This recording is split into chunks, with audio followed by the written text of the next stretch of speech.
broadcast as we spend another night together with the greatest detectives and mysteries from the golden age of radio.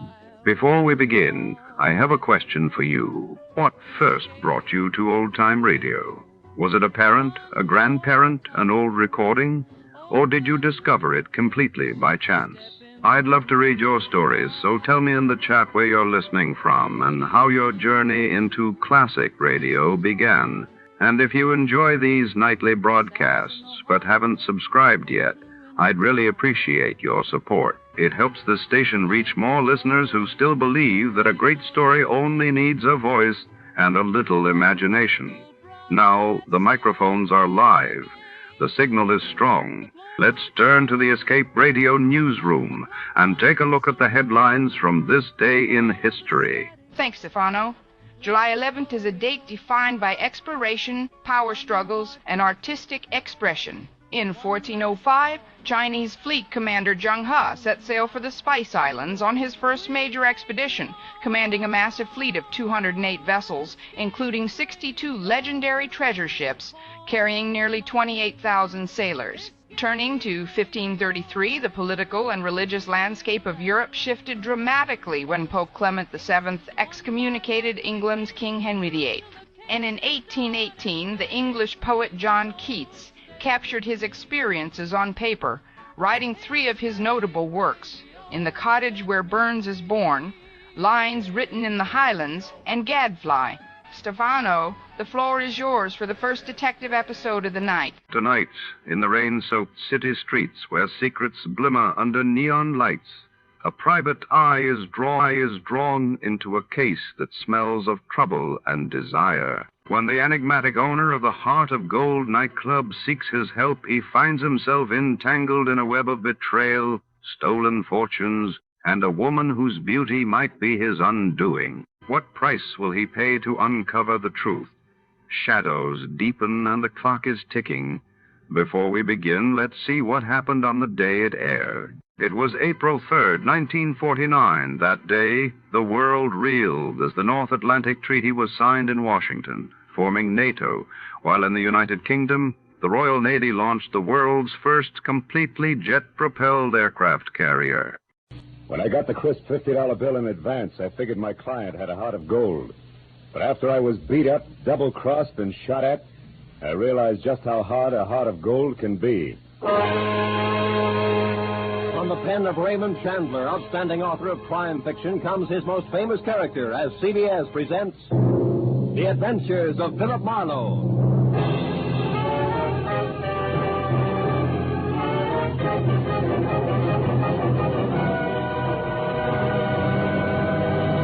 And now, with Gerald Moore starred as Philip Marlowe, we bring you tonight's unusual story, The Heart of Gold.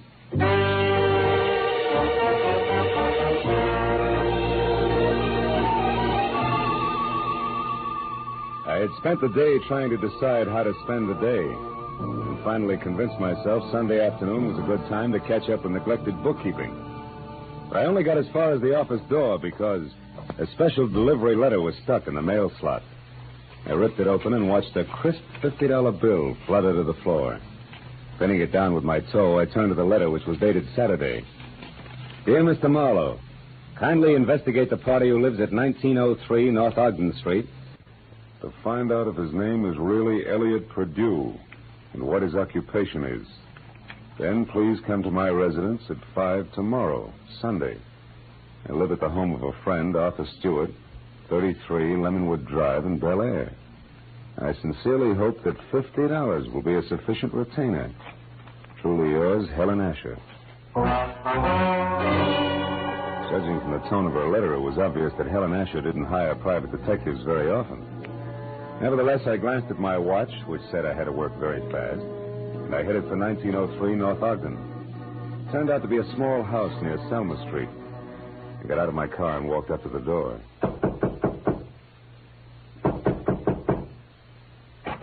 Good afternoon, sir. You the resident here? That's right. What do you want? I represent the Dr. Potter poll of public opinion. I'd like to ask you a few questions regarding... Sorry, but I don't have any opinions to express. Oh, even the opinions of a man with no opinions are important to us. Now, let's just let me step inside here, get out my notebook. There we are.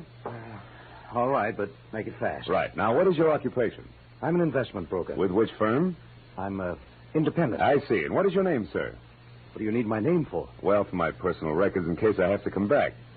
Elliot Perdue. Uh-huh. Do you have any hobbies other than horse racing? What do you mean? Those dope sheets and racing forms there on your desk. I'm quite an admirer of horseflesh myself. You're quite a character, too, aren't you? Working on Sunday and all? Well, you know how public opinion is. It goes right on, rain, shine, or Sunday. Excuse me a moment. Oh, by the way, what's your name? Marlowe, Philip Marlowe. Okay, Mr. Marlowe. Stand still, because I'm not kidding about this gun. Now beat it back to whoever hired you and tell them they're being very clumsy about a very delicate situation. One more move like this, and they won't get another chance. I knew Perdue meant business, so I left without an argument. Well, at least I had a repeat on the name, Elliot Perdue, and the occupation of bookie to toss at Helen Asher when I met her at 5 o'clock. In Bel Air, I eventually found 33 Lemonwood Drive. 200 yards of palm trees stood at rigid attention while I drove through the gate and up to the house. When the butler opened the door, he stared at me like my hat was on fire. Yes, sir. Did you wish something? Yes, I'd like to see Mrs. Asher, please. Mrs. Asher? Oh, good heavens. Mr. Stewart. What's the matter, Roberts? Why is it? I'm Philip Marlowe, Mr. Stewart, a private detective. I have an appointment with Mrs. Asher. Is she at home? Oh, Mr. Marlowe, perhaps you can help. I don't know what to do. It's such a terrible thing. What's happened? Upstairs, not 5 minutes ago, Mrs. Asher shot herself. Shot herself? Please, if you'd come up with me. Yeah, sure, of course.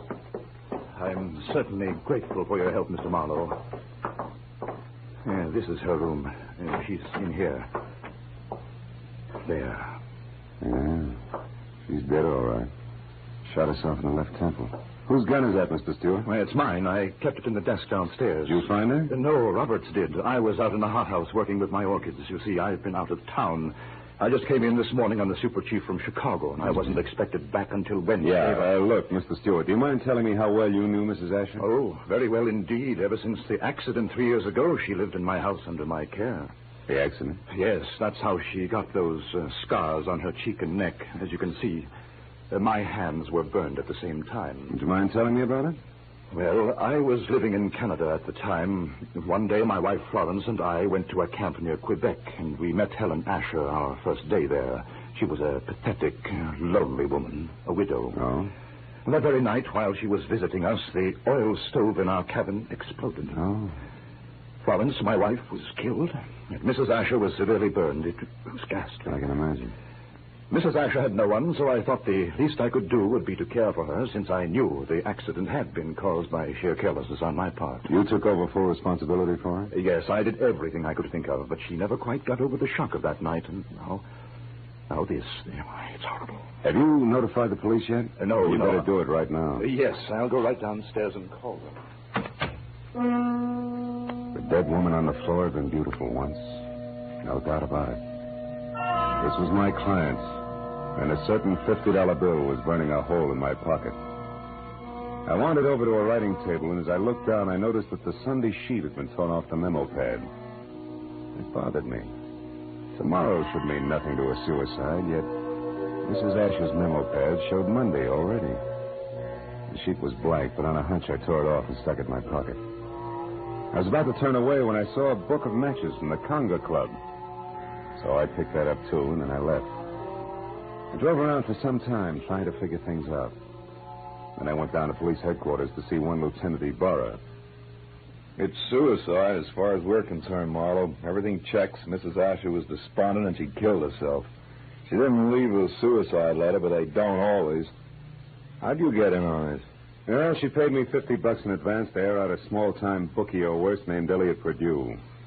Incidentally, what's the background on Arthur Stewart? Oh, he's a big-money fashion designer. Started his business on his wife's insurance. She died in an accident in Canada. He did a lot for Mrs. Asher because he felt responsible. Yeah, I know all that. But was she left-handed? Did Stewart come in on the super chief this morning, and was it the butler that found the body? That's right. We checked it all. Hey, look, Phil, do you have any good reason to think this isn't suicide? No, not really. It's just that $50 in advance that bothers me, I guess. Oh, by the way, I've got a piece of paper I'd like the boys in the lab to run a test on, okay? Sure, Casey will fix you up. Marlowe, I figure suicide now, but I can always change my mind. I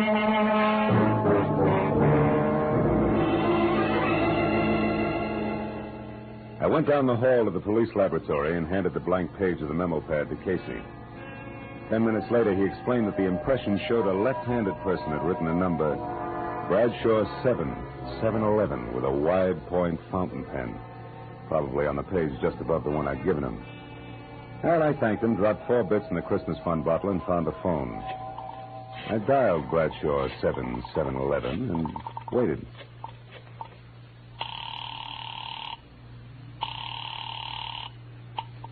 Hello? Hello? Who's this?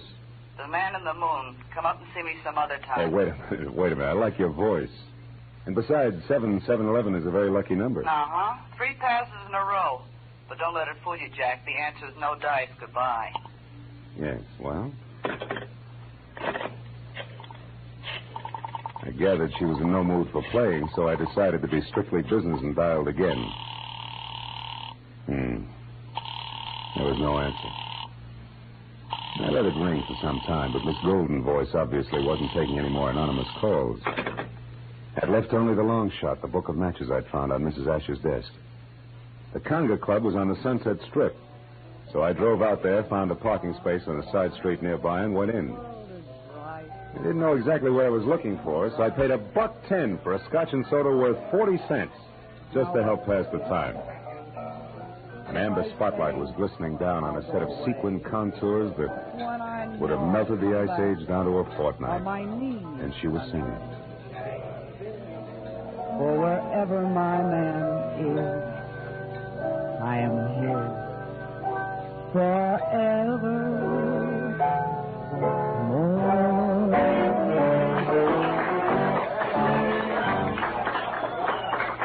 I knew it was Bonita, the Conga's featured songstress, and I knew something else, too. There was no mistaking that voice. She was the girl with the lucky phone number.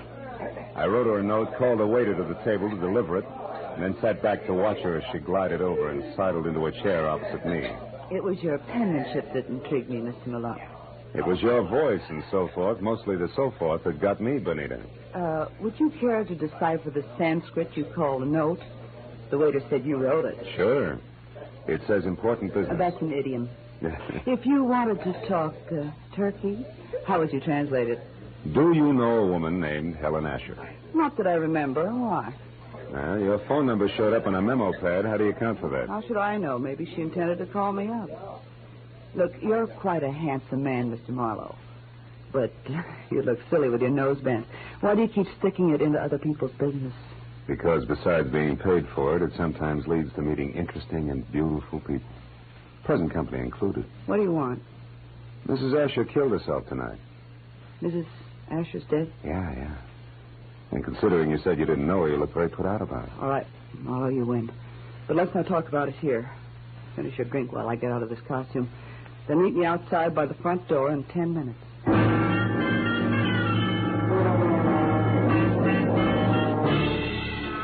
When she headed for the back of the club, I headed for the front. I got out the door and down in my car just in time to see her leave by the stage entrance. She jumped into a yellow convertible, ripped down Sunset Boulevard, turned onto Doheny, and scraped to a halt in front of the Regent Apartments. At the door, a tall, sunburned man popped up from somewhere and intercepted her. It was Elliot Perdue. A short but hot argument took place, and apparently Perdue won, because they went in together. I found the name Bonita Malone over the mailbox in number 5. And got to her apartment door just as the second round started. No, I haven't changed my mind, Elliot. I've been doing a little research since you threw me over, Bonita. I've got you and your precious plans right here in the palm of my hand. What are you talking about? This little heart-shaped locket on this little golden chain. Let me see that. No. I'm not showing this trinket until just the right moment. Listen, Elliot, I don't know what's brewing in that slimy brain of yours. But get this, if you try to monkey with my life again, so help me, I'll kill you. Now, get out. Bonita, would you be interested if I told you that I know Mrs. Asher's secret? And would you be interested if I told you that Mrs. Asher killed herself tonight? That slows you down, doesn't it, bright boy? Yes, but it doesn't stop me, beautiful. I'll be seeing you before you know it. I ducked into an alcove and heard Bonita slam the door on Perdue's coattails as he left.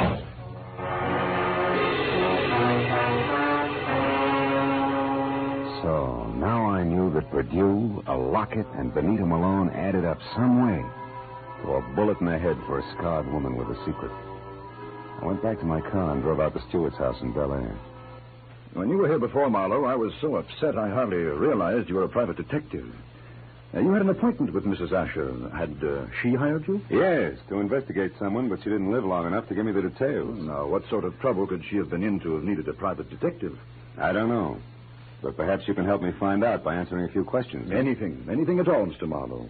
Does the name Elliot Perdue mean anything to you, Mr. Stewart? Elliot Perdue? No, I'm afraid not. How about Benita Malone? Yeah, I've never heard of her. You know anything about a heart-shaped locket on a gold chain? A locket? A gold locket? Yeah. Mrs. Asher had a heart-shaped gold locket. Where'd she keep it? Upstairs in her jewelry box, I should imagine. Come on, let's have a look, huh? Yes. Right up these stairs here. This is her room, Marlowe. I know. I was here once before. Why? It's not here. It's not on her dressing table. Her jewelry box, it's gone, Marlowe. But you think that... Elliot Perdue has it. I can't understand this. What's the locket like? What's inside it? Just a picture. It was valued by Mrs. Asher because it was the only one she kept of herself the way she looked before the accident. Now, why would anyone else want that? I don't know. But when we get that locket, we'll get a lot of answers along with it.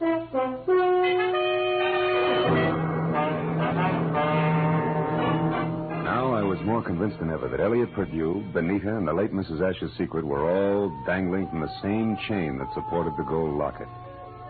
I said goodnight to Arthur Stewart and started back for Hollywood. But a moment later, I changed my mind and abruptly swung onto a shadowed side road and parked, lights out. It had suddenly occurred to me that the gallivanting Mr. Perdue might call on Stewart. And if so, I wanted to be on hand. 40 minutes later, I was about to call off the cloak and dagger routine when I heard the sound of a powerful motor roaring out of Stewart's driveway. I looked up just in time to see a long black Nash whip by with Stewart at the wheel.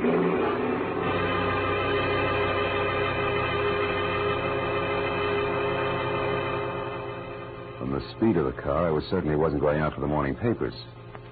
Decided to go back to the house and question the butler while I could have him to myself. Oh, why, no, Mr. Marlowe. I haven't any idea where Mr. Stewart went. I only know that he had a telephone call, after which he dashed out of the house highly upset. Well, maybe some sick friend needed sitting up with, huh? But tell me, Roberts, did you ever hear of a man named Elliot Perdue? Oh, yes, sir. He called on Mrs. Asher here once or twice while Mr. Stewart was away on business. When did you last see this Mr. Perdue, Roberts? Yesterday morning, sir, about 10 o'clock. And one thing more, did you ever see Mrs. Asher wearing a gold locket, a heart-shaped one? Oh, quite often, sir. As a matter of fact, she asked me about it just yesterday morning, shortly after Mr. Perdue left. She couldn't locate it anyplace. A singular coincidence, huh? Oh, by the way, what do you know about a singer named Benita? Benita? I've never heard of her, sir. Are you sure she's never been out here as Mr. Stewart's guest? Why, I'm positive, sir. Mr. Stewart never has any ladies out here, of any kind. Oh? Doesn't that strike you as being strange, Robert? After all, Mr. Stewart's a very eligible widower. Widower, yes, Mr. Marlowe, but philanderer, no. Good night, sir.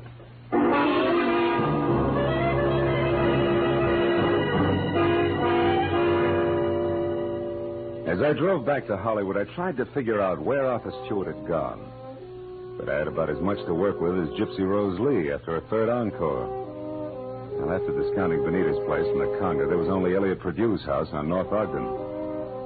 15 minutes later, I walked up to it, but the place was as dark and as quiet as the inside of a coffin. I was about to turn back to my car when suddenly I caught the reflection of a sliver of light bouncing off the glass in Mr. Perdue's living room. I found the back door lock easy to bluff. A moment later, I stepped into the living room. Marlowe, how did you know I was here? Mr. Stewart told me. You're a liar. Arthur wouldn't... Arthur? Well, you see, Mr. Stewart and I... Oh, no, it's Mr. Stewart, huh? Wait a minute, there's someone outside. Perdue. Put out your light. Now, when he finds you, keep talking, say anything. I'll be behind the door. Here he is.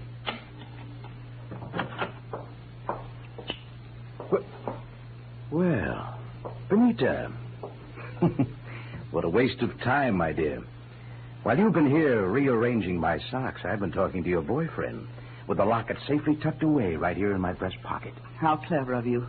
How absolutely ingenious. It's a bit late for nasty words between us, Benita, because possession of you was part of the bargain I struck with Mr. Stewart. You see, What are you staring at? My big blue eyes, Pursuit. Don't move or I'll blast you. You'll do nothing. Get the gun, Benita. Now, Pursuit, we'll play some more. Now the gentleman's breast pocket. Ah, here it is, Benita. Safe and sound. Which is just the way I want it, Phil. What? My own gun. Why, you beautiful The locket, snake. Marlowe. Come on, I get nervous with one of these things in my hands. Throw it here. Thank you. Now, when I leave, Phil, don't come after me, because I'd hate to fill you full of little holes. Good night, dear.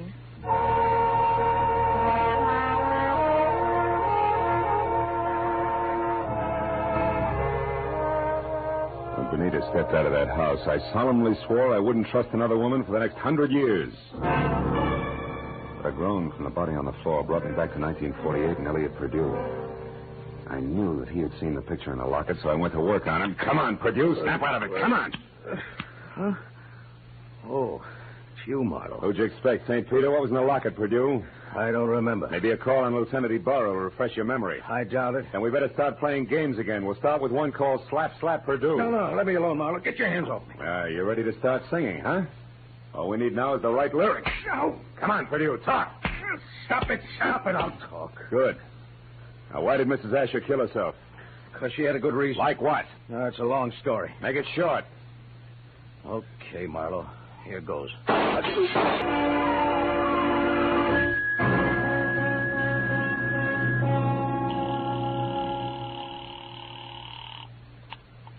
Lieutenant Ibarra speaking. Marlowe, Ibarra. There's a 5-minute-old corpse lying in his living room at 1903 North Ogden. Name is Elliot Purdue. 3 shots through a closed window. I was lucky. Any description of the killer? No, none. Now, look, Ibarra, right now I'm going after a songbird named Benita Malone at the Regent Apartments on Doheny. Will you cover me there without sirens? Sure, Marlowe. I'll attend to it in person.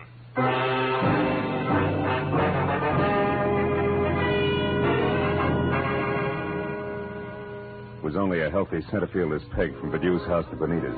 When I got there, the place was dark and a car wasn't in sight. I decided to try the Conga Club. But as soon as I walked in, I began to worry because if Benita had wanted to get rid of that locket, she'd have had enough time to bury it at Forest Lawn. But I didn't know Benita, because Miss Oomph herself was singing in the amber spotlight, and dangling from her soft white neck was the heart-shaped gold locket. I love you because he's wonderful, because he's just my Bill.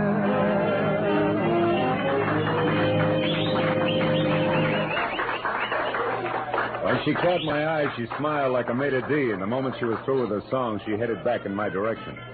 But before she got to me, I saw her give the high sign to an ape in a tuxedo. He looked at her and then across toward my table and left the room. I watched Benita glide across the floor in my direction. She was distinctly a thing of beauty. Well, Phil, what do you think of my singing? Oh, I'm just crazy about it. That and your jewelry. Especially that locket, family heirloom. Mm-hmm. It was more or less handed down to me, generation to generation. That's an old Spanish custom. Yeah, so I've been told.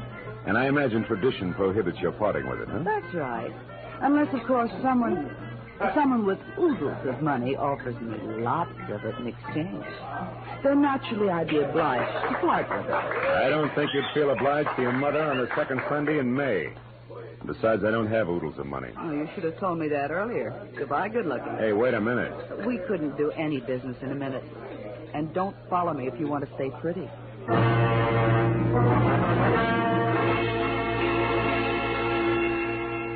She pivoted on a spike heel and took off for a dressing room, and I knew that if I followed, I was scheduled for a nasty tete-a-tete with an ape in a tuxedo.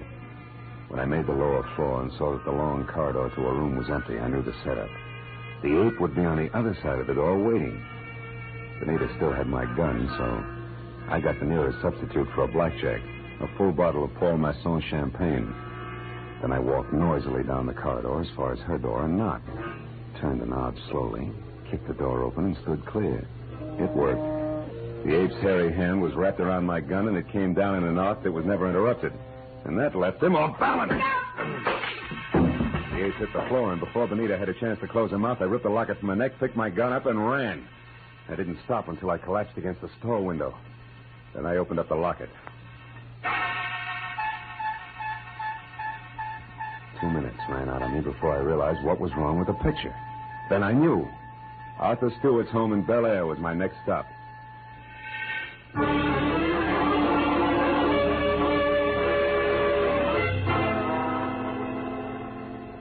30 minutes later, I pulled up away from the place and parked. And keeping in the shadows, I approached the house where only the library and an upstairs bedroom showed any light. The library had French windows. When I moved up close, I was startled by the sight of a figure going through Stewart's desk. I stepped into the room and found it was my little friend, Benita. I've got my own gun again, Benita. Phil. Oh, doing a little dusting, honey? Oh, don't be funny. I'm not trying to. How is it you're not upstairs helping Stewart pack? Because I've already finished packing, Mr. Marlowe, and don't turn around. That was well done, Benita. Oh, fine. Sucked in by a little decoy sprinkled with sequins. Never mind the pose, Marlowe. Just toss your gun on the couch over there. Now. That's better. You know, Marlowe, I can't say that I'm very sorry for you. I don't expect condolences from a character who murdered a woman this afternoon and a man this evening. You killed Mrs. Asher? Yes, and that blackmailing scum Purdue as well. But both murders were very necessary, Benita. Even as Marlowe's here will be. Come over here, Benita, behind me. Hurry, Arthur, let's get out of here. Don't worry. And now, Mr. Marlowe, it's time for you. Well, thanks, Benita. You swing a beautiful bookend. You know, I had you figured all wrong. No, don't mention it, dear. I heard the cops coming anyway. You sweet child. We're in here, Ibarra, all of us. Oh, I figured you'd be out here when you didn't show up at that Songbird's place.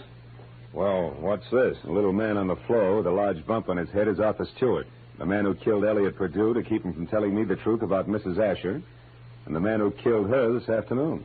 So Mrs. Asher didn't commit suicide after all. No, but she wasn't murdered either. She died in that accident in Canada 3 years ago. What are you talking about? Well, the woman that Stewart killed here this afternoon wasn't Mrs. Asher. It was his wife, Mrs. Florence Stewart. You see, there must have been a mix-up in identifying the bodies of the two women at the time of the accident. Mm-hmm. Stewart and his wife had Mrs. Asher buried as Mrs. Stewart. Then they collected the insurance neat, huh? Yeah. But what happened? Yeah, it's simple. Stewart got bored with his scarred and unattractive wife, and he started running around with choice little numbers. Like Benita here. Phil, honest, I didn't know a thing about this. Stewart told me that Mrs. Asher depended on him so heavily that she'd be crushed at his seeing another woman. But I didn't know she was his wife. Marlowe, how do you figure this all out? From a locket that belonged to the woman we knew as Mrs. Asher. It had a picture of Stewart and Mrs. Asher taken in dress clothes before she was scarred. Yet Stewart claimed that he and his wife had only met Mrs. Asher the day of the accident, and on a camping trip at that. But, Phil, I saw the picture, too, and I didn't figure that out. That's because you were too busy trying to figure just how much the locket was worth to Arthur Stewart, or to anybody, in cold cash. You were blinded by all the dollar signs in front of your eyes, baby. Why, Phil, how can you say such things?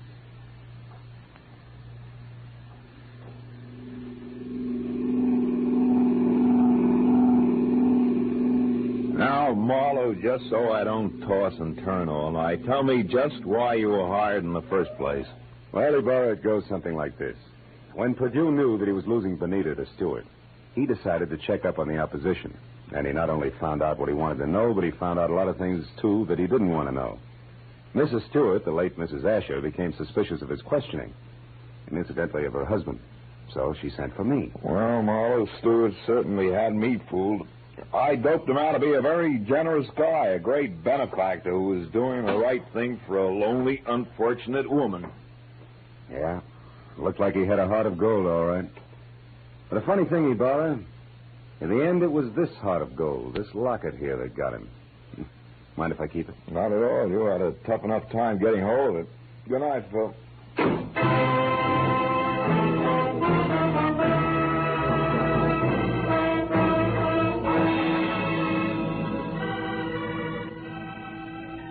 Well, by the time I got back to my apartment on Franklin, the sky was beginning to fill with the soft gray of morning. I pulled the blinds down in my bedroom and sat down for a last cigarette. I had mixed with a lot of funny people that day. But for some cockeyed reason, I kept thinking of Benita Malone, a girl who was no better than she had to be. Finally, I put her out of my mind, and I was about to turn off the desk lamp when I noticed my memo pad. Still read Sunday, which was understandable. But scrawled across the top sheet was a telephone number. And I couldn't figure how it got there. It was written in crimson lipstick. Bradshaw 7. 7-Eleven.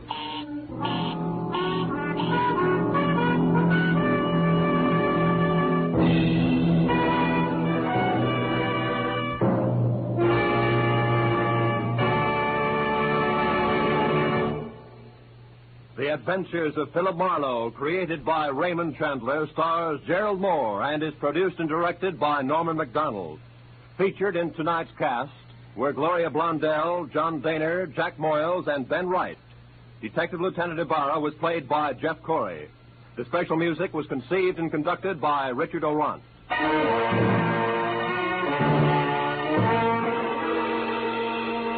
Be sure to be with us again next week when Philip Marlowe says... They were all after it. An importer, a beautiful woman, a nut, and a guy I couldn't figure out. But before we were through, one was in the hospital, two were in the morgue, and the fourth was waiting for the hangman. All that because of a blue burgonet. Something I'd never even heard of before.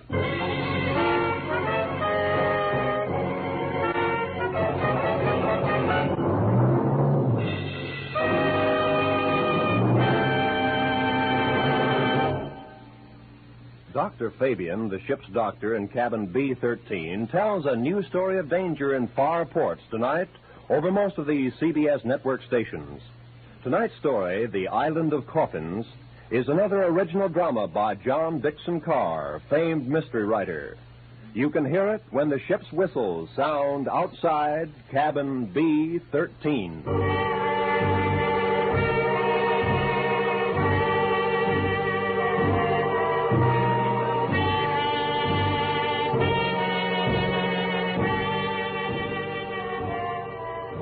This is Roy Rowan speaking.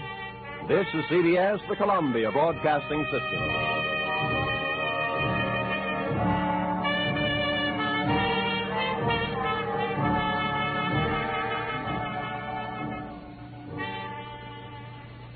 Our thanks this evening to America's own CBS.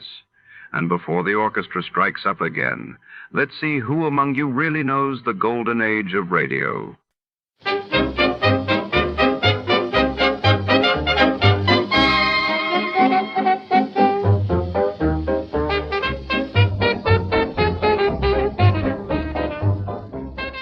We proudly thank our partners at CBS for tonight's broadcast.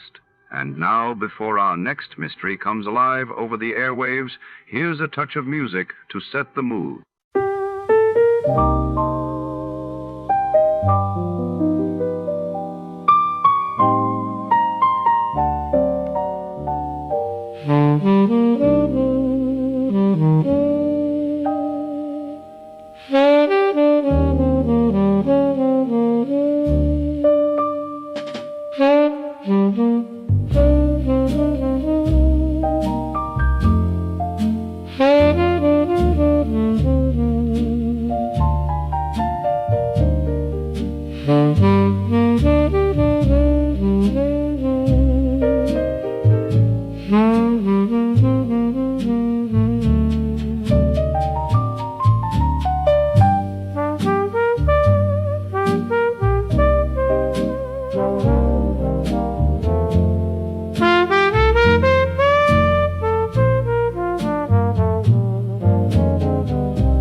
In the shimmering corridors of a high society athletic club, a mysterious insurance claim puts Perry Mason on the trail of a fortune $100,000, insured for a pair of celebrated dancers' legs. When scandal and suspicion pirouette through the marble halls and mirrored studios, a murder turns the case into a deadly ballet.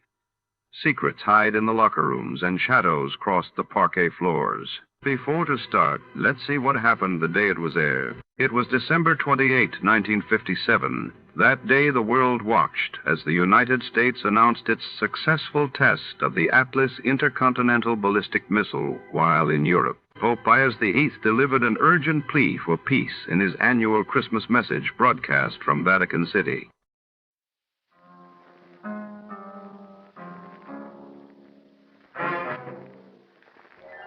Time now for yours truly, Johnny Dollar.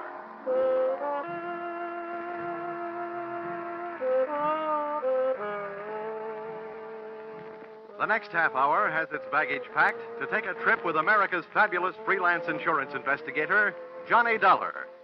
At insurance investigation, he's just an expert. At making out his expense account, he's an absolute genius.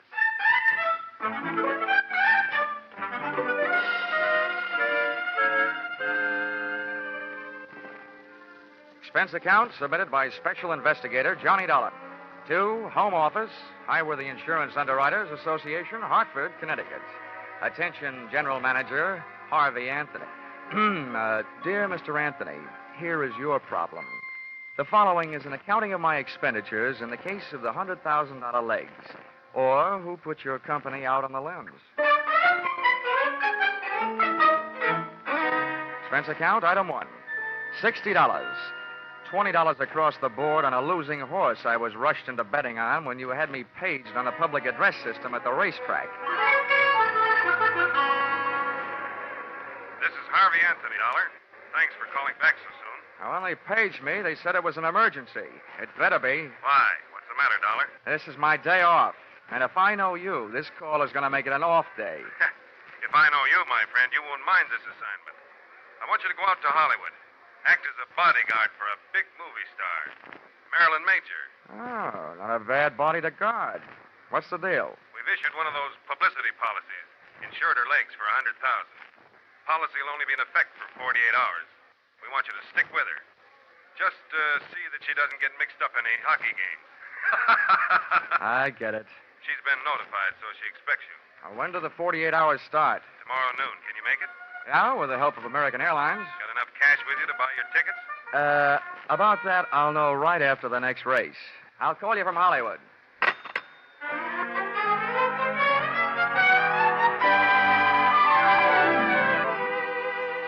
Expense account, item 2, $10. Borrowed from a friend. Taxi fare from the racetrack to town, where I cash check to pay, item 3, $186.13. Plane fare, Hartford to Hollywood. Item 4, $350. Cab fare, Los Angeles Municipal Airport to the home of the insured, Miss Marilyn Major, at the Horizon View Apartments on the Sunset Strip. Tip to driver, $1. Miss Major's apartment had the best view of the horizon, it being the penthouse. But her outlook was anything but rosy. I found the apartment door open. First I looked in, then I went in.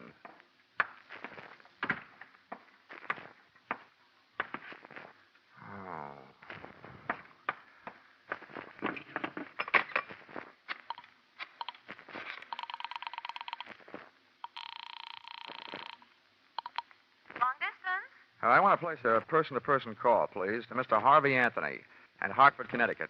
Volunteer 36000. My name is Dollar, as in blood money. While I was waiting to get Mr. Anthony, I wondered who had got Miss Major. In the movies, I'd always thought she looked right at home anywhere. And now, right there in front of me, she was passing her toughest test. Lying there, nice and relaxed. She looked right at home in the role of the beautiful gal who had just been murdered. Her face was calm. Her legs were neatly placed in the best of cheesecake tradition. The only thing not quite as it should have been was a very real bullet hole, which she was wearing where an earring should have been. But the next cameras that would be taking her picture would be police cameras. B Pictures. B for Bloody. Mr. Dollar? Oh, yeah? Here's your party. Go ahead. Oh. Hello? Hello? Hello, Dollar? Yeah, this is Dollar, all right.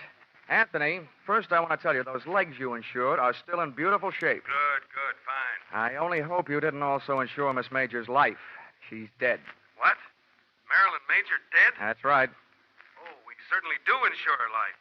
We only issued that publicity policy on her legs as a courtesy. Dollar, get to work on it right away. I'll get to work on it, but don't waste too much hope. To me, it looks like your only out is if the policy does not pay off on murder. Murder? Good heavens. Well, there may be something about the case that'll save us from paying double indemnity for death by violence. Oh, this is death by violence, brother, any way you look at it. Okay, Anthony, I'll get to work on it right after I call the cops and make a report. Do your best. Goodbye. Okay, goodbye. Well, Hang up that telephone, mister. the dame standing in the kitchen doorway had .32 caliber steel in her hand to back up the brass in her voice. She was a youngster, but obviously an old-timer at a lot of things. Her hair was the same color as the murdered woman's, smoke blonde, and her dress was tobacco brown, and round and firm and fully packed. I said put down that phone. Yeah, sure, okay. Now, you do me a favor, will you? If you feel you want your finger near that trigger, how about moving it up to the front end of the trigger guard, huh? Mister, I only heard part of what you said, but you're not calling no police. What makes you think so? That dame in there's done me enough harm.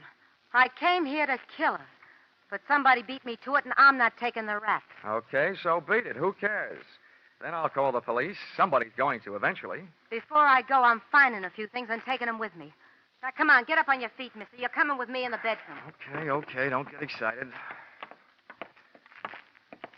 Okay, mister. Over against that wall with your face in close and your hands straight up. Come on, move. All right.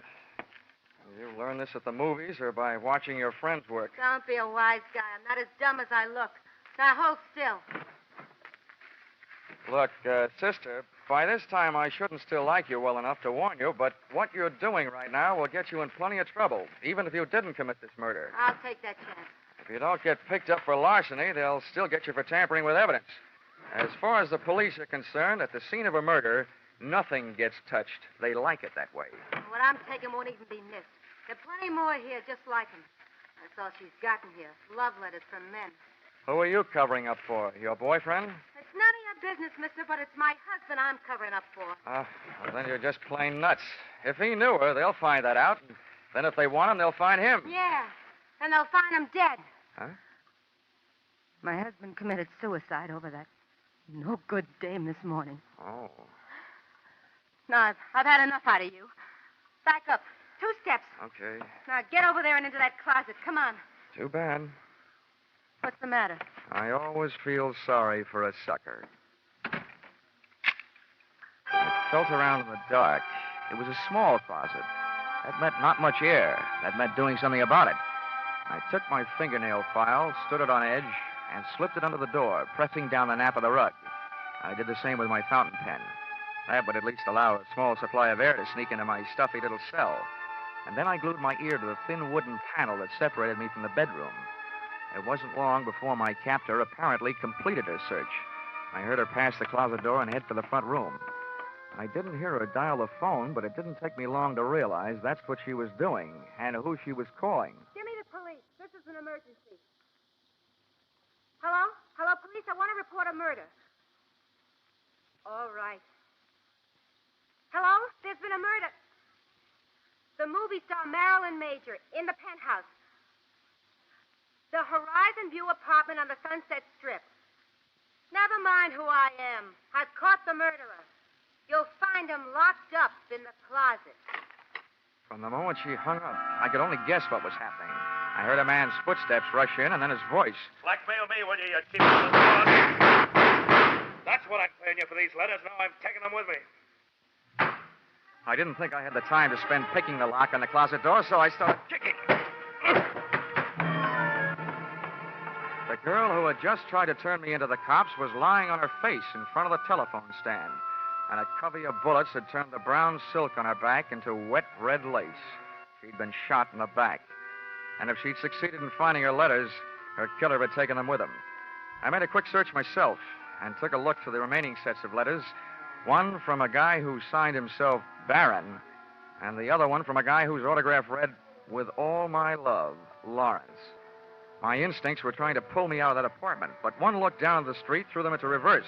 Black and white prowl cars were arriving, and it was less than another minute when their passengers started pouring out of the elevator and through the front door. All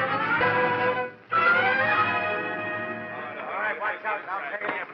All right, come around. It's in the bedroom closet, boys. Make sure you don't stand in front of that door. Okay, Lieutenant. Never mind the closet, Lieutenant. It's empty. I kicked my way out. All right, let's see your hands. Get them up.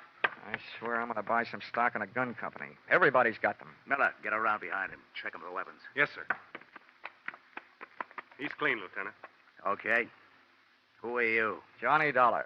And if you lend me back my right hand, I'll give you my ID. It's in my wallet. Keep him up. Miller, get his wallet. Yes, sir. Here it is. Insurance, Dick, huh? Please, I'm a freelance special insurance investigator. It sounds better. Keeps my price up. Hartford, huh? Well, what's your story?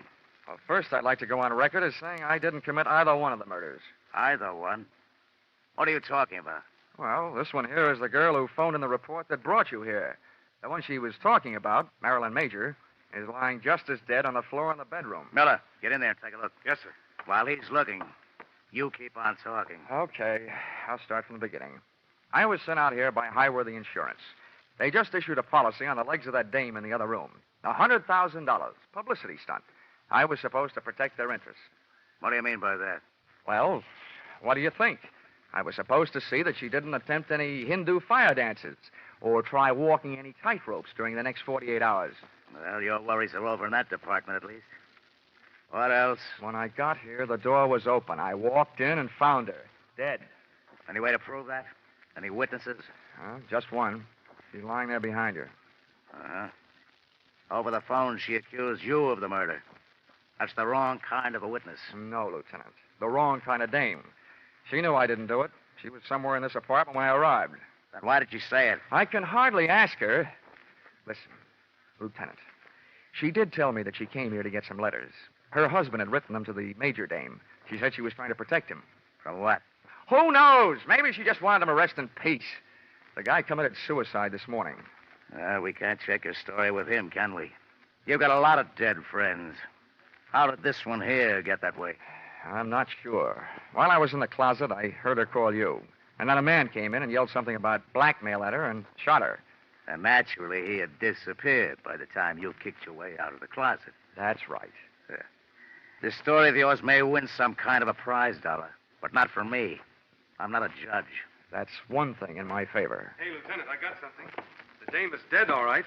And look what I found in that closet. A fingernail file, a fountain pen with a name on it, Johnny Dollar, and a .32 caliber revolver jammed in a shoe. Well, Dollar, that combination puts you in a kind of jam, too. Look, Lieutenant, I think I can make you see things my way if you let me go through my story once more. I was sent out here by Highworthy Insurance underwriters.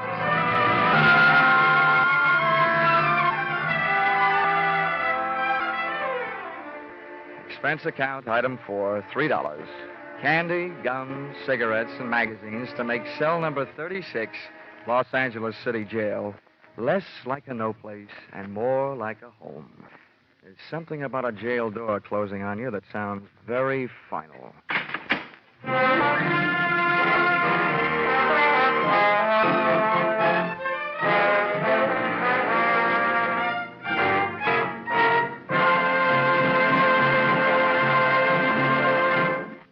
In just a moment, we'll return to the second act of Yours Truly, Johnny Dollar. But first, we want you to know that the biggest jackpot in the history of radio, $50,000, goes in the works tomorrow night when CBS Great Saturday Night Quiz Show Sing It Again comes to you again over most of these same stations. $50,000, $25,000 in marvelous prizes, plus $25,000 in cold, hard cash. And that's only the beginning, because the longer the phantom voice questions elude the listeners, the higher the rewards go. Be sure you're around tomorrow night when Sing It Again sets telephones ringing across the nation, and $50,000 goes riding on each call. And now, back to Yours Truly, Johnny Dollar.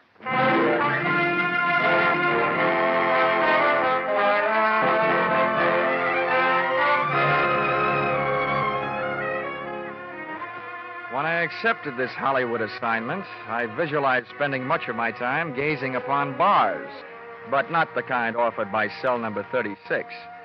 The guy who said stone walls do not a prison make had never been a guest in the Los Angeles City Jail. He had a better chance of getting out of Bartlett's quotations than I had of getting out of there.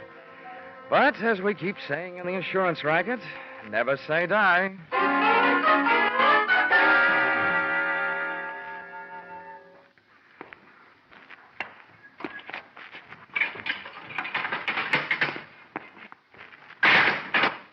Well, Lieutenant Roach, what are you in for? I've heard tell the boys around headquarters have a very funny joke about roaches in jails. But that's not why I'm here. Sit down. Make yourself uncomfortable. Thanks. I can't offer you a mint julep. The closest I can come is a spearmint lifesaver. Oh, thanks. This kind of zero is a pleasure after facing the kind we're up against. Huh? So for $1, all we've got to go on is you and a mess of evidence we haven't as yet been able to trace down to its rightful owners. Oh, incidentally, about that gun we thought might be yours. Oh, don't tell me you're going to give it to me as a birthday present. It was the weapon used to kill Marilyn Major, all right. The paraffin test we took on your hands let you out. You haven't been firing any guns lately. Does that mean you've come here to escort me to the front door? No, not so fast. We do want to know what your fingerprints were doing all over those 2 bundles of love letters we found. I'm going to have to learn to pick things up with my knuckles. Lieutenant, I just had a natural curiosity as to who killed the cat. The only difference between us, Roach, is that your curiosity is official. How far did you get? Not far enough. Didn't take much figuring to know that Miss Major has been playing a high-class badger game. All the perfume in the joint couldn't cover up the smell of blackmail. On top of that, we found the 2 batches of letters that you'd been messing around with. One signed Barron, the other signed Lawrence. Those the fire department should be handling. Oh, yeah. Oh, and remember, there's probably a 3rd set floating around. Why do you say that? Well, I'm not an eyewitness to this, only an ear witness. But from what I could hear inside that closet, the dame who came there looking for her husband's letters found them, and she called you to turn me in. Mm-hmm. On her way out of the apartment, some guy came in, mistook her for Marilyn Major, and shot her in the back. When I kicked my way out of the closet, those letters of hers were gone. So, figures the murderer grabbed the letters out of her hand, thinking there was some he'd written. Uh-huh. Then in your file, the killer was either that Barron fellow or the other one, Lawrence. Lieutenant, in my file, they're both murderers. It's just a question of who killed whom. The guy who killed Marilyn Major certainly wouldn't have come back to kill her again, would he? In this town, you never know. Look, Lieutenant, I got a 2-way stake in this thing. One, to get my name cleared. The other, to get my job done. And I'm in a hurry. I imagine you are, too. Well, Marilyn Major was a big name. That means we'll soon have newspapers burning under our seats. We're in a hurry, all right. Okay, then listen. If I were either one of those murderers, and I know that the police probably had a handful of letters that could send me to the gas chamber, I'd head for the border. Yeah? But if I thought an outsider had them, somebody they might be able to buy off or scare off or beat off, then I'd go find that guy. Well? Let's bring this thing to a head in a hurry. Run a story in the papers. Tell them you released me. Tell them I escaped. Tell them anything, just so long as you tell them that you suspect that I have those letters hidden someplace. Well, if you don't mind taking the chance of having 2 murderers gunning after you, we certainly don't. Oh, I mind. Believe me, I'm not doing you any favors. It's just that I'll feel safer in my own hands. Okay, Mr. Pigeon, you got yourself elected. We'll publish that story. Then we'll let you fly the coop. Good enough. Just make sure that you give me plenty of fighter cover. Expense account, item 6, 7 cents. Purchase of newspaper, an extra edition that hit the street about a half an hour before I did. Item 7, $5. A big square meal to make up for the ones I'd missed ignoring the little round beans while a guest of the city. Seeing the lieutenant's fiction in black print on the front page of a newspaper almost had me believing it. There was my picture, big as life. And when those birds set up a pigeon, they made sure everybody would know the location of his roost. Firmly planted high in the story was the name of the hotel into which they had registered me, and to which I was under orders to proceed immediately.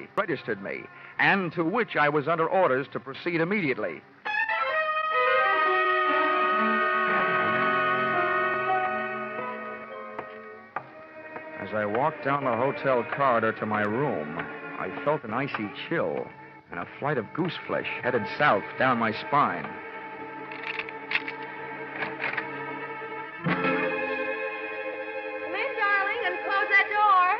I expected company, but not your kind. At first, I thought I'd gotten into the wrong room. This kid looked right at home. And she used some of the clothes from a half-packed overnight bag to make her look it. Oh, you're Johnny Dolar. Yeah. Thanks for saving me a calling card. Who are you? Alice Hill, That doesn't mean anything. otherwise known as Mrs. Lawrence Hill. Oh, Lawrence. Oh, the last time I saw that name, it said with love, but not to you. That's why I'm here. I want those letters. Why aren't you carrying a gun? It'll be here if we need it. We? Yes. My husband's down in the lobby. Look, if you give me those letters he wrote, I'll pack up my little bag and leave, and everybody will be very happy. Yeah? I think I know the next line, but go ahead. I hope you keep on being that smart. My husband was watching for you when you came in, so he knows you're up here. Naturally, he knows I'm here, and he's on his way up. We want those letters. This isn't just a Badger game. This is the World Series. If I don't give you the letters, your husband busts in here, shoots me, and I get written off under the unwritten law. Neat, neat, neat. It's a handy law. You're right. It's covered a multitude of sins. Where are the letters? Where's your husband? What's the matter with you? What do those letters mean to you? Well, right now, they look like my only hold on the future, Mrs. Hill. How do I know that you and your dear Lawrence won't kill me after you get them? Do you want me to take your word for it? Well, I'll have to trust Lawrence. He'll know what to do. I already know. There's nothing else for him to do. Look, Mrs. Hill, why don't you wise up? Your husband is ready to commit one murder to remove the evident motive for another. And he's dragging you into this with him. You'll wind up an accessory before, after, and during the fact. You're running up a blind alley as fast as you can run. And it's too late to turn around, so I'll just have to keep running. Ah, well, here he is. Lace up your track shoes, lady. The race is on. Come in. All right, sit still. Freeze, both of you. It's okay, Alice. You can hold off on the dog and pony show. Save it for the witnesses when they arrive. Don't waste it on Lawrence and me. That isn't Lawrence. What? Oh, so this must be Barron. You all through? That depends on that gun in your hand. Where are the letters? Letters. Yeah, I'm beginning to feel like a mailman when he's late getting around in the morning. There's one thing I want to know. Where did an ugly part-time Romeo like you find all those pretty words you wrote? Look, don't get me sore. I'll blast you, letters or no letters. That's the tone I was trying to bring your voice up to, Mr. Barron. No letters is exactly what I've got to offer. He's lying. He admitted to me that he hasn't. He's trying to blackmail you, Barron. That's what he's doing. Who are you? Never mind. My husband's in the same boat you are. I read the papers. Lawrence, huh? That's right. He'll be here any second. Between us, we'll figure out something. Now, stay away from it, Dolar. I'll answer it. Yeah, good idea. If a man answers, hang up. It'll be Lieutenant Roach. Wait a minute. Okay, answer it, Dolar. But the first wrong word fires this gun. Oh, you can believe me. Nothing but right words are on the tip of my tongue. Hello? Whoever was on the other end of the line decided not to talk and hung up. So I started an imaginary conversation with Lieutenant Roach of Homicide. While I was talking, I was thinking. Barron's voice was the voice I'd heard when I was locked in the closet. That made him the guy who shot the girl who turned me in. By the process of elimination, Lawrence Hill was elected murderer of Marilyn Major. During my talk, which made no sense, and my thoughts, which made plenty of sense, I was checking the length of cord on the phone. I needed Barron a little closer, so I started tossing enough dangerous words into the mouthpiece to draw him closer, threatening me with his mutters, his looks, and his gun. He moved into range, and I moved into action. I heaved the base of the telephone straight into his face. I moved in with my knee right after it. I stumbled back, letting go of the gun, which I kicked under the bed. Then I made a break front out of the dresser next to the bed, using his head to break the front. The water from the cracked-up pitcher hit him in the face, but it didn't do him any good. Hey, get out from underneath there. Get away from that gun. Come on. Well, I got a hold of your ankles. I got a good mind to do this thing right and heave you out the window. Let go of me. Come on now, stand up. You. All right, how much do you want? We don't want any trouble. Just let me out of here.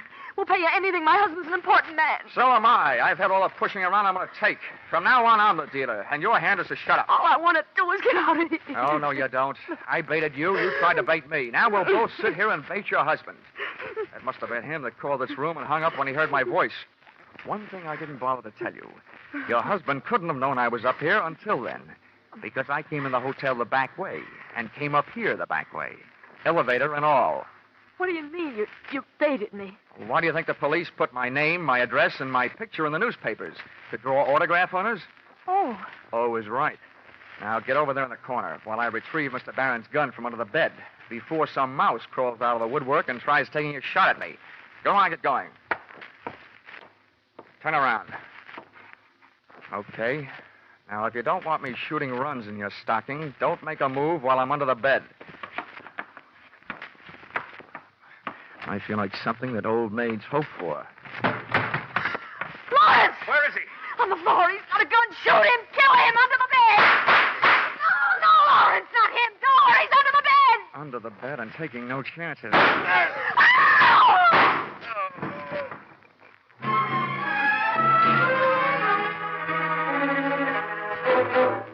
Listen, Roach, you may be a lieutenant to the police department, but to me, you're just a big, fat private. Now, calm down, Dolar. I don't mind setting myself up as a pigeon, but you promised me protection. Where was it? Temper.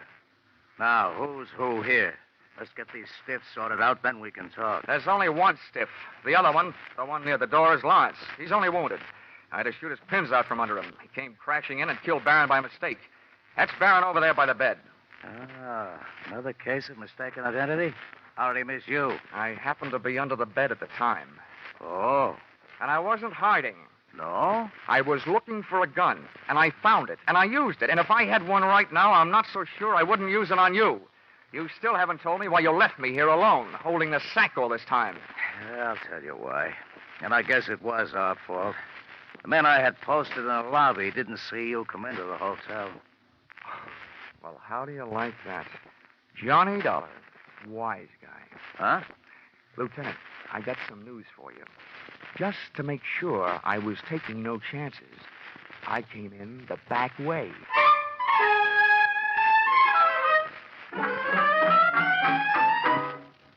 Expense account, item 8, $62. Hollywood Entertainment. Seeing what there is to see at Ciro's. Item 9, $105. Seeing to it that one of the things I saw at Ciro's had a good time with me at the Mocambo. Item 10, $186.13. Plane fare, Hollywood back to Hartford. Item 11, $1. Ticket to the movies, back in Hartford, to study the last motion picture of Marilyn Major, so that in the future I'd be sure to steer clear of her kind of a woman, who is too much of a jinx for my kind of man. Expense account total, $948.76. Signed, yours, truly, Johnny Dollar.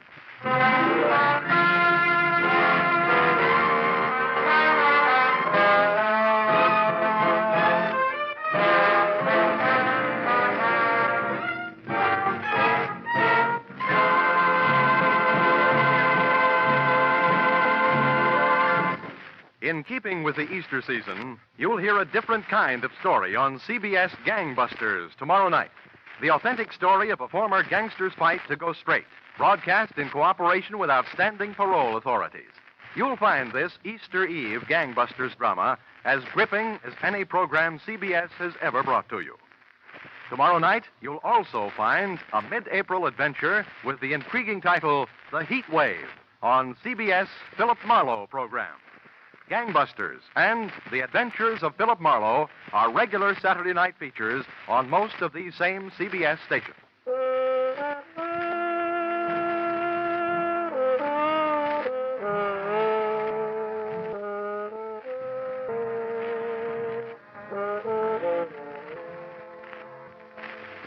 Listen in again next week when CBS brings you yours truly, Johnny Dollar, with Charles Russell as Johnny. Written by Paul Dudley and Gil Dowd with music by Mark Warno, yours truly, Johnny Dollar, is produced and directed by Richard Sandville for CBS, the Columbia Broadcasting System.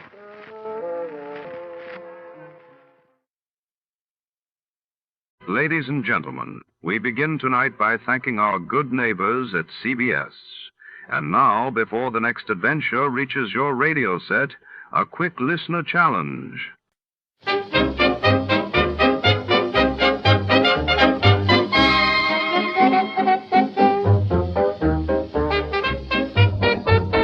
Our warm thanks go out tonight to our sister station, CBS. And before the curtain rises on another thrilling episode, let's enjoy a few delightful melodies for the road.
Tonight we follow the mysterious case of Robert of Huntingdon. In the heart of a shadowy Los Angeles antiquarian bookshop, midnight brings more than rare manuscripts, secrets, betrayal, and a name whispered in dread. Among dusty tomes and flickering gaslights, our detective hunts for a vanished ledger that could topple a dynasty. But every shadow hides a suspect, and every shelf conceals a clue. The stakes are high, and the clock is ticking before. To start, let's see what happened the day it was aired. It was March 10, 1958, and that day, Egypt and Syria formally united to create the United Arab Republic, while in Brussels, the Treaty of Rome took effect, marking the official birth of the European Economic Community.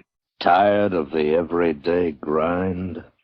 Ever dream of a life of romantic adventure? Want to get away from it all? We offer you Escape. Escape, designed to free you from the four walls of today for a half hour of high adventure.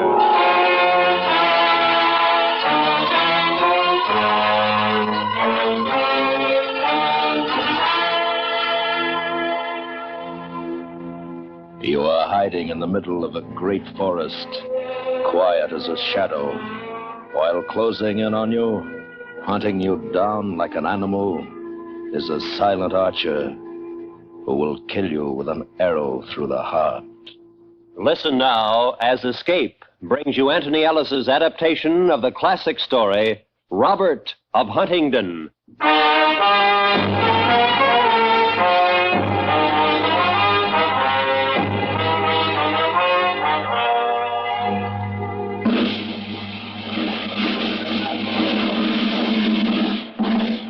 Hear ye. Let it be known by all present that a sum of 100 pounds is placed upon the head of the outlaw, Robert of Huntingdon. And that an additional 50 pounds is to be the reward for whomsoever shall maim, kill, or capture the following: the felons Little John, Will Scarlet, Will Stutley, Nick Much, the friar known as Tuck, Gamble Gold, Helena Dale, Arthur of Bland, David Doncaster, Gilbert of the White Hand.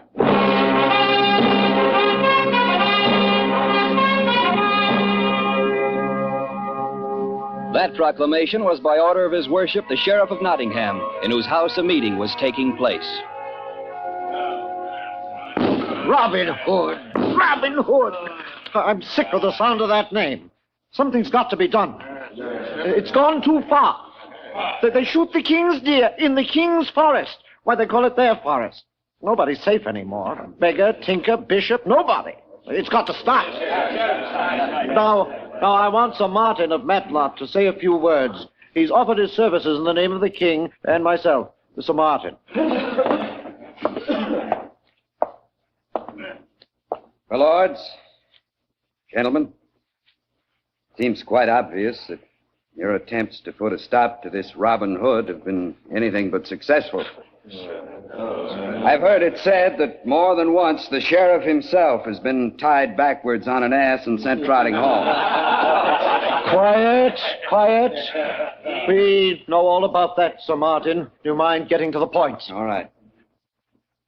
The point is that in Sherwood Forest there's a band of about 140 who fancy themselves the savior of the poor and the scourge of the rich. Well, that's an old story, and one I'm sure we've come to know pretty well. Any excuse for outlawry. Well, I propose to stop them. To gather a force of men, 100 mounted, 100 archers, and 100 foot soldiers, go into that forest and exterminate Robin Hood with the others once and for all. Wait. We can't afford to give you such an army without some kind of plan. And besides, most of our best men lie buried there as it is. What you're proposing has been tried. It's nothing new. You don't know these outlaws as we do. I have a plan, your worship. Oh? I'll go into the forest alone. Alone? These outlaws don't know me, and I think because of that, I'll be able to succeed. How? Let's say I pretend to be a wronged yeoman. They take me in to become one of the band. I find out their weakness, their sentry posts, everything I can to help us when the time comes for attack. It's very dangerous, you know. We won't be able to help you if they don't believe your story. Well, it's my life, your worship. I can do what I want with it. If I fail, you've lost nothing. If I succeed... All right. And the rest of you? Good. Give me a week. I'll get word to you when the time comes. My signal for the attack will be a blast on this horn. And now, my lords and gentlemen, I'll disguise myself as a poor but honest yeoman, foully wronged by his worship, the Sheriff of Nottingham.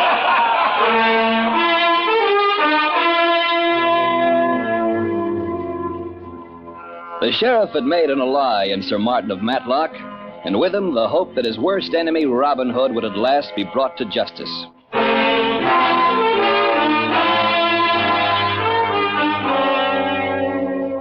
In Sherwood Forest, two men dressed in Lincoln green sat lazily beside a brook. One tall, handsome, his cap set carelessly at an angle on his head, shading the eyes from the sun.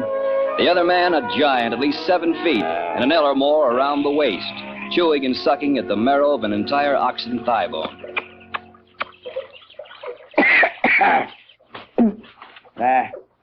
I'm going to have to speak to Nick Much about the quality of the sheriff's beef, Robin.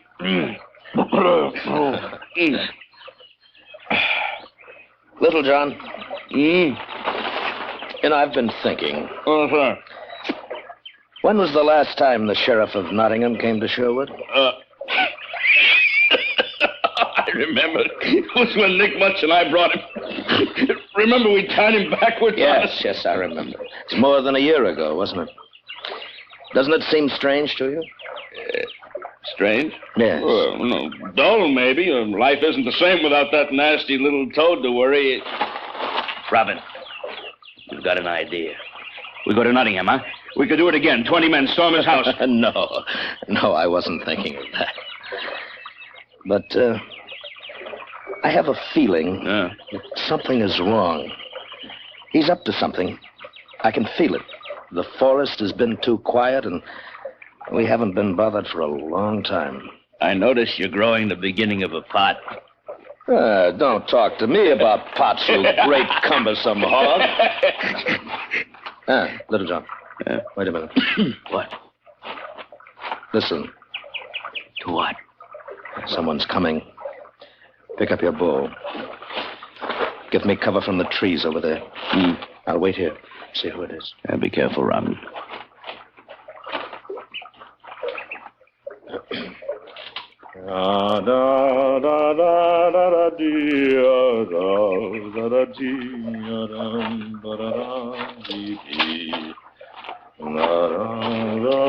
Morning, stranger. Well, good morning to you, my friend. I seem to have lost my way. Can you tell me where I am? Certainly. This is Sherwood Forest. Where are you going? Nowhere. Anywhere. Where do you come from? Nottingham. Huh? Yes, today, thanks to the sheriff, I lost my cottage, my cow, my land, everything. Oh? I'm sorry to hear that. Well, I know the forest well enough. If you like, I'll guide you through it. Thanks. But, I'm looking for a man here, a particular man. No? Robin Hood. Possibly you know him. He's called an outlaw by some, but there are others who swear by him. Yes, I know. Do you mind if I ask you why you want to find him? Well, they say he's always in need of good yeomen. Now that I'm a felon in the eyes of the king, I've nothing much to live for, unless he takes me into his company. Well, what is this nasty thing that you did? It was one of the king's deer. I shot it and was seen by a forester. Yeah. I escaped with my life, my longbow, and these arrows. Uh-huh. Now, from the look of your eye, I'd say you have the making of an archer. Little John? Yes? What's your name, my friend? Martin Greenleaf. This little fellow coming here is called Little John. Martin Greenleaf wants to join the band of Sherwood Forest. I heard the talk. What are you called? Robin Hood. Well, I wasn't sure. Take him to David Doncaster, Little John. Have him measured for a suit of green. And then tell Nick Much to prepare some food for him. Welcome to Sherwood, Martin Greenleaf. I think we can see to it that you'll never have regrets for today.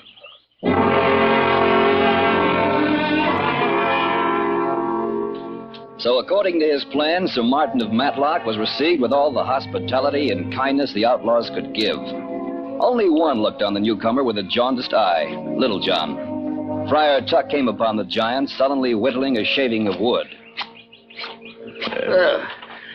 And what's the matter with you, little man, huh? A face like that is enough to make a bee's nectar sour. Now, why aren't you at table feasting with that newcomer, Martin? Fat friar. Huh? Go away. I didn't ask for your company. Oh, save us all. I don't like yours either. That's no answer to my question. All right, then. I don't like him. This Martin Greenleaf. Oh? I don't know why. Robin's too easy. He's a mark for a sad story. This fellow's told one, that's all. And if the story is true? If. I'd rather have found that out before inviting him to join us. You are a suspicious chap. Yeah, well, go on back and stuff yourself. I didn't ask you Yeah, here. where are you going, Shell? To look for better company. But Little John had another idea. He dressed himself in the disguise of a tailor, and carrying nothing but a stave and a dagger, he made his way to Nottingham, where he hoped to find out what he could about Martin Greenleaf. But luck wasn't with him, because he'd gone less than a mile beyond the forest when he was seen by 6 of the sheriff's henchmen. And because of his great height, they recognized him. I tell you it is. It's Little John. I've seen him before when we fought the outlaws in the forest. Take him! No, you...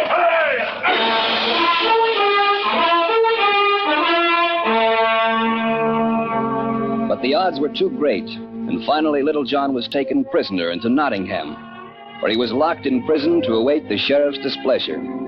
It was Will Scarlet who heard the news from a friendly tinker and carried it to the outlaws. Robin! Quiet, all of you, quiet! Quiet! What's the matter, Will? Little John. Well, what about Little John? The sheriff's men took him by surprise. They've got him now, in Nottingham. Where? When? He was here a little while ago. That's all I can tell you. On the Nottingham Road, the tinker swears it was Little John. All right, we'll go to Nottingham then. And I'll tell you for one, I'll pick out the sheriff's hat and throw it to the dogs when we come back.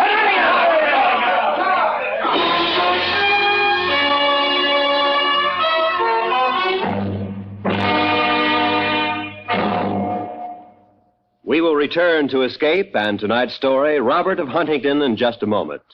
For stirring chorus singing, lend your ears to the Choral Ears every Sunday night on most of these same CBS radio stations. Yes, later tonight, enjoy the Choral Ears. And now, back to Escape.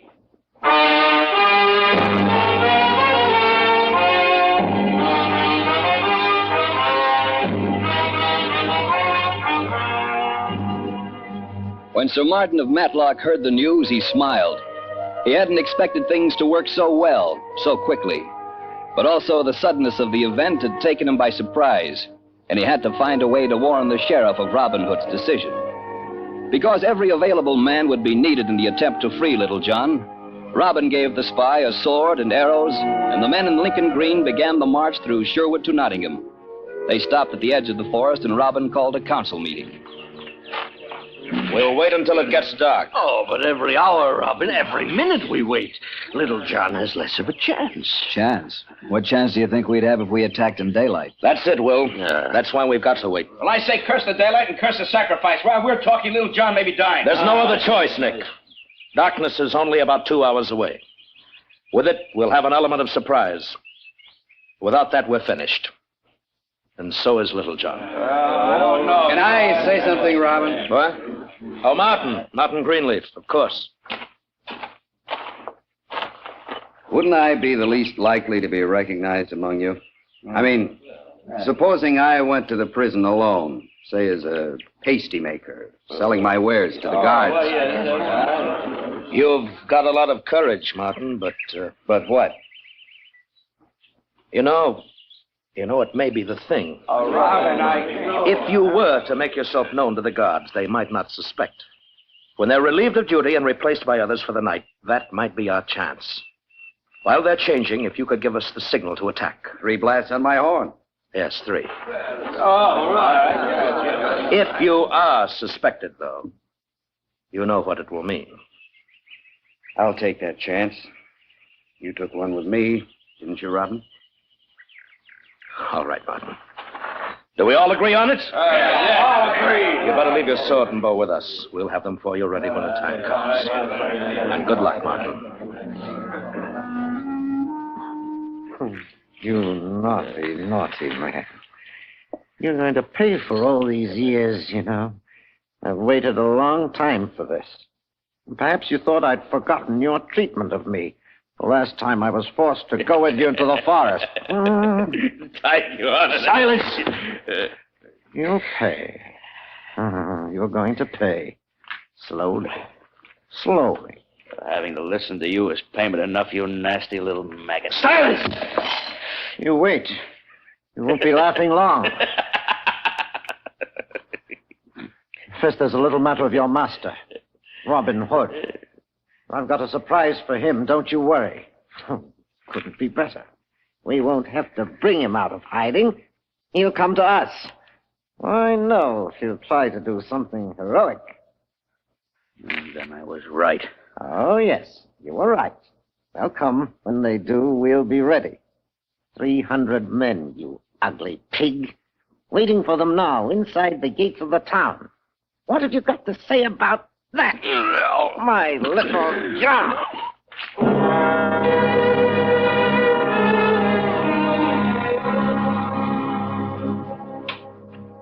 And at the edge of the forest, Robin and his men were also waiting. Each man silent with his own thoughts, and then the sun was gone from the sky. Robin stood a little apart, sharpening the blade of his dagger. Hey, Robin, yes? Oh, Friar Tuck. Robin, I've been thinking. Yes, there was something little John spoke to me about before he left us. Well, what was it? This Martin Greenleaf. Oh? Well, go on. Well, now, John didn't seem to know why, but he said he didn't like the man, didn't trust him. Now, that's strange for little John. Yeah. At first, I wondered about it. Then I forgot, and now I'm beginning to wonder again. Now, Martin's willingness to do what he's done. You know, it is possible that he is one of the sheriffs. No, I can't believe that. No. You've always been a good man, Robin. That's one of the reasons I joined you. I don't say I blame you if you thought his story was true. But at the same time, if it wasn't. If he was lying, Ah. then little John's capture is on my head. Yes. Why would he be so anxious to risk his life? He doesn't know little John. Why should he care that much? I should have spoken of this before. Yeah, and before I might not have listened, which is even more foolishness. Call the men together, Friar. We've got to decide about this. And they decided. There was no proof of Martin Greenleaf's wrongdoing, but the thought was planted and grew until the fears were shared by all of them. And then Robin made his plan. Meanwhile, at the sheriff's house, for there the lawmaker had gone to eat the evening meal, a servant entered, and close behind was Sir Martin of Matlock. Sir Martin, you've got word.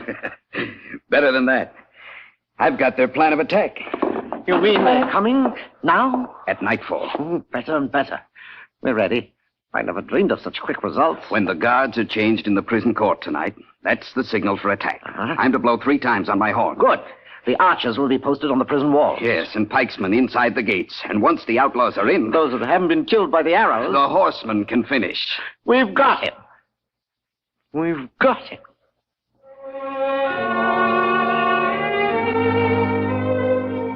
But that wasn't the first time the sheriff had said these very same words, only to see his triumph melt away through his fingers.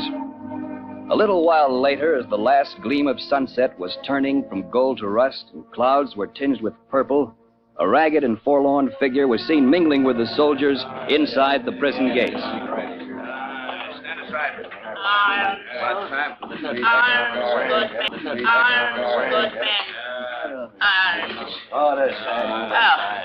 May heaven bless you, kind gentlemen.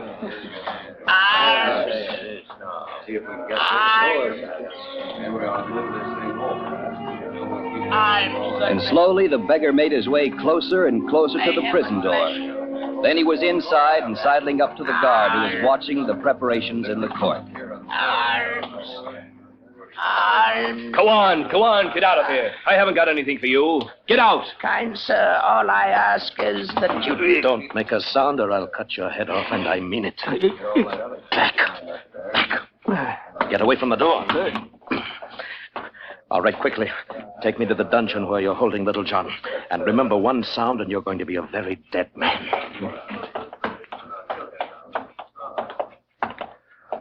Faster. Faster. Yes.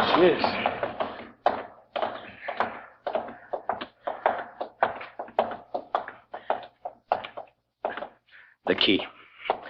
Little John. Little John. That's you, Robin. Yes. Oh, man, this time I was certain I'd be dancing at the end of a rope. Not yet, little man. Guard the key to the chains. Hurry. Yes. We've got to get out before the prison gates are Yes, closed. There's yeah. only a minute. Pretty small odds. We've got to run like hares. Oh, give me a second to exercise. Oh, this is the dog who hit me while I was chained. Here, 1 second, Robin. No. Tilt your head, Master Foul Fellow. Drop more. There. Now, Robin, I'm ready.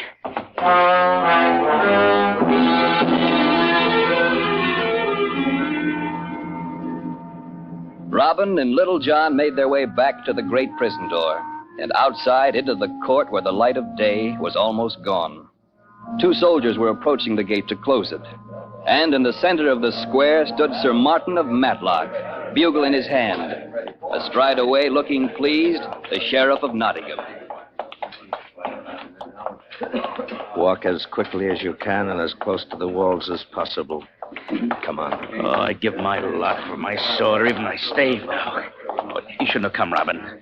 When I say the word, run. Hey, look. We're starting to change the guard at the gates. All I hope is when Martin Greenleaf gives the signal to blow the brains right out of his head. Now, run! A prisoner! Robin! We'll try for the other side of town, then across the lea, and then we'll... Little John, you're hurt. No, I'm all right. Hip prick in the shoulder. Where are the others? You'll see.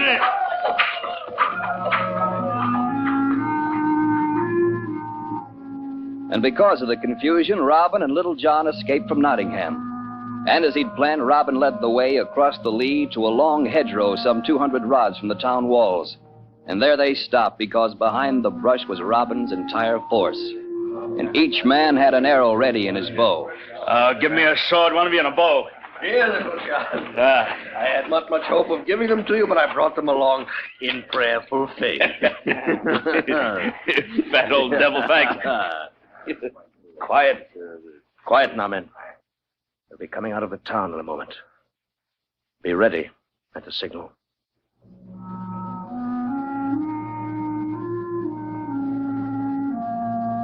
And moments later, they saw the mounted soldiers ride out. And behind them had run the pikesmen and archers, fanning out in a solid line. The lights of Nottingham were behind them, and where the men of the forest were hidden in darkness, such was not the case with the sheriff's men.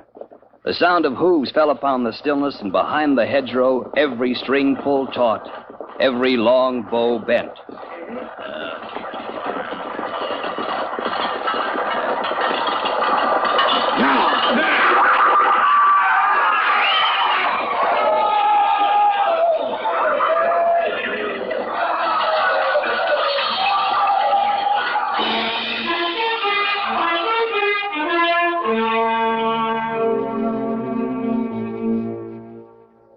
The slaughter was terrible.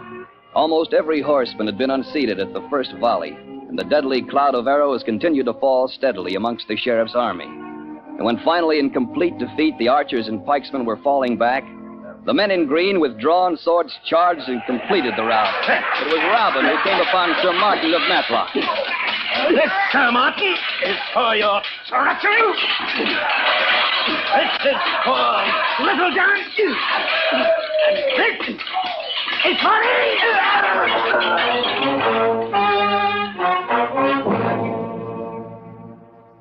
And with a tremendous stroke, Robin cut him down. The battle lasted only a few moments longer, and then on a signal from Robin,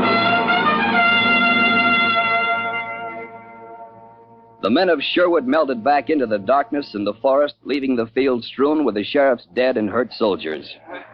Little John's wounded shoulder was attended to by Friar Tuck, as were the wounds of the others. And then a great merrymaking began, which lasted far into the night. As for the Sheriff of Nottingham, at the first sound of battle, he ran into his house, and locking the door behind him, stood quivering in fear until the news of defeat was brought to him. And then his great courage returned, and he swore a mighty oath that someday he'd go again into Sherwood and by his own hand bring Robert of Huntingdon to justice.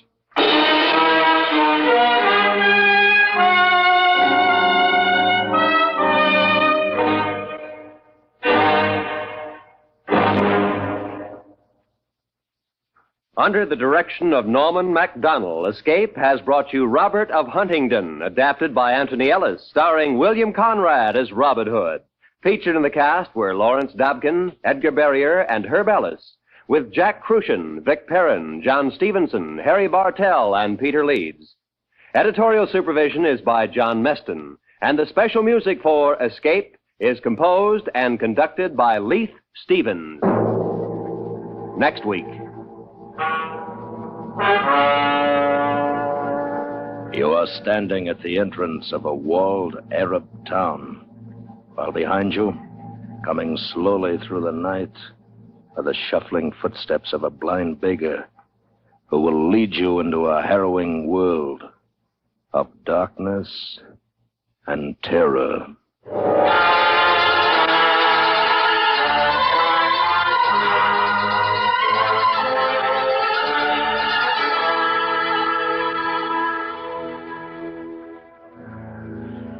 If you don't know the difference between a hawk and a horse, that, as the pundits say, is a horse on you. And if you don't know the difference between CBS Radio's Bob Hawke and any ordinary quizmaster, then you'd better take steps. Yes, take steps right to your radio Monday nights and enjoy the quips, the quiz, the merriment of the Bob Hawke Show on most of these same CBS radio stations. This is Roy Rowan speaking.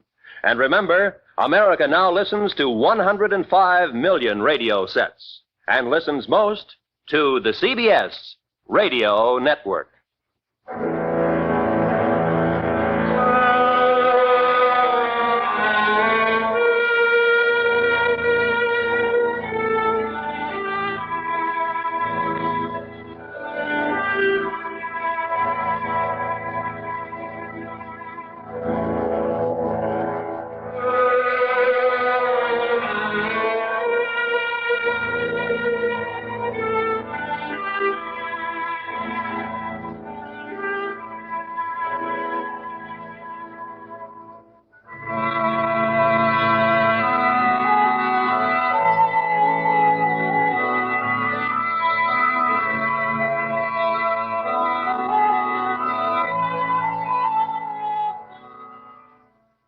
We tip our hats tonight to our partners at CBS.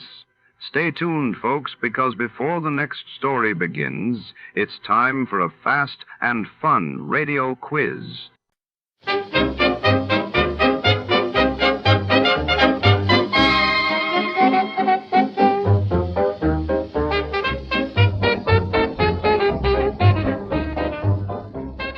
Tonight, under the neon haze of the city skyline, the tantalizing scent of forbidden fruit draws our hard-boiled detective into a web of deceit. When the priceless apple of Eve vanishes from a high society gala, shadows lengthen and secrets come alive.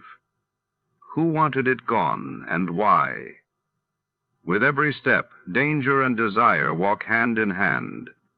Stick around, the truth has a bite. Before we begin, let's see what happened on the day it aired. It was March 12, 1947. On that day, President Truman unveiled his doctrine to halt Soviet influence in Greece and Turkey, while across the Atlantic, Britain faced a crippling coal shortage as workers and industries braced for blackouts.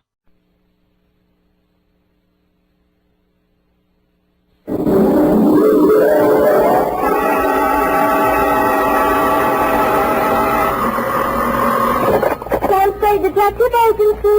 Me, sweetheart. Sam, how opportune. I was just thinking of you. Me and who else? Both my ears were burning. No, Sam, no. With regards to our shortage of office supplies. Don't give it another thought, Eph. This was going to be a short report. Short and sweet, Sam? Hardly, Angel. In fact, barely. Well, Sam, if you had asked me, I could have told you.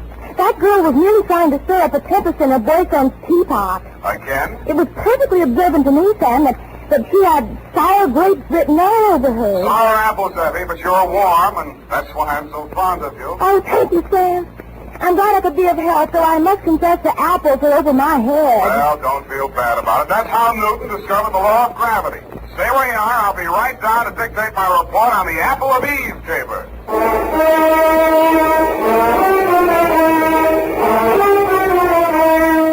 Dashiell Hammett, America's leading detective fiction writer and creator of Sam Spade, the hard-boiled private eye, and William Steer, radio's outstanding producer-director of mystery and crime drama, join their talent to make your hair stand on end with the adventures of Sam Spade.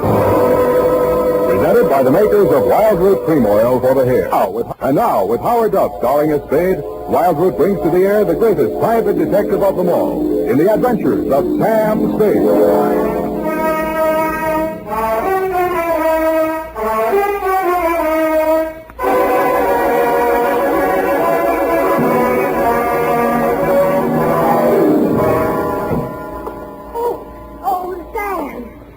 Come right in.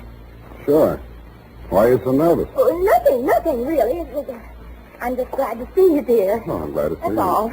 Come on, out with it. What are you hiding behind your back? Well, it's a surprise, Sam. So you just run along into your office, and I'll be right with you. Surprise, huh? Let me think. Father's Day?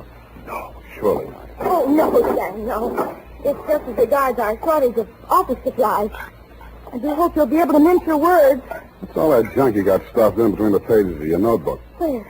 Oh, well, Sam, you see, improvisation is a child of necessity, so, to stretch our supplies, I just cut up some old strips of waste paper in case we run out of the genuine. Well, very ingenious. Shall we commence? Yes, but not too many corrections, Sam. I'm afraid this eyebrow pencil might not last. Well, don't bear down on it. Where was I? Okay, Sam. Date? I already have that, Sam. This one goes to... Hey, Yes, Sam? the calendar. Where is it? Calendar? Which calendar, Sam? You know perfectly well which calendar. It's been hanging there on the wall for 3 years. The one from Harold's Club in Reno. Oh, that old calendar. It was out of date anyway, Sam. That calendar was timeless. It was not, Sam. It was vulgar. That's a lie. I met the girl who posed for it. In more modest circumstances, I hope. Put it back. Now, Sam, don't. What did you do with that calendar? You mustn't excite yourself, Sam. Let me see that notebook. Old waste paper, indeed. An art treasure mutilated, and for what? To serve your own base purposes.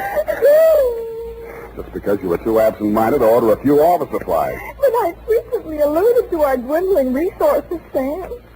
But no, you were too proud. Take these and put them in a safe place. You can put it back together with Scotch tape on your own time. Oh, we're out of Scotch tape, Sam. We've got a first aid kit, haven't we? Well, you don't. Use the adhesive. Date, June 19, 1949. I won't soon forget that. 2, Detective Lieutenant Dundee, Homicide Detail, San Francisco Police, from Samuel Spade, license number 137596. Subject, the Apple of Eve caper. Dear Dundee. The start of it was yesterday when Eve Adams first walked into my office. She was angry and she was terribly, terribly hurt. In fact, she had a shiner, a swollen jaw, and somebody had bitten her on the arm. And furthermore, she had the audacity to suggest that there was something shady between I and Mr. Hagen, when it is an item of public information that her and Gorse Hagen were voiced up practically before they started, and I might just add in passing... Just a minute, Miss Adams. You say this girl came to your apartment in a jealous rage and attacked you without provocation. None whatsoever. I never opened my trap to her, except to remind her that it would have been a blessing to the human race if her old man had never met her old lady.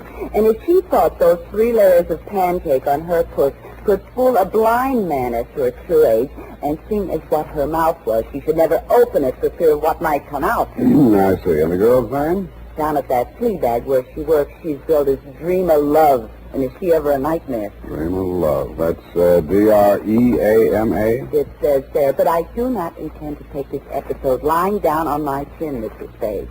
Why, if it had not been for the timely arrival of my concierge, that cheap mare would have brained me with my own gin bottle. I see. Landlady broke it up. And you say she threatened to return with a gun and blast you if you continued seeing Mr. Hagen. That is a fact. And she is just cheap enough to try some low trick like that. Mm-hmm. And what do you want me to do, Miss Adams? I want you to pay a formal call on that dame and tell her that upon the very next occasion of any violence or threats thereof out of her, I'm going to yell cops. In fact, Mr. Spade, I am placing my life and limbs in your hands, and if you are anything of what you're cracked up to be, you'll have no difficulty in giving that creepy crow the bum's rush straight out of my life. Pardon me, Miss Adams. My secretary seems to be calling me. Out of my way. I know who's in there, and I'm going in. Out of my way. Mr. Spade is here. Keep it off. You should have hired the 4th Marines, dearie. Now, ladies. Ladies, please. Break it up. You all show you who to get tough with. You ain't calling me shamus, or I'll let you have it. Now, ladies, please. Now, let's talk this over calmly and sensibly. Okay, you asked for it. Now, ladies. Oh. Please.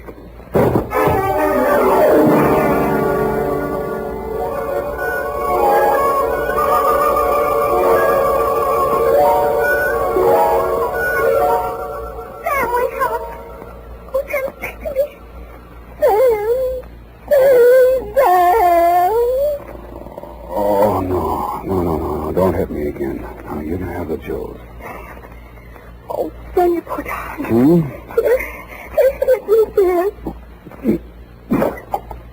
What is it? Tastes awful. Water, Sam. Oh. Where'd they go? Well, they chased each other down the hall. I thought you'd gone out. I did. What did she hit me with? Well, she took a staff out of her purse and let fly before I could prevent it. Yeah. But you were still on your feet when you told me to close the door. Fine, thanks. Help me up. Oh, yes, Sam. Easy. Oh, when I think of you lying in here unconscious all that time while I went out to lunch. What? If anything had happened to you, I'd never forgive myself. You call this nothing? Oh, poor dear brave boy. Now, you just sit down and relax. Now, the ambulance will be here any minute. Ambulance? Don't you know these things cost money? Oh, I'm sorry, Sam. I lost my head. When I saw you lying there overheat. Forget it. What's that gadget there on the floor? Oh, it's lipstick. It dropped out of her purse when she opened it with a sap. Huh. Apple of Eve. It's a ghost color, Sam. Apple of Eve. Unique Garage, Harry speaking. Spade, this is Dream of Love. Keep your distance. Look, you left your lipstick, but don't bother to come after it. I'll mail it to you. What kind is it? Apple of Eve. Sorry, I've never used it. Good, then I won't give you another thought. Oh, but you've got to. She's dead. Eve Adams? Yeah. She jumped into a taxi in front of your building. I went straight after her. But I got caught in traffic where they're tearing up Market Street. That could be anywhere between the Embarcadero and Twin Peaks. Fine alibi. What comes next? Well, I'm at her apartment now, and she's dead. Sam! Hold on. Yaffee? There's your ambulance. Can I send him away? What should I do Well, with it's $10 now anyhow. I'll use it for a taxi. Hello, Miss Love? Yeah? Stay there and don't touch a thing. I'll be right over.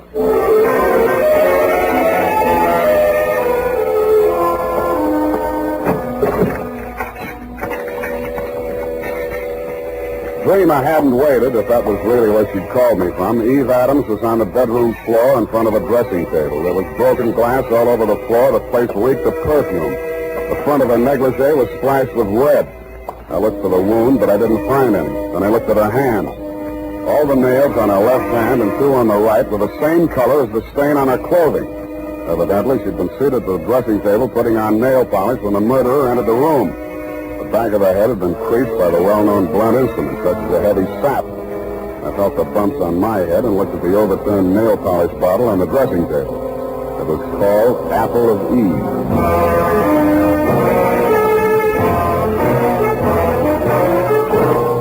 The makers of Wild Root Cream Oil are presenting the weekly Sunday adventure of Dashiell Hammett's famous private detective, Sam Spade.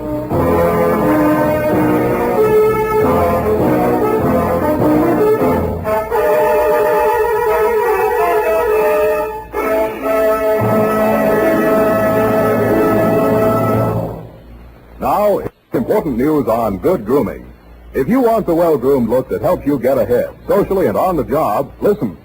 Recently, thousands of people from coast to coast who bought Wild Root Cream Oil for the first time were asked, how does Wild Root Cream Oil compare with the hair tonic you previously used? The results were amazing. Better than 4 out of 5 who replied said they preferred Wild Root Cream Oil. Remember, non-alcoholic Wild Root Cream Oil contains lanolin. It grooms the hair naturally, relieves dryness, and removes loose, ugly dandruff. So if you want your hair to be more attractive than ever before, get the generous new 25-cent size of Wild Root Cream Oil, America's leading hair tonic, on sale at all drug and toilet goods counters. It's also available in larger economy bottles and the handy new tube. By the way, Smart girls use Wild Root Cream Oil, too. And mothers say it's grand for training children's hair. Get Wild Root Cream Oil. Again and again, the choice of men and women and children, too.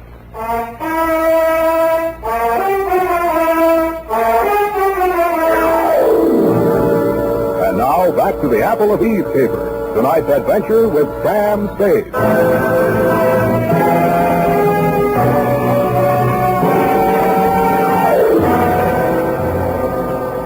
Second time around the murder apartment, I noticed something I hadn't caught the first time. Some smears of Apple of Eve nail polish that didn't show very distinctly against the rust-colored carpeting, but left a clear trail across the kitchen linoleum. When I opened the back door, I smelled burning cloth. It was an incinerator just outside, and from it I fished a man's shirt, partially burned. The initials in the pocket were still intact, so were the red stains under them. The initials were G.H. The stains were, you guessed it, Lieutenant Dear, Apple of Eve.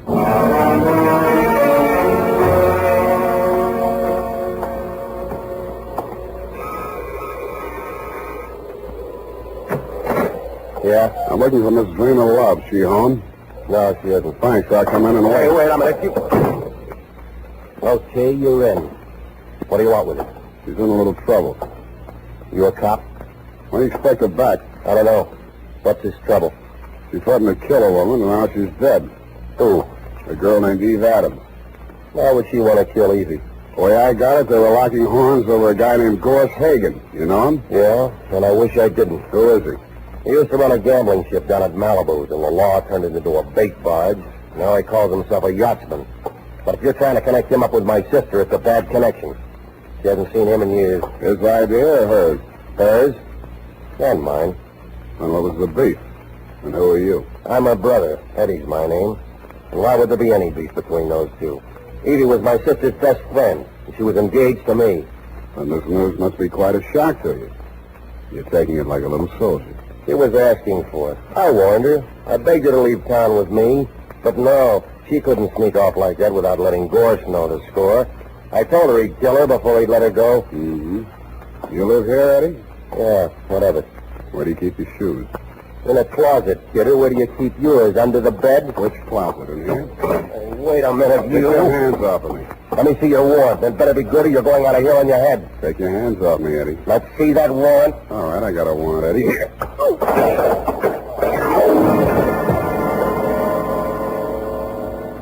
I didn't find what I was looking for, a pair of crepe-soled shoes with traces of Apple of Eve nail polish on them, but in one of his coat pockets I found a sales slip from a department store cosmetics counter. There were several items, but the one that interested me said, 1 lipstick nail polish set, Apple of Eve. About then I smelled brandy and a voice behind me said, What happened to the kid? Huh? Oh, he asked for my warrant. Well, when you come to see me, I'll know better. Your name is Gorse Hagen. I'm headed for your place right now. What are you looking for? A pair of shoes with crepe soles. What do you want with my deck shoes? I thought maybe they'd match up with this piece of the shirt with your initials on it. Give me that. That's a fact. Where'd you get that? In the incinerator at Eve Adams' place. Well, that don't prove anything. Lots of people got the same initials. Have you talked to, George Howard? He's alibied. He's out of town. That proves it's a frame. I don't know any George Howard. I thought so. Okay, let's cut out the monkey business. Give it to me. It's evidence. Give it to me. All right, I'll give it to you. I did, but he gave it right back to me. I was only losing on points until I tripped over poor old Eddie and lost my balance. That's when he gave me the coup de grace. I wasn't quite unconscious, but somehow I just didn't feel like getting up. And when the apartment door opened, I opened my good eye just wide enough to see Dreamer Love walk in. Oh, what are you doing here? I've come to help you, Dreamer. I don't need any help from you, Gorse. I told you that 3 years ago. Why did you kill her? I don't know what you're talking about. You killed Eve Adams. Why? You're wrong, Gorse. I haven't seen Evie in ages. Why did you kill her? All right, I did it. Yeah? Why? I was jealous. Seeing the two of you together after all we'd been to each other. Go on, laugh at me. I don't mean murder out of love for you. It's very funny, isn't it? I'm very fond of you, Dreamer. My poor little dream of love. I'd give you anything, honey. The shirt from my back. Here. Here's a piece of it on account. I see you're impressed. Me too. Come on, we'll go someplace where we can be alone and talk things over. No, Gus, please. I can explain everything. Explain in the car on the way down to the boat. Come on. You're hurting me. Oh! No! Come on, off the door.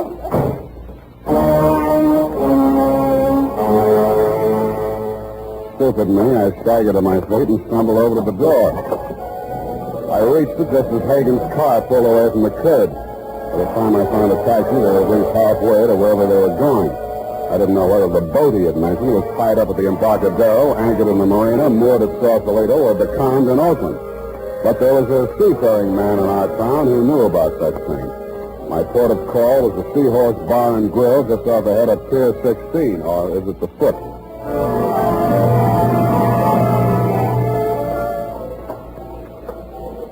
Captain Pasoldi?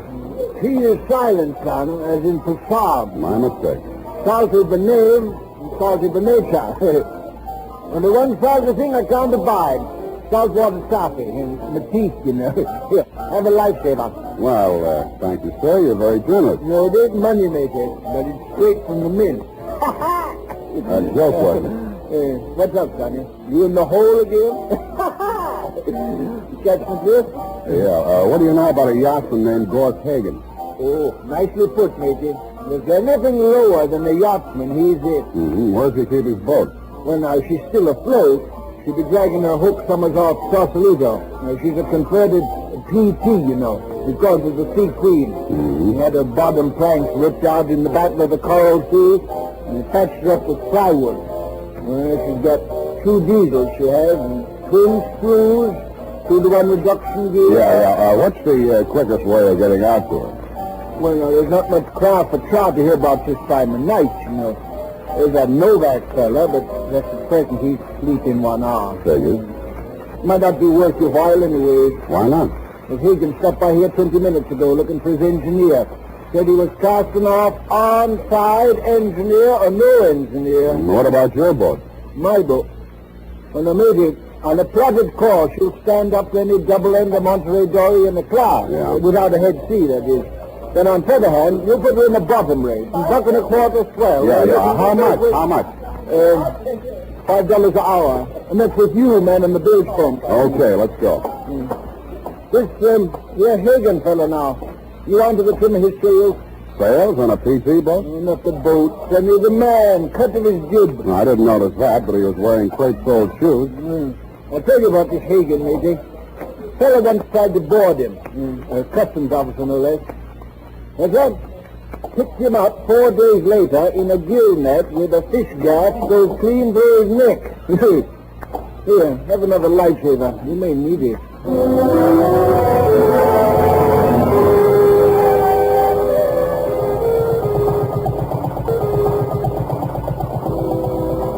After he'd lashed me to my station at the bilge pump, Captain Pasoldi got his double-ended Monterey Dory on a plotted course to Sausalito, he hoped, and we plunged recklessly into the fog. As nearly as I could catch the slip, there was a 50-50 chance that A, Hagen had found his engineer and would be halfway to the Farallone Islands before we could make it past Alcatraz, if we stayed afloat that long, or B, that he hadn't found his engineer and might be having trouble starting up those 2 diesels with the twin screws and the 2-to-1 reduction gears, whatever they are.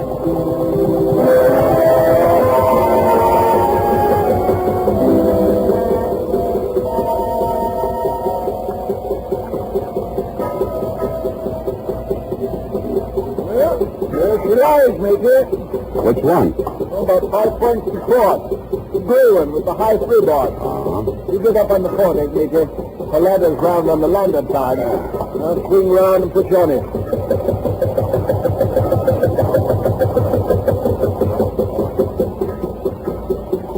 Hey!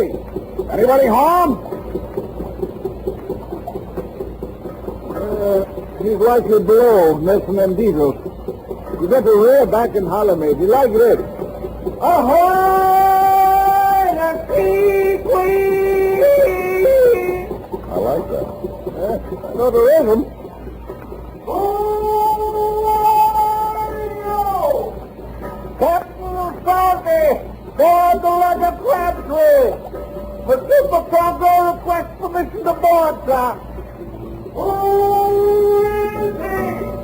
Hey, I want to talk to you, Hagen. Captain Salty. What down, you clumsy lover? What do you get me? Some writing note. That's a mixture. Here. How do you learn this thing? I got to get you to the shore. That's Stefano. There's a Ford here. But don't pull it back all the way. She'll die. And that comes from You lie still. What are you looking for? Jump the bucket. Lifesaver.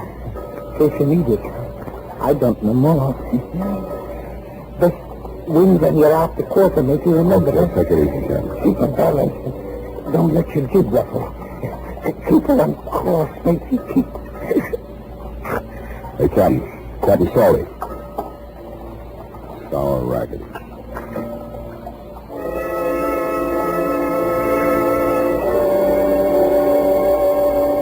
I crawled over the rail and tried to make out Hagen's silhouette on the other boat. I could just barely make out the shape of the hull against the faint glow of light from the Sausalito shore.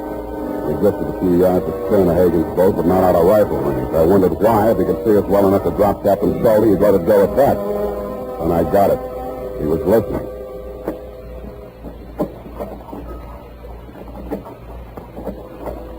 Somebody was pulling out from shore in a rowboat. I didn't waste any more time listening. I dug into Captain Salty's jumper pocket, fished out a waterproof pouch. I took the seaman's papers out of it. He didn't need them anymore. Wrapped it around my gun. And I took off some clothes and eased myself over the side. I didn't swim for speed, but for distance. Stopping now and then to make sure the man in the boat was still covering for me. I felt my way around the hull till I found the anchor rope. Just as I grabbed it, I heard him rest his oars. Hagen, who's that? Eddie Love. What do you want? I've come after my sister. Go on home, Eddie. She's sailing with me. That's the way she wants it. No lying. Wait a second. Come on out there, Beaver. What's happened? Your brother's down there in the boat. Talk to him. Well, what am I doing? Talk to him. All right. Eddie! What's he done to you, sis? I'm all right, Eddie. Everything's all right. Ghost and I decided... Go on home, Eddie. He's lying to you. He knows you framed him. If you stay out with him, you won't come back. No, Eddie. I'm coming aboard. He knows. He's got free. No, Eddie. Drop it, Hagen. Oh, drop the rifle. Go up. You lousy. Damn it. Stop.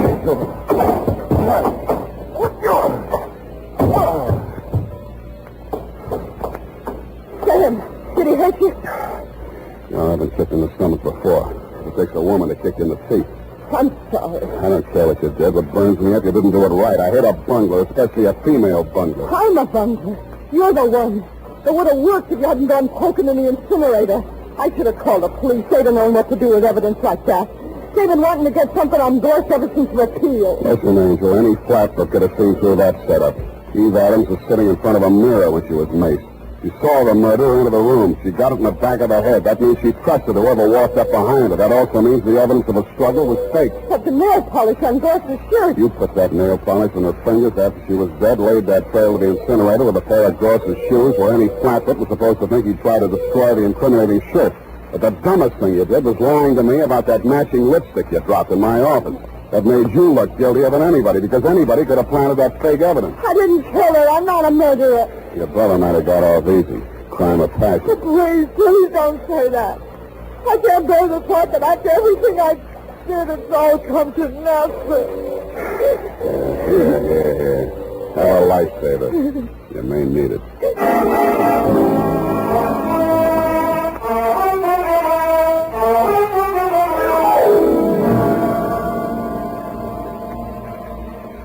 Period. And a report. Oh, Sam. Poor Captain Supensee. She is silent. Everything's the same. Go type that up. All right, Sam. Nice one on the package.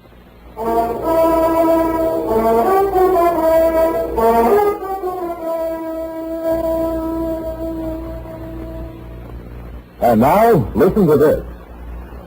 There's nothing like it, friends. There's nothing like Wild Root Cream Oil to groom your hair neatly and naturally.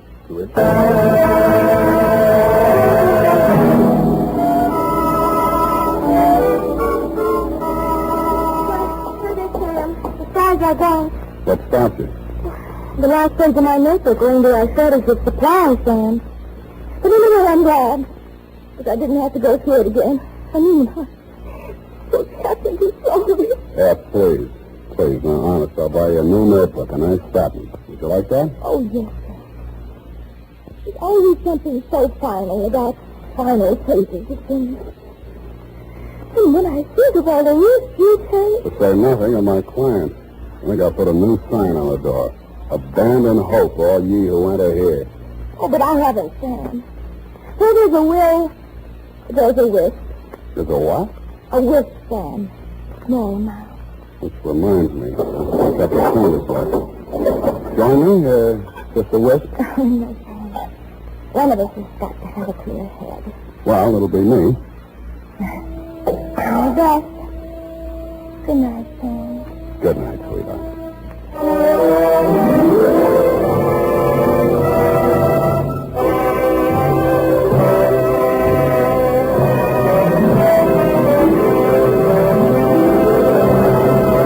The Adventures of Sam Spade, Dashiell Hammett's famous private detective, are produced and directed by William Spear. Sam Spade is played by Howard Duff. Lorene Tuttle is Effie. The Adventures of Sam Spade are written for radio by Bob Tallman and Gil Dowd, with musical direction by Lud Gluskin. This is Dick Joy, reminding you that next Sunday, author Dashiell Hammett and producer William Spear join forces for another adventure with Sam Spade, brought to you by Wild Root Cream Oil. Again and again, the choice of men who put good grooming first.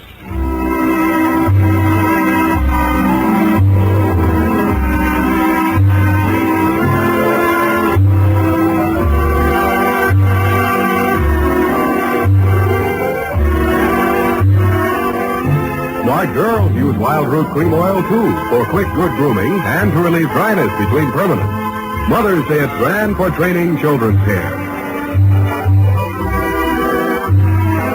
This is CBS, the Columbia Broadcasting System.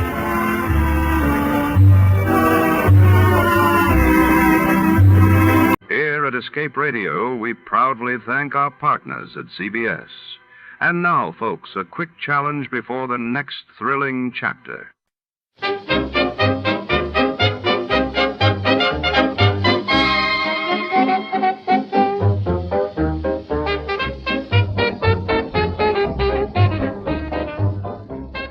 Tonight, in the Bolt Out of the Blue matter, our story crackles to life within the high-voltage corridors of the Edison Electric Laboratory, where genius and danger dance beneath humming coils and shadowed catwalks. When a renowned scientist meets a shocking end under mysterious circumstances, Detective Malone must navigate a web of secrets, jealous rivals, and forbidden experiments. The air sizzles with suspense as lightning flashes both inside and out. And no one is safe from the storm brewing within these electrified walls. Stay tuned. Before to start, let's see what happened the day it was aired. It was March 14th, 1952. That day the world watched as the United States announced the successful detonation of a hydrogen bomb in the Pacific, marking a new era in nuclear power and across the Atlantic. London was abuzz as King George VI's funeral procession drew vast crowds in solemn tribute to the late monarch. Johnny Dollar. This is Harry McQueen, Johnny, up here in Gloucester, Mass. McQueen? That's right, Four State Mutual. Oh, sure, Harry. How are you? What's on your mind? Johnny, I have a real funny one for you. Okay, so I'm laughing. Oh, I mean funny peculiar, you know. Do I? Why don't you tell me about it? We'll see. Well, it appears that somebody is threatening the life of one of our clients. You call that funny? I told you, Johnny. Yeah, you told me. What's the name of this client? Amos R. Weatherby, an old retired sea captain. Lives in a little town of Annisquam up on Cape Ann. How much insurance does he carry? $50,000 straight life. And who's the beneficiary? His pretty young niece, Thelma Jane Weatherby. Oh? She lives with him, sort of takes care of him. But she just can't wait for him to die a natural death. Oh, wrong, John. She's the one who called me about it a few minutes ago. Asked that you be sent up there. Well, now, Harry, you know as well as I do that if she's smart... And she is. And if she has got any intentions, the best way to keep suspicion from herself. Wrong again, Johnny. I'm sure of it. Yeah. Just wait till you see and talk to her. Well? Young, did you say? In her late 20s. And, pretty? Very. The most gorgeous girl I think I've ever seen. Okay, then, Harry, give me the address and telephone her that I'm on my way.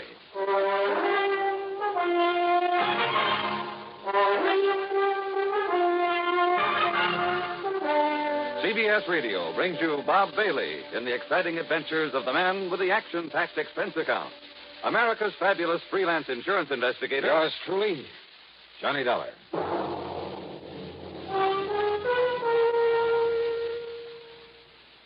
Now, Act One of yours truly, Johnny Dollar.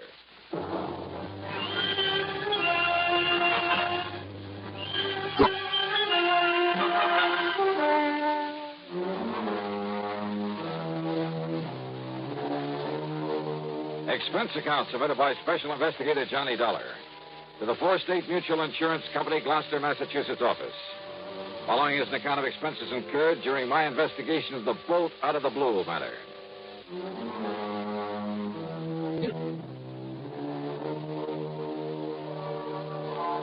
Knowing the Cape Ann country pretty well, I decided to use my own car on this one. So, expense account item 1, $14.70, mileage at the rate of 10 cents a mile. And a bargain for the company at half the price.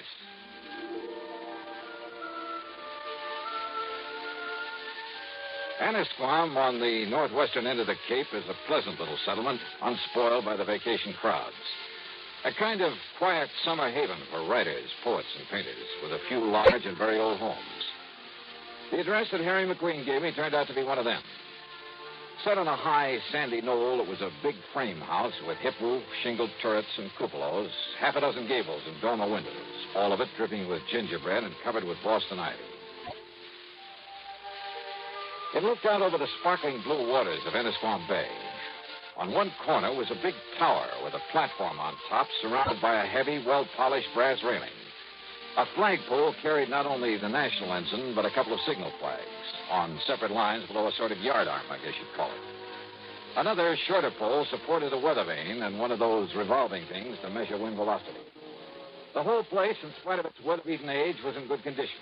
It was what the owner, according to Harry's description of them, would probably call shipshape. All very interesting and colorful. What interested me most, though, was the vision that greeted me at the front door. And I mean vision. Yes? Oh, you must be Johnny Dollar. Any description of Thelma Jean Weatherby could only end up in the Department of Understatement. She was tall, well-tanned, and beautiful. A sort of honey blonde with clear, exciting blue eyes.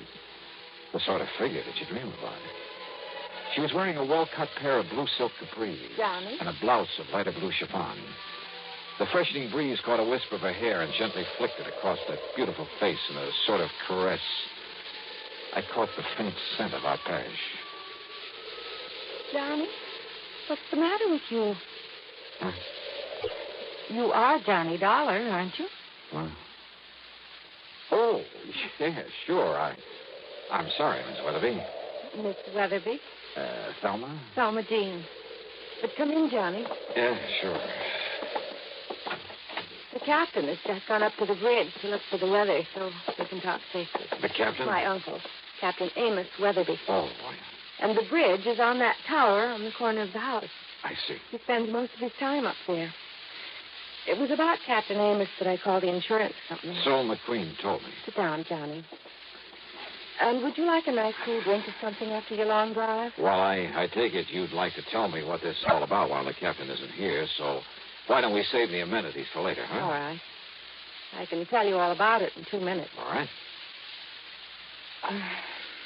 I was engaged to a fellow. That I can believe. His name was Roger Burton. Until a couple of weeks ago when the captain, who didn't like Roger from the start, well, he found out some rather unsavory things about him. Like what, Thelma Jean? Roger never told me, Johnny, but he'd been married. Twice, as a matter of fact. And both of his wives died under very funny circumstances. I see. Also, they both had considerable money.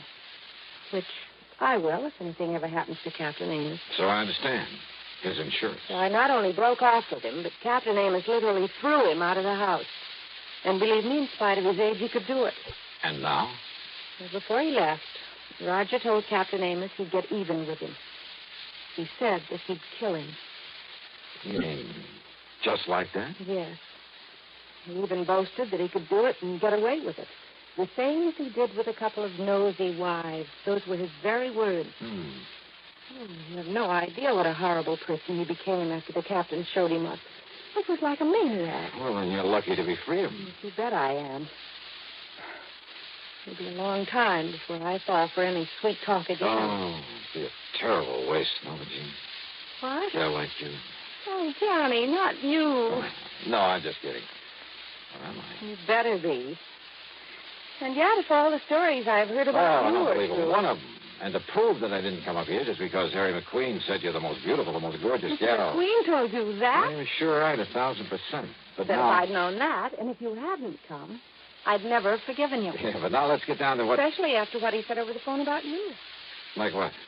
Oh, that, you're an old, dull, stodgy, pedantic, Why, I'll bumbling... sue him. And I'll certainly try to prove otherwise. But right now... Now, Johnny. Now, let's get down to business. Well? Well, after the captain threw him out, we thought that was the last we'd see of Roger, in spite of what he'd said, in spite of his threats. But? Johnny, somebody has been prowling around outside this house at night. I've only caught glimpses of him, of his shadow, really, but I'm sure it's Roger Burton. It can only mean one thing, Johnny. He's here to carry out his threat against Captain Amos.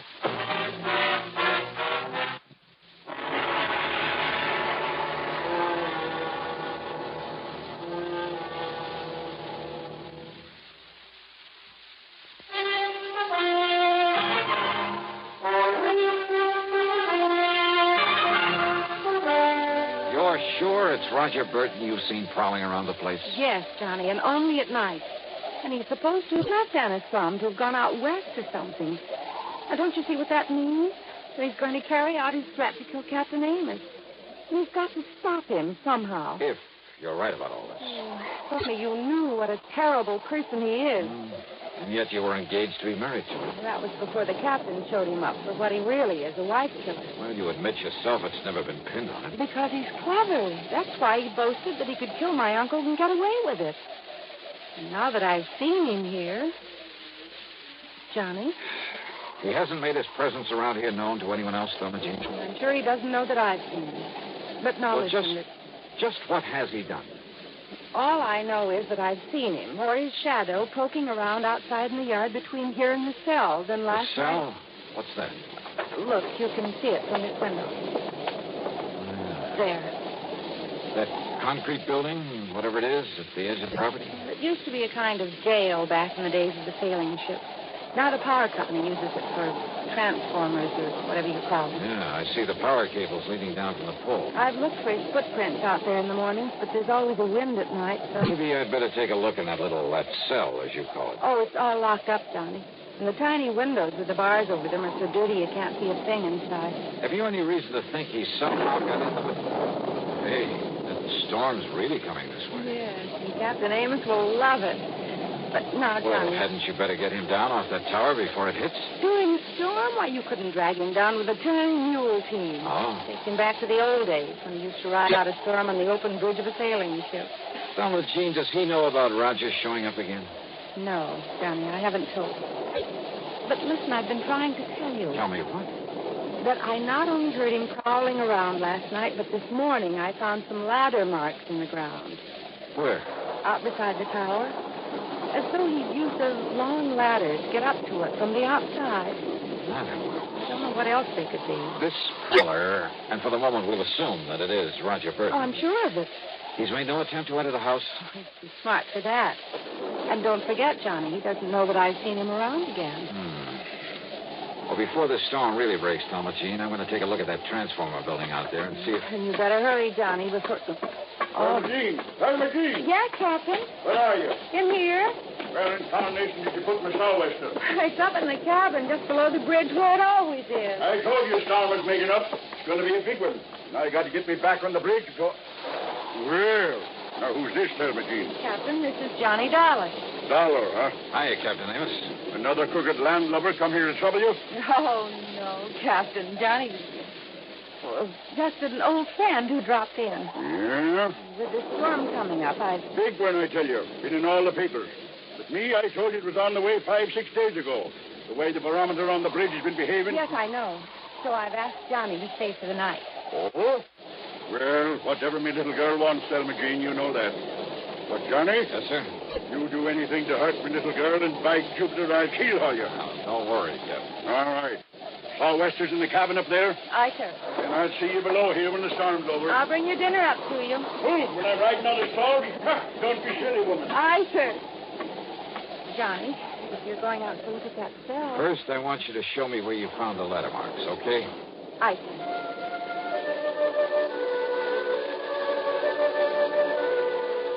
The marks in the ground were still quite plain at the base of the ivy-covered tower. The ladder must have been a tall one, high enough to reach the platform that the captain called the bridge. And I found it. Rather a couple of things. A heavy lightning rod extended up the side of the tower, well hidden by the ivy. But the bottom of it had been sawed off, making it useless. Also hidden by the ivy was a wire, an insulated copper wire. Too heavy to cut without tools, but certainly not big enough to take a lightning bolt. The wire was lashed to the upper section of the lightning rod. The other end disappeared in the ground at my feet, and it led away toward the cell, the little transformer station. It was dark now, and the storm was building up fast. I dashed back into the house, up to the second floor, and then up the winding stairway to the captain's bridge. You better lash yourself onto the rail, Johnny. This wind will blow you clean off of the deck into the sea. Looks like you're right, sir. I told her this nor'easter is going to be a big one, and it is, Johnny. Reminds me of one night off the Azores. That was fast. What are you doing there, Johnny? This upper end of the lightning rod was 6 or 8 feet from the side of the tower, held there by big insulators. But again, the heavy copper wire, again hidden by the ivy. It connected the rod with the brass railing where the captain was holding on for dear life against the wind. And it meant that the railing was the cleverest, most diabolical instrument for murder that I had ever seen.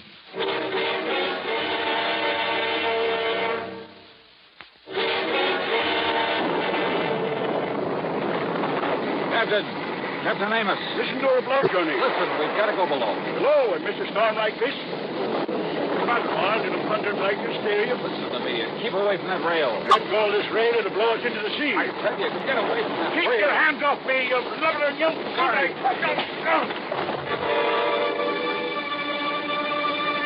I dragged him off his so-called bridge and down into the little room below, then hoisted him onto my shoulder and started down the circular stairway. What happened to him? I'm afraid I had to knock him out. What? To get him off that platform up there. No, Johnny, you shouldn't have. He'll never forgive you for... For what? For preventing him from getting electrocuted? Oh. Better give him some brandy or something. Oh, Johnny, don't you understand? Didn't you see the lightning rod up there? You bet I did. Right next to the platform. And while you're at it, you can bring a slug of that for me. Don't you understand? Lightning wouldn't hit a rod like that, not once in 100 years. In 100 years, Johnny, here. Thanks. What it does is clear the air of static electricity all around the place, so the lightning won't strike nearby. Yeah, that's what you think. Don't you see what you've done to him? I'll never forgive you for this. Here, darling. Now listen, Thelma Jean. Oh, Johnny, you've hurt him. Well, I'm sorry, but now listen. You're going to be a lot more sorry. Thelma Jean. There's nothing you can say, Listen Johnny. to me. You keep him here. Keep him away from the bridge until I get back here. Come back here, Johnny. Just keep him there. Outside, with the aid of occasional flashes of lightning, I found my way to the concrete transformer house. There, I found out how Roger Burton, in spite of the heavy padlock on the door, had got into it. By the simple device of pulling the pins out of the hinges. And who was sitting there waiting for me with a .38 in his hand? Close the door, mister. And back up against it. Go ahead. You don't give me much choice, do you? I can only tell you that if you make one move towards me, I'll pull this trigger. Your body won't be found until the annual inspection of this little transformer station. That'll be 4 months from now, and I'll be a long way away from here. I see. I'll probably have to kill you anyway, mister. After I get rid of that meddling old man up in the tower the old fool calls the bridge, Up on the tower, Burton? Yeah, I saw you drag him away from there through this window, just before a good flash of lightning that could have been my cover-up. But don't worry. He'll be back, hanging on to that railing, riding out the rest of the storm, and when he is... The rest of this madman's murder weapon was all too obvious now. Up on the tower, the brass railing was wired to the disconnected lightning rod. On the lower end was the copper wire I discovered. And this end of the wire here in the blockhouse was connected to a 22,000-volt transformer. You see how it works, mister? He goes back up there and grabs hold of the rail. I throw the switch. And the power on this line will not only kill him, but melt away the copper wire. Destroy the evidence. Only nobody will look for evidence, because they'll all think a bolt of lightning killed him. All right, Burton, listen to me. No. Look. I can see him. In the room where you carried him. Hey, look through the window beside you. You can see him, too. I can see him all right. Starting back up the circular stairway, back up to the bridge. You think the Thelma Jean can stop him? Never! If he ever got there, if he touched the railing, Burton would throw the switch, would electrocute him. But then a miracle. Once in 100 years, the bolt of lightning out of the heavens.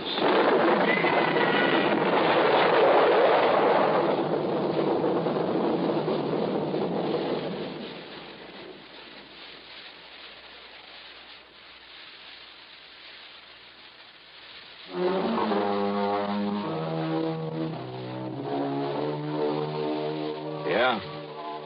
The bolt of lightning had struck the rod high up on the tower, had streaked down the wire into the blockhouse. It fairly exploded inside of it. The force had blown me out through the door, and it was a couple of hours later inside the house before I was able to move. Burton, holding the switch, had been killed instantly. I'm glad I hadn't tried to get any closer to him. It was a bolt out of the blue. It was justice in its own strange fashion. Expense account total, including a checkup by one of the local medicos, some new clothes, mine were in shreds, incidentals, and the trip back to Hartford, $171.50. Yours truly, Johnny Dollar.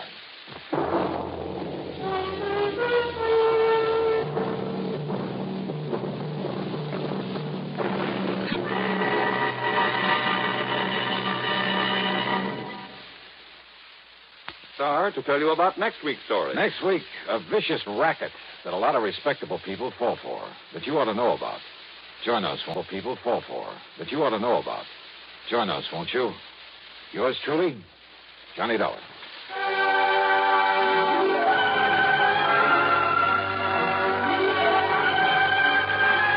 Yours truly, Johnny Dollar, starring Bob Bailey, originates in Hollywood and is written, produced, and directed by Jack Johnstone. Heard in our cast were Virginia Gregg, Carlton G. Young, Ralph Moody, and James McCallion. Be sure to join us next week, same time and station, for another exciting story of Yours truly, Johnny Dollar. This is Jim Matthews speaking. Here at Escape Radio, we proudly thank our partners at CBS. And now, folks, a quick challenge before the next thrilling chapter.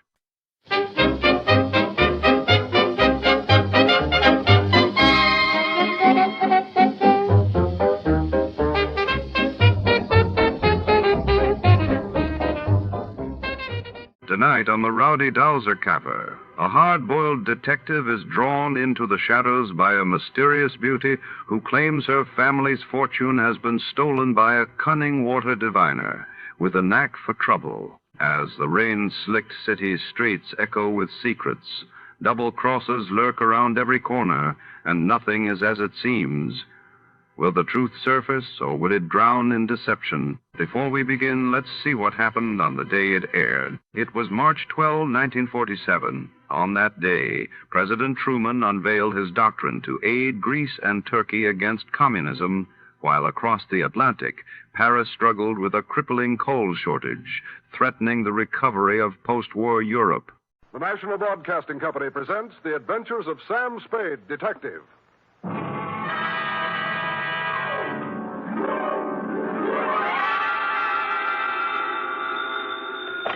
Sam Spade, Detective Agency. Hello, hello, hello. Sam? At this hour on this network, you were expecting maybe Mary Margaret McBride? I've been expecting anything, Sam. Well. After all, to have you drop out of sight like that, leaving not a ripple on the surface for 4 whole days. Mr. Livingstone is frantic. Who? Mr. Livingstone, the man you rented the car from. He's ready to send out a search party. Aha! Sammy and Livingstone with a reverse twist. It's no joke, Sam. Nothing, huh? You have no right to worry me like this. It's not fair. Where are you? To the only spot on Earth as yet unvisited by the National Geographic Society, sweetheart, the Vale of Takaloma. And don't try to find it on a map because it isn't. Set yourself for my saga of a crook's tour of the hinterlands with just a touch of mysticism, which is why I call it the Rowdy Dowser Caper. All right, Murgatroyd, these will do. Sam, where are you calling from? A tailor shop. I had to leave without my pants.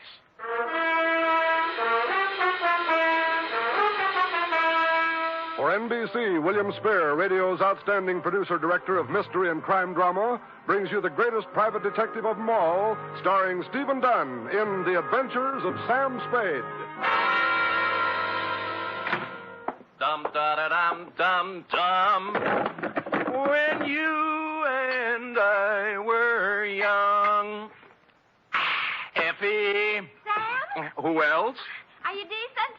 Decent? Well, you said you'd lost your pants, so... Oh! How do they look? Well? Isn't it a little early for Halloween? Ooh, you made a joke.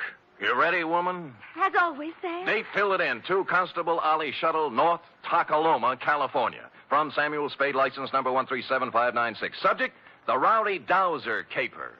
Dear Ollie,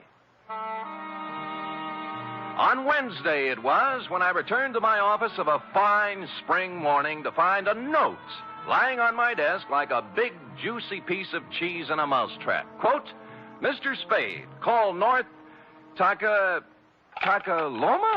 3, unquote. North Takaloma. Where have I... Long distance. North Takaloma 3. Yes, sir. One moment.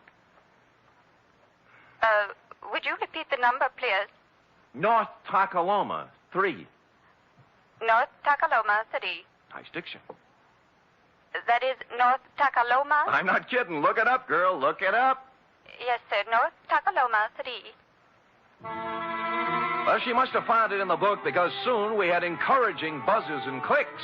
6 operators later, we had punched our way north to the farm at Slattery Flat. Then we knocked off for lunch, while Slim Slattery repaired the windmill that made the juice for the last lap. At 2:07 p.m., victory was in sight.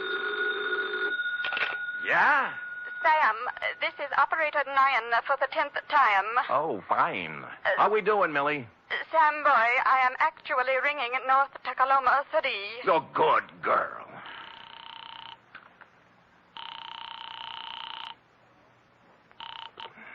Hello? Hello, this is Sam Spade. I have a note here to Oh, call yes, North... yes, Mr. Spade. You were out of town when I came. Perhaps you remember me.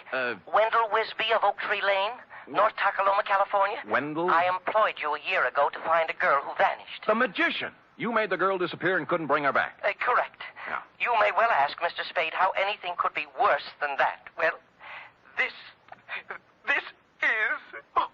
Oh, there, Wendell. There, boy. Take it easy. I can't talk. I just can't talk about it. Fine. Then write me a nice, long letter. Well, you know I'd this rather... is a long-distance call, and I... No. I am sorry, Mr. Spade, but this has affected me very deeply. Look, you promised you'd lay off the magic, Wendell. Well, What'd you do? Misplace half a woman this time? No, I have given up magic, Mr. Spade. I am currently employed as 3rd Vice President of the 2nd National Bank of North Takaloma. All that? Yes, sir. Oh, my star was rising. My future seemed assured, but now a shadow has fallen over my good name. Boot it along, will you, Wendell? This is costing me money. I cannot tell you more on the phone, Mr. Spade. You must come at once. It is extremely urgent. I see. Well, frankly, Wendell, I have a feeling I'll be tied up. But I left There's your a collection retainer I under have your to make, desk, and well, the Father. chances are I'll... What was that? I just said there's $100 under your desk blotter for a retainer. I left it when I came with the note. But if you have a collection to make, suppose Wendell, that is the collection.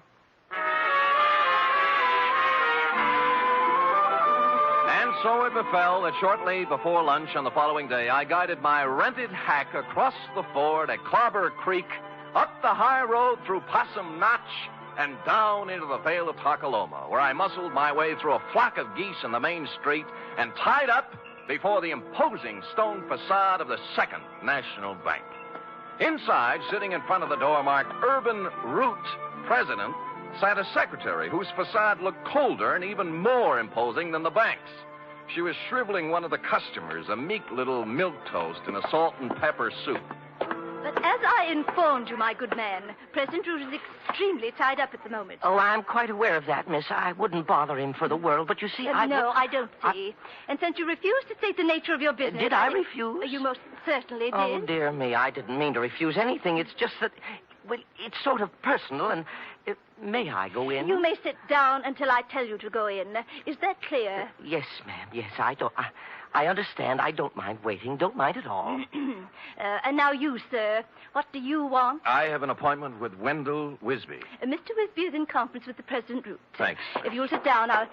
just a minute, sir. Just a minute. And you must understand, President Root, this is a matter of family honor. Yes. I shall... Oh, hi, Wendell. Oh, Mr. Spade. Now, sorry I couldn't get here sooner, but it's a long haul. Well, Mr. Spade is a friend of mine, President Root, from my salad days as a magician. A very competent detective, I might add. Well, thank you, Wendell. Yeah, I see. We are indeed fortunate to have him with us in this matter. Good, good. Please sit down, Mr. Spade. Thanks. You are aware, Mr. Spade, this matter is to be held in strictest confidence. Word must be kept from the depositors at all cost until... But remember, President Root, remember the code of the Wisbys. Should worst come to worst, I shall make good.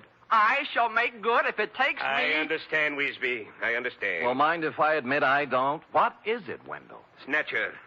Snatch whom? Uncle Purse. Our former cashier, Mr. Spade. Purse Snatcher. Wisby's uncle. Purse Snatcher. What about him? Everything. He has disappeared. Absconded. That is a harsh word, President Root. I would prefer to say he disappeared until we have further proof. The money's gone, isn't it? How much money? $53,000. From Uncle Purse's accounts. Yeah. It may be he has absconded, President Root, but we must remember that despite the Snatcher surname, Uncle Purse is a Wisby. And a Wisby never lived who got away with $53,000. All right, Wisby. He disappeared. Yes, may I ask when he disappeared? Last Friday night, about 9 o'clock. Anyone see him go? Almost everyone. His car stalled at Main and Persimmon. Several people saw him trying to start it. He was acting very strangely. Oh, how was that, Wendell? Well, Clem Clobber and Charity Fid and several others spoke to him from the curb, but he wouldn't answer them. He didn't say a word to anyone, which is not at all like Uncle Purse Snatcher. Wisby, man to man. Would you feel sociable with a satchel full of stolen money on the seat beside you? Well, there you have a point, President Root. I can't blame you for the way you feel, President Root, but I must continue to believe the best of Uncle Purse until Mr. Spade discovers the worst. Oh. And in that dismal eventuality, please know I intend to pay off the $53,000 plus interest on the installment plan. $5.37 per week for 48 years. Oh. You have my word on it, sir. The word of a Wisby. With which solemn pronouncement, Wendell marched out, closely followed by me. Salt and Pepper Suit Milquetoast was still fingering his hat brim, looking hopefully at Miss Icewater for the sign. At Wendell's suggestion, I hustled out to the Snatcher homestead for a word with Purse's wife, a timid little woman with her heart in her eyes, known from one end of the valley to the other as Aunt Wistful. I can hardly think straight these days, Mr. Spade. So full of puzzlement this thing has left me. Well, of course, Aunt Wistful. Have another dipper of cider, Mr. Spade. Oh, get down, not you. No thanks, Aunt Wistful. Purse wasn't himself since the well run dry. We had a passel of dry winters here in the valley, you know, but never for this is the well run dry. First didn't know which way to turn. The pipe end's 2 miles down the road. Couldn't afford to bring it in here. I see. He took to muttering to himself, saying strange things. Coming home from his work at the bank with a frown on his face. Stayed there all evening. What do you mean, strange things? Oh, I don't recollect very well. He brought a law book home one night, though, and out of a clear sky he says to me, "Wistful honey, do you know the punishment for embezzlement is 5 to 10 years in prison?" I asked what he meant by that, and he said he thought it might be a good thing for a banker to know. Well, he had something there. It was the night after that. He come home all cheerful. Said he thought he'd figured a way out. Found a fella to help him. Get down. I had no idea what Perce was thinking. What fella? Urban Root, I suppose. Oh. It's Urban's bank he was fixing to steal from. But then I got word from my sister ailing over to Fogarty Grove, so Thursday I left, and when I got back Saturday, he'd gone. Now, did he take his things? Mostly. Funny. He did one strange thing for this time of year. He left his corn teeth behind. Corn teeth, huh? A spare pair of store teeth for corn on the cob. Oh. Perce will miss him now with summer coming on. Yes, he will. Bless him. You know, ever since spring, I've been after Perce to spade up my flower bed by the window. He did it before he left, now that there's no water to grow things with. I loved him so much, Mr. Spade. In this awful way for marriage to him. Get down!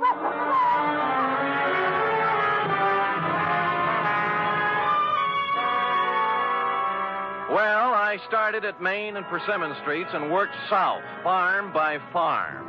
Everyone seemed to have been sitting on his front stoop Friday night because all remembered Purse Snatcher driving out on the South Road in his 1919 Winton 6. Up to a point, that is. Somewhere between North Takaloma and Fogarty Grove, I ran out of witnesses. And in Piney Crotch, of all places, the town beyond, they could guarantee Purse didn't pass through because the main drag was roped off all Friday night for a square dance. And thus matters stood on the third day when I limped back to the bank. For some reason, a crowd had gathered in the alleyway next door. Writing it off as a floating crap game, I walked inside, bowed formally to Miss Icewater, then plunked myself down at Wendell's desk. Oh, Shaw. I just found I miscalculated on the interest. At $5.37 per week, I won't have this paid off until I'm 134. And who knows, by then you may even have a wife and children to support. Look, don't you think you were a little impetuous with that retainer? What retainer? Mine, the $100. $100? Wendell, the $100 you stuck under my desk blotter when you hired me. I hired you? You came to my office while I was out of town, Wendell. You left a note for me to call you. I talked to you on the telephone. Well, didn't I? Mr. Spade, something is very wrong. I did not talk to you on the telephone at all. What? I thought you were employed by President Root. Well, where is President Root? I don't know. He stepped out some time ago, and there's someone waiting for him in his office. Oh? Do-do-do-dee-do-do. Hi, Miss Icewater. Oh, tell me, pretty mean, are there any more at home like you? Well, toast. But with a difference. The salt and pepper suit had gone. Beret, bow tie, plaid sport jacket with a racing form sticking out of the pocket. Maroon +4s and wool socks with tassels. He took one of President Root's cigars out of his pocket, bit off the end, and lit it. Then smiled, or rather leered, at Miss Icewater. Well, honey? I'm sorry, Oh, sir. 23 skidoo, sweet stuff. President Root will be back shortly if you... Oh, don't be a back number, beautiful. But, sir, I... Papa, love Mama? Well, I don't know what to say. You'll learn. Tell Cookie I'll be back, huh? Yes, sir. Anything you say. Live a little, baby. Live a little. Toodaloo. Golly. Golly, indeed. Miss Icewater. Hey. Oh. What was that? I don't know his name. A friend of President Root's. He's rather attractive, don't you think?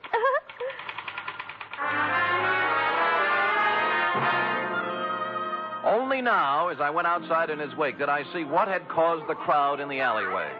The first sport model convertible in Colocoma Valley since Wally Reed came through on location. And the first pink one I'd ever seen.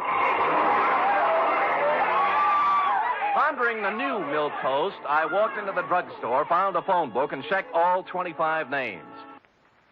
North Tacoloma 3 belonged to the Atomic Auto Courts and Restaurant. Charity Fidd, proprietress. She was riding herd on a griddle full of lamb chops when I pulled up at the counter. How's that again, Sonny? Short, you say? Short. And scalped on top with a fringe of hair like so? Yeah, and a wicked leer in his eye. That's my man. Well, he wasn't wearing no Barrett hat nor plaid coat when I seen him. Salt and pepper suit it was. Yeah, I know. Who is he? Well, he didn't register, but they say he's Dowser. Dowser. Don't know his first name, do you? Nope. Now, where he come from? Stayed in room 6 till 2 days ago. Ain't seen him around since. When did he come here? Let me see now. Codfish ball. Beg pardon? Oh, that'd be Friday night, late. And the funny thing now, think of it, he come afoot.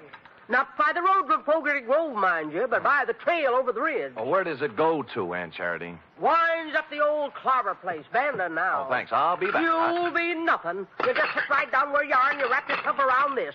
Ain't no growing boy going hiking over the ridge without supper. Clean it up now, every scrap.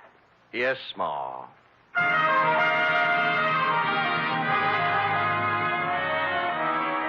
It had been dark about 2 hours when, carrying one of Aunt Charity's best coal oil lanterns, I topped the ridge and looked down on Clem Clobber's abandoned barn, nestling in a grove of ancient oaks at the very foot of the hill. The moon was bright enough to show up the pair of grassy ruts leading from the rear of it down the gully toward the road to Fogarty Grove, a couple of miles away. On general principles, I blew out the lantern, then scrambled down the side hill and up to the barn door. I couldn't make out anything inside at first, and then finally something took shape. A dark hulk in the middle of the floor. Stupid me, I lit a match. It was an automobile. To be exact, it was Purse Snatcher's 1919 Winton 6. His hat and the tweed overcoat everyone saw him wearing Friday night were lying across the front seat. I held the match higher and bent over for a closer look, whereupon Spade and the match went out together.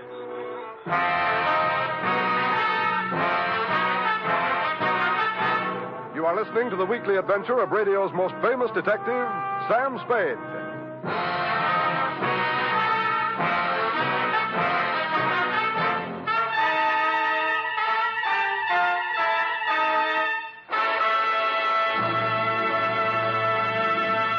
Three chimes mean good times on NBC. There's fun for you Sunday with two of your favorite families, the Blandings and the Harrises. Mr. and Mrs. Blanding stars Cary Grant and Betsy Drake in the title roles as the proud but somewhat bewildered owners of the famous Dream House. The Phil Harris-Alice Faye Show stars Phil and Alice, of course, plus ever-helpful Frankie Remley, Brother William, and delivery boy Julius. Yes, there are laughs this Sunday and every Sunday with the Phil Harris-Alice Faye Show and Mr. and Mrs. Blandings.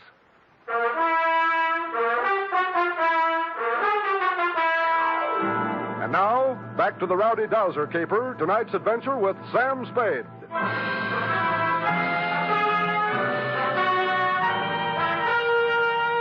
I must apologize, Constable, for succumbing once again to the traditional nemesis of the private eye. But the bald facts are simply that I bent over for a closer look at the Winton 6 and was struck a dastardly blow on the rear of the head. How long I remained incommunicado, I know not, but I awoke presently, and with good reason. My pants were on fire. As a matter of fact, the entire barn was on fire, and I was lying in the tonneau of the Winton 6 wearing Purse Snatcher's overcoat. The door I'd come in was a wall of flame. Likewise, overcoat. The door I'd come in was a wall of flame. Likewise, the stalls on both sides. But at the rear were a few square feet of rotten siding that hadn't caught yet. Now, ordinarily, I'd have thought twice, but when your pants are afire, you only think once. So I ran right through it and took a flying header into the creek behind the barn. It was just as well I only thought once, since at this moment the flames reached the Winton's gas tank.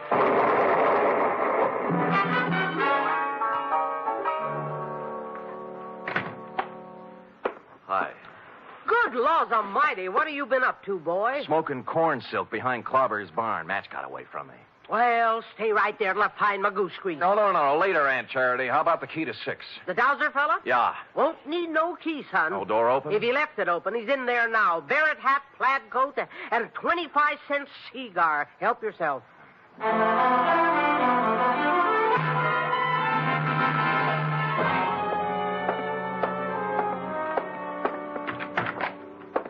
Well. Well, Mr. Spade, isn't it? Right, and you're Dowser. Dowser? Isn't it? Yes. Yeah, that's right, Dowser. Hey, you can call me Alonzo. Sit down. No, I'll stand. Oh? You're lucky you caught me. I was just... Just leaving, so I see. I was detained, as you probably know, over at Clobber's barn. Detained? Okay, Dowser. We'll let that do for the preliminaries. Now, why'd you just try to kill me? Kill you? Well, good heavens, man, I did not get careless at a weenie bake, Dowser. I just woke up in the middle of a 3-alarm fire, and I don't like it. As a matter of fact, I'm a little burned up, to use the phrase loosely, and I just might kick your teeth in. Now, believe me, I haven't been near Clobber's barn since Friday. I had nothing to do with whatever happened. Sure, and you had nothing to do with a $100 retainer in the phone call from Wendell Wisby. Well, as a matter of fact, You figured with a curious city fellow like me on the premises, urban root might shake down easier. Bigger apples from the same old tree, right? Yeah.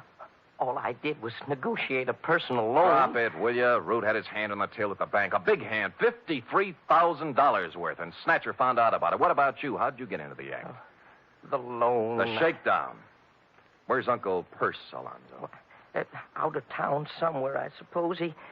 look, I can't tell you, Mr. Spade. Purse got as far as the road to Clem Clobber's barn last Friday night. Or did he? No, he didn't get that far. You know, I'd begun to suspect as much. How far did he get? I'm sorry, I can't tell you any more. Root killed him, didn't he? No. You Now, saw let it. me go. How come? I don't know anymore. Please. Come on, let's have it, Dowser. What did he do with the body? Root wore the coat and drove Purse's car out of town so everyone would see him. Now, where's the body? Let me go. Let me go. Dowser! Dowser!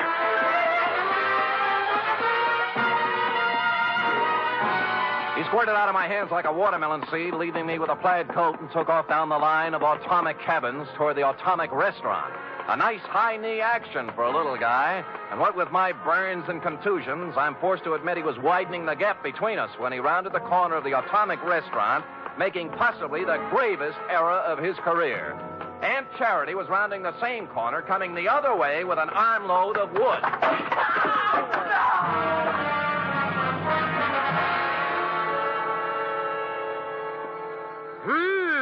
You don't reckon he got himself a brain conclusion, do you, son? I don't know, but he's a weak witness, Aunt Charity, a weak witness. What you got there?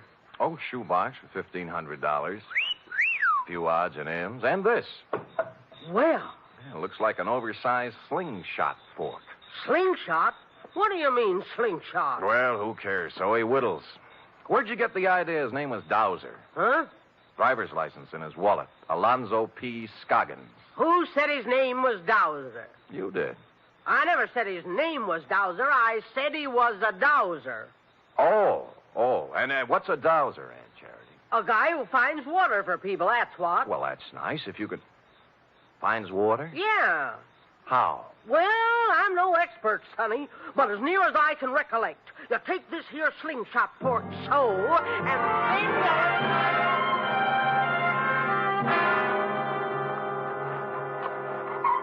Mr. Spade, I can't go through with it. Get hold of yourself, Wendell. Remember the code of the Wisby. But this sinister revelation has virtually prostrated me, Mr. Spade. And you must remember it is now over a year since my salad days as a magician. Tut, Wendell. Stout fella, stiff upper. And further, even at the peak of my career, I was only sketchily acquainted with the field of dowsery. Hold it. There they are. Aunt Wistful is sitting on the back porch with President Root. Mr. Spade, The code of the Wisbys, Wendell? Yes, sir. Let's go.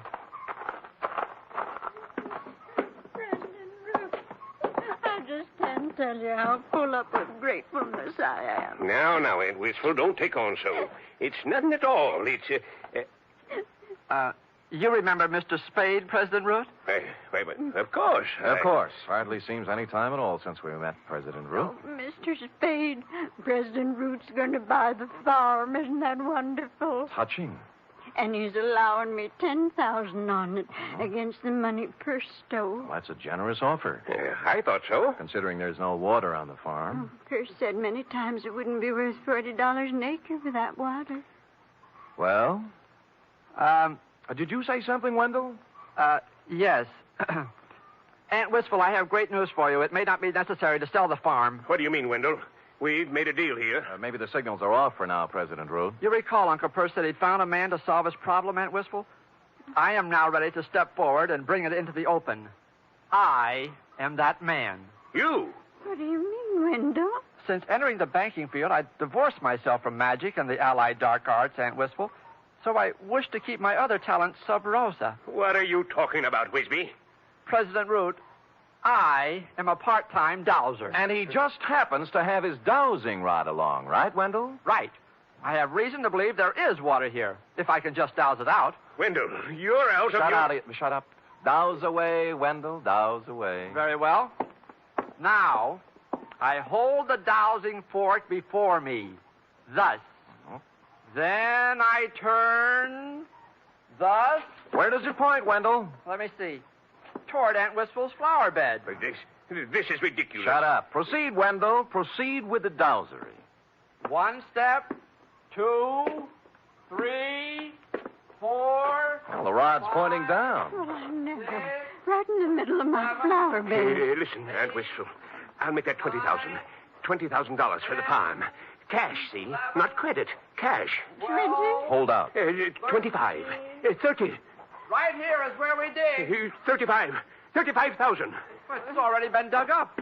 Looks as if Uncle Perce had dug a hole and then filled it back up. Last Friday night, just before 9 o'clock, right, President Root? No. You came down for a showdown on those shortages he turned up, found him digging the well here, and got a better idea. Please, no. I've talked to the guy who saw you do it, Root. All right. I killed him. He's right here. Yes, he's right here.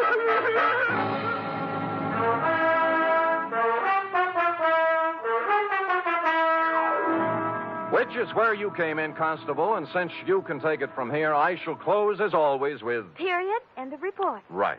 Another triumph, Sam.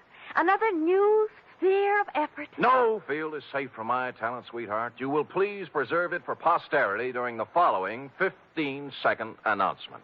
Scoot. Scoot.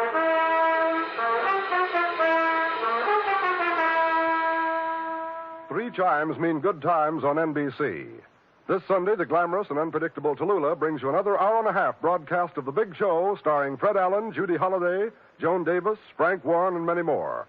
And this Sunday's Theater Guild on-the-air production is the Broadway comedy The First Year. Starring in this Theater Guild presentation are Richard Widmark and Katherine Grayson.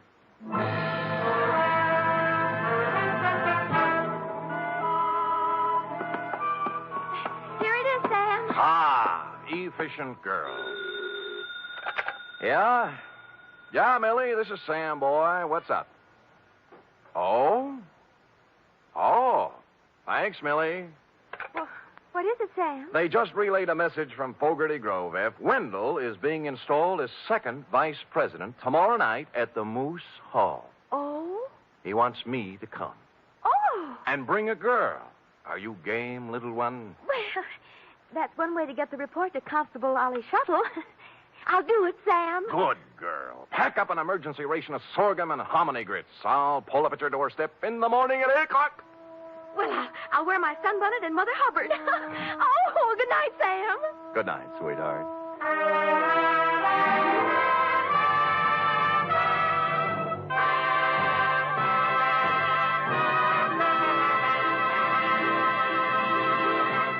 The Adventures of Sam Spade are produced, edited, and directed by William Spear. Sam Spade was played by Stephen Dunn, Lorene Tuttle as Effie. Also in the cast were Peggy Weber, Verna Felton, Sidney Miller, Alice Wellman, Charles Smith, and Nestor Paiva. Script for tonight's adventure by Harold Swanton. Musical scoring by Lud Gluskin, conducted by Robert Armbruster. Join us again next week, same time, for another Adventure with Sam Spade. Tomorrow, your hit parade plays the hit. Here at Escape Radio, we proudly thank our partners at CBS. And now, folks, a quick challenge before the next thrilling chapter.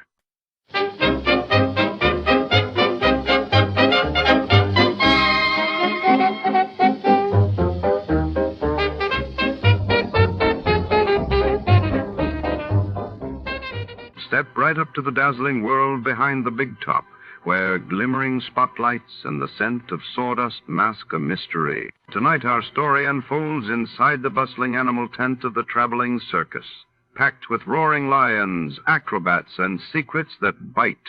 when a star performer vanishes before showtime and a priceless jeweled harness is stolen, our detective must navigate a labyrinth of cages, high wires, and intrigue. Who prowls in the shadows among the circus beasts?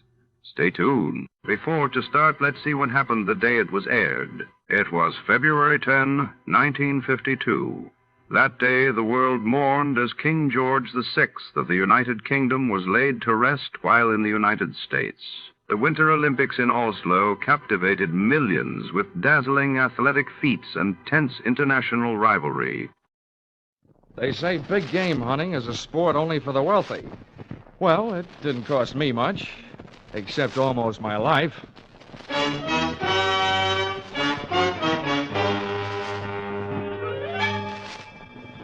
This is another in the adventures of America's fabulous freelance insurance investigator, Johnny Dollar. At Insurance Investigation, Johnny Dollar is only an expert. At making out his expense accounts, he's an absolute genius.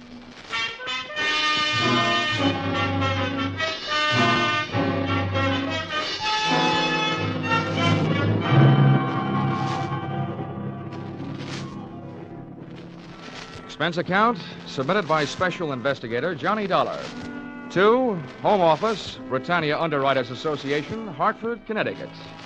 The following is an accounting of my expenditures during my investigation of the unscheduled performances in Maximilian Sandro's Animal Show.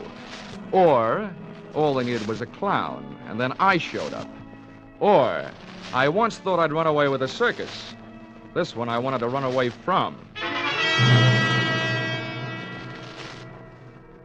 Expense account, item 1, $70.21, train and cab fare from Hartford to a vacant lot just outside Brunswick, Georgia. The winter quarters of Maximilian Sandro's Animal Show. The first animal to show was an elephant.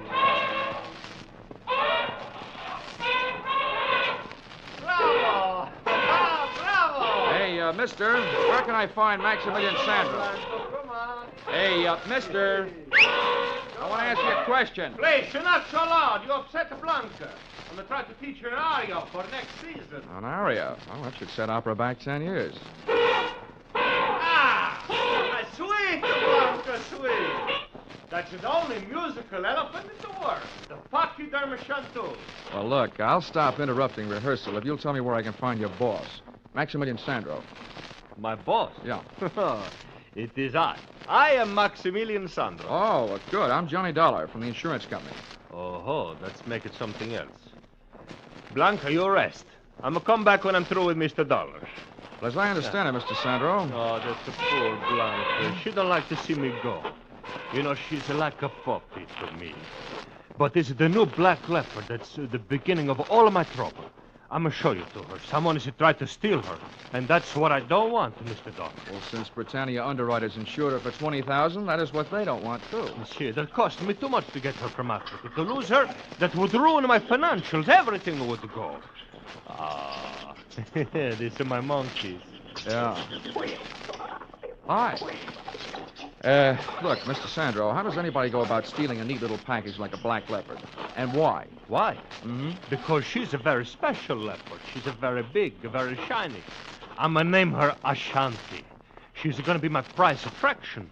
There's a lot of animal shows would like to have her. Oh, you suspect your competition? Oh, si. Well, when was the attempt made? One night last week they make with a truck. They tried to pull her cage away, and we saved her just in time. Oh, see, it's my finches, the parakeets, and the toucan. And this is my crow. Yeah. Very nice. Colorful. Did you try and trace the truck? Man, no, so no what to trace. They went away. Whoosh, no lights. And it's something else that's not right at all. So, yeah, what's that? I'm going to make a big plan. I'm going to get all the money I can put a hands on to buy her from this man Tex Randall. And now he say the money that was enough before is not enough now. He think he cheat me, this Randall. Well, I'd like to help you with that, too, Mr. Sandro, but I'm afraid that's your problem. My job is to see that your leopard isn't stolen. I see, I know. You get to pay for your job, but you do it, and that's... Oh, no. There is a shot. There is my leopard.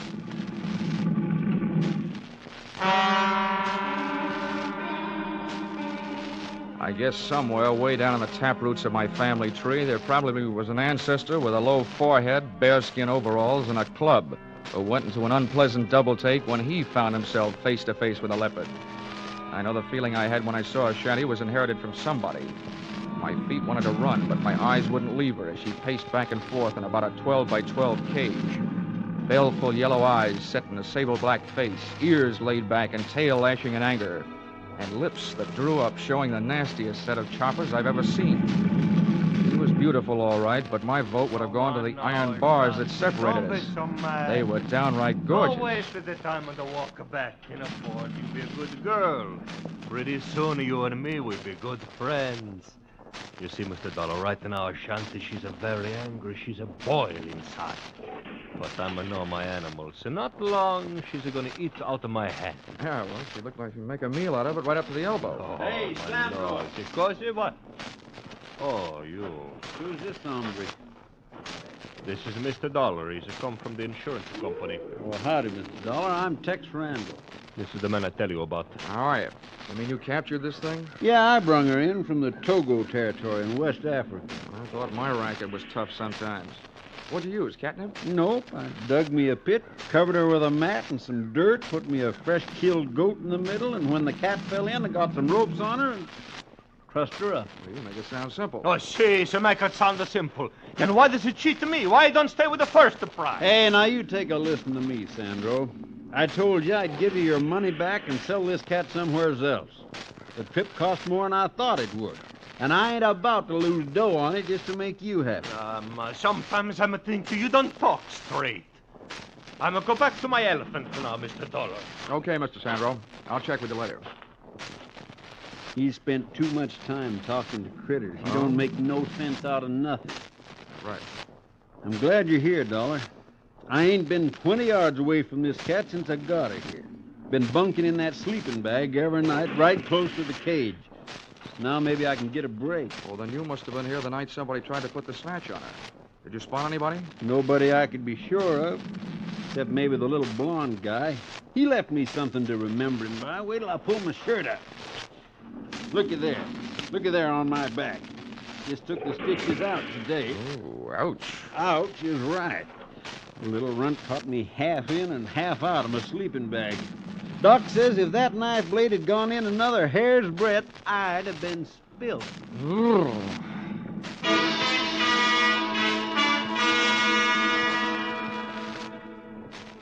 And with that happy thought, Tex Randall, a hard man to kill, left to go into town. I watched the shanty tear into enough raw meat to keep a kennel of Great Danes happy for a week, after which she settled down for what you might call the original catnap. Sandro's elephant settled down to a short vocal lesson, and I settled down for a game of mumbly peg. But before I could get warmed up, I had a visitor. Hello. Wow, the Ava Gardner type with darker hair and olive skin. You look as though you could use some company, Mr. Dollar. Well, who couldn't? I was beginning to think the only females around here walked on all fours. Oh, I've had the same feeling about the males. Then he didn't mention me. Who? Pop, the boss. Oh, no. Sandro didn't mention much of anything but his black leopard. Well, I'm Angela, his daughter. Oh, I see. He probably forgot to mention you on purpose, hoping to keep my mind where it belongs, on my work. Well, that's what I came to talk to you about. What can you do? You can't stay with the shanty for the rest of her life, can you? Well, before I found out about you, I would have said no. Please be serious. All right. There's only one thing to do. If the leopard isn't safe here, and from what I've seen and heard, I don't think she is, I'll just have to take her someplace else until this is all cleared up. Take her someplace else? Mm-hmm. Well, that would break Dad's heart. It would break the heart of the company that hired me if the shanty turned up missing. Look, he can't take her on the road until next summer. We'll keep her safe until then. I'm sorry, but it's all I can do. Oh, poor Dad. He's going to hate you for it, you know. Oh, well, that I can stand. But there's no sense you're wasting our time feeling the same way. I didn't say I would, did I? As a matter of fact, I was going to stay right here until you asked me out to dinner. Or something. Oh, well, let's not hurry. Stick around. I'll figure out where to invite you when I know you better.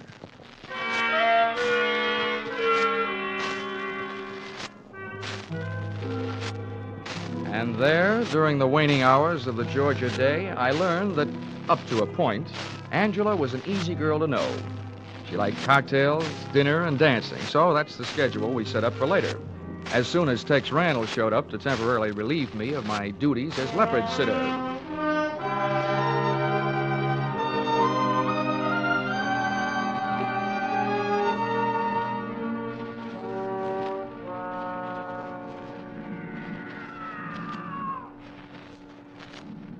But at martini time, I was still sitting. And may I say that the cocktail hour spent in the middle of a menagerie is not the restful period it's supposed to be. As soon as the sun dropped, the noise rose. Wild brains and caged bodies reacting to the night, instinctively telling the countryside that whether they were free or not, this was their hunting time. I not only felt like Tarzan of the Apes, I felt uneasy. Shanty complained to me. A light from somewhere behind me glinted in her eye, then disappeared as she started her back and forth pacing again. It sounded like she was trying to tell me something. She was. I was too stupid to understand it. Oh! Whatever hit me from behind didn't land hard enough. I stayed on my feet, but a pair of strong hands twisted my arms behind my back, and one hand pushed my wrists into a double hammerlock. The point of a knife was jabbed into my back and started moving me forward toward the cage. The leopard stopped her pacing as she saw me coming. She reached out between the bars for me, her great paw spread, claws extended. The last thing I saw was her snarling face and the paw reaching. And there was a lunge behind me and something hit my head again. The cocktail hour was over. I'd passed out without a drink.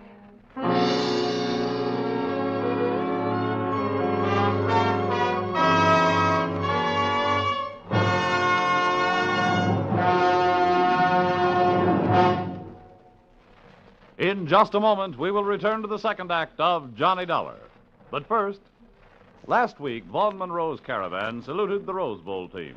Tonight, Vaughn will play the favorite songs of Louisiana State and Oklahoma, the Sugar Bowl team. Vaughn's Caravan will also bring you the 5 top tunes of the week as chosen by Variety, and later, Gene Autry will be here with his Western music and cowboy humor. The Vaughn Monroe Caravan and the Gene Autry Show are regular Saturday evening features of most of the same CBS stations. Now, with our star, Charles Russell, we return to the second act of yours truly, Johnny Dollar.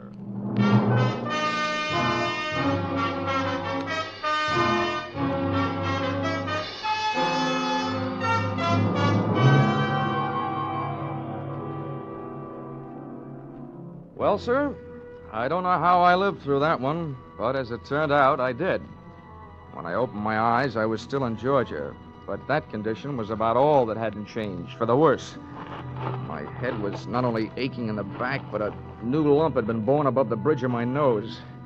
But nothing else had been added. When I finally got to my feet, I saw that only a trace was left of Ashanti the Black Leopard. A pair of ruts in the dirt made when her wheeled cage had been hauled away. I started out to find Sandro and a telephone, but one of my feet found something else before I'd taken 3 steps. I didn't know how he had gotten where I was supposed to be, but he'd made it. Tex Randall, his neck twisted and the marks of claws on the side of his battered head.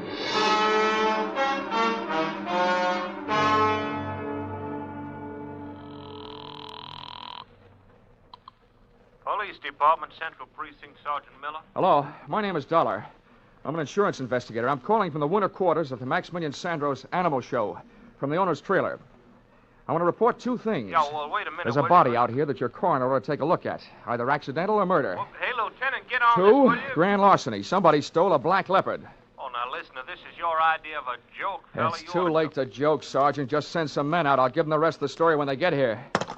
Joke yet? What passes for humor in Georgia, anyway? Hey, Sandro! Sandro, come home!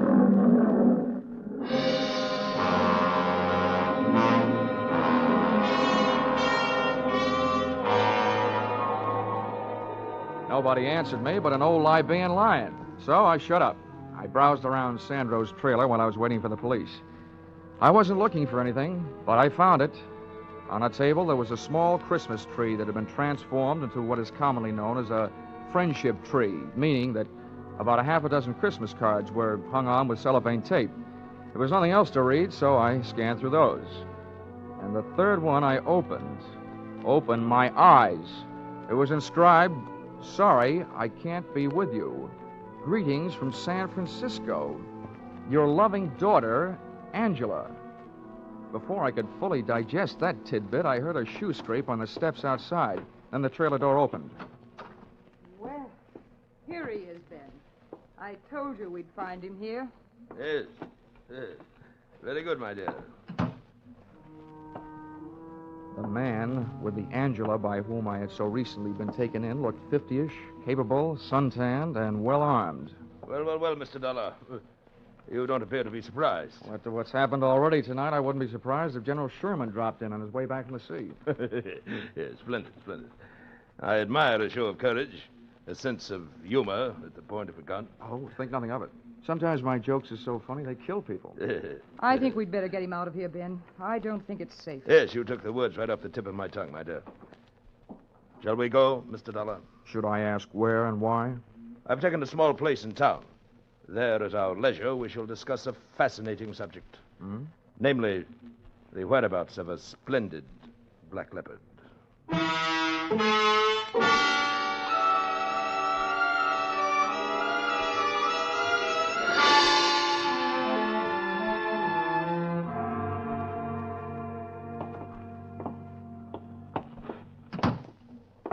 Move right ahead, Mr. Dolar.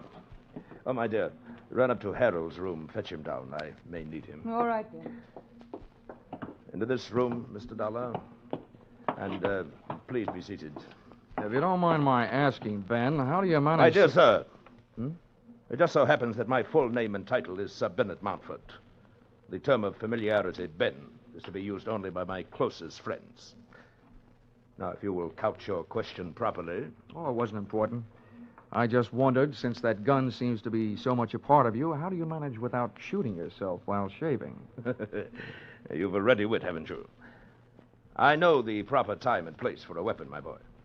I've learned from experience. I chose early in youth as my avocation the hunting of big game.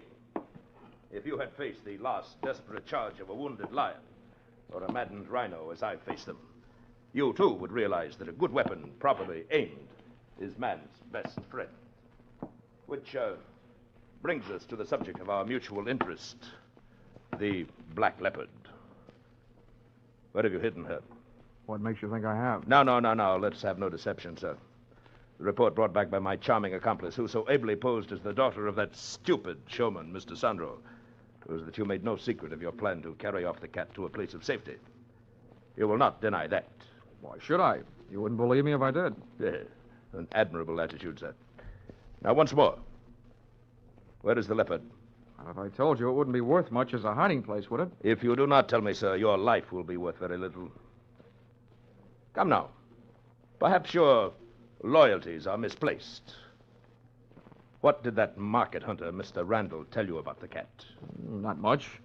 Except that he got a knife in the back, put there by somebody who was trying to steal her. Well, then, sir, I'll spin you a tale that'll set your blood to pounding. What would you say, my boy, if I told you that black leopard is worth a king's ransom? Well, I don't know. I'd probably ask why. Well, she is, sir, and I'll tell you why. She was captured in the Togo territory, West Africa. I am quite familiar with that section. I've hunted there.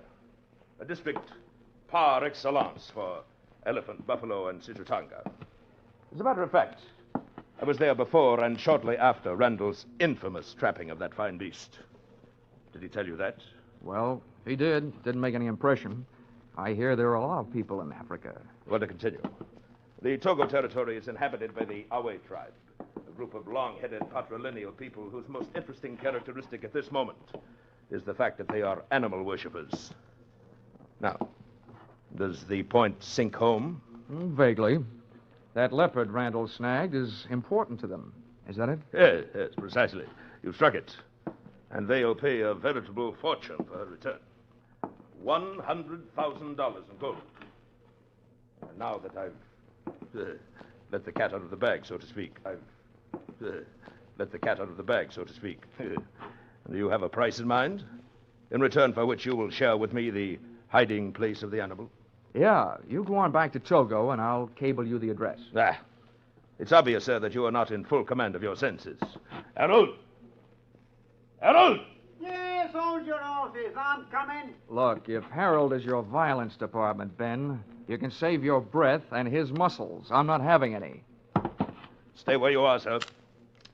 I give you fair warning. Oh, nuts to your fair warning. If you want to find that black leopard, and I'm the only one that knows where she is, you're not going to do it by puncturing me. Come back here, you fool. Come back here. Take it easy, Ben. I'll get him from the stairs. That's far enough, Mr. Dollar. You better call off your infantry, Ben. All right, wise guy. Here it comes. Harold, wait. Let him go. What's the matter? You crazy? He's going to stale me. Let him go, lest Randall have the upper hand. Oh, brother.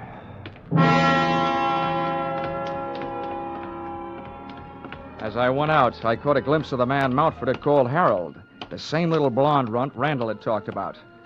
That wrapped up the question of who had played tic-tac-toe with a knife on the Texan.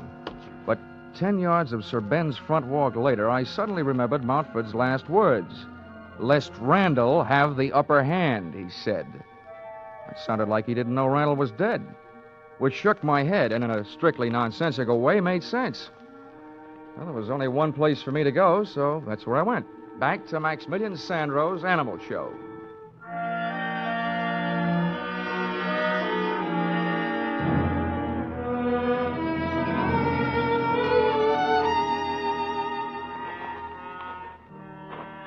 When I got there, I was awake, but all the smart animals were asleep, except for one. Mr. Dolar! Maximilian Sandro hailed me from the lee side of a tent. Come here, Mr. Dolar, into the shadows. The police is by my trailer. Where have you been, Sandro? I was hiding, but I worry so much about you. When I come back where you are, you're not there. What do you mean by your black leopard's cage? I'd left. That place had unpleasant memories for me. Oh, see, me too. I'm a sad with. You see, when I see that man, Randall, he's a push you to the cage with a knife, I'm a go crazy. I'm a nothing. I'm a run up and a push. So then you fall, you hit your head in the bottom of the cage. And then Ashanti, she hit the Randall instead, and I'm so sorry. Oh, don't bother with an apology to me. No, you don't understand. Look, I'm a commit the murder. With these two hands, I'm a push him on the leopard. Oh, well, there's such a thing as justifiable homicide. You were saving my life. So let's not worry about it until it gets to court. If it does. Where did you take your cat? How you know that? Nobody else has her, so you must. You were at the right place at the right time to haul her away. All right. I tell you true. See, I take her away where she's safe. I keep her where she is until this trouble is no more. Oh, now, listen to me, Sandro. I know how you feel, but I've met the people who were after your leopard. They say they can get $100,000 for her back in Africa. $100,000? Consequesto. For that kind of money, they'll never stop looking for her. The only way to stop them is to let them find her, and then we'll try and wind this thing up. Wind up? Does it mean finish? Yeah. Oh. I'm pretty sure I've been followed here. Now, will you take me to the hideout? Oh, no, so these people, they follow you there. I'm not like that. I don't either, Sandro. $100,000 worth of cheese would even make a mouse.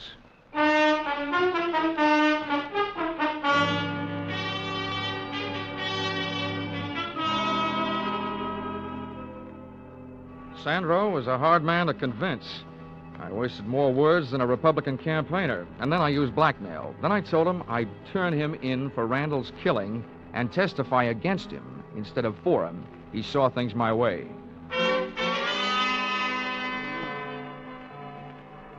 The leopard's lair turned out to be an abandoned barn 5 miles farther out of town, to which we went in a truck that Sandro had driven into that jungle-type vacant lot. Now come. This way, please. This way. Okay. It's a little side door.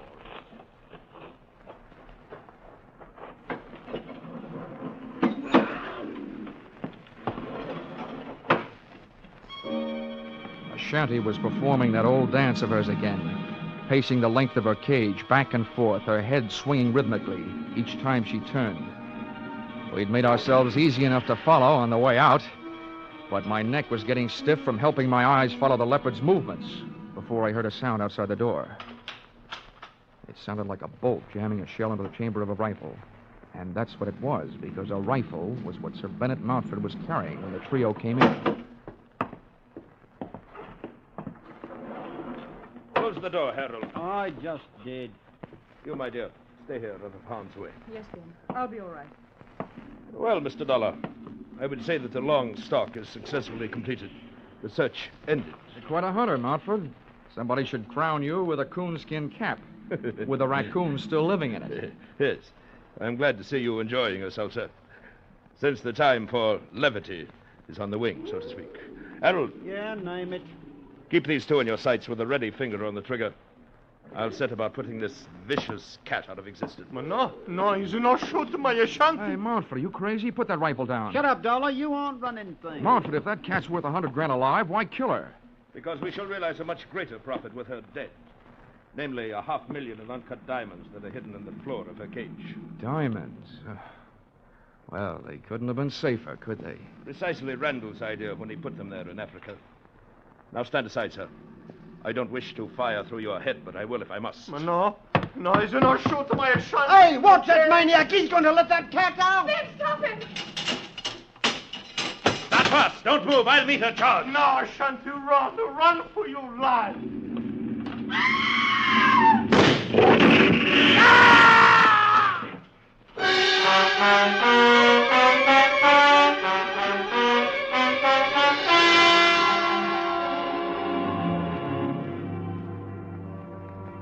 Mountford had a lot of guts, but sometimes luck helps, and that night he didn't have any.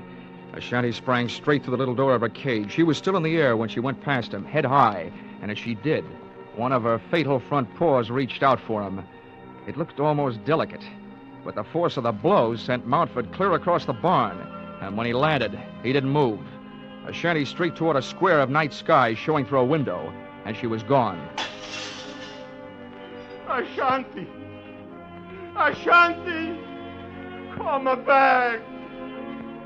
I turned back, away from the window, to check on the rest of our guests, but they were gone.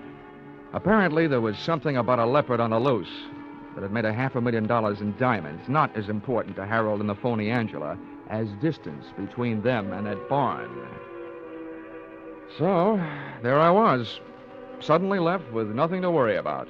If you can call enough diamonds to stock the Kimberley mines, nothing.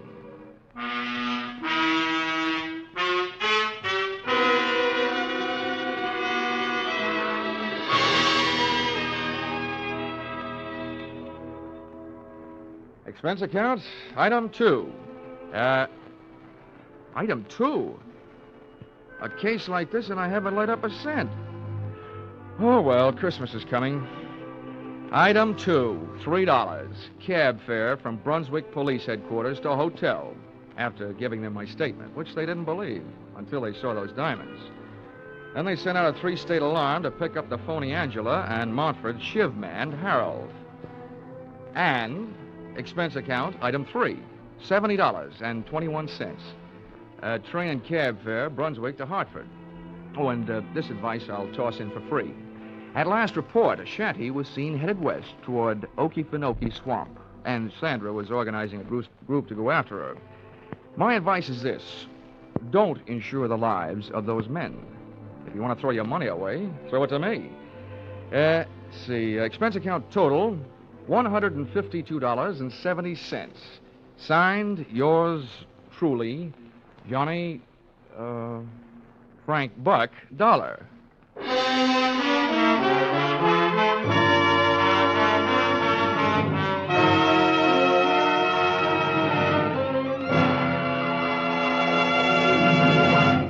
Yours truly, Johnny Dollar, stars Charles Russell. Tonight's script by Paul Dudley and Gil Dowd was produced and directed by Ralph Rose. Featured in the cast were Lynn Allen, Larry Dobkin, Bill Conrad, and Parley Bear. The special music is written and conducted by Leith Stevens. Your announcer, Bob Stevenson.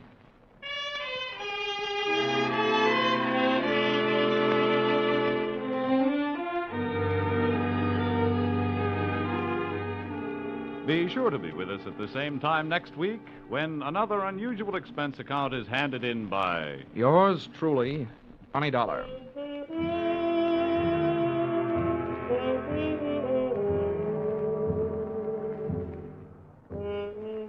Teamwork. That's the American way. Working together to produce more per man, per machine, per hour, so that everybody on the team benefits. The American economic system is geared to benefit all of the people. Under this system, everybody moves together toward the common goal of better living. The better we produce, the better we live. For your free copy of the booklet, The Miracle of America, write Box 10, Times Square Station, New York City. Stay tuned now for Vaughn Monroe's Caravan, which follows immediately on most of the same CBS stations. This is CBS, where yours truly, Johnny Dollar, meets adventure every Saturday night, the Columbia Broadcasting System.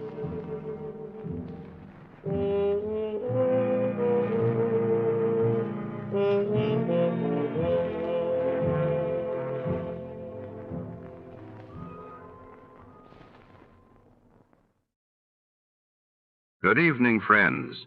With a special word of thanks to our sister network, CBS, we invite you now to test your memory of the great radio adventures.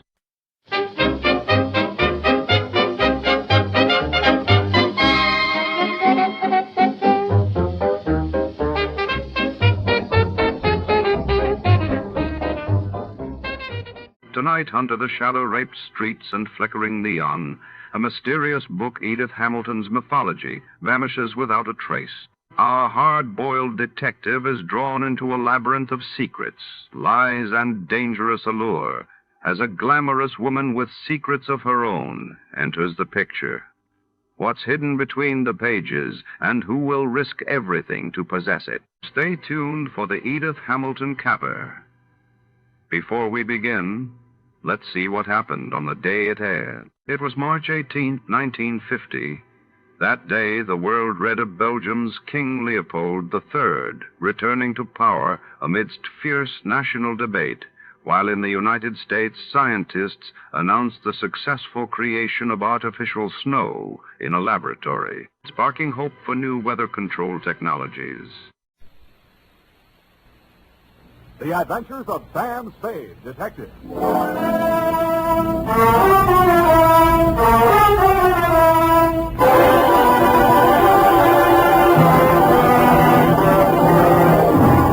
To Dr. Ludwig Zoya, 1241 Leavenworth, San Francisco, from Samuel Spade, license number 1375596.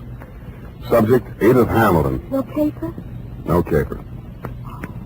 Dear Doctor, if I owe you an apology for not keeping you informed on the progress of the assignment and for letting it drag on as long as it has, then I'll have to go on owing you, which makes us even because you don't owe me anything. The start of it was a month ago. 32 days, 8 hours, 3 minutes, and 45 seconds, to be exact. Ah, Mr. Spade. Dr. Zoya? Good to see you. Let me think. How long is it?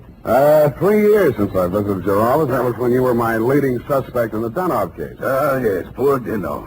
It was he who pointed out that we psychoanalysts are not unlike you detectives. Uh-huh. We probe, we question, we follow up clues in order to find out what is the dark secret which has nervously disturbed the human mind. But we are limited. We have only our patient's words and our interpretations. Sometimes that is not enough. And that is why I need your help in this particular case. What case is that, Dr. Zoya? Please do not interrupt the free flow of my thoughts. Pardon me. Naturally, my ego feels a certain resentment against my id for asking you for your help. What makes me think I need a detective? Well, my id was just asking my ego the very same question. Oh, you too feel resentment. We must analyze that later. Bring me your grievances. But now to the case. Oh, yes, okay. This woman was referred to me by her physician. She has suffered a complete nervous collapse because she thought she recognized a certain person crossing the street. A person she had not seen for years. Who was that? My patient's son died under mysterious circumstances 3 years ago, and the woman she thought she saw was her daughter-in-law. Mm-hmm. It was widely reported in the newspapers at the time. Perhaps you remember it. Carter Hamilton? Carter Hamilton. Oh, Roanoke, Virginia, 1946. The Mother accused her son's wife of murdering him. Daughter-in-law was hauled up before the grand jury, but not indicted. Dropped right out of sight afterwards. Good you know that case. Well, actually, my patient is suffering from an agonizing sense of guilt. Unconsciously, she thinks that she herself murdered her son. Did she? Well, there may be something tangible at the bottom of so profound a feeling of guilt. You mean you want me to help you convince her that she really is guilty? No. That is for me. But first, we must find out.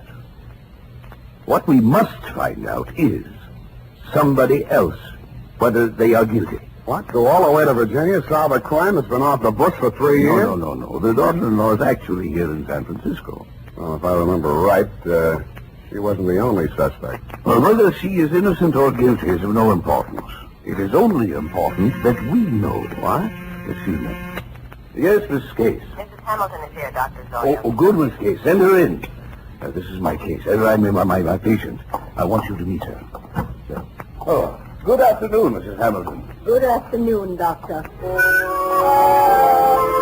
The woman who stood framed in the doorway was a tall, commanding figure, impeccably dressed in black, with an easy $100,000 worth of black pearls wound around her neck and a black veil covering her face. She walked in ahead of you, displaying not a sign of nervousness, and stopped directly in front of me. Very deliberately, she lifted the veil, revealing a youthfully old face, deeply tanned and set off by snow-white hair. Only her enormous violet eyes showed any expression. She stared at me for what seemed like a full minute. Yes, you do. You look like the other one. Well, perhaps you had better explain, Mrs. Hamilton. My daughter-in-law, Edith, was very much in love with another man before she married my son, Carter. He jilted her. Carter was second choice. It was I who talked her into marrying him.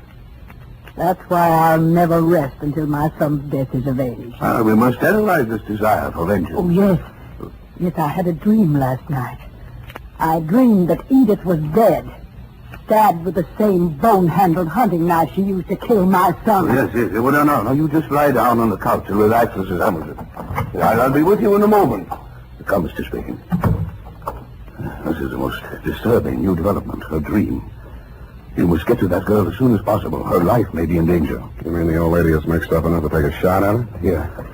Here is the address. And take this briefcase. Why the briefcase? Well, there are legal papers in it regarding the Hamilton estate.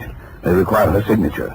I had Mrs. Hamilton arrange for you to take them to her instead of the attorney. I'm supposed to pose as a lawyer. While I'm there, I'm supposed to shake a confession out of her, and while I'm typing it up, I'm a bodyguard. You're getting a lot for your money, Dr. Zoya.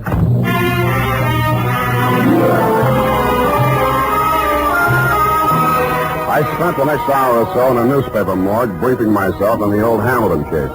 The victim, Carter Hamilton, was the 28-year-old tail end of an old Virginia family whose blood was as rich as it was blue. The accounts of the killing were sketchy. At the old plantation, Carter Hamilton had been found one morning by his mother, dead in bed of a stab wound. The knife was never turned up. Somebody had wiped everything in the room clean of fingerprints, which sounded like robbery until it was established that nothing was missing. The state was counting heavily on Mrs. Hamilton Sr.'s testimony in their case against the daughter-in-law. At an odd angle I'd forgotten. The old lady had clammed up in front of the grand jury, and the case was dropped for lack of evidence. Then there was a picture. She was the kind of a girl who looks her best in a riding outfit with her freckles showing, and then surprises you by looking even better in full makeup with her shoulders showing. Candid is the word that best describes her features. Large, widely spaced eyes, a generous mouth, and an expression of unaffected sincerity. It was with a certain reluctant eagerness that I kicked myself up Stockton Street to Pine, across Pine to Bush, and up 3 flights of stairs.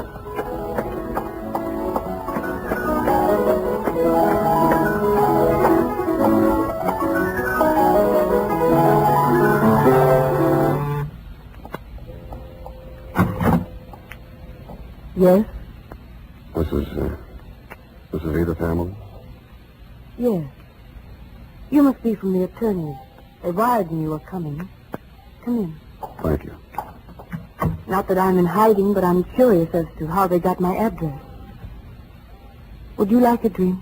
Oh, not right now. Can I fix you one? In about 20 minutes, maybe. I'm still wondering how they located you? I think the elder Mrs. Hamilton saw you on the streets. Oh, is she here in San Francisco? Yes. Is that so surprising? No, it's a large city. What is surprising is her staying on after learning that I was in town. And she's not very well. In fact, I think she's had some kind of a nervous breakdown. I'm sorry to hear that.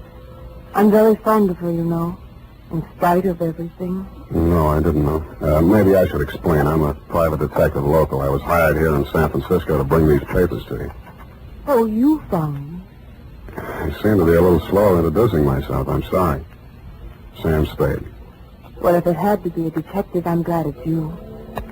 But I can't help wondering why they didn't send a lawyer. The lawyers cost $50 an hour. I only cost 10. Oh. In the private eye stories, it's always $25 a day and expenses. I wish those writers would get abreast of the times. I'm sure they'll catch up. But if you're being paid by the hour, perhaps I can keep you here a little longer. I'm glad you said that. You remind me of someone. Pleasantly, I hope. Yes. Oh, yes. And sadly, too. Your husband? If you don't know about that, I hope you'll never find out. I'll leave that up to you. His hair was like yours. He was thinner. And his eyes were blue. Maybe we shouldn't wait till 5 o'clock for that drink. It was a funny kind of a drink. I'd never been hit by one before, black velvet. After 2 of them, I even began to hate myself a little less. And after the third, I decided there was some mystical connection between the drink and the color of her eyes. Black velvet.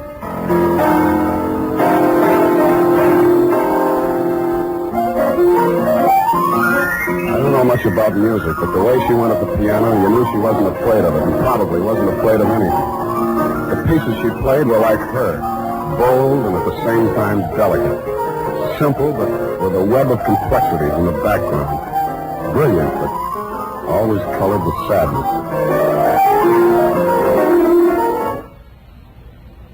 What's the matter? I want you to take me someplace. Where? Any place. Dinner. I don't care. I just want to go someplace with you. With you. Hey. What is it, Sam? I thought we were going out.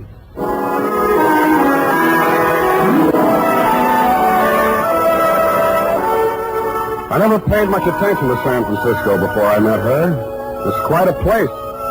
There's a little park up on Russian Hill where you can stand and look out over the houses of the marina to the Golden Gate. There's an island in San Francisco even worse than Alcatraz. It's in the middle of the lake at Flashacre Zoo, and instead of gorillas, the population is nothing but monkeys. There are only 2 laundries in Chinatown. And out at Golden Gate Park, they have a band concert every Sunday afternoon. Maybe it was just the bright weather, but everything looked clean and shiny, as if somebody had taken a scrubbing brush to all the buildings. We even fed seagulls. At first, she never went any further into her past than the day before yesterday. I couldn't very well charge her for the progress I was not making on the case, so when I learned that you'd sent old Mrs. H to a nursing home for a 2-week rest and Edith did not need bodyguarding for the time being, I took a job that took me down to Los Angeles for a few days. I was awful glad to get back, and not because I don't like L.A.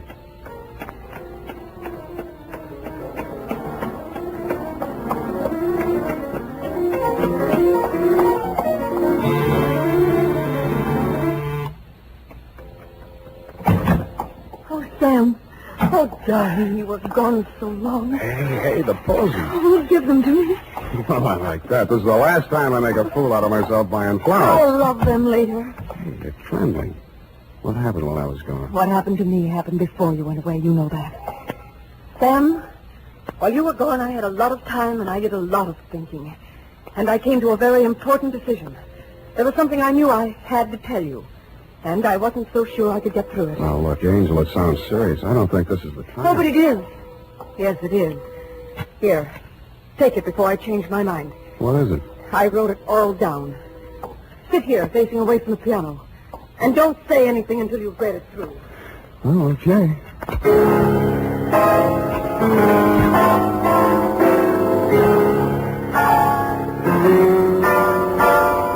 The opening sentence hit me straight between the eyes. It said, I, Edith Hamilton, of my own free will, make the following confession. It is addressed to the District Attorney of Roanoke, Virginia.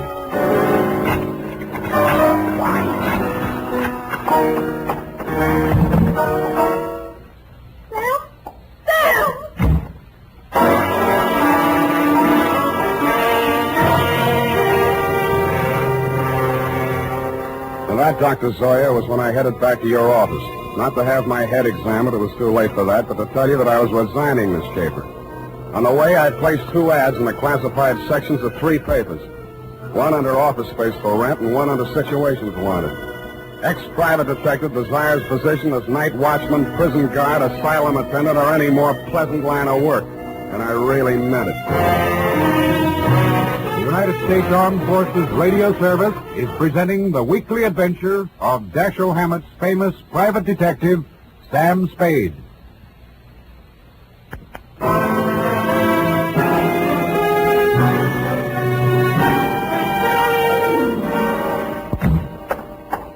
Mr. Spade, what is it? You're disturbed. Disturbed is not the word, Mr. Zoya. Is it because you've been with her a week and a half and there's yet no progress? Let us analyze the situation. The whole setup has been rotten from the beginning. You send me to that girl under false pretenses. You tell me to worm my way into her confidence. One moment. Did I tell you this? How else did you expect me to get a confession out of her? Should have got the play when that old lady said I looked like a man Edith was once in love with. You thought she'd fall for me, didn't you? You thought I'd take advantage of it, didn't you? Well, you could hire somebody else to make love to her. I'm a detective, not a gigolo. So she did make a confession to you. Why do you say that? When a patient comes to a psychoanalyst for help, a situation develops which we call transference.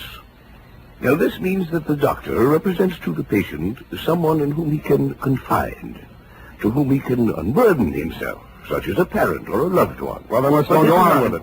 No. Well, at the moment, that is, what you feel toward me at the moment is what we call a negative transference. You wish to continue to make love to her, but you feel guilty about it, so you blame me. Well, what then? What are you driving at? In this love affair of yours, we have a similar situation. But what she feels for you only resembles love. It is transference. You resemble a former lover. Yeah. And that is why it only took a week and a half for her to reveal everything. Oh, sometimes I think I'm too ethical, or too old. Come now, why don't you tell me? You feel better. There's nothing to tell. She had it written down. I didn't read past the word confession. Well, what did you do with it? I destroyed it. I see. Well, no. Miss Case, what is it?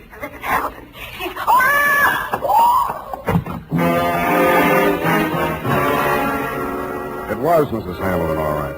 But she didn't look much like the dignified old lady I had met in your office 10 days before. Her high-piled white hair was hanging in 2 ratty pigtails. She was wearing a nurse's cape over a flannel hospital nightgown, and in her hand was a .32 caliber gun. Mrs. Hamilton, why did you leave the nursing home? You lied to me, Dr. Zoya. That place is nothing but an asylum. Well, you know that isn't true. Come, give me the gun. You're tired. You must rest. Yes. Now I can rest. I've killed her. What? Miss Case, she's fainted. Get some water. Let me see that gun. I'm going to Edith's place. Get an ambulance over there and don't stop to analyze anything.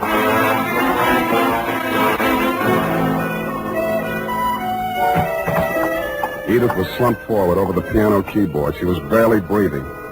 The old lady wasn't much of a hand with a gun. 4 of the slugs had punctured the big studio window. One had torn a flesh wound in her shoulder. The other had penetrated the right side, just below the rib cage, and there was not much bleeding at the wound of exit. Her face was pale and the skin cold to the touch. I gambled on a hunch she was suffering mainly from shock, moved her over to a couch, threw a blanket over her, and poured hot coffee into her. After a bit, her color started coming back. Then she opened her eyes. Oh, I thought you went away. I must have dreamed it. Lie still, Angel. Don't try to talk. Oh, please, don't let them know what happened. Take it easy. It's only the ambulance. I've got to save Mother Hamilton. You see, I've got to get rid of that knife and the tablet.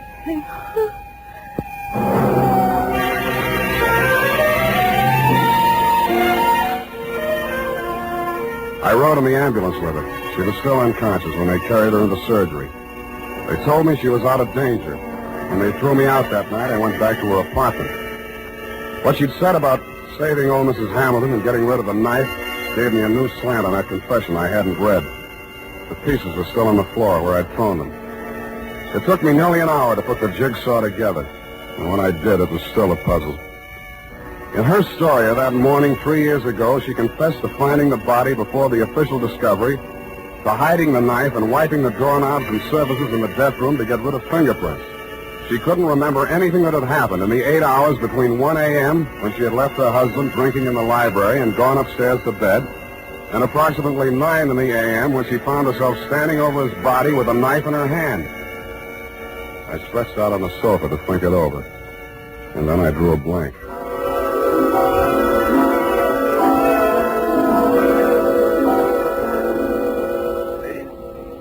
Mr. Spade, wake up. What? How did you get in here? Well, I've been reading that so-called confession. Very interesting. We must analyze it. You analyze it. I'm going to call the hospital. I've just come from there. How is she? Physically, nothing serious. Mentally, she's not so good. She keeps asking for you. Yeah? She thinks you can help her. It's definitely there, the delusion that she's in love with you. What makes you so sure it's a delusion? Don't answer that. When can I see her?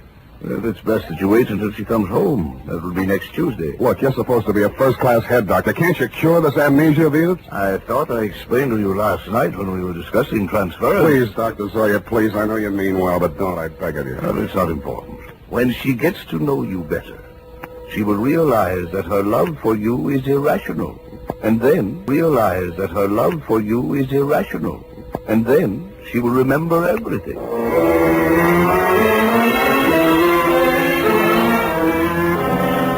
I kept myself busy like crazy until Edith checked out of the hospital. There wasn't much talk between us at first. Even her music was reticent, little rambling improvisations that sounded like children's songs or lullabies with something just a little acid mixed with their simplicity. Then as the days went by and her strength and confidence started to return, her music became serene and graceful. It became like her as she sat there at the piano in front of the big window with its afternoon sun streaming down on the San Francisco hilltops, while at the same time the April fog bank started its nightly prowl in through the Golden Gate. And that was like her, too, and like her music. Brilliant, but with a touch of melancholy. And then one day it was all warmth and brilliance, and she was smiling.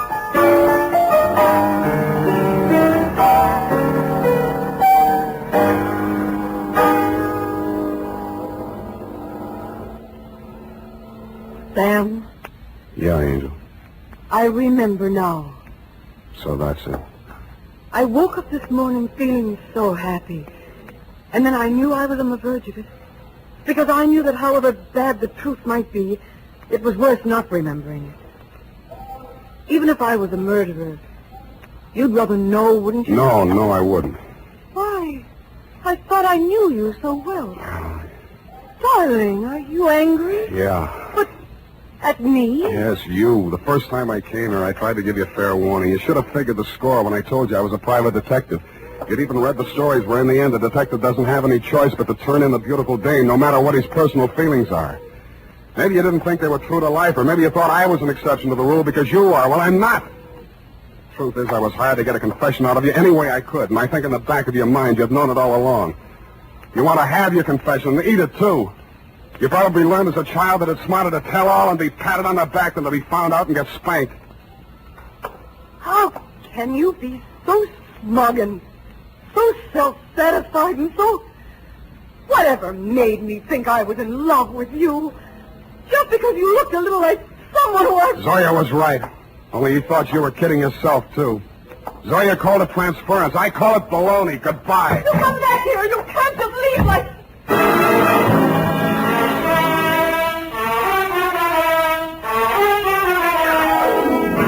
And that, Dr. Zoya, is why I never heard her confession. It turned into a lover's quarrel. But I understand she paid $25 an hour to rattle it off to you. I have before me your telephonic message. I haven't had time to analyze it, but at first glance I take it to mean that Edith was innocent of everything except destroying evidence. Motive, to spare her mother-in-law the anguish of knowing that her son was a suicide. I'm sorry now that I know what her story was that I didn't stay to hear her tell it. But that, as you would say, is not important. At least I cured her of that love delusion you were so worried about, even though it took a month to do it. Period. End of report. Oh, Sam, sacrificing yourself so self-sacrificingly, rather than shatter a mother's delusion. Yeah, some other time, huh? I'm sorry, Sam. I'll go type this up.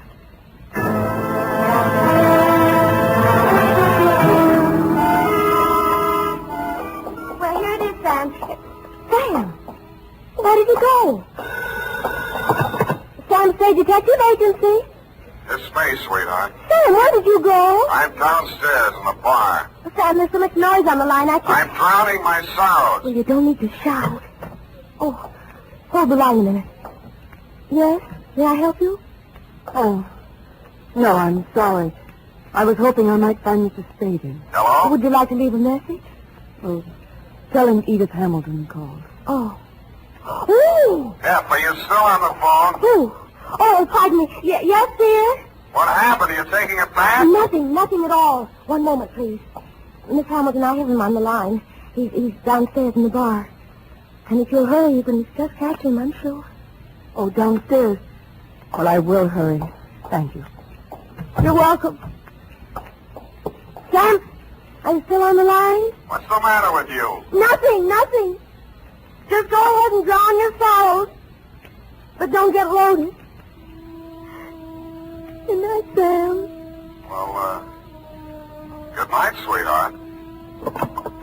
I'm going to take piano lessons.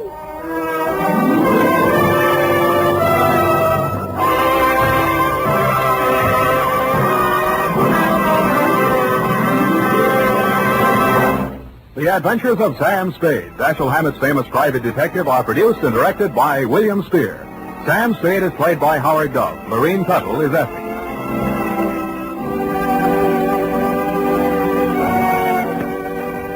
This is the United States Armed Forces.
Tonight's broadcast comes to you with special thanks to our friends at CBS.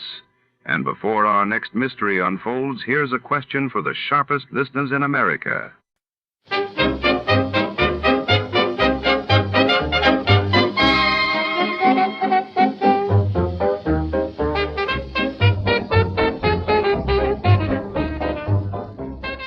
From all of us at Escape Radio, a gracious thank you to CBS. And now, dear listeners, relax and enjoy a few moments of music before tonight's grand adventure begins.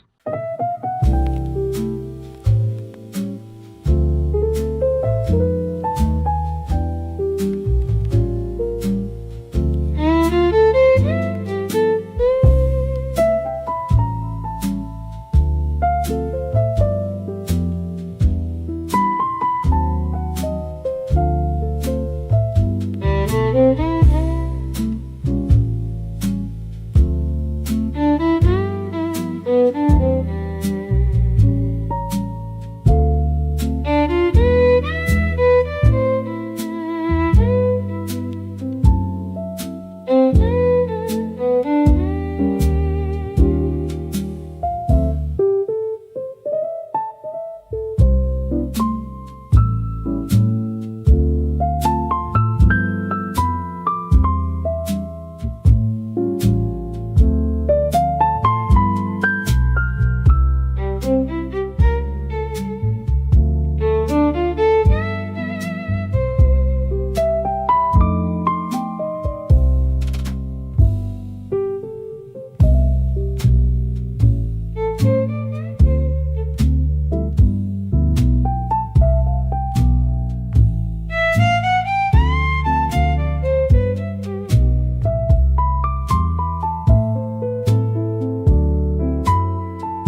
was a steady drum on the fire escape.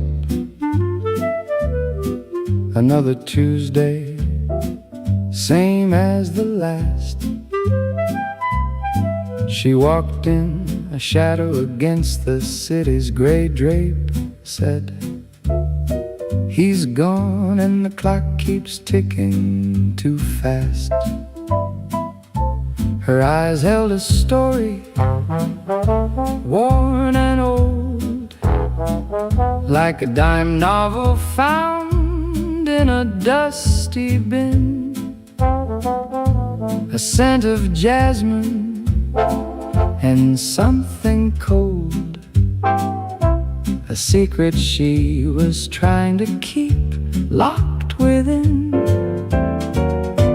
Midnight bell, it tolled so low,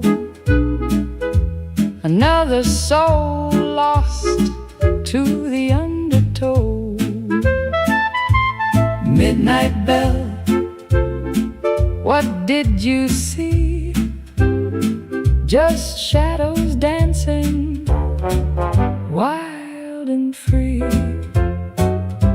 I traced the steps from the diner's stale coffee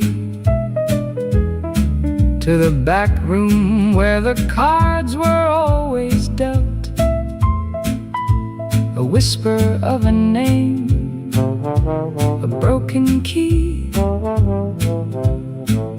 a truth that was never truly felt.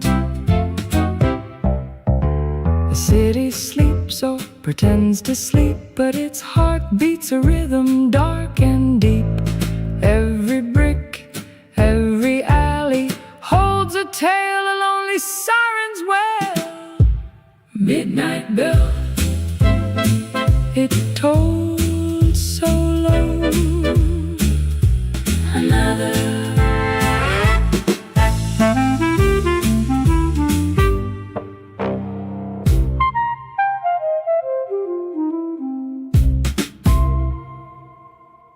Step into the rain-soaked streets of the city, where every shadow hides a secret, and the truth is always just out of reach. Tonight, in The Long Way Home, a weary detective faces a maze of lies to help a mysterious woman haunted by her past. What is she running from? And who is desperate to stop her from ever finding her way back? In a world where trust is a luxury, every step home could be their last. Before we begin, let's see what happened on the day it aired. It was March 12, 1947. That day, President Truman delivered his historic Truman-Dodron address to Congress, pledging support for Greece and Turkey against communist influence, while across the Atlantic British coal miners began a nationwide strike, paralyzing energy supplies and sending ripples through post-war Europe. Get this and get it straight. Crime is a sucker's road, and those who travel it wind up in the gutter, the prison, or the grave.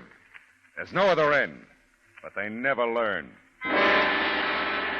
From the pen of Raymond Chandler, outstanding author of crime fiction, comes his most famous character in The Adventures of Philip Marlowe.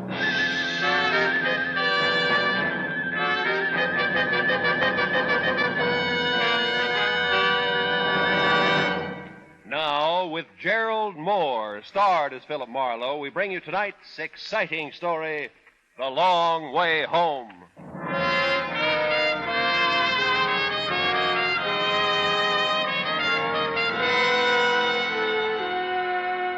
The valley floor gave off the kind of heat that ate into you, stayed. I wondered why some 800,000 people voluntarily made the San Fernando Valley their home. But that was their problem. My problem at the moment was to make a right turn off Riverside Drive, and I did. 4 or 5 blocks north, I saw the name on the redwood post by the driveway. Mr. and Mrs. Enos Harper. Yeah, this was it. I drove in the drive into the cool oasis, an orderly wilderness of pepper trees, palms, evergreens, and everything else I'd ever seen grown in Southern California. The house sat well back on the lot, very neat. Also redwood to match the post by the driveway. I got out of the car and walked across the grass toward the slightly stooped figure clipping the hedge on the far side of the lot.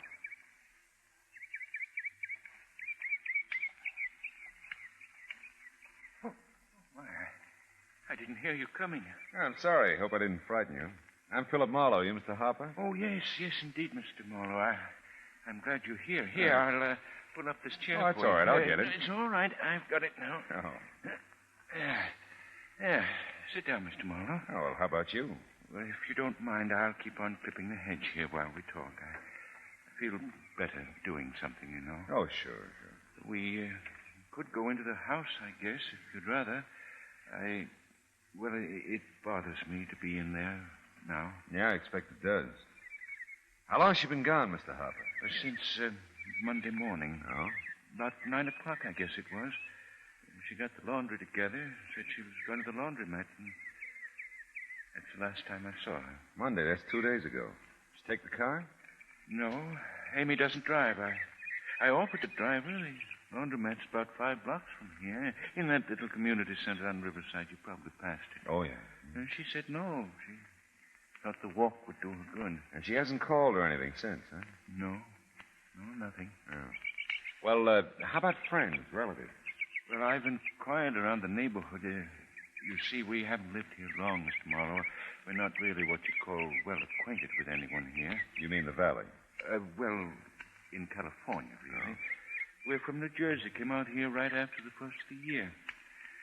Amy always wanted to live in California, and, well, we moved out. Yeah, but about those relatives, you didn't say whether I have none living. Oh. Amy does have a cousin out here, Cousin Beatrice. That's all I've ever heard her called, Beatrice. She lives in Burbank. I've never met her. Seems like I've always been busy when Amy's gone over there. Mm-hmm. Cousin Ray usually picks Amy up. That's Cousin Beatrice's husband. Well, have you called there since Amy's disappearance? Oh, yes, a number of times, but there's been no answer. And that's odd, too. How odd? Cousin Beatrice is an invalid, Amy says. That's why she's never come to call on us. Well, perhaps they were out when I called. Maybe so. Tell me, Mr. Harper, you and Amy, have you been happy together? I mean, you haven't quarreled or anything. Oh, no, Mr. Marlowe. Amy and I have never raised our voices to one another. We've been very happy. Yeah. Well, it isn't much to go on. Oh, by the way, if you checked the hospital, you know, there could have been an accident. I thought of that first. Yes, I've called them. No one fitting Amy's description. Oh, that's a point about that description. You have a recent picture of your wife? Oh, yes, of course. Will you come in the house, Mr. Marlowe? I'll get one for you. Okay, sure. Ah, dear. Amy loved it here, Mr. Marlowe. Flowers, big trees, all those plants you see.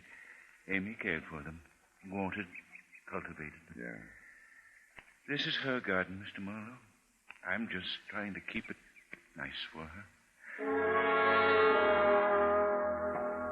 He turned finally, a slight little gray man, led the way into the house. I felt sorry for him. Didn't take much to figure that his Amy was his whole life. And in his mild, gentle way, his heart was broken. Inside the house, as neat and well-kept as Enos Harper himself, I got the first real shock of the day. Because the Amy I'd pictured in my mind as Enos spoke of her was nothing at all like the portrait he handed me from the mantel. She's beautiful, isn't she, Mr. Marlowe? Yeah. Yes, she is. Yes. She's young, too. Much younger than I. Yeah, much? I'm a very lucky man, Mr. Marlowe. Well, about this picture, do you have a smaller one I can take with me? Why, yes. One of these on the desk should be about the right size, I should think. I hadn't spotted the gallery on the desk across the room until Enos started for him. A quick count, and I came up with 7 pictures of Amy, carefully arranged along the top ledge of the desk. All different, all beautiful. Sensational is a better word, I think. The tinted one showed the hair to be ash blonde, the eyes large and brown, and the mouth full. Enos broke the spell. This one, Mr. Marlowe, I believe it's Amy's favorite. Oh, thanks. This'll do fine.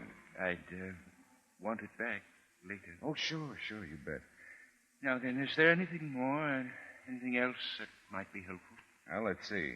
Oh, yeah, that cousin Beatrice, cousin Ray, their address and phone in Burbank, huh? And if they have a last name, that would help. Well, I don't have their address, but I imagine it's in the book. Name's Quinlan. Quinlan? Ray Quinlan, Burbank. Okay. And by the way, you said the laundromat your wife patronized is in the community center on Riverside? On the north side of the street, just a few doors east of where you turn to come up here. Oh, right. I'll be waiting, Mr. Marlowe. If you find out anything. Oh, sure. Right away.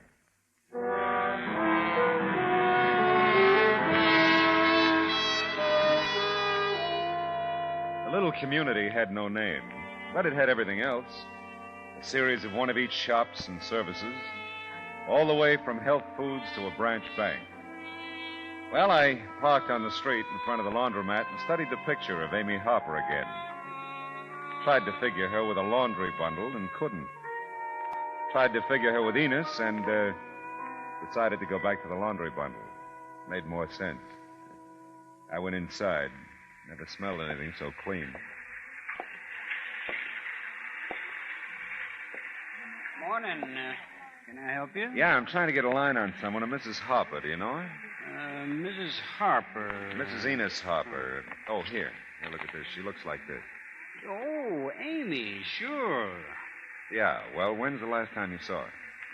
Well, let's see. A day or so ago, I guess. Hey, let me check the bundles here. That'd tell us. All right. Let's see. Oh, yeah, here we are. Monday it was. Monday morning, I think. Yeah, well, what I'd like... Excuse me, but my daughter's double parked out in front. Can I pick up my laundry? You can if you got the right ticket. Oh, yes, here it is. Banning. Just washed, was it, Mrs. Banning? No ironing? Just washed. Here we go. Now, that's 62 cents. Well, for once I had the right change. Thank you. Can I take it out for you, Mrs. Banning? Oh, thank you. No, I can manage. Oh, and thank you for letting me barge in. Oh, think nothing of it.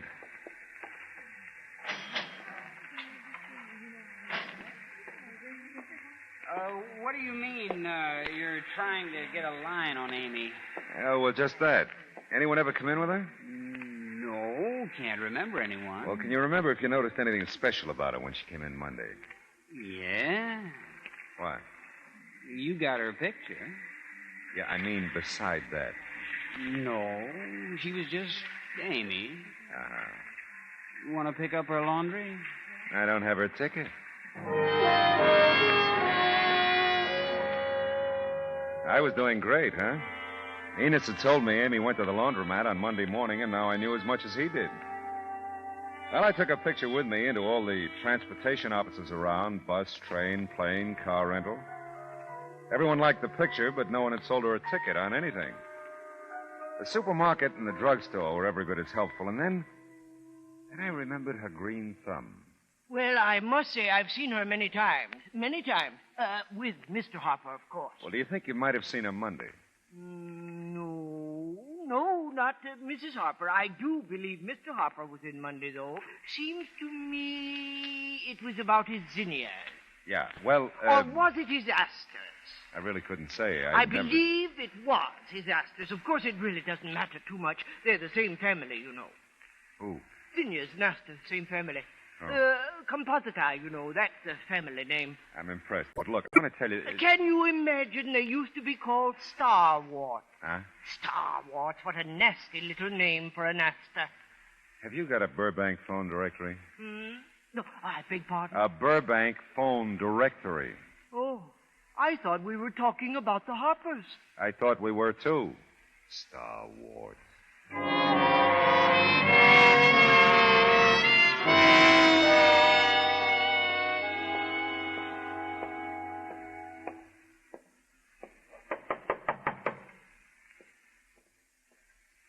Yeah? Ray Quinlan? That's right. Oh, well, I'm Philip Marlowe, investigating the possible disappearance of Amy Harper. Amy. Oh, come in. Thanks. Come in. I understand that she's your wife's cousin. What? Beatrice, yeah. Sit down, Marlowe. Oh, thanks. Enos hired you, huh? Yeah, that's right. He says he's tried to call here several times and no answer. How long has Amy been missing? Since Monday morning. Took some laundry to the laundromat, and that's all anybody knows. Have you seen her since then? Heard from her? No. No, I sure haven't. We halfway expected to hear from Amy Monday, too. Usually do, but we didn't. Well, how about your wife? Can I talk to her? Beatrice isn't here. I took her to the hospital this morning. They're going to operate later today. Oh, I hope it does the trick. So do we. Well, that's right. Enos says she's an invalid. Yeah, that's right. How about Amy? That's all you know? Just that she left for the laundromat? And got there. That's about it. It's crazy. Amy wouldn't just disappear. Wouldn't she? No. No, I don't think she would. Yeah. Well, I'm in the book, Mr. Quinlan. Central Directory. If you get any ideas, call me, huh? Yeah, I will. Oh, by the way, were they happy together, the Harpers? Yes. As far as I know.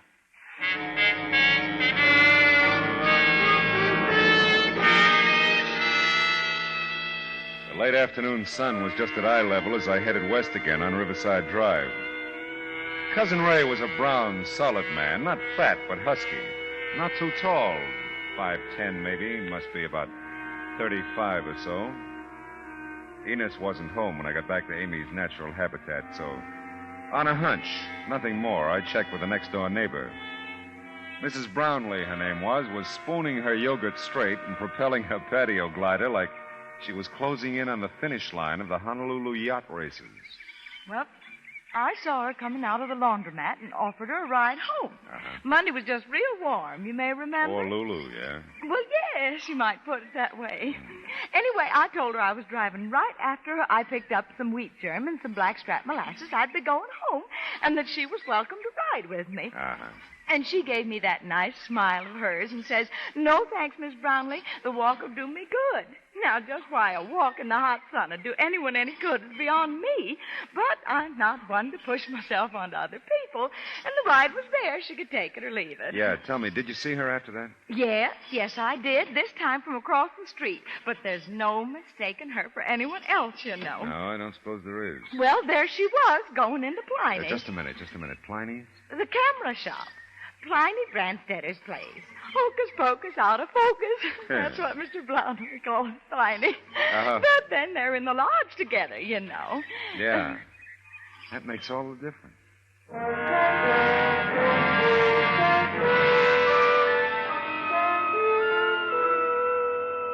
I really wouldn't know if she was or not. You see, Pliny's not here. He had to go to Hollywood for supplies. I don't work here. I'm his wife. Yeah, but if Mrs. Harper left some pictures here or picked some up, there'd be a record of it, wouldn't there? Yes, I suppose there would. I just left the door open to keep cool. We're really supposed to be closed. Yeah, I realize that. Well, I just thought for a member of the lodge, you know, Pliny might be willing to... Why didn't you say so? Well, Left your emblem on your other suit, I'll bet. Yeah. Oh, Pliny does it all the time. You, man. That's right. I'm in the auxiliary. Are you really? Mm-hmm. Well, now, let's have a look here. Pictures from Mrs. Harper. Ought to be here, if they're back yet. Amy Harper? That's right. There you are, Mr. Harper. Oh. That'll be 73 cents, including tax. Oh, about that. 73 cents, Mr. Harper. Oh, yeah, well, I want to tell you two things. I think Mrs. Harper would want to pick these up herself, and, I'm not Mr. Harper. I slowed to a walk around the corner, got in my car, and thought about what I'd seen. A cozy selection of pictures taken at the beach, of Amy mostly. But one or two of Cousin Ray lifting weights yet. And one of Amy and Ray together. Who took it? Enos? Cousin Beatrice? I don't think so. Well, it was almost dark now as I eased the car into Enos's driveway.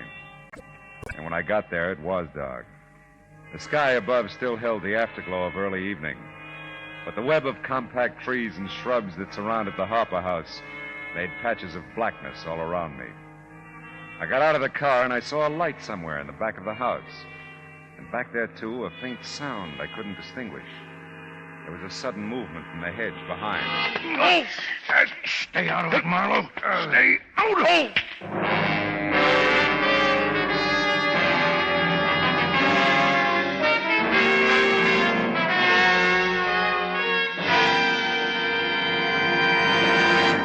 In just a moment, we will return to the second act of Philip Marlowe. But first, a crossword puzzle traps a criminal tonight on most of these same stations when CBS Radio brings you Gangbusters. This latest Gangbusters thriller, titled The Case of the Missouri Puzzle, is law enforcement at its cleverest. Tonight on CBS Radio, you're cordially invited to sit in as an armchair sleuth and enjoy the case confronting Gangbusters. And now, with our star, Gerald Moore, the second act of Philip Marlowe, and tonight's story, The Long Way Home.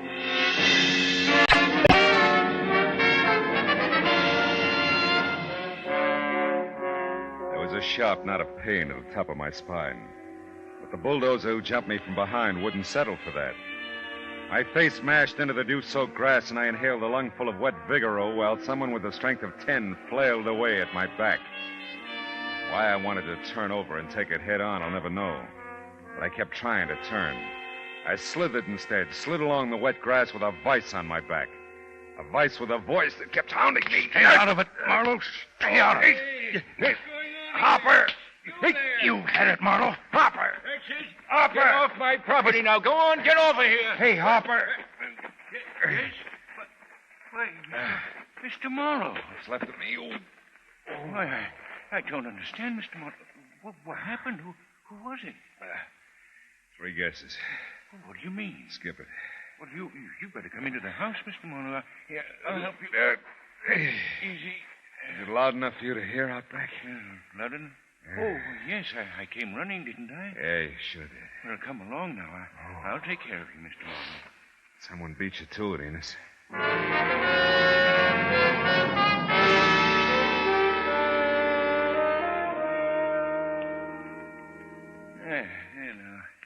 You should feel better. Should I?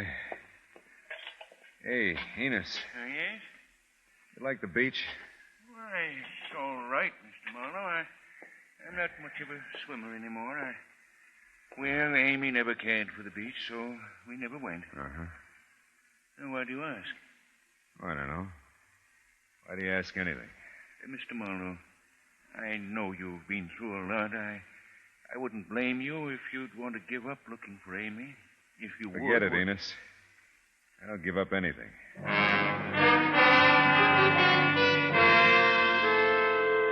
Well, so far the case added up to a stiff back and a head wrapped in a tight band of steel with built-in hammer. A few quick blasts at the pint in the glove department helped not at all.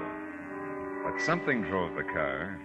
The stop at the hospital in Burbank could have been for personal reasons. The attendant at the main floor desk looked real surprised when I asked what floor Cousin Beatrice was on.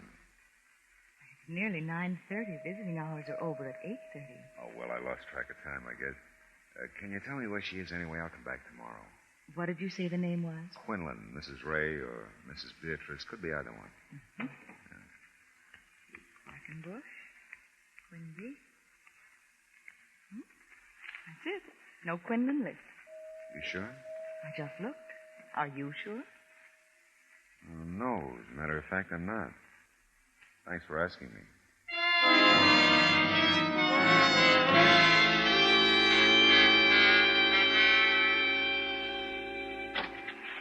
Oh, Marlowe, come in. Yeah, I will.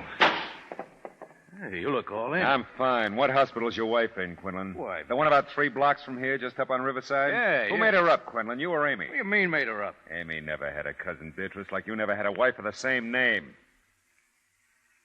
Well, you know that much. Do you know where Amy is? No. I may get another psychic flash any minute now, like the one I got when you were unlacing my spine a while back. You shouldn't have found out about those pictures. More than that, you shouldn't have gone to tell Enos about them. There's a lot he don't know. Amy doesn't want to hurt the old guy. We've been trying to figure out how to tell him. Have you got any leads on her? Not any real ones. Hey, wait a minute. You really don't know where she is. If I knew, I'd be with her. Oh. Tell me, how'd you meet her? At a bar over in Riverside near where she lives. Yeah? She'd already invented Cousin Beatrice all by herself to give her someplace to go. Well, we liked it being together. Got kind of brave about it after a while. Sometimes I go right up to her door for her. The rest of the time, we have a regular corner where I pick her up. This corner, is it near her house? Not far. I was supposed to pick her up Monday, but she didn't show up. Yeah. Hey, you know, it's funny. I was all set to beat your head flat when I came in. All of a sudden, I don't feel like it.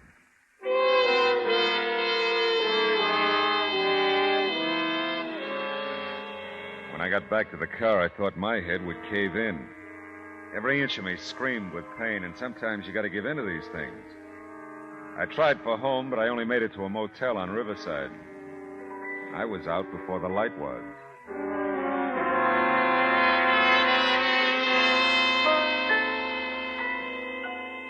I found a barber shop and black coffee the next morning in the community center near Harper's.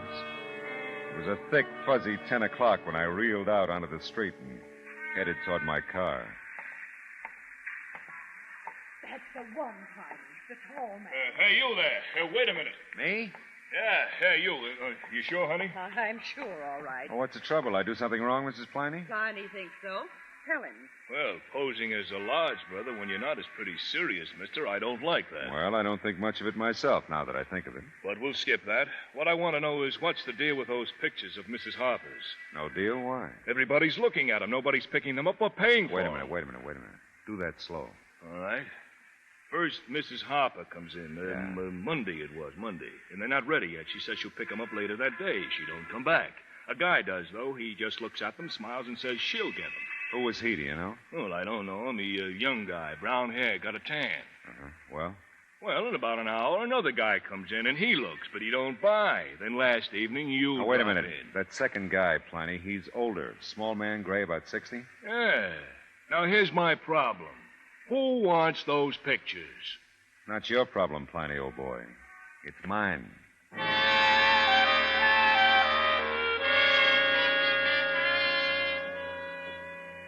The house was open, so I walked in. Enos was out in the back, pouring something out of a sack onto a flower bed along the back fence, then working it into the soil around the flowers. I looked around and found a bedroom that had to be Amy's. Everything was neat, in order. I turned and started out of the room, and then I saw it sticking out from under a cologne bottle on her dressing table.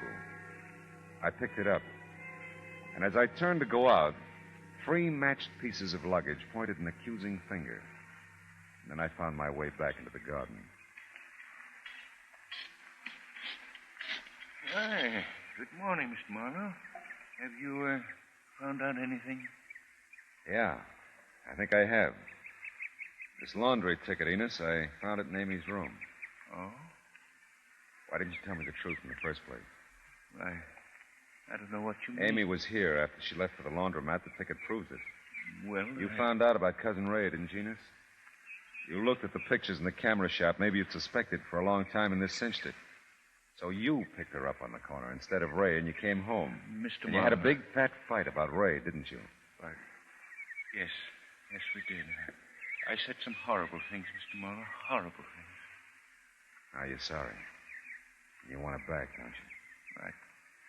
I'd give anything to have her back, Mr. Marlowe. I love her, you know. Yeah, I know. Enos, I looked through Amy's closet. It's pretty full of clothes. Her luggage is still there. Yes. Amy has a lot of clothes. She wears them well, too. Amy didn't go very far, Enos. No? The man in the garden shop says you're the gardener around here. Not Amy. Did he? That sack of lime is almost empty, Enos. 50 pounds is a lot for a garden, isn't it? Depends on what use you put it to, Mr. Marlowe. Did you have to kill her, Enos? To keep her, I did. She wanted to leave me. Go away with him. I couldn't stand that. Did you think I wouldn't figure it out? I didn't know. But I had to find out. Didn't I, Mr. Marlowe?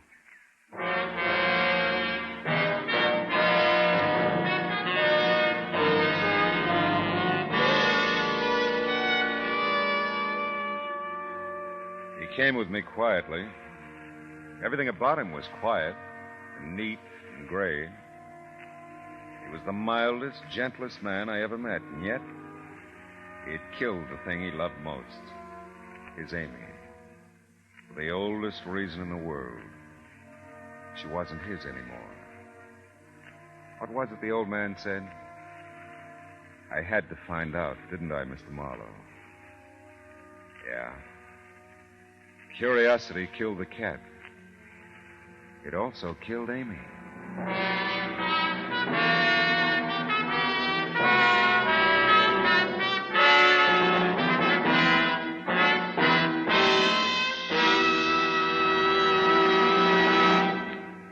The Adventures of Philip Marlowe, bringing you Raymond Chandler's most famous character, star Gerald Moore, are produced and directed by Norman MacDonald and written for radio by Kathleen Height.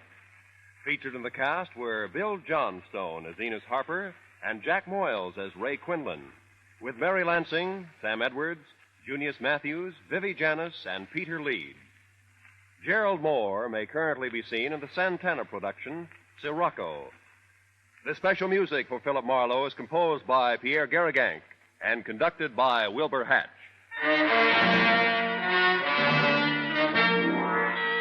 Be sure to listen again next week at the same time when Philip Marlowe says...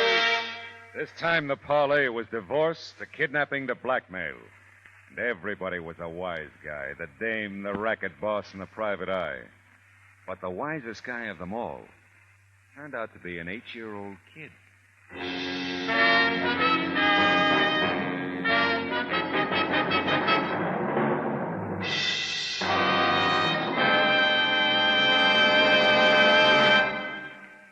What a combination for Tin Pan Alley fans. Steve Allen is MC. His vocalists this week are Peggy Lee and Johnny Desmond. Song publisher J.J. Robbins, band representative Mark Hanna, and composer Mitchell Parrish are the judges. There will be 4 brand new songs for sale tonight on CBS Radio on most of these same CBS stations. Roy Rowan speaking. This is the CBS Radio Network.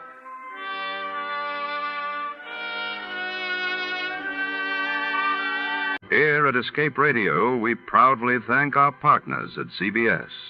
And now, folks, a quick challenge before the next thrilling chapter.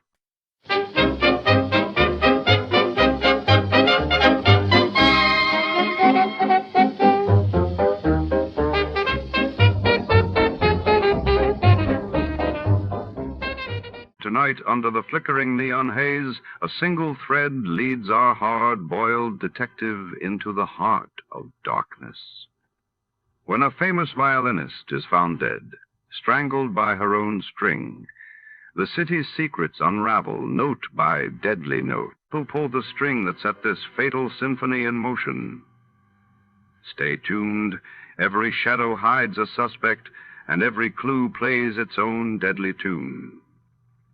Before we begin, let's see what happened on the day it aired. It was March 15, 1948. That day, the world awoke to news of fresh violence in Palestine as the conflict over the future Israeli state escalated, while in Brussels, the signing of the Treaty of Brussels took center stage, marking a bold step toward European unity and mutual defense. The National Broadcasting Company presents The Adventures of Sam Spade, Detective.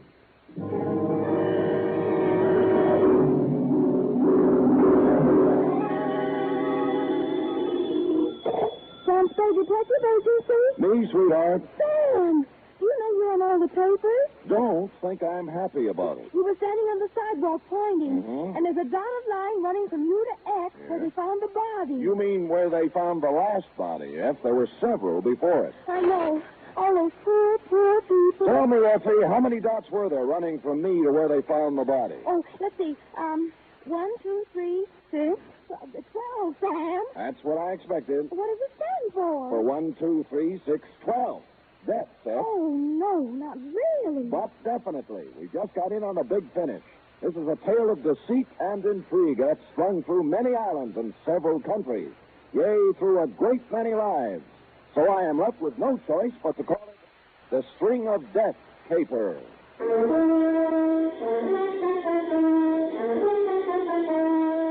For NBC, William Spear, radio's outstanding producer-director of mystery and crime drama, brings you the greatest private detective of them all in The Adventures of Sam Spade. Effie! Sam. Don't shout. How are you, Sam? Oh, I'm all right, I guess. Oh, let me look at you. Yeah. Sam, you need a rest. You've been staying up too many nights. And going around with the wrong people. You don't have to tell me. Well, I have only this to say. If the people I've been going around with lately won't be going around anymore, so don't worry about me. all right, Sam, if you say so. But you look so terrible. Your eyes are bloodshot. Aren't everybody's? And your hands are shaking. True, Effie, and here's why. Take it down. You ready? Well, don't make it too gory, Sam. Effie, I am not going to pull any punches. You'll have to take it as it came, the way I did. Date, fill it in. To Lieutenant I.C. Kelsey, Homicide Detail, San Francisco Police, from Samuel Spade, license number 1375596. Subject, The String of Death Caper. Dear Kelsey, it's hard to believe that the events of the past 48 hours all began with the discovery of the oyster, but they did, and they made a marked change in the census figures of several countries. The whole thing was incredible. The most incredible part of it was that I was careless enough to let myself get mixed up in it. The entire seamy saga began 2 days ago when my door opened and a woman walked in. Showgirl, type 7B, tight black skirt, too tight blouse, red alligator shoes, hair overdone in somebody's peroxide oven, you know, that kind of stuff. She chewed gum, of course, and swung a black patent leather handbag. And her charm bracelet was so loaded, I wondered if she could lift her arm. Let's face it, I'm stranded. Really? Where? Where'd you think? Here, right in this town. Well, my sympathies. Won't you sit down? Thanks. You're a gentleman. Not even so. The next time I take a job somewhere, I'm going to carry a ticket back to where I came from and a 6-day supply of K-rations. Well, would you care to tell me about it? I was doing an act at the Gay Paris when the blow fell. Yeah? They had a big floor show trying to boost business, but it didn't boost, it busted. Oh. The place was padlocked. Likewise, the owner's pocketbook. We were out 2 weeks' salary.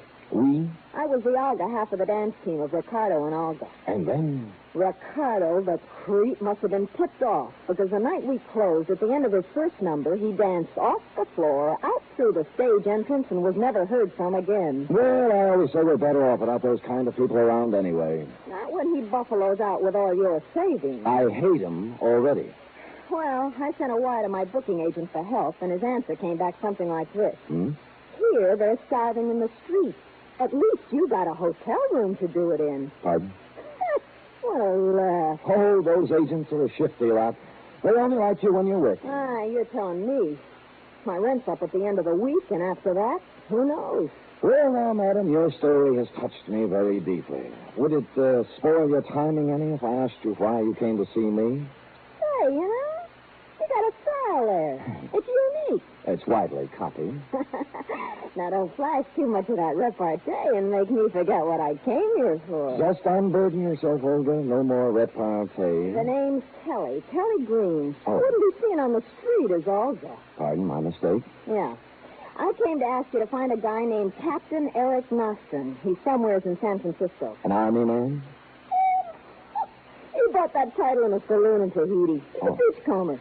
Tell him Kelly's got some information she wants to sell. Mm-hmm. You can reach me at the Embassy Hotel, 627. See you later, Sam. Just a minute, Kelly.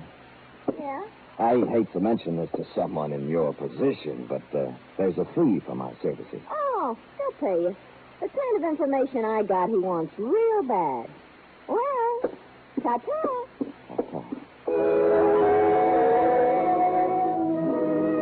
Clearing everything off my desk, 2 shoes with feet in them, mine, I embarked on this dangerous assignment, if Brian Donlevy will pardon the expression. You know, I am not without sources of waterfront information, and in a couple of hours I found myself in a bistro called the Backwash, a place that hangs so precariously on the west bank of a bay that flies come to study it. Hello, Sammy. How are you? Hello, Eddie. What's a good word? Well, Sammy, I know what I hear, but what I hear sometimes ain't the truth, or am I too quick for you? Give me a for instance. Well, the guy you called about is sitting down at the far end of this very same bar. At least he calls himself Captain Eric Master, and this is what I hear from my side of the bar. But whether he is or not what he says he is only something that can be verified by investigation. Or am I too quick for you? I'd have another pint of beer, bartender. Let me buy. Sure. You can buy me drinks all night. But don't make the mistake of trying to get me drunk. Make it 2, will you, Eddie? Hi, Sam. Sam. That means he knows you. You're okay by the house. Well, then you're okay by Captain Master. There you are, 2 beers. What's the rest of it, Sam? Spade. Yeah. Well, I'll tell you something about you, Sam Spade. You didn't come here to drink with me. You came to talk. Now, shall we go over in a booth? That's a good idea. Right. Yeah. Now I'm ready to listen. Do you know Kelly Green? Kelly? The dancer? Yeah. Why, every blasted sailor in the Orient knows Kelly. Let me see now. The last time I remember her, she was dancing on a table in Singapore for some Dutch officer. Well, she's in town right now. She said she has some information you'd want to buy. I'll bet she has. You a friend of hers? Since this morning. Oh, that's long enough for me. Now, what are you? Private detective? I am, and that brings up one other point. She said you would pay me for finding her. Oh, surely. What's your fee? 25. Yours 50. No. Look, I'll take it now. As far as I'm concerned, you've earned it. Now then, what's her address? Embassy Hotel, room 627. Well, I'll get in touch with her. Well, see you around. Hey, wait a minute, Spade. How would you like to find someone for me? Why not? Who are you looking for? A man named Chan Lee. Now, suppose I tell you the old story now. You take a look at these. Look here. Feast your eyes. He took a swatch of velvet cloth out of a sea jacket pocket and opened it. On it were 6 very large, very breathtaking, rose-colored pearls. Ostrin's eyes flicked over each pearl as if he knew it by name and lineage. He let me stare at them for several silent minutes before he spoke again. See such timeless beauty captured in 6 perfect spheres? I haven't seen many like those. Ah, and there aren't many. 12, to be exact. 12 in all the world. Now, what are pearls like that worth? Well, any jeweler in the city would give you $5,000 a pearl for them. But if I had all 12, I could sell the set for $75,000. How'd you get half of the 12 pearls, Master? You ever hear of the Taotai oyster banks off the Borneo Islands? No, I haven't been pearling lately. Ah, well, I have. Well, is that where these came from? That's right, from the Taotai banks. A friend of mine in Jolo, named Hong Kong Harry, tipped me off that 12 perfectly matched rose-colored pearls could be picked up at Cagayan Sulo from a wholesale buyer called Dong Se Mao. Well, which is it? I shipped over on a ketch with 2 other men. Dong Se Mao asked 12,000 pesos for the lot, and I took them. Again, when we left Cagayan Sulo, I got caught in a storm and I went overboard. But I didn't fall accidentally, no. I was hit on the head and thrown overboard. Your buddies wanted the pearl. Ah, they got 6 of them in my sea bag. The other 6 were sewn inside my belt. I still have those. But I traced those 2 guys all over the Orient. But both of them was killed. Ah, the Morrow curse, they say. So far, 8 people have died over these pearls. The Morrow curse? Corny, isn't it? Yes. Anyway, the rumor is that the other 6 pearls have found their way to San Francisco, and that a man named Chan Lee knows about them. I've been here 48 hours, and I haven't found him. Well, what do you plan to do when you find him? Don't you worry, Spade. I have a buyer. I'll pay cash for him. All right, I'll give you $50 worth of looking for Chan Lee. Now, where can I get in touch with him? Are you in the book? Yeah. Then I'll find you. Just one thing, Spade. If Kelly likes it, you must be straight. Here, take a pearl. Now, wait a minute, Master. You just said each one of these pearls is worth $5,000. $7,500 to me, but I want to play it this way. Now, if you find Chan Lee, you ask him if he knows me, and ask him if he knows about the pearls. Now, maybe he won't talk to you, so if he doesn't, just show him the pearl, and then walk out. He'll fall all over himself to find me. Well, you know best. I assume no responsibility for this pearl, though. I can handle the responsibility for both of us.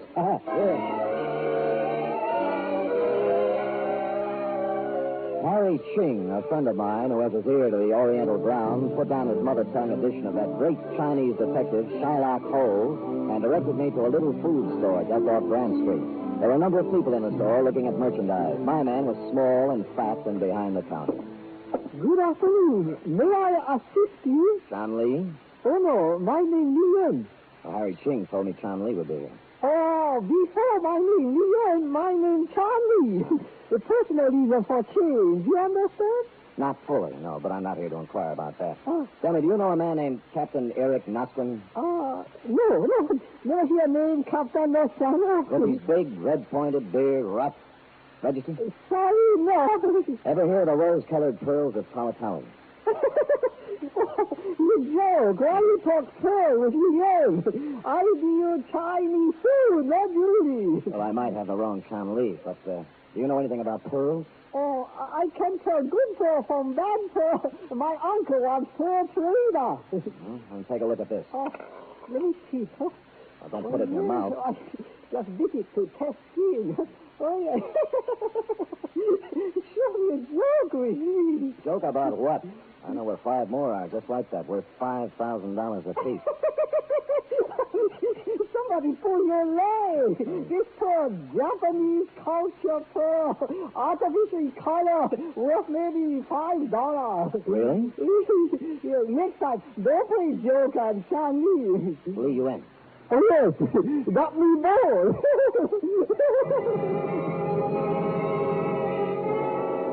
A skeptic, I took the pearl to a jeweler I know, and he told me Chan Lee lied in his straggly beard. It was the finest specimen of rose pearl he'd ever seen.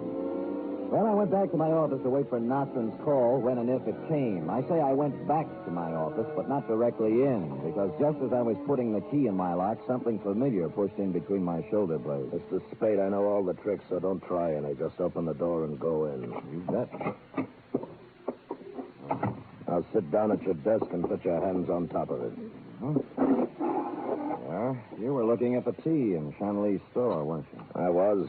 And I want the pearl you have. Me? You. All right. If you're going to make a scene, suppose you give me something. I don't have to give you anything. That pearl belongs to me. It was stolen from me, along with all the others. By Eric Nostrin. Right. Bought those pearls from Tung Se Mao in Cagayan Sulu. Nostrin was crew on my catch, and on the way back to Shanghai, he threw me overboard so he could have the pearls himself. Well, didn't you drown, Mr. Ivan T. Sanderson. Oh. Some Jap fisherman picked me up. Good. This is the first of the 12 rose-colored pearls I've gotten back, and I mean to get the other 11. Even if it takes a few dead bodies to accomplish it. Well, I admire your spirit, sir, but I'm afraid you've picked out a tough career. Where's Nostrin? I don't know. You must know you're working for him. But he said he'd contact me. Honest, How did you get tied up with him? A girl named Kelly Green hired me to find her. Call her. All right. And ask her where Nostrin is. All right, I will. But don't point me. Not polite. Yes, well. Embassy Hotel. Oh, 627, please. Whom are you calling, please? Miss Kelly Green. Hello? Kelly? Yeah? Sam Spade. Yeah? Did Captain Nostrin get in touch with you? No. Did you find him, Sam? I did. Well, he hasn't come up here yet. Not yet, Sam. Thanks for calling. Goodbye. She hasn't seen him yet. Thank you, Mr. Spade. I'll be checking with you from time to time.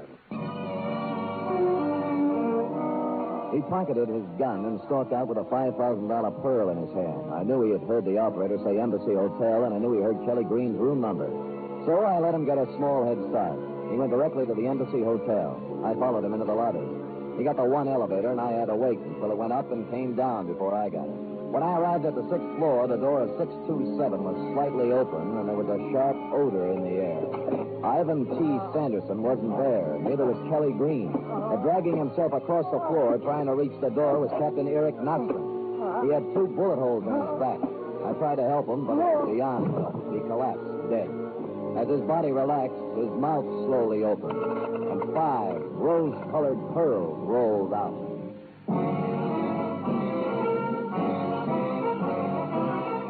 You're listening to the weekly adventure of radio's most famous detective, Sam Spade.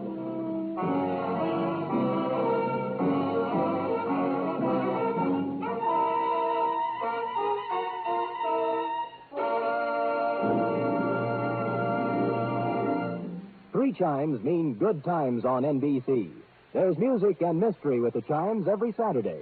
Tomorrow evening for mystery, Herbert Marshall stars as the man called X. In all the strange and far-off corners of the world, wherever there is intrigue, danger, and romance, there you will find the man called X.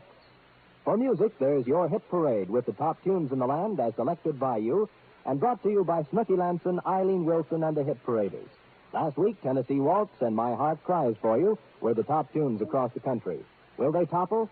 Well, you'll have the answer tomorrow on Your Hit Parade.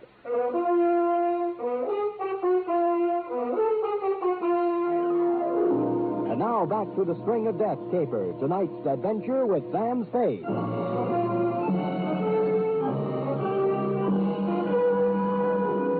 After I found Nostrand's body, I called you, Lieutenant Kelsey, and told you as little as I could. After that, I went out to dinner and then home to bed. This hiatus was necessary in order to let the pot of vicious intrigue bubble a little. Well, the next morning, at considerable expense, we added a new character to our play, which was already an extravaganza. Good morning. Well, good morning. I am not sure, monsieur, whether I'm going to kill you or let you live. A very effective entrance, sir. And who are you? Jacques Malraux. Aha! Of the Malraux curse. The same, monsieur. It was reported in the papers that you found the body of Captain Eric Nostrand in the apartment of a girl named Kelly Green. Well, I'm afraid I just happened to be there. Did you happen to know if anyone found a number of pearls on Nostrand's body? Well, as far as I know, they didn't. You mean the Tawatawi pearls, don't you? Aha! You know about them? A little, yeah. They belonged to a man named Tungsay Mao, who stole them to a man named Ivan Sanderson, who had them stolen from him by Captain Nostrand, who had half of his stolen from him. That's the installment I just read, anyway. Perhaps it is mostly right, except for one important point. Tungsay Mao was holding them for me. They were not brought. They were taken from him at the point of a gun. Getting involved. I risked my life in the shark-infested waters of Territory diving for those pearls. No man but me will possess them. Now, where to find Kelly Green and Ivan Sanderson? Oh, I don't know. The police don't know, so I can't tell you. Aha. All right, Mr. Spade. You have an honest face, I believe you. But if it turns out later that you have deceived me, you will find to your regret that Jacques Malraux is not an easy man to do business with. Au revoir.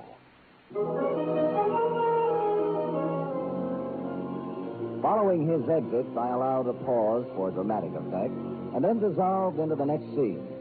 On the front door of Chanley's grocery store, there was a sign, closed for the day, so I went around the block, through an alley, and came up on his living quarters from the back way. I stood at the back door and knew somebody was home listening to some Oriental artist show. I tried the doorknob, it turned, and I carefully opened the door and stepped in. What you do my house? Well, What like you come in private house? Turn that thing off and I'll tell you. All right, get out or I call police. Son, I didn't come here to quibble with you. I came to speak right from the shoulder. What you talk about? The Tawatawi from the shoulder. What you talk about? The Tawatawi pearl. I don't know, Pearl. Get out. You know Nostrand was killed yesterday, don't you? I tell you before, I know no man named Nostrand. All right, where's Sanderson? What man? The tall man with the clipped mustache who was in your store yesterday when I was there. So plenty people come my store. I not know them all by name. Come to anybody. Plenty mustache. All right, play it your way for Yeah. now. But if you ever do meet up with Sanderson, just tell him that I have the other 5 pearls. The ones Nostrand was killed for. Just as I closed the door behind me, I saw a pair of red alligator shoes with a pair of nylons draped over them pushed under a chair. I hesitated a minute, thought better, and hurried away. I went back to my office, pulled out a good book, and read for 3 hours. It paid off. Sam, I had to come to you. I'm in an awful jam. I should say you are. And it won't get you any easier when I call the police. I knew where Eck was found in my apartment, but I didn't have anything to do with it. Nuts. I called you from here not 10 minutes before Nostrand was found dead. All right. He was there, but he wanted me to say he wasn't. Do you want me to tell you something else about yourself? I checked with the Embassy Hotel. Your bill was paid for a month in advance. You weren't stranded. It was a murder setup from beginning to end. But I can't understand your being dumb enough to use your real name. He wasn't supposed to have been killed there. It was supposed to happen someplace else. That's what I thought. Oh, don't do it, Sam. I came here to tell you the truth. I need your help. I can't help you now, Kelly. He made me do it. He made me come to San Francisco, wait for Nostrand, and then find him. Who made you? Sanderson? No. Chance. Chan leaves. He killed Nostrum. He shot him. But we heard somebody at the door and went out for fire escape before we could search Nostrum. What do you mean he made you do it? Look at this. That arm isn't pretty, is it? There must be 1,000 holes in it. When did you start this? In Singapore. Chan used to be there and he supplied me. I had to follow him here because I didn't have enough money to buy it. I see. Well, Kelly, I'm sorry. Maybe the state will take that into consideration. Sam, I want to go into partnership with you. Partnership doing what? Selling pearls. You have 5 of them. I have 6 of them. Here. Where'd you get these? From Chan. I heard you there.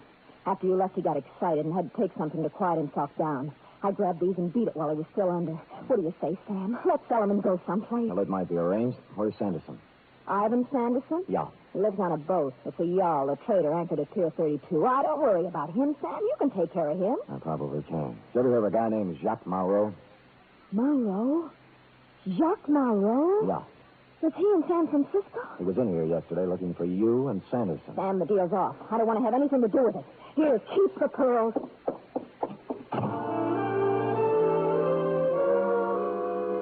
I picked up the 6 pearls and put them in my office safe with the other 5 I'd taken from Nostrum. Then I went down to the waterfront looking for Sanderson. Chun Li was still under drugs. There'd be no problem for the police to pick up. Nor would Kelly Green once her drug supply began to give out. The trader was a trim white yawl tied up at Pier 32 with a Jacob ladder running down to its deck. I climbed down and, looking around, found Sanderson in a cabin sitting behind a table. It wasn't a commonplace thing. You see, he'd just been shot. You can't do anything for me, Sam. There's nothing to do. How did it happen, Sanderson? Marlowe curse. Jacques Marlowe. Yes. He made a vow that he was going to kill anyone who touched the pearl. Anyone. Did he get your pearl? Yes. Who has the rest? I do, 11 of them. When tomorrow finds out, I wonder how you're going to feel. Dying. 11. 12. That's when I turned the whole thing over to you, Kelsey. I went back to my office, put in a call to your office, and gave you a complete rundown on the case from beginning to end. Who did what and how you might go about finding them. You said you'd be right over to pick up the pearls, but you got there a little late. I had no sooner put down the phone when... All right. You have a pearl. Give them to Chum, or he will not hesitate to shoot you. The way you did Nostrum? I don't have time for talk. Hurry, get pearls. Okay. They're in my safe here. I don't think I'm going to give you any arguments or pull anything clever. It will be too bad if you did. I don't really know who these pearls do belong to, and I don't care much anymore. You can have the worries instead of me. I will be glad to worry about such a treasure. There you are. Stay where you are. Throw them to me. Catch. Thank you. Now I will go. I advise you against raising outcry. I'm glad to get rid of you. Go and have a long and happy life. Oh? Oh, I have been hand-picked by the guard. He was, but for a different reason. He put the pearls in his pocket, and with a little smile of triumph at how easy it had been, he turned and quickly walked out of the office. He even closed the door politely. But outside, he didn't get far. I ran for the hall, firing my .38 out of its holster. Chun Li lay still on the floor, and his coat pocket had been turned inside out. Steps were pounding down the stairwell, and I followed. When I hit the sidewalk, he was half a block away and running. I fired at him, and he stopped and fired back. My second one caught him in the chest, and he fell twisting across the sidewalk. I walked right up to him, but it was all over. Jacques Marlowe was dead. And one by one, 12 of the most beautiful rose-colored pearls in the world were dropping out of his hand, rolling down the gutter and plopping into the sewer, where they belong.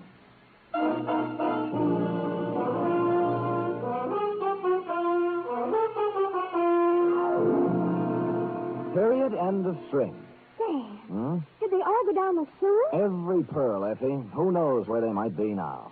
Maybe at the filtering plant. Maybe out to sea. Sam, could I get off early tonight? Effie, put that thought out of your mind. They're not worth it. Oh, but Sam, all that work. I said forget it. I'll go type that up. Go on, scooch.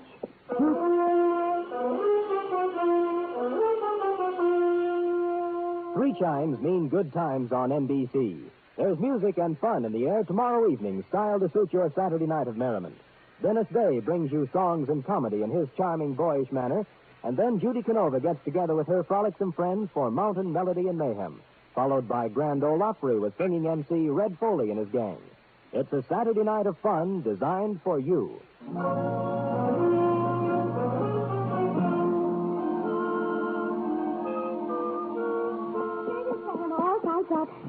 Oh, Sam, those pearls. I'd give anything just to wear them one night. Anything? Well, I suppose it isn't worth it.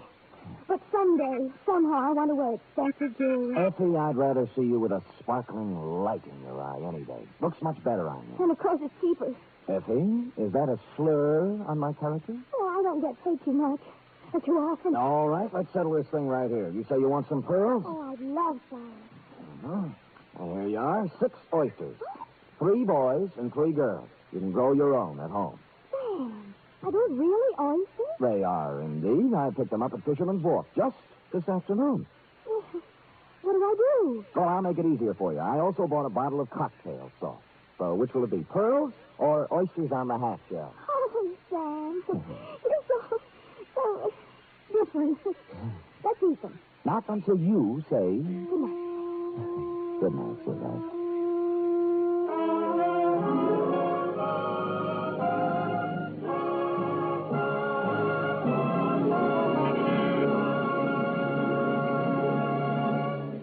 The Adventures of Sam Spade are produced, edited, and directed by William Spear. Sam Spade was played by Stephen Dunn. Lorene Tuttle is Effie. Script for tonight's adventure by John Michael Hayes. Musical scoring by Lud Gluskin, conducted by Robert Armbruster.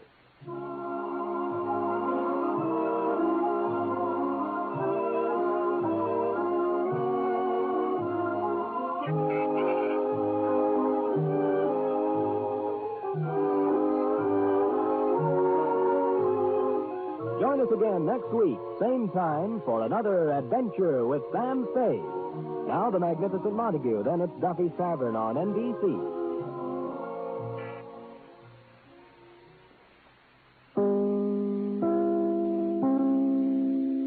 Good evening, friends. With a special word of thanks to our sister network, CBS, we invite you now to test your memory of the great radio adventures.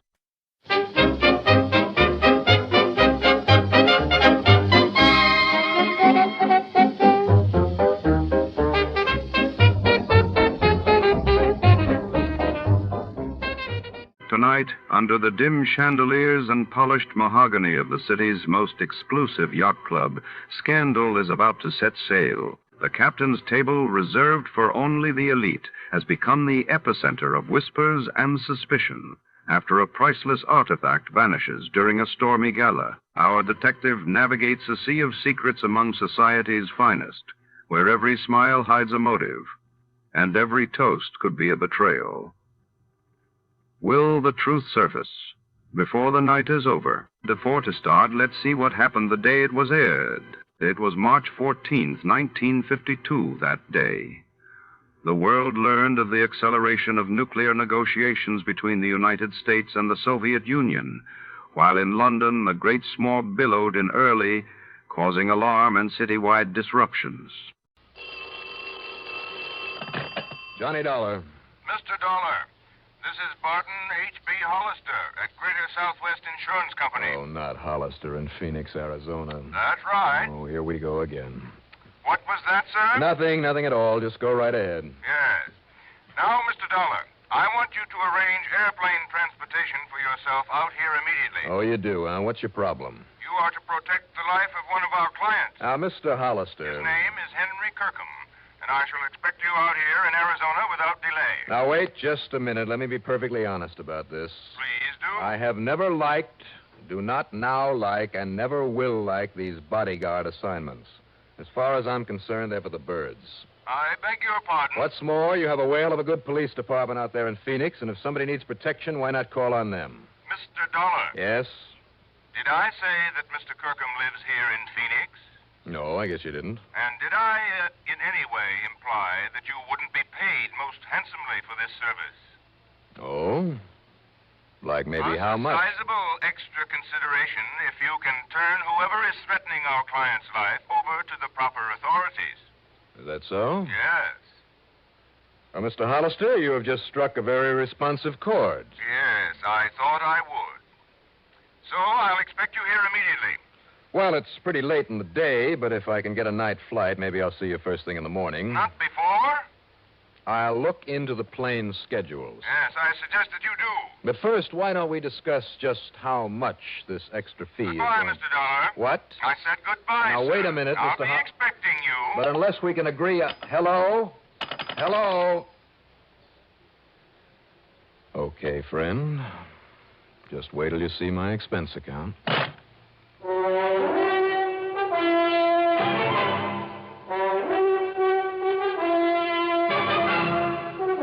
CBS Radio brings you Bob Reddick in the exciting adventures of the man with the action-packed expense account, America's fabulous freelance insurance investigator. Yours truly, Johnny Dollar.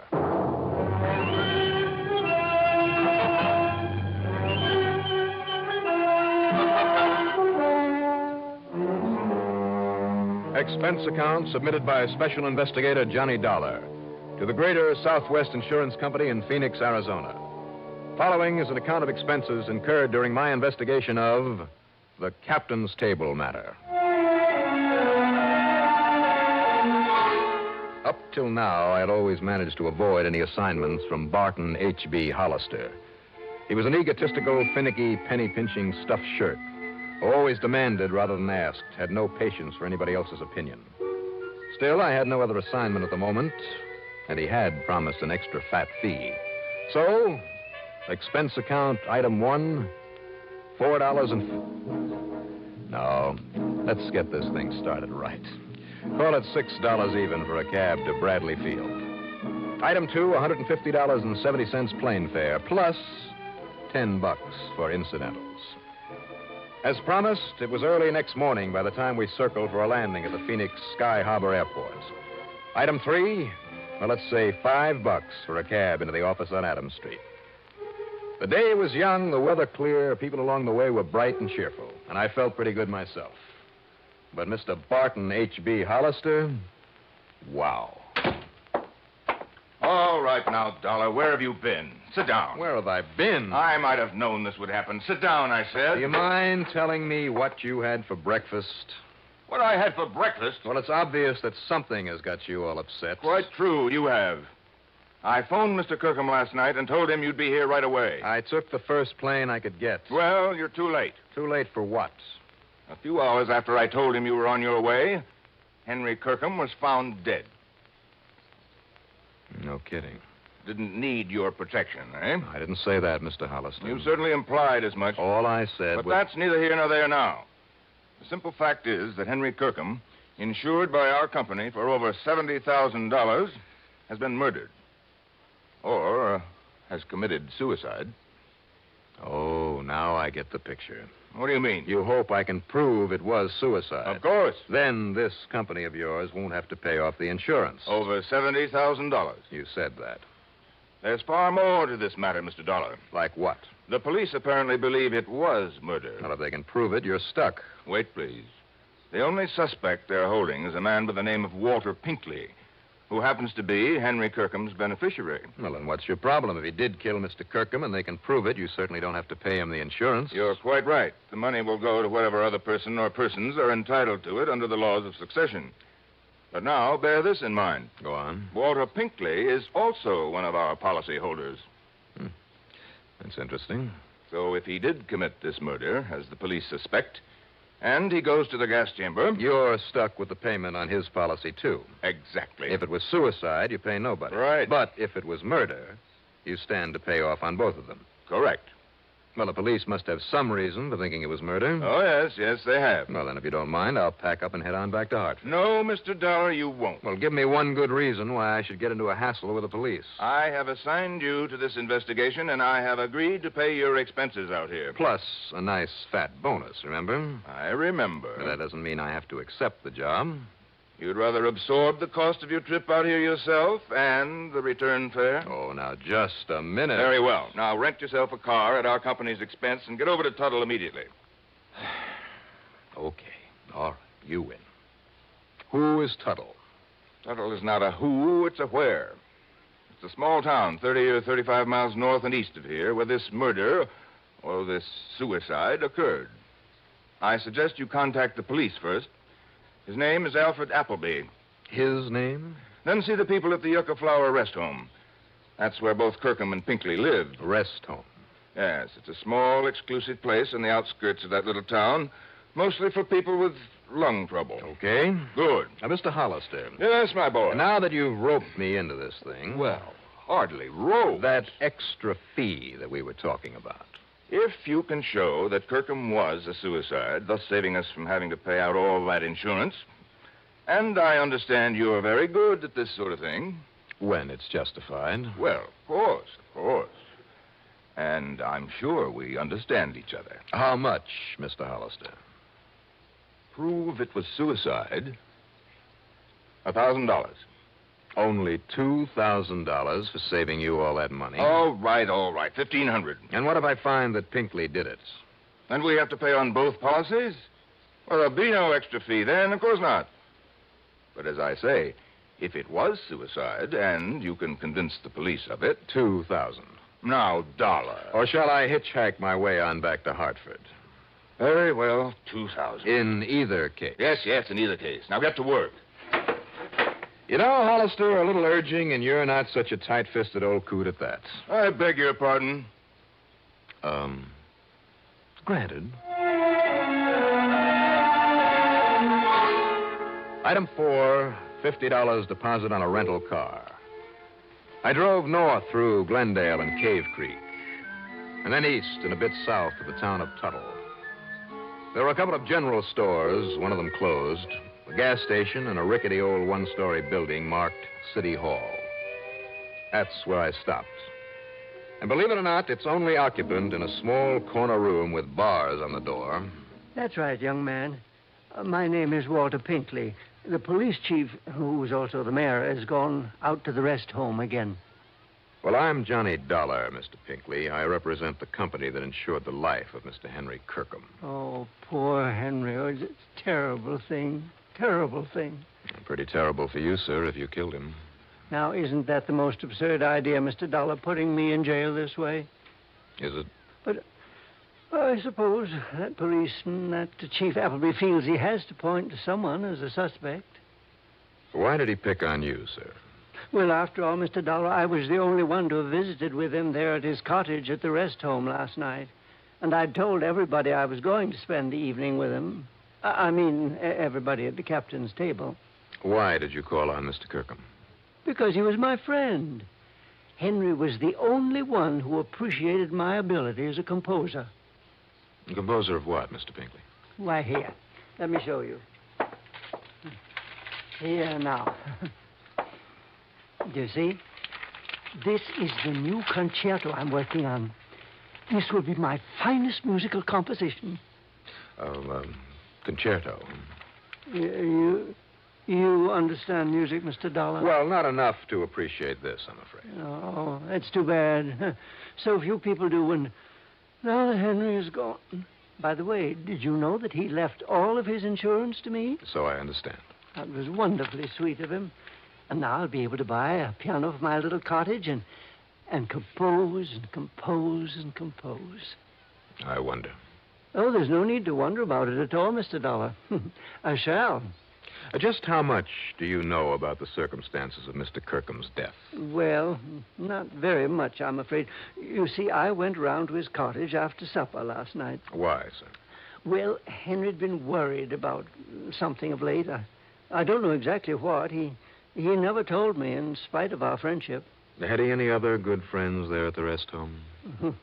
With all the petty jealousies and the people just sitting round getting annoyed at each other over nothing at all? No, Henry and I were the only real friends. I see. All the rest of them, well, I don't want to use the word hate, but, well, if it weren't for the almost magical curative properties of the air and the climate. Touch of lung trouble, you know. Now, Mr. Pinkley... As long as I stay here, I feel just fine. And so do the others. Yeah, well, now... It's added at least 10 years to my life. I'm sure it has. But, as I started to say, it was about 8 o'clock when I dropped in to visit Henry, and we looked over some of my music and talked and had a gay old time. Sounds like a ball. Now, tell me, at what time did you... But even so, he was, well, depressed and worried. Mr. Pinkley. Yes. What time did you leave Mr. Kirkham? Well, I guess about 10 o'clock. He said he had to write a very important letter in case... In case of what, Mr. Pinkley? Well, I'm not quite sure, but during supper he had mentioned that someone was coming to see him. He'd had a phone call that someone was coming to see him to help him, I think. And in case that someone didn't arrive in time... Well, I'm not quite sure just what he meant. I think I have a pretty good idea.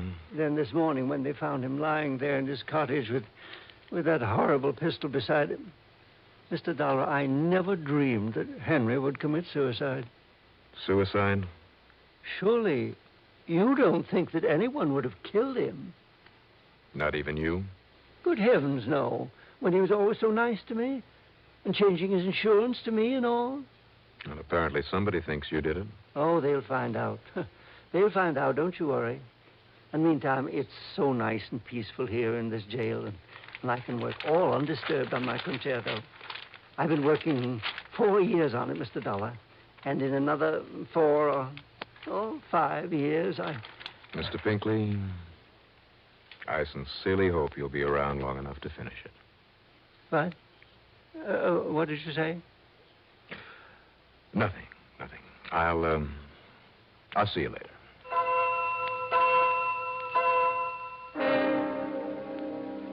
I learned a long, long time ago that the most unlikely person may often be a killer.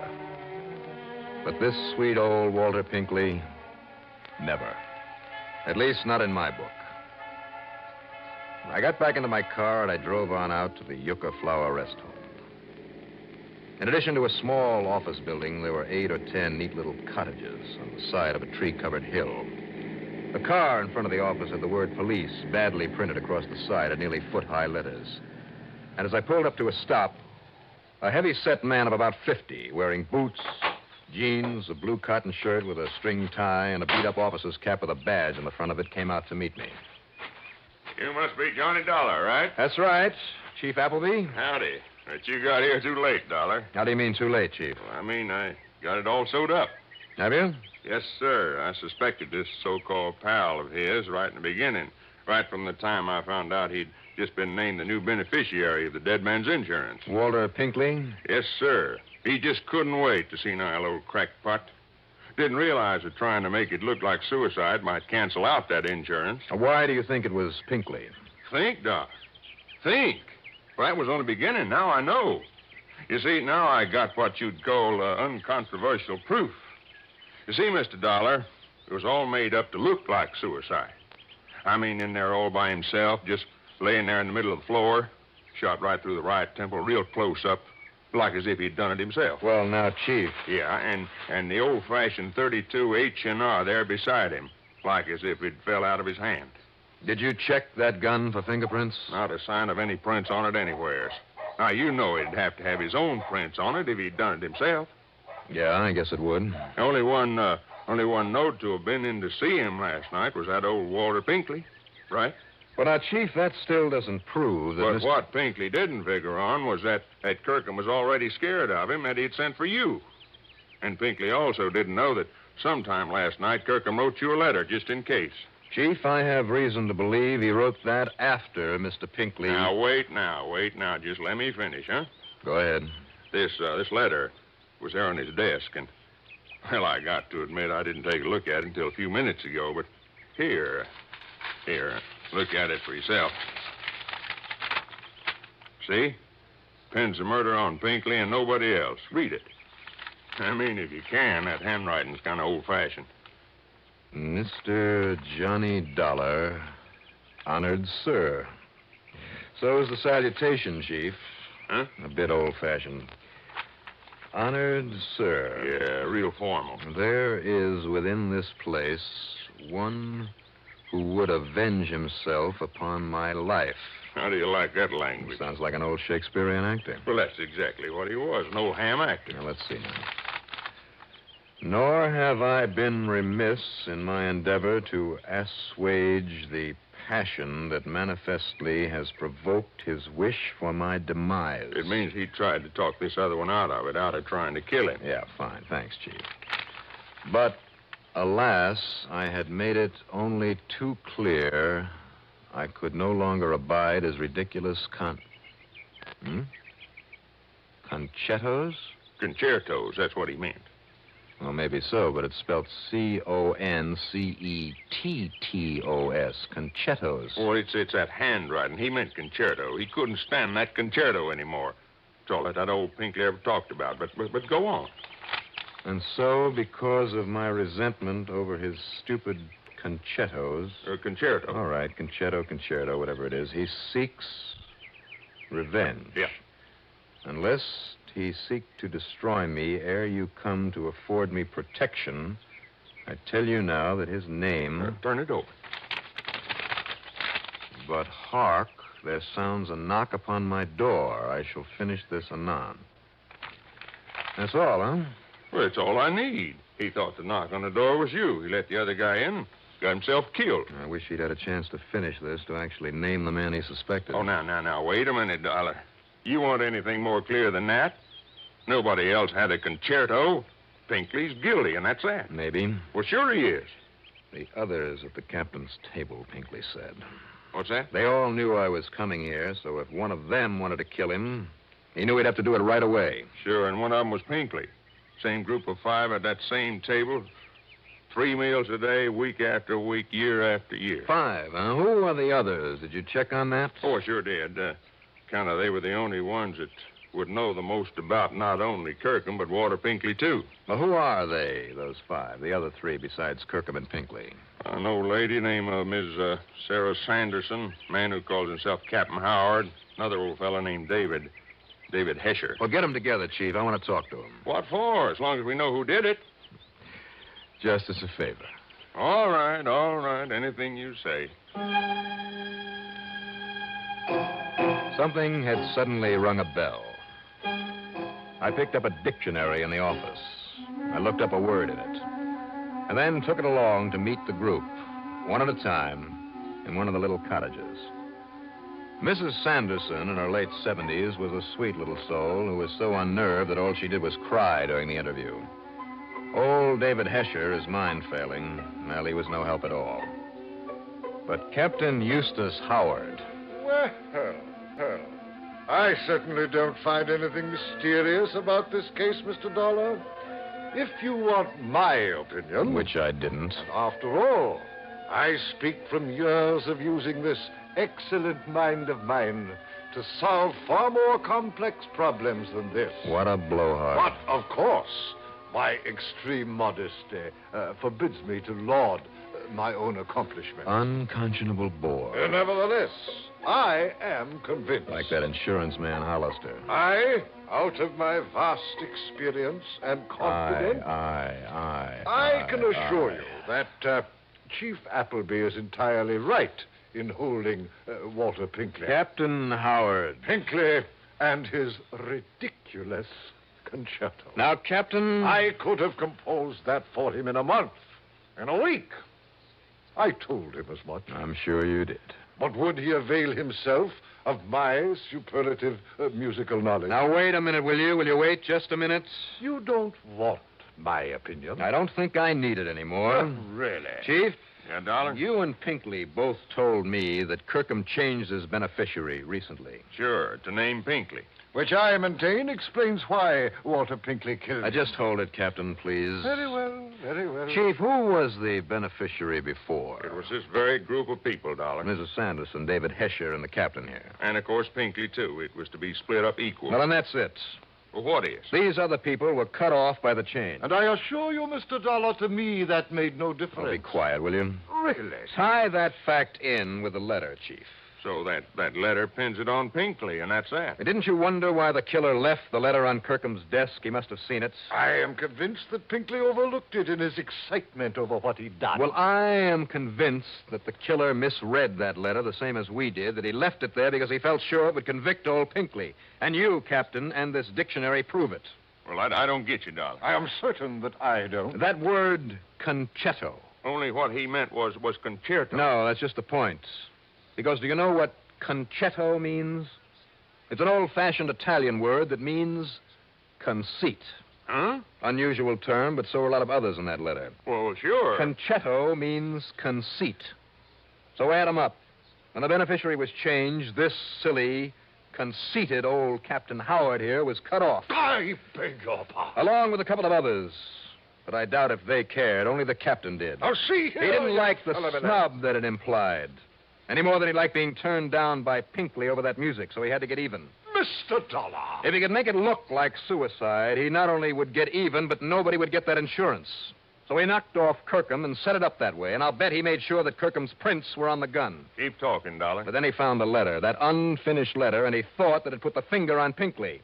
Now he could get even with both of them. I will not listen to such drivel. Take it easy, Captain. That's when he wiped the prints off the gun. Dollar! So only Pinkley would be suspect because of the letter, he thought. But the letter, talking about his stupid, ridiculous concetto, his conceit, gave him away. You thought the letter would clear you, Captain, but that was one big, fat mistake. Yeah. Very well. I killed Kirkham. That's all I wanted to hear. Just put on these cuffs. Oh, come now. Would you take me off, make me suffer, maybe die, like a common person, for the one very small mistake? Me, Captain Eustace Langhorne Avery Howard, me. Yeah, Captain. You.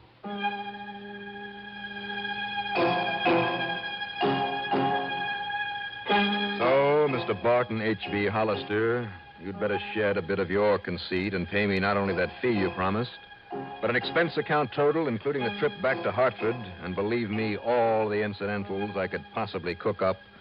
A total of $438 even. Yours truly, Johnny Dollar.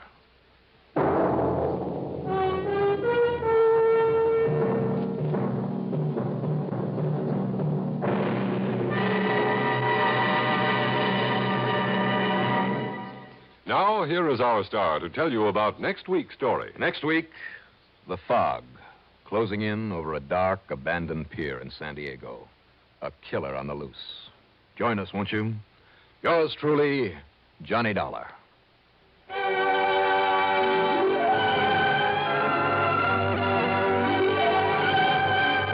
Yours truly, Johnny Dollar, starring Bob Reddick, is written by Jack Johnstone, produced and directed by Bruno Zerato, Jr., musical supervision by Ethel Huber. Heard in our cast were Edgar Staley as Walter Pinkley, Richard Kendrick as Barton Hollister, John Briggs as Captain Eustace Howard, and Jim Bowles as Chief Appleby. Be sure to join us next week, same time, same station, for another exciting story of yours truly, Johnny Dollar. This is Art Hanna speaking. This is Escape Radio speaking, with our thanks to the fine folks at CBS. And now, ladies and gentlemen, a little challenge for true fans of adventure radio.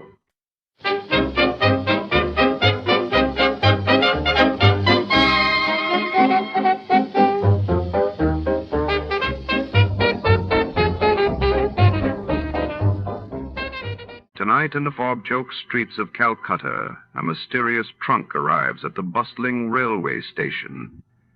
Inside lies a secret that could turn the city upside down, and only our hard-boiled detective has the nerve to follow the clues. But as he gets closer to the truth, a beautiful stranger steps out of the shadows, her motives as hidden as the contents of that fateful trunk. What is she hiding, and who else is willing to kill for what's inside? Shadows deepen and danger lurks in the Calcutta trunk caper. Before we begin, let's see what happened on the day it aired. It was March 7, 1947, that day. British Prime Minister Attlee announced plans for India's independence, while in the United States, severe flooding along the Ohio River displaced thousands and dominated the headlines.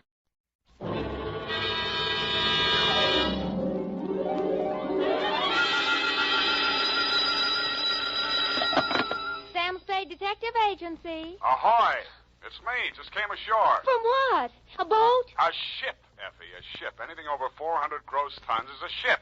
Anybody knows that. Well, may I inquire what was your port of call? Calcutta.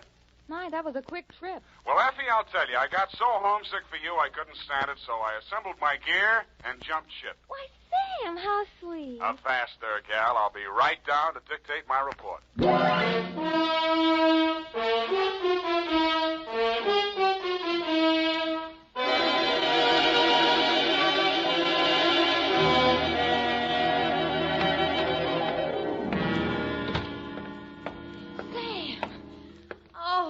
You are alive. Bon voyage, Effie. I've been worried sick. Where have you been? On my way to Calcutta, sweetheart, where the dawn comes up like thunder. Sam, what are you talking about? Calcutta? And the flying fishes play. Ready, Effie? Sam, why did you want to go to Calcutta, of all places? I didn't, Effie. I hate Calcutta. I was Shanghai. To, Mr. Philip J. Fogg, purser, SS Lurene. How do you spell that, Sam? Lurene. Oh, that's pretty. Sam, how could you be shanghaied in this day and age? I mean, isn't it against the law? Stow it, Effie. You're pumping bilge water. Sam, I am not. From Samuel Spade, license number 137596, when you have the time, regarding the Calcutta trunk caper. Dear Mr. Fogg, the following report will explain the enclosed voucher, which is a claim against your company for the amount of $500 and no cents. It will also answer any questions you might be asked concerning the recent unpleasantness on board your ship. It all started yesterday morning in San Francisco when my secretary announced briefly and caustically that there was a lady outside who wanted to talk to me. I judged that she was worth talking to. She was. Your secretary let me in. Well, I'm glad she did. What can I do for you? I'm Marcia Hopkins. I see. Mrs. Marcia Hopkins. I see. However, my husband is dead. I see. It's about my sister that I've come to you, Mr. Spade. I'm dreadfully worried about her. Who's your sister? Miss Constance Pendleton. And she's become involved with a ne'er-do-well, a completely worthless scoundrel, and a real foreign bluebeard. All three? It's one man, Mr. Spade, a Bulgarian, Major Andrea Rodnik. They're going to be married this afternoon, and I'm positive that his only interest is in her money. I'm convinced that he's going to kill her soon after the ceremony. He's done it to other wives in Europe. I've warned Constance and pleaded with her, done everything I could to stop it. But she's completely infatuated with him and refuses to listen to me. Mm-hmm. What do you want me to do? Prevent the marriage if you can. Get the truth about Rodnik's background and face Constance with it. Oh, Mr. Spade, in some way, you've got to make her realize the seriousness of the situation. He's a ruthless character. Well, do what I can, Mrs. Hopkins. Oh, thank you, Mr. Spade. Oh, I've felt so alone and helpless until now. Oh, really? But you will do everything you can, won't you? We've got to save her life.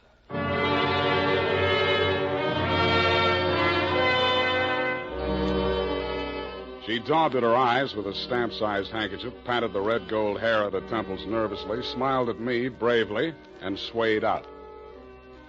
By telephone, I learned that the Vrodnik-Pendleton marriage license had been issued 4 days before, and that on the same day, Constance Pendleton had withdrawn a savings account to the tune of $45,000. I'd always wanted to, so I did it. I called at the Bulgarian consulate. What can I do on you? What do you know about Major Andrea Vrodnik? Ha! Andrea Vrodnik! On him we have hate, great sadness, with shame for the ground that walked under him. Oh? Ha! Andrea Vrodnik! Why is he so popular? On the devil he is driven without horns. 6 women he has killed. 6 times he has insulted the police of Europe by refusing to confess. We have proof of the murders, but never can we prove the proof on him. Yeah, sometimes it goes that way. Ha! Never do we find the bodies of the 6 women.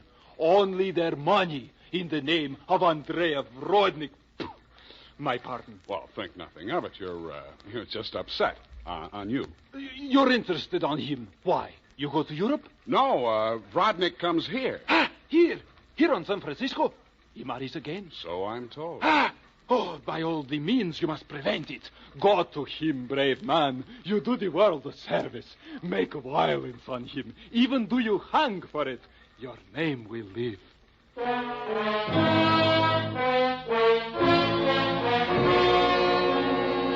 With those valiant words goading me on, I left. The farther I got into the caper, the more it looked as if Marcia's fears for Constance Pendleton were very real and very well-founded. When Constance opened the door of her hotel suite, I could see 3 trunks and a number of smaller pieces of luggage, all locked and ready to be taken out. Yes? Constance Pendleton? Yes?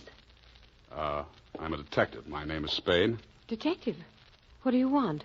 I want to talk to you about that Bluebeard you're going to marry. Get out of here.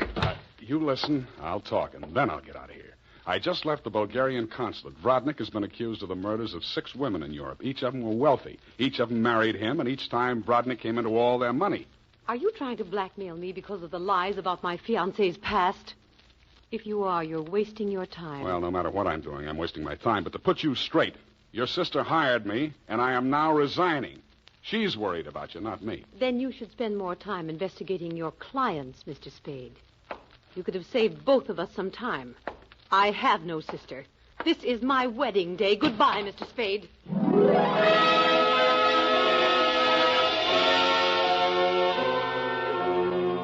As I left the room, I maintained the stern facial expression I reserved for moments of great shock. But once outside the door, I allowed myself to be carried on the wave of rage and embarrassment for just a minute, and I kicked over 2 potted palms. As I limped down the corridor, I was overtaken by none other than Marcia Hopkins. Did you see her? Let's talk about you first. Did you stop the marriage? Why did you really want that marriage stopped? But I told you. You told me you were her sister. Oh. She said she didn't have any sister. All right, Sam, I did lie to you about that. But I'll tell you who I really am. I don't want to know who you are. I don't ever want to know. All I want from you is my honestly earned fee and a brief but permanent goodbye. Oh, no, Sam, please listen to me. We've got to save that girl. I have $500. That's all I have. Would it be enough? What's your real name? Marshal Brodnick. Yes, he's my husband. I've been married to him for 10 years. We've traveled all over Europe, and I never knew where the money was coming from. He left me at times for 2 weeks or a month, and then when he'd come back, there'd be more money. I just realized that that's when he must have been killing those poor women. And I know that's what he's going to do this time. I just can't stand it. You've got to protect her. That should be easy. We'll let him get married and meet him at the door with a bigamy warrant. Then you will see me through this. I might. Oh. In my bag, there's $500. Take it. If we can't stop the marriage, then don't let him out of your sight. Not even for a minute. He's a beast, Sam. A beast.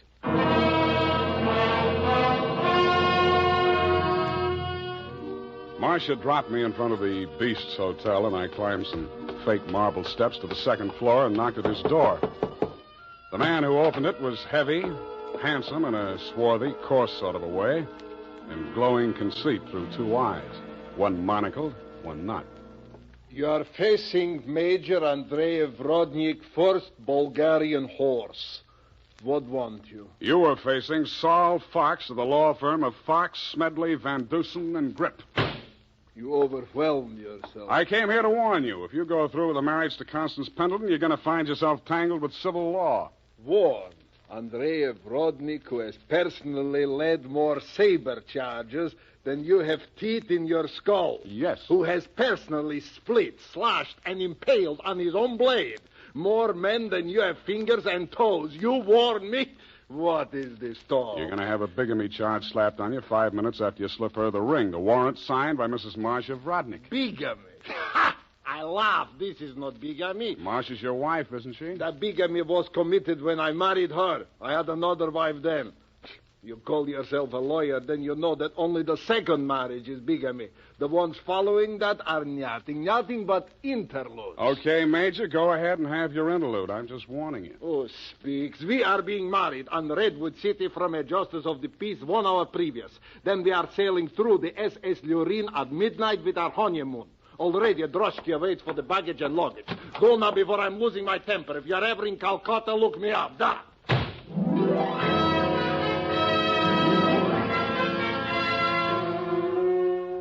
I could see the direct approach was getting me nowhere, so I decided to proceed by stealth.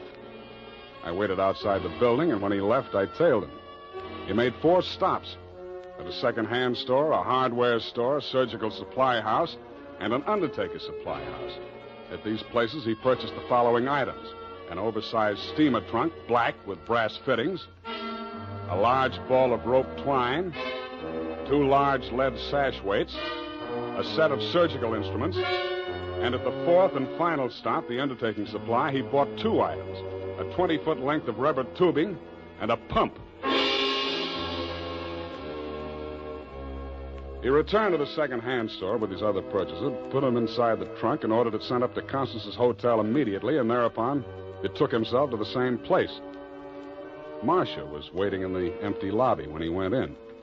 I crouched behind a pillar, turned up my hearing aid, and listened. Did you get the thing? Yeah. Now listen, my darling. We must work fast. As soon as the trunk arrives, before she has a chance to get to the telephone... Yes, Andre, but please, no cutting in the apartment.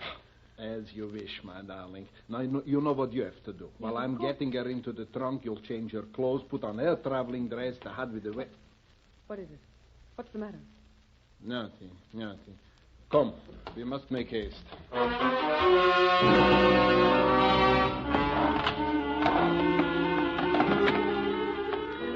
They made haste to the elevators, and I made haste to the row of house telephone booths around the corner and called Constance's room. Hello? Mrs. Rodnick? Speaking. Listen, get out of that room right away. Don't take the elevator. Go down the stairs. Who is this? What are you talking about? I haven't got time to explain, and you haven't got time to listen. All those stories about your husband are true. He's going... Hello?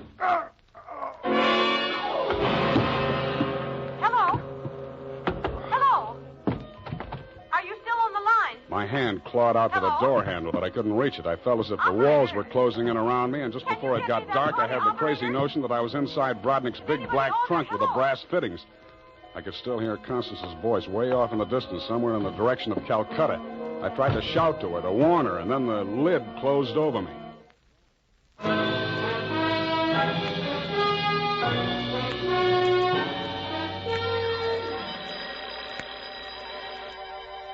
I shook my head, trying to get the bells out of it.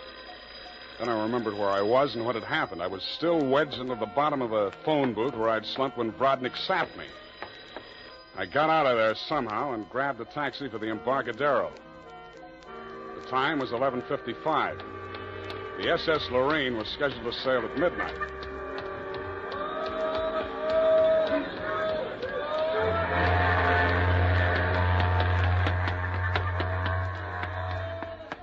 I was no sooner across it than they hauled up the gangplank and the ship started moving out of the berth.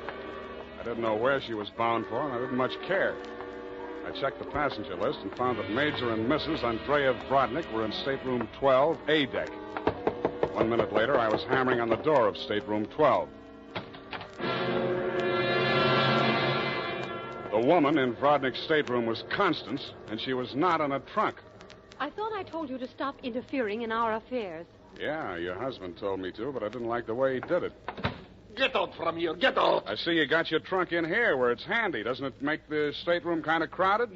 Why don't you give up, Mr. Spade? 2 times already, you are twice a fool. Marcia has no money to pay you, neither have I, even if she had a case. And believe me, she has not. Oh, why do you even bother talking to him, Andre? Mr. Spade, will you go now, or will I have to call the steward and make a complaint against you? I went. I still thought Marcia Hopkins was somewhere on that ship. I still didn't like the look of that trunk. I found the purser's office and went in.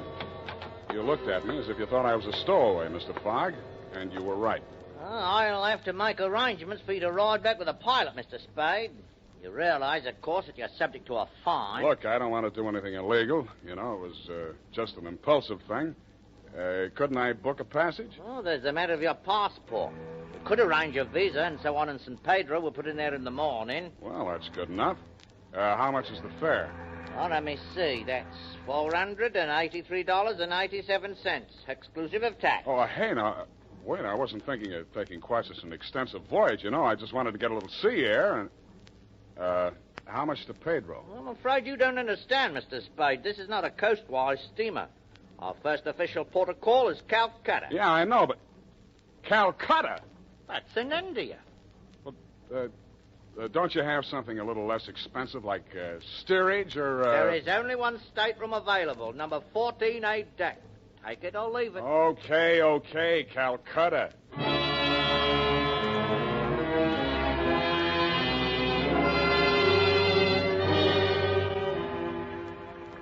After buying my passage to Calcutta, I had exactly 12 cents left.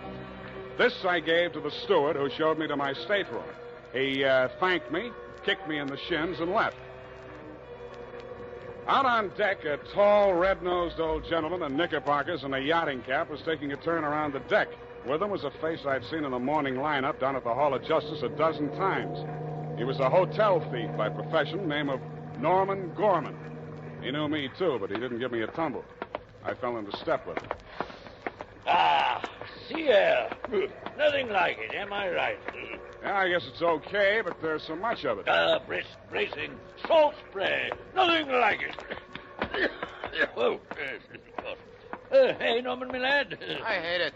I hate boats. Suppose there was a fire on board. Fire? Oh, ridiculous. This your first voyage to the Orient? Yeah. The inscrutable East. You've made this trip before? Oh, yes, indeed. I've worked this line. Yes, indeed. I make this voyage very often. Business interest out in India. Tea, you know. Runs in my family. Sturgis's Golden Orient in the little yellow package. Ever tried it? No, I never indulged. Huh? Don't drink tea. That's ridiculous. Commodore, I need a drink. I ain't happy. Suppose there was a fire on board here. Well, let's all have a drink. Yeah, suppose there was Shall a we? fire. Come on, I'll shot you to a drink, sir. Not me, Commodore. I just remember this is Fire Prevention Week.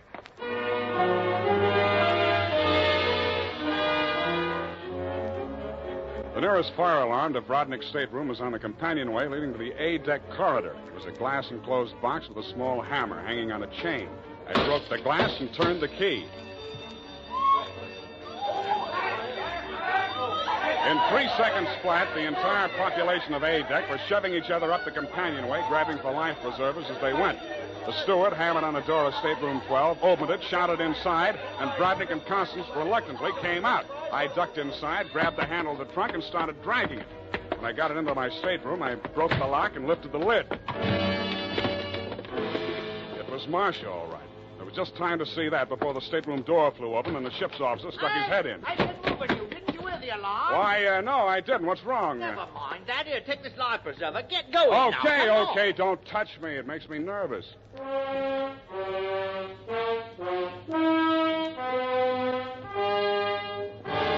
20 minutes later, the captain announced to the mob up on the deck that it was a false alarm, and the passengers drifted back to their cabins. I tried to look casual as I unlocked my stateroom door and walked in.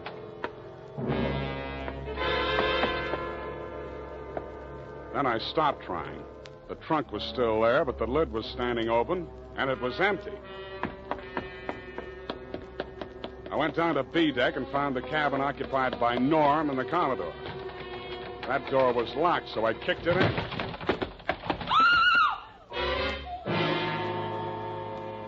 You could still see the marks on her wrists and ankles where the cord had been. It was the girl I had seen in the trunk. It was Marcia Hopkins, and she was very much alive. Oh, I'm sorry. I thought it was... Oh, what am I going to do? What am I going to do? You've got to help me, Sam. Why should I help you? He's crazy. They're both crazy. It all depends on who's in the trunk, doesn't it, Marcia? When it was Constance, you didn't think he was so crazy. Oh, don't you understand? I had to pretend that I'd help him. He was going to kill her right there in the hotel. He was going to kill her right there in the hotel room. I told him it was too dangerous. If anybody looked in the trunk, it would be safer if she was in there alive. So he finally agreed and said he'd wait until we got out to sea to kill her. And then he was Yeah, I going know to... about that. Oh, the idea was so awful, I couldn't stand it. I started to scream, and then he stuffed the gag in my mouth and tied me up. He must have used chloroform or something, because the next thing I knew, I was in the trunk. And that little dark man was leaning over me. He and that old man with the knickers. They brought me here. So they pulled a switch on you. You were the fall gal all along. Oh, you've got to believe me. It was the only way I could save her life. You're the only one I can turn to, Sam. That little thief and the old man, they'd deliver me dead if there was an extra $25 in it. Oh, say you'll help me, Sam. Please say it. Well, when you ask me like that, what else can I say? Oh, you do believe me, darling. You do believe me. Come on, let's get out of here. I'm sorry, Mr. Spade. Please step back inside. I promised my associate, Mr. Gorman, that I would not allow this young lady to risk her life by leaving this cabin. You're getting into this caper at the wrong end, Commodore. It's wound up. They've bungled it. It's no good anymore. You may be right. But you understand my position, sir. I can't take any chances. You've talked to Mr. Gorman? Norm? Yeah, I talked to him. He took you into his confidence? Stop making with the pistol, Commodore. You don't know how to use it anyway. Oh, heavens, Norm.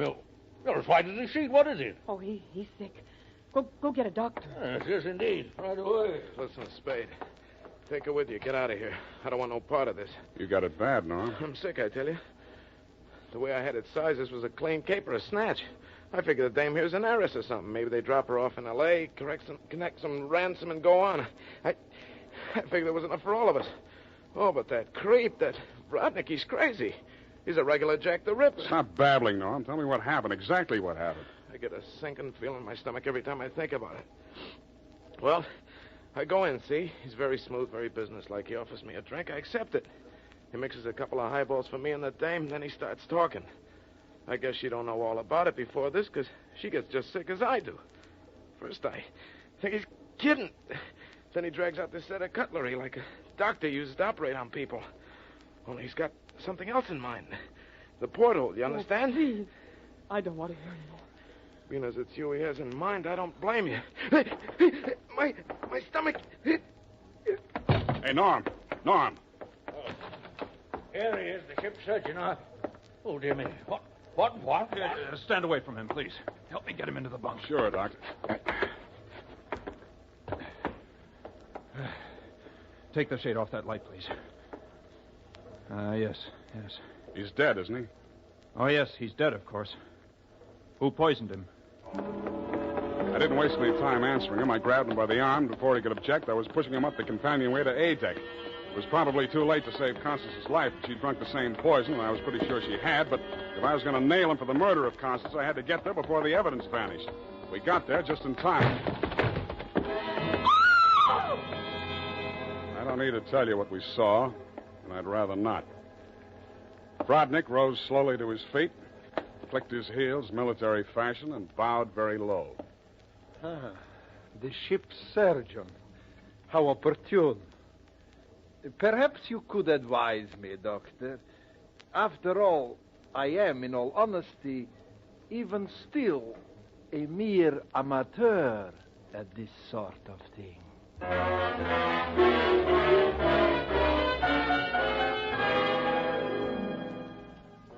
After Rodnick had been taken into custody, we took another turn around the deck.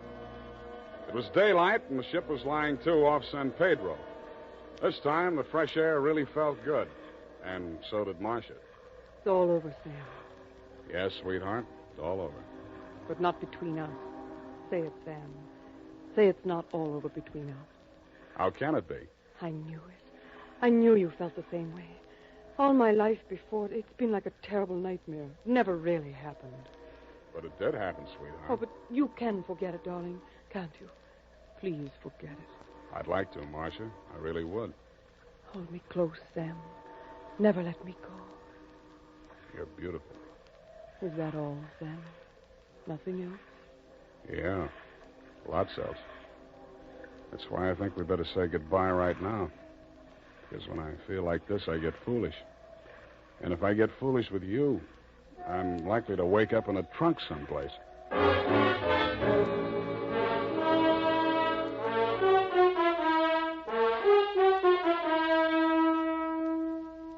And that, Mr. Fogg, is the true account of the Calcutta trunk caper. As my voyage was interrupted through no fault of my own, I trust you will advise your company to refund my passage minus the one-way trip to San Pedro. Period, and a report. Here at Escape Radio, we proudly thank our partners at CBS. And now, folks, a quick challenge before the next thrilling chapter.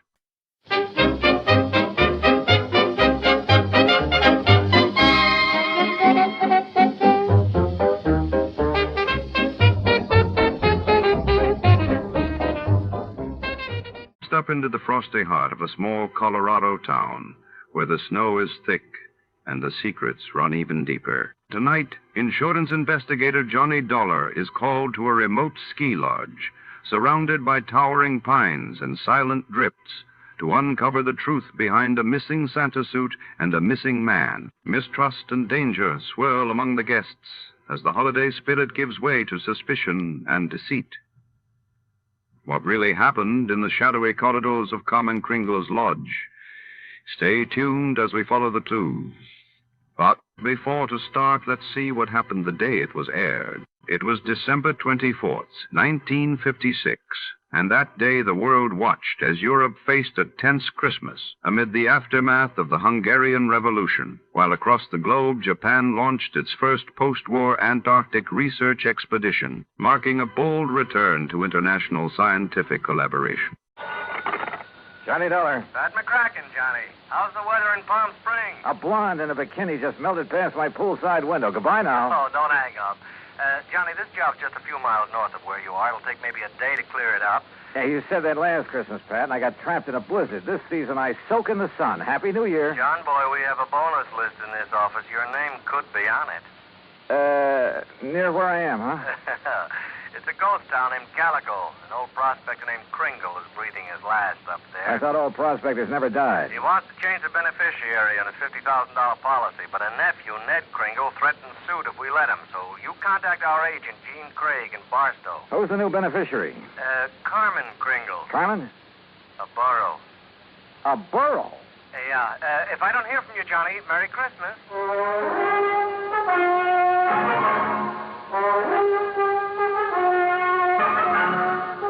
Bob Bailey in the exciting adventures of the man with the action-packed expense account, America's fabulous freelance insurance investigator. Yours truly, Johnny Dolar. And now, Act One of yours truly, Johnny Dolar.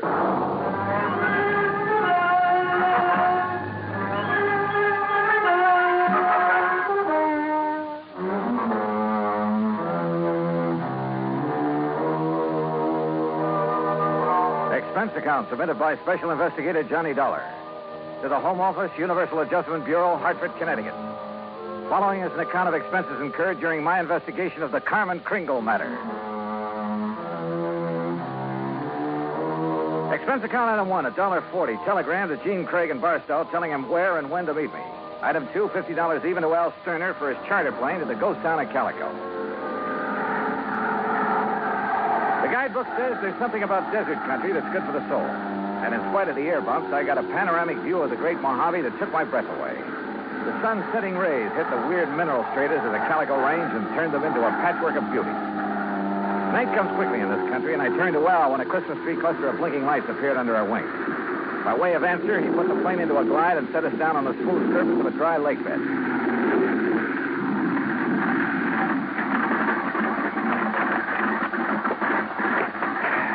Johnny, you want me to wait around till your friend shows up? No, thanks. Well, there seems to be plenty of company. That's just an old coyote. Don't stand too long or you'll freeze to the spot. Okay. Good luck. Call me when you want to be picked up.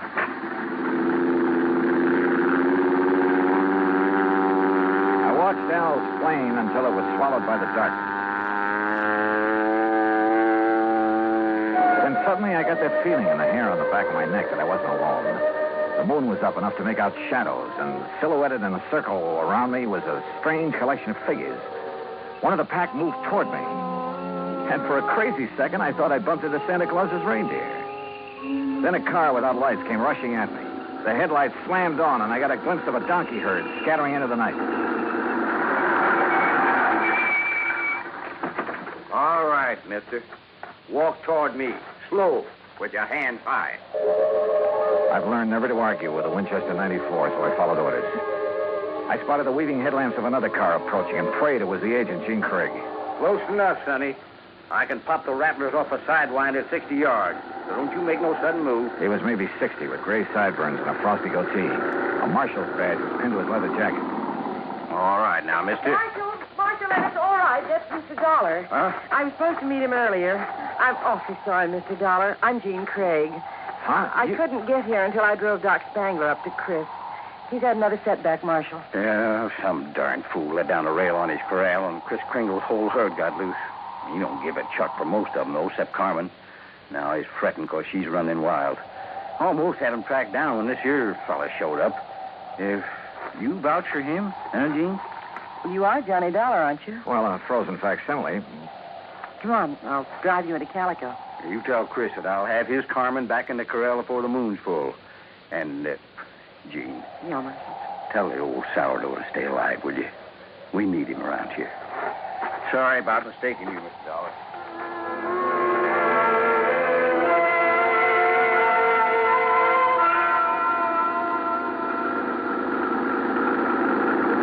Jean Craig, with a J, knew her way around. She was strictly business and filled me in fast on the old prospector with the odd name and his desire to change the beneficiary of his policy. Everybody calls him Chris because every year he loads up his burros with toys and presents for the miners and their families back in the hills. The kids really think he is Santa Claus. I'm afraid it won't be a very merry one for them this year. Well, what makes everyone so sure Chris Kringle is giving up the ghost? Doc Spangler says there's nothing apparently wrong with him. It's more like he's given up. Oh, what's with this Scrooge character, the nephew? Ned Kringle seems all right. It's the man with him, Willie D'Agostino. He does the talking for Ned. You'd think he was going to inherit the money. Well, maybe he's expecting to. You know, you're making a good case for Carmen. Can a burro be a beneficiary, Johnny? Chris can leave it to a three-masted schooner if he wants, providing a trust is set up. Could the people of Calico be that trust if they promise to take care of Carmen? Yeah, I guess so. Why? That's the way Chris wants it. That way there'll always be a Christmas in Calico. What happens when Carmen goes to donkey heaven? Or is it burros that never die? There'll always be burros in Calico, Johnny. And one of them could always be named Carmen.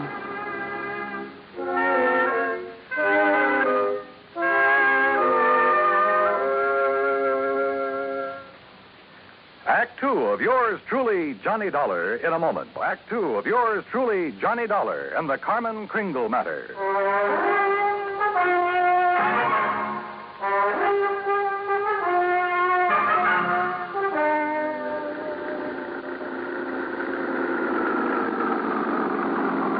Well, here we are, Johnny.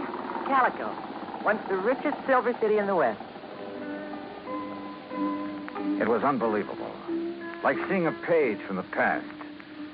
Walter Knott, famed creator of Knott's Berry Farm and Western historian, had bought the old ghost town's battered remnants and restored it to the way it must have appeared in the wild and fevered days of the Silver Lode.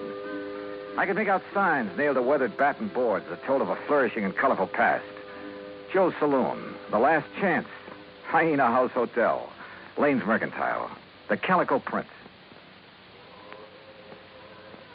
High on a hill at the edge of town, people were gathered at the entrance to a cave that was illuminated by hundreds of miners' lamps. Kind of gets you, huh? Almost like it was planned. The rehearsing for the Christmas Eve pageant. Maybe you can spend Christmas Eve with us, Johnny. If you don't have other plans. I have a day with a steam-heated swimming pool. What? Come on. Let's meet the old man. Expense account item 3, $100 for a quart of perfume or a mink scarf, anything to wipe the hurt look off of Jean Craig's face. She led me up the steps to the rickety porch of Chris Kringle's wooden shack. A tall figure carrying a black bag stepped toward us out of the shadows. Jeannie, I'm glad to see you. Will you drive me back to town? Why, certainly, Doc. Oh, this is Mr. Dollar. Hi, son. Hi. Chris, is he still all right? I couldn't say. Been sitting out here waiting for you. You haven't seen the patient? The medical man knows the duty and all that, but I'm too old to talk back to a gun. They wouldn't let you in? Tired of it. Well, I'm not a medical man. Oh, please be careful, Johnny. I told you, Stallbone, stay away and leave the old man. Well, if it ain't little Jeannie, the policy fixer. And who are you, mister? Willie D'Agostino. This is Johnny Dollar. He's from the insurance company to see about changing the policy. Who is it, Wooly? Who are you talking Relax, will you, and let him give us some tourist directions back to Barstow. There'll be no policy changing at this late date, mister. Ned Kringle is very bereaved at the imminence of his uncle's demise. Just family admitted at this sad hour, so mosey along, folks. I'll leave the young man to his grave. Your foot is in the door, mister. I don't like your foot, and I don't like you. His hand moved to his shoulder holster, but Gene was standing right beside me. It was Doc who suddenly shouldered past D'Agostino and fled up the stairs that gave him my chance. I kicked the door wide, threw him off balance. I shoved Jeannie aside, and that was a mistake, because a million Christmas tree lights blazed up in my skull.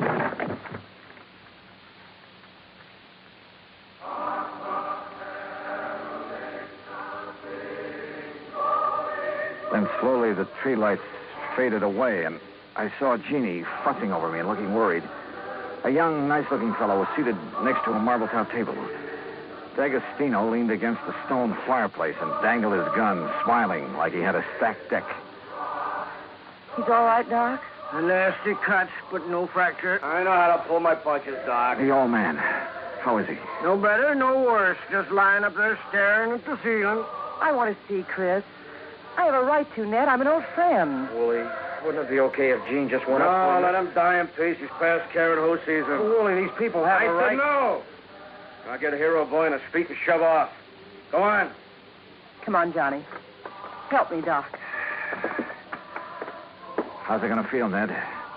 Sharing blood money with a hoodlum. Your uncle paid for that policy with a pick and a shovel. It took a lot of years, a lot of sweat. And he's had your name on that policy ever since you were born. Old man Kringle never saw pay dirt in his life. Ned had given money to live on, paid the premiums on his policy. Chris was always tapping the kid, claiming he had a new find. He was going to mine $1 million. Boy, shut up. The old man's dying. Tell him, Ned. Tell him how the old phony was always taking the bows, making like Santa Claus with the money you give him. Willie, haven't you got a... Tell him to hold on to the money! I know he's been waiting a long time for this. Me. Willie D'Agostino, that's who. Is that true, Ned? Yeah. I thought my uncle would make a strike someday. I honestly thought he'd strike it rich. I know he tried. He did strike it rich, Ned. When he dies, every man, woman, and child in this town will mourn him. He'll live in their hearts. What will people remember about you, Mr. D'Agostino? All right, get out and stay out before I... Willie, this rifle will make a hole in your belly big enough to pass a borax steam through. So you just drop that gun. Well, I don't know what the shouting's about, but you're guilty of carrying sidearms and you're threatening violence, Mr. D'Agostino. And ain't nobody does that in Calico, long as I'm the marshal. Now, you better get. Ed Dolar, I love you. Oh, so let Gladys hear that. Well, I'll see how Chris is. Doc, you tell the old buzzard that I got his Carmen back in the corral. Jingle bells and all. Yeah, nice work, Ed. Now, what's holding you, mister? Okay. All right, let's go, Ned. Let the squares have a round, huh? I'm going to stay here, Willie. I want to be here when Chris... Hey, that's a good idea. That way, no fooling around with the will, huh? Smart kid, that Ned. See you at the funeral, huh? I'll go up now. You were wonderful, Marshal. And you too, Johnny. Oh, yeah, sure. I take a nice sock on the head. Say, you folks better come up, too. Chris wants to say something. Oh, wait a second. I figured on this. The corral. Come on.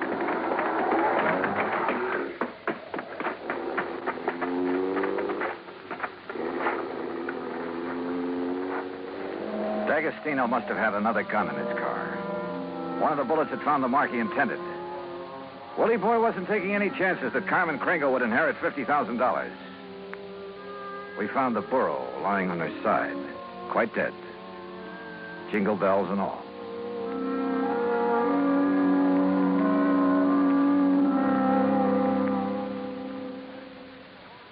Act 3 of yours truly, Johnny Dollar, in a moment. Oh, Act 3 of yours truly, Johnny Dollar, and the Carmen Kringle matter.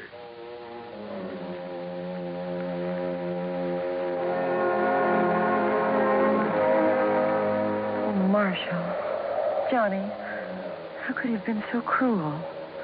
Carmen dead. It's just not right. Yeah. I figured D'Agostino might be mean enough to try killing Chris's pet burro. We can't tell him about it. It would kill him for sure. You'll have to know the truth, Gene. You'll have to decide about the will. Yeah. truth is always the best. And easy this time. Easy? Huh? Yeah. I'll just take these bells off of this poor little feller, and I'll put them where they belong. Carmen? What? Carmen. Oh. Mosey over here now. Well, you pulled a switch. You put these bells on another boat. Yeah. I didn't trust that greasy character, and I was right. A nice girl, Carmen. I'll be. Now, you folks go on up and see old Chris. I'll keep an eye on this here $50,000 jackass. That's the way it's going to be, ain't it, Johnny? Yes, sir. That's the way it's going to be. But I was wrong. The roly-poly little old man on the four-poster bed with his white whiskers resting on the quilt changed his mind again. Even after hearing about how the marshal saved Carmen. I wasn't going to scratch Ned's name off of that insurance, Mr. Dollar. I tried to shake that D'Agostino, figuring he'd take his hooks off of Ned if he thought my Carmen was going to get the money. Oh, I was scared for a while that I just might have to up and die to square my nephew's gambling debts. I'm sorry, Chris. I'll work my fingers raw paying every cent I owe, but I'll pay him back with interest. I want you around. Okay, Mr. Dollar. Yeah, Chris. Lift the lid on that footlocker and fetch me one of them bags in there. They're pretty heavy, but you look strong. Well, they're sure heavy enough. You got them stuffed with silver? It's better than silver. Open it up there. Yeah, that's it there.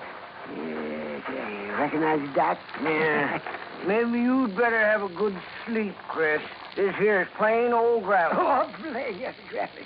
It's uranium, Doc, huh? The last batch assayed at $900 a ton.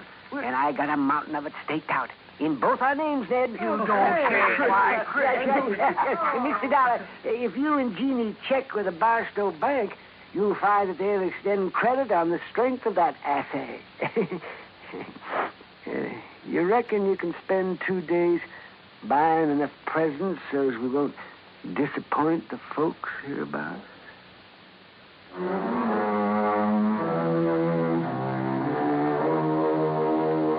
Expense account item 4, $68 even. Telephone calls to 5 principal cities where I thought Willie D'Agostino might be remembered. The police departments had a long list of reasons why they remembered Willie. That was my Christmas present to them. Expense account item 5, another $50. Truck rental to haul the presents we bought for Ned to give away come Christmas morning.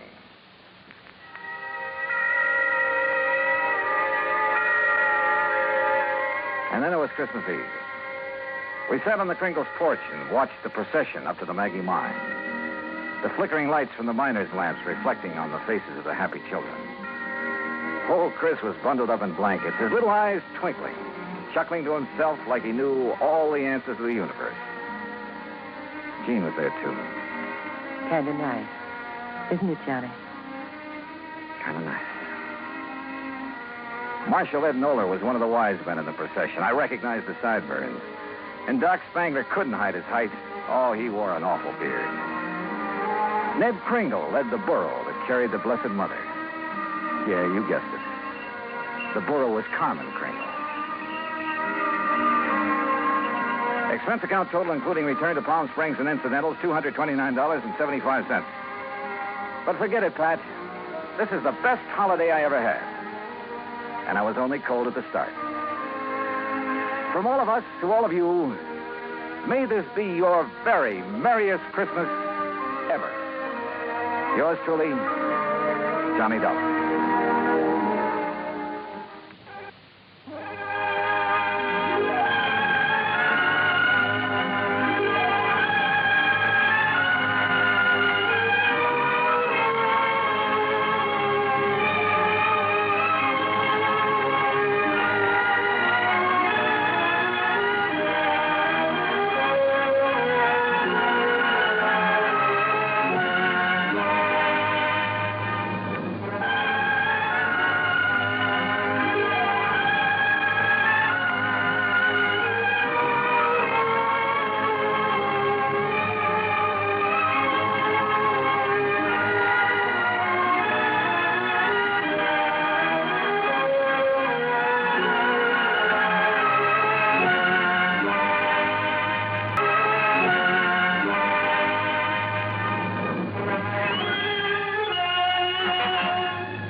Good evening, friends. With a special word of thanks to our sister network, CBS, we invite you now to test your memory of the great radio adventures.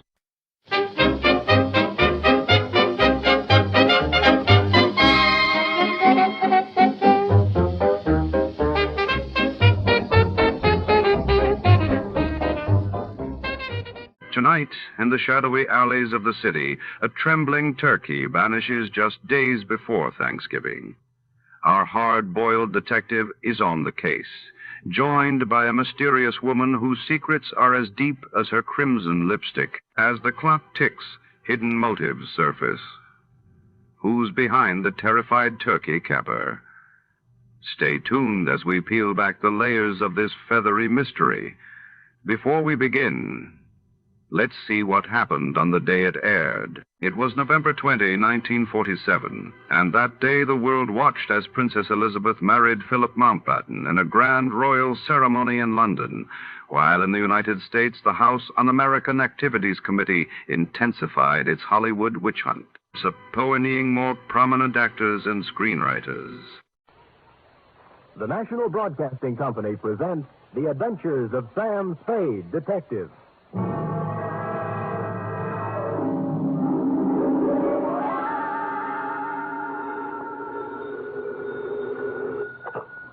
Detective agency. Here's I, sweetheart. Sam! Oh, I was worried to death.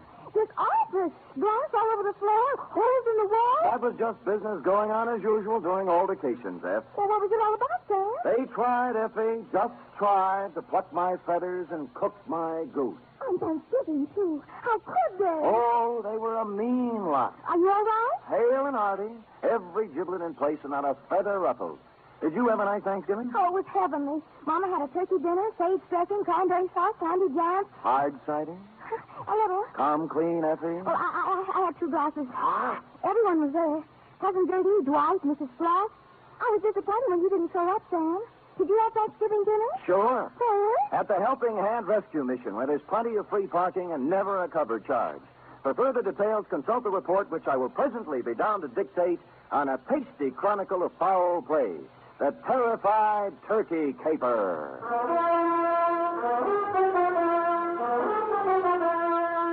For NBC, William Spear, radio's outstanding producer-director of mystery and crime drama, brings you the greatest private detective of them all in The Adventures of Sam Spade.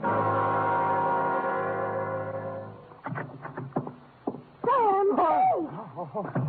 Oh, you were waiting for me. Having Thanksgiving dinner at a rescue mission when Mama cooked it perfectly wonderful. Thank your mother for me, Eph. Tell her I'll be over to break wishbones with her tonight. And to atone for my social indifferences, here's a little something I brought for you. Oh, Sam! You shouldn't have. It's beautiful. What is it? A blunderbuss. A blunder what? Bus, as in step to the rear of. Oh. Well, what does it do? Shoots, Eph. It's a gun. Our founding fathers used it in foraging for feathered food when they settled this abundant continent. And it's mine. To do with what you will. Where's the get it? Pencil boy? Yes, Sam.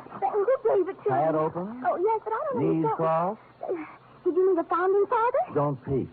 Date, November 24th, 1952. Detective Lieutenant I.C. Kelsey, Homicide Detail, San Francisco Police. From Samuel Spade, license number 137596.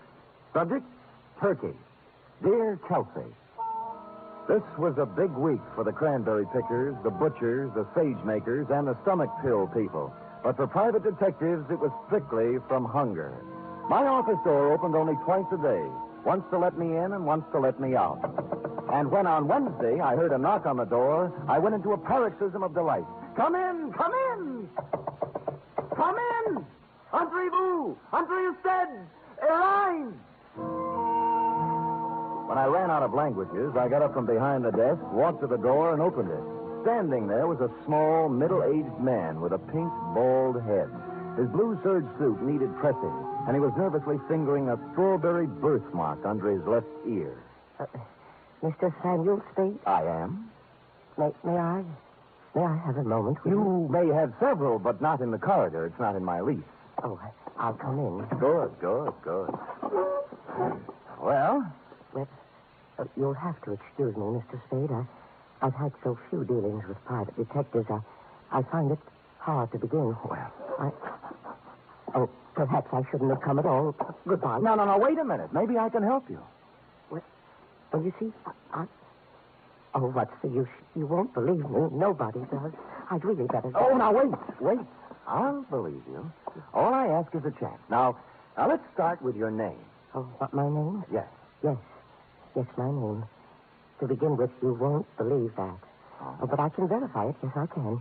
It's on the registration book of the old Colony Hotel, in the 1943 phone book, and on my old driver's license. Well, I'll have to know it before I can verify it. Yes, of course you will. It's Tom. Well, now that's not so hard to believe. Oh, you haven't heard the rest of it. It's Tom Turkey. Well, you see, I told you wouldn't believe it. I'd better go. No, let me be the first to believe you. Now, Mr. Tom, what's your problem? Oh, dear.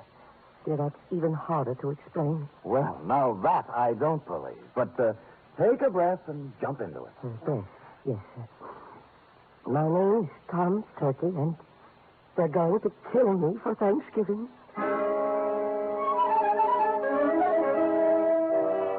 Well, I had asked for it, and I had gotten it. And I sat back wondering who had gone to all the trouble to play this funny joke on me.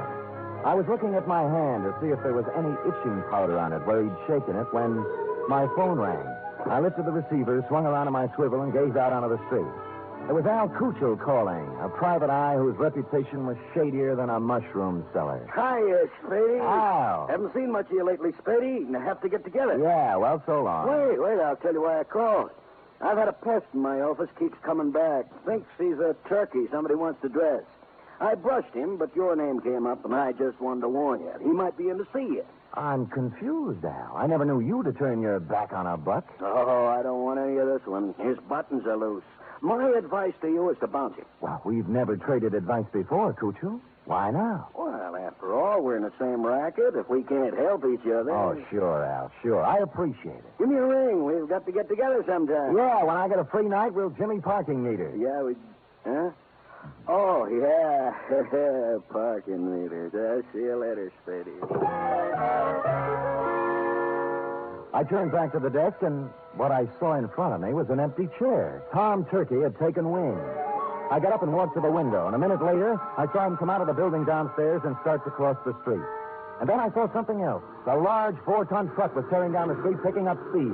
Instinctively, I shouted a warning, and at the last second, Tom Turkey scrambled from in front of the truck and disappeared into the alleyway. The truck roared up the street, and on its side was printed in gold letters, "Haynes, you drive it."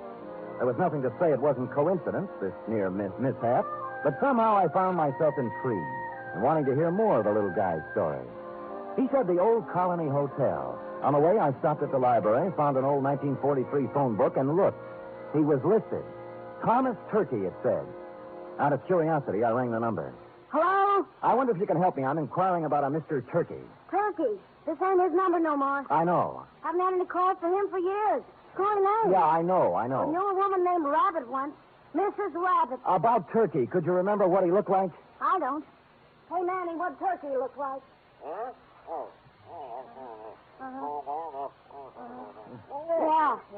Small man, around 50. Nice fellow, Manny says. Strawberry under his left ear? Strawberry under his left ear, Manny?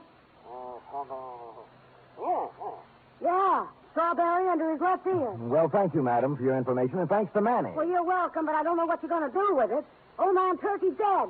Been dead for years. Curiouser and curiouser, I thought. They had described the man who came to my office 20 minutes ago, and now he'd been dead for years. I continued on to the old Colony Hotel. Room, 75 cents, it said. Tom's room was 114. Who is it? Sam Spade. Oh, come in, Mr. Spade. I'm sorry I ran away. I didn't think you really believed me. Well, I'm not sure I do yet. Tell me, was that truck an accident? Oh, I don't think so, no. They made 3 attempts before to kill me.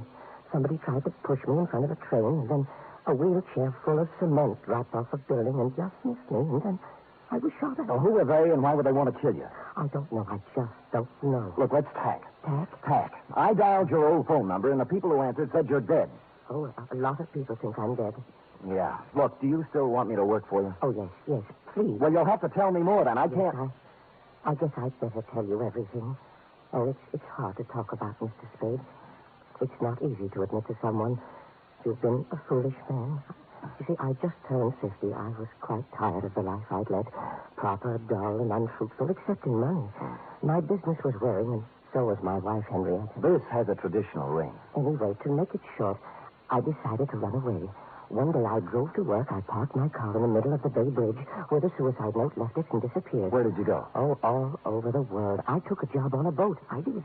On a boat. And then I settled in Sao Paulo, Brazil, under another name. Now you're back. Why? Well, maybe I got lonely. Maybe I got wiser. Maybe I felt I paid enough for my mistakes. Let's just say I'm back. I want to be with Henrietta. Have you seen her? I checked into this hotel and wrote her a letter saying I wasn't dead. I was back in San Francisco, and I wanted to come back to her if she still would have me. But I told her I wouldn't bother her unless she wanted to see me, that she could contact me here. That was a week ago. And you haven't heard from her? No, and almost right away these attempts on my life began. I see. All right, what's her address? 3118 Monroe. Oh, she's taken her maiden name again. Black. Henrietta Black. Well, come on, let's go. No, I'm not going to see her until she asks me. Well, look, you're going to my apartment. Nobody will bother you there. And you're going to see Henrietta? That's right. Oh, thank you. Thank you, Mr. Spade. You do believe me. I think I'm really ready to face the world again now. I deposited Tom in my apartment with instructions to open the door for no one but me, and then I proceeded to 3118 Monroe in the high-rent district. I was ushered through a comely portico by a Japanese maid who told me to wait in a study heavy with mahogany. In a moment, two people came in. The woman wore a black dress, silver pendant, flat shoes, and a complexion the color of apple meat. She was Miss Henrietta Black and/or Mrs. Tom Turkey. The man turned out to be Leander Luce, the lady's attorney, business manager, and canasta partner. You say you have something important to discuss with me, Mr. Spade? I do? I hope you don't mind my asking Mr. Luce to be here. Not at all. Well, Mrs. Turkey, I just talked to your husband, Tom. Mr. Spade, if you please. I say something? a rather feeble attempt at comedy, Mr. Spade. Well, I wasn't trying for a laugh. You are Mrs. Turkey, aren't you? I was. You undoubtedly still are. I'd expected to hear another one of these cruel jokes about my name. At Thanksgiving time, Mr. Spade, someone was always going to stuff Tom, baste him, dress him, slice him. This season, they're going to kill him. They are not going to kill him. He is already dead. He's not dead, Mrs. Turkey, and you should know it. I should. Yes, he sent you a letter saying he was back in San Francisco and wanted to see you. Mr. Spade, this has gone absolutely far enough. Not quite. What about the letter? I know of no such letter. I see. Well, thank you for your time. I'm sorry I bothered you. Oh, you used bad judgment in coming in the first place. Yes, maybe you're right. There was falsehood in this someplace, Lieutenant, and it stuck out like a fat girl in slacks. The only thing to do was to go back to my apartment, get Tom Turkey, and confront Mrs. T with her husband in the flesh. But when I got back to my apartment building, I spotted in rapid succession, 1, an ambulance, 2, a police car, and upstairs, outside my half-opened apartment door, I spotted 3, you. I've been expecting you. What's going on, Kelsey? Yeah, serious, Sam, serious. Who's that bald-headed man moving around the apartment? That's McCracken, the new medical examiner. Checking a stiff on your rug. I stepped around you, Lieutenant, and pushed the door all the way open. I saw McCracken kneeling over the body and a couple of men from homicide taking photos. I moved into the room feeling nothing good. A little guy had given me a job, and while I was yakking with his wife, somebody got to him. And in my apartment, where I'd stashed him. McCracken stood up, and I looked down at the body. Then I looked again. Who I saw wasn't Tom Turkey at all. It was the late private eye, Al Kuchel.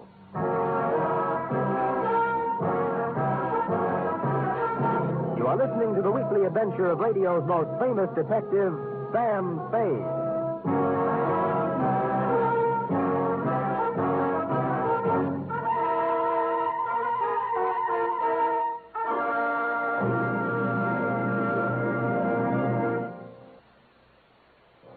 You Friday fans of Sam Spade, there's mystery on Saturday evening, too, on NBC. Tomorrow, the man called X sets out on another mission of danger and intrigue in some far-off corner of the earth. Herbert Marshall stars as the man called X, a man without a name who travels the world over protecting his country's interests. He lives by his wits, and his business is danger. He's the man called X, tomorrow over most NBC stations. For top Sunday listening, it's another broadcast of The Big Show on NBC. This Sunday, your stars include Fred Allen, Jack Carson, Mindy Carson, Ed Archie Gardner, Ed Wynn, and many, many more. And Tallulah is your MC as usual. This Sunday, it's The Big Show on NBC.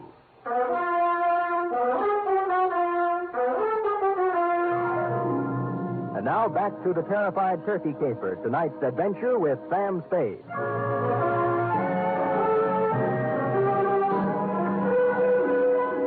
While the men from Homicide were taking pictures, etc., you and I, Lieutenant, were going round and round on the question, if I didn't kill the man found in my room, who did? And you were sufficiently impressed with my insult, Chelsea, not to hold me for the murder. We bowed to each other, and I left. Thinking back to the truck that had almost run Turkey down, I went to the Haynes U Drive truck rental garage.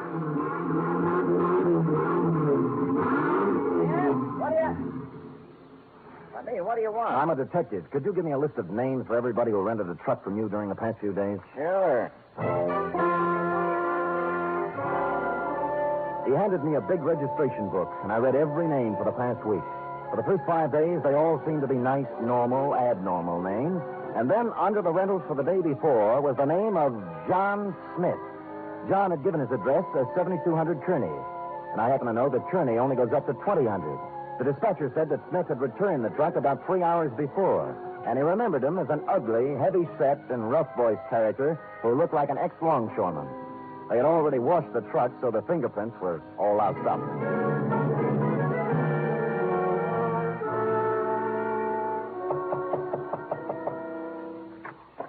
Well, it's Mr. Spade again. Look, I'd like to speak with Miss Black, if you don't mind. Come in. Come in. Thank you. This way, into the den. Right. Well, I was sure you'd look into this affair a little more and realize that it was just a blind alley, a hoax of some kind. Where's Miss Black? Oh, she's upstairs, lying down. The whole affair has upset her, and she asked not to be disturbed. I think the wisest course of action for you, Mr. Spade, is just to let the matter drop. You can't let a murder just drop, Mr. Lewis. The police wouldn't hear of it. Huh? Murder?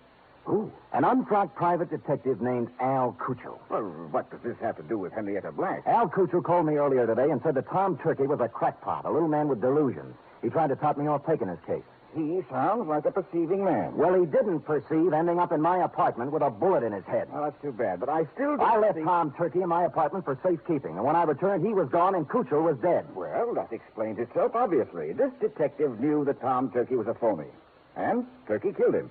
It can figure that way, and a number of other ways. Mr. Spade, I have no desire to sit here trading subtleties with you. As yet, no one has demonstrated that the real Tom Turkey actually exists, alive. Now, until you do have something more concrete and less mythological, Miss Black requests that you do not come around opening up old wounds. You've made an eloquent point. Just tell me one thing. If I can. When did Tom Turkey disappear? I mean, what month, what day? It was, 1943, November. But I'm not sure of the exact day. I think it was in the third week. Could it have been on Thanksgiving? Very possibly, very possibly. I returned thoughtfully to my office and did a little rapid mental arithmetic and came up with the number 7. From November 23rd, 1943 to November 23rd, 1950 was 7 years to the day. And I pondered this. What did the number 7 mean to the life or death of Tom Turkey? I had just hit upon the answer and was crying Eureka when my office door opened, unlocked, and a visitor came in unannounced. He was ugly, heavy-set, and looked like an ex-longshoreman. I waited to see if the voice checked. You, Spade? Who shall I say is calling? Yeah, Captain John Smith. And here's my calling card. The first bullet grazed my shoulder and tore the padding out of my coat. The second bullet hit the water cooler, and it crashed over, water and all on top of me. Where the third bullet hit, I wasn't sure at the time because darkness came rushing through my head like a freight train.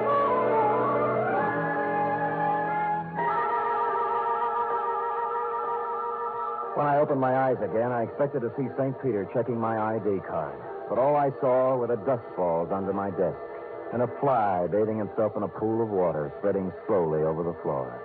There was blood on my hand, but it came from a glass cut. I was in shambles, but alive. Captain John Smith had shoved off, obviously thinking his bullets had done their work.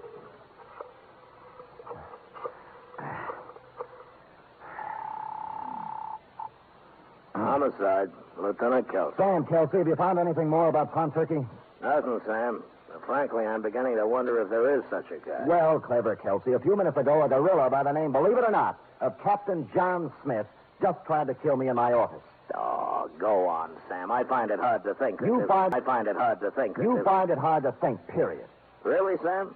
Did you get him? No, but my office is a wreck, and there's a hole blasted in my wall big enough to put a basketball in. Well, what did he use, a bazooka? I figured dum-dum bullets. Dum-dum? Well, that's illegal, ain't it? Kelsey, doesn't it strike you as significant that every attempt on Turkey's life has been vicious, as if someone not only wanted to kill him, but also mutilate him? Yeah, now that you mention it. Somebody probably wanted to make identification difficult. Even dead, they didn't want anybody to know who he was. Now, listen carefully, Kelsey. This is real deep. Tom Turkey disappeared on Thanksgiving of 1943. A person has to be missing 7 years before he can be legally dead and his insurance collected. Now, if someone had Turkey insured, they could collect the day after this Thanksgiving, if Turkey didn't show up before. You mean somebody's trying to kill him for the insurance? I would say so, Kelsey. I would say so. Now, hurry up and find him.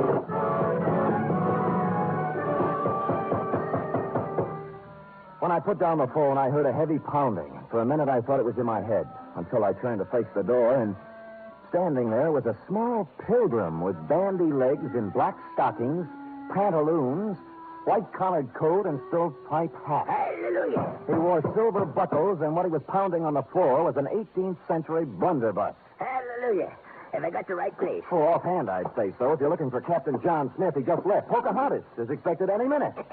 Now, don't you go trying to confuse me. I'm too thirsty. What's on your mind? Well, I'm looking for a fellow named Dan, oh, I'm so thirsty I forgot. Sam Spade? That's it. Yes. Oh, you broke your water bottle, huh? Yeah. Good. That stuff's poison anyway. Hallelujah. Hey, say, do you happen to have any hard cider around? Fresh out. Oh.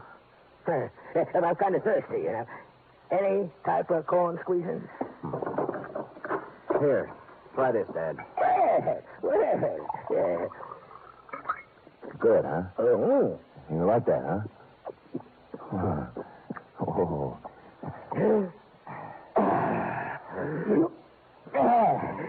Follow me. But before we go, do you suppose we could have a little something for the road? It's bitter cold. I gave him a little, but not too much, because I didn't want him to lose his way. He walked me right down Market Street so he could look in the liquor store windows. He said it gave him a comfortable feeling to know there was so much good in the world. And then we turned right a few blocks until we came to the Helping Hand Mission. Across its gray front, a banner promised special holiday food and comfort to the unfortunate. And on the street in front of it, there was a brass band sending out signals to the fraternity that any minute the great feast of Thanksgiving would begin. The band members and other volunteer workers were all dressed as pilgrims, with quaint conceit. My pilgrim led me to a dark corner of the clubroom, and sitting there unhappily was none other than Tom Turkey.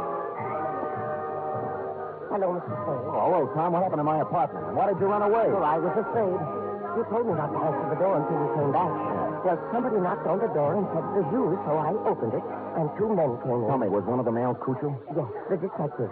The other man was a big, ugly-looking fellow, and when they saw I was alone, they started arguing. About what? Well, the detective said that now that he'd brought the ugly man there, he wanted his money. Yeah? The ugly man pulled a gun, and they started to fight. Oh, dear, I slipped out the door, and when I was halfway downstairs, I heard a shot and kept on running. Well, Al Kuchel is dead. Oh, my. I thought so. This was the only place I could think of to hide. Oh, when Henrietta finds out I've been mixed up in a murder, she'll never take me back. Henrietta.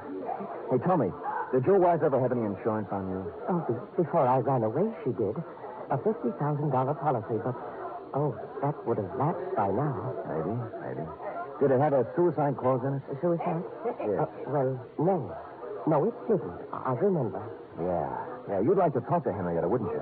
All right, here's her phone number. Call her up and tell her where you are. Oh, dear, I don't think I could. I'm too frightened. You've got to do something to help yourself. If you don't, by midnight, you might be a cold turkey. Oh. I'm sorry, it just slipped out. All right, I'll do it.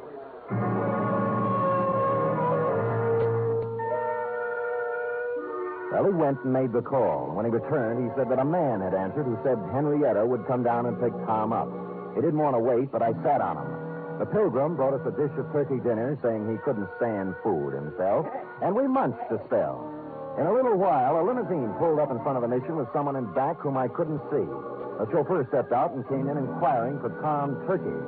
It was Captain John Smith himself. When he saw me, a look of shocked surprise came over his unhandsome face. Hoping to catch him off balance, I drove at him. It was the liveliest thing that has happened at the Helping Hand mission in years, and we had a good house, too. Money was even changing hands. When I heard the odds starting to go against me, I realized I'd better come up with something. Use it, partner. And I did. The bandy-legged pilgrim shoved his blunderbuss right in my hand. And I swung. Smith dropped like pheasant on the wing. I looked up. The passenger from the limousine was just coming in. What's the meaning of this? It means, Leander Luce, that you're not going to carve Tom Turkey up for your Thanksgiving insurance policy. Hallelujah. Drumstick, anyone?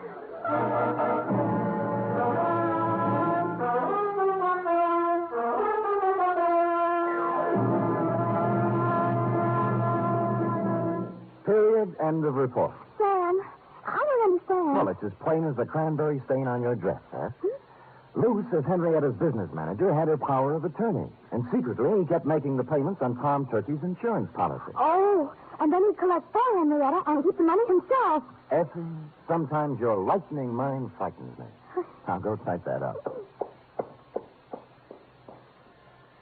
3 chimes mean good times on NBC. There's fun and laughs with the chimes later tonight when Ed Gardner stars in Duffy's Tavern.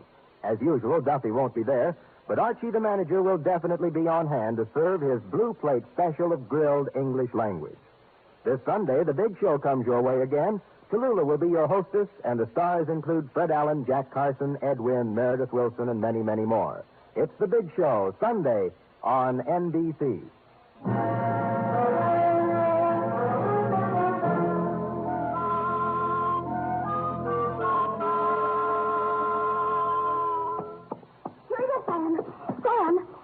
Killed Al Crusoe and tried to kill you. Was his name really Captain John Smith? Now, Effie, could we have a Thanksgiving caper without a Captain John Smith? It wouldn't be right. It was a coincidence, wasn't it? Well, if you promise not to tell anyone. I won't. His real name was Michael Giuseppe Yablonsky Smith. I called him John for short. You're so kind. Are we going over to your mother's for cold turkey snacks? Well, all right, but I don't think there'll be much left. Oh? You see, my cousin Judy couldn't find a little boy. And Mother phoned and said they just found him. He was inside the turkey, eating his way out. Effie, is there no way to curb that tongue of yours? There's one way. Well, come here. Oh,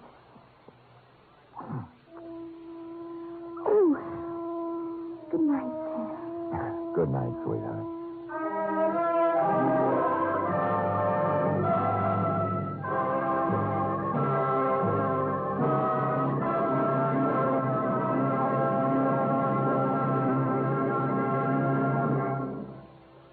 The Adventures of Sam Spade are produced, edited, and directed by William Spear. Sam Spade was played by Stephen Dunn. Lorene Tuttle is Effie. Script for tonight's adventure by Larry Roman and John Michael Hayes. Musical scoring by Lud Gluskin, conducted by Robert Armbruster.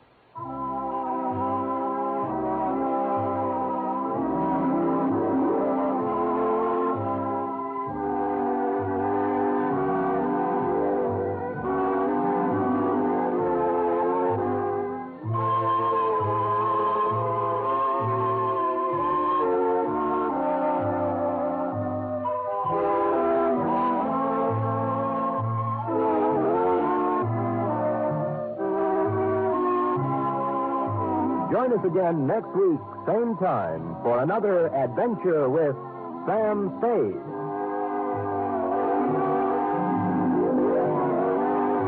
America's airwaves shine a little brighter thanks to our friends at CBS. And now, ladies and gentlemen, let's see if you're ready for tonight's radio quiz.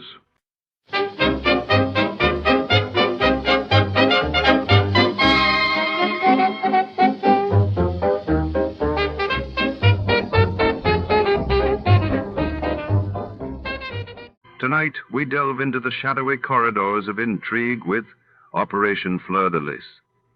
The year is 1943, and the setting is the echoing marble halls and labyrinthine back offices of the French embassy in wartime London. Documents vanish, coded messages flicker between diplomats, and every chandelier-lit room hides secrets, dangerous ones. As the clock ticks toward midnight, loyalties are tested, and betrayal lurks behind every polished door. A single coup could change the fate of nations. Before to start, let's see what happened the day it was aired. It was March 5th, 1952, and that day, King George VI was laid to rest in St. George's Chapel, Windsor, as Britain mourned while in the United States the trial of suspected Soviet spies Julius and Ethel Rosenberg gripped headlines and the public imagination.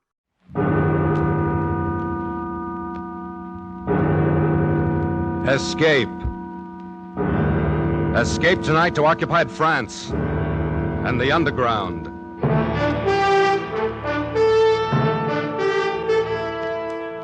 The Columbia Broadcasting System and its affiliated stations presents Escape, a new series of programs of which this, the second, is Operation Fleur-de-Lis, written and directed by William N. Robeson.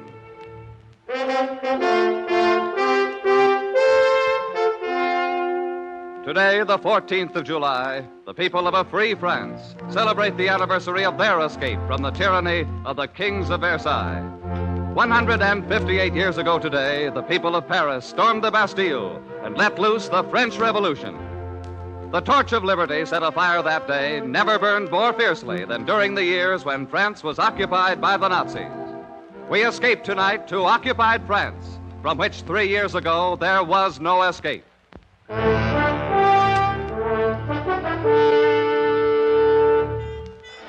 You can call me Duke, but don't use my right name. I might want to go back to France someday. And there are a lot of people in the world that wouldn't understand that what I did was justified in a war. No, I don't have any regrets. Moral ones, that is. It isn't what I did to Renee that keeps me awake at nights. It's just the memory of her. There isn't much about her in my official report on Operation Fleur-de-Lis, but then it isn't customary to include descriptions of slim, sunburned legs and wide, deep brown eyes in a military document. And anyway, she was only an incident in the operation, even if she became somewhat more important to me. Operation Fleur-de-Lis began like all the others in the grubby, undistinguished house in London, which was the headquarters of the OSS, the Office of Strategic Services, otherwise known in various parts of the world as screwballs, cutthroats, spies, cloak and dagger boys, and American underground agents. Gentlemen, Operation Fleur-de-Lis is planned to assist the advance of our forces once they've secured a beachhead in Normandy. Is that where we're going in, Major? That is one of the possibilities, Lieutenant. Yes, sir. You will jump over Grandmont in northern France, here on the map. You're to set up roadblocks on these 3 state highways. Here, here, and here. There is an underground contact near Grandma's? Yes, Alcine Duton. He's leader of the local Maquis. He's expecting him. In addition, you're to block these railroad lines entering and leaving Grandmont. These operations are to coincide with the advance of our ground forces. If they land in Normandy. If they land in Normandy. You will enplane tonight at 2100 hours and will drop over your objective at, I should think, approximately 2230. Any questions? No, I don't think so, sir. Well, yes, sir, I have a question. Yes, Lieutenant? How many of us are going on this mission? Just the 2 of you. Just the 2 of us. And all we had to do was organize an underground army, disrupt the supply lines of a half a dozen Nazi divisions, and give support to the entire Allied invasion. Just the 2 of us. But that's the way the OSS worked. And nobody ordered Hill and me into it. We'd volunteered. I don't know why. Maybe for moments like this one, when you get a B-24 assigned to you as a personal taxi, and there's lots of room to sprawl around after the bomb bay. How do you feel? Fine. Scared? Of course I'm scared, aren't you? Me? No, this is a walk. You forget how tough it was when we were at paratroop school at Benning. Yeah, that was real rugged. If the wind wasn't right, you might land in the Chattahoochee and get all wet. And there was always the chance that you'd sprain your ankle coming down too hard. And the sun was so bright on some of those daylight jumps. Whereas we got none of those things to worry about here. A nice pitch-black night over France, no sun to blind us, no Chattahoochee River to fall into. Hey, Lieutenant. Yes, Sergeant. Skipper wants to talk to you on the intercom. Thanks. Here, use my cans. Thank you. Duke here. Lieutenant, I'm over your objective. Any signal from the ground? Yes, the one arranged. 4 dots, 2 dashes. Green. Very well. You and Lieutenant Hill move into the Bombay catwalk. I'll open Bombay doors in 30 seconds. Roger. Good luck. Thanks. Sergeant, stand by to dump those supplies as soon as we're clear. Yes, sir.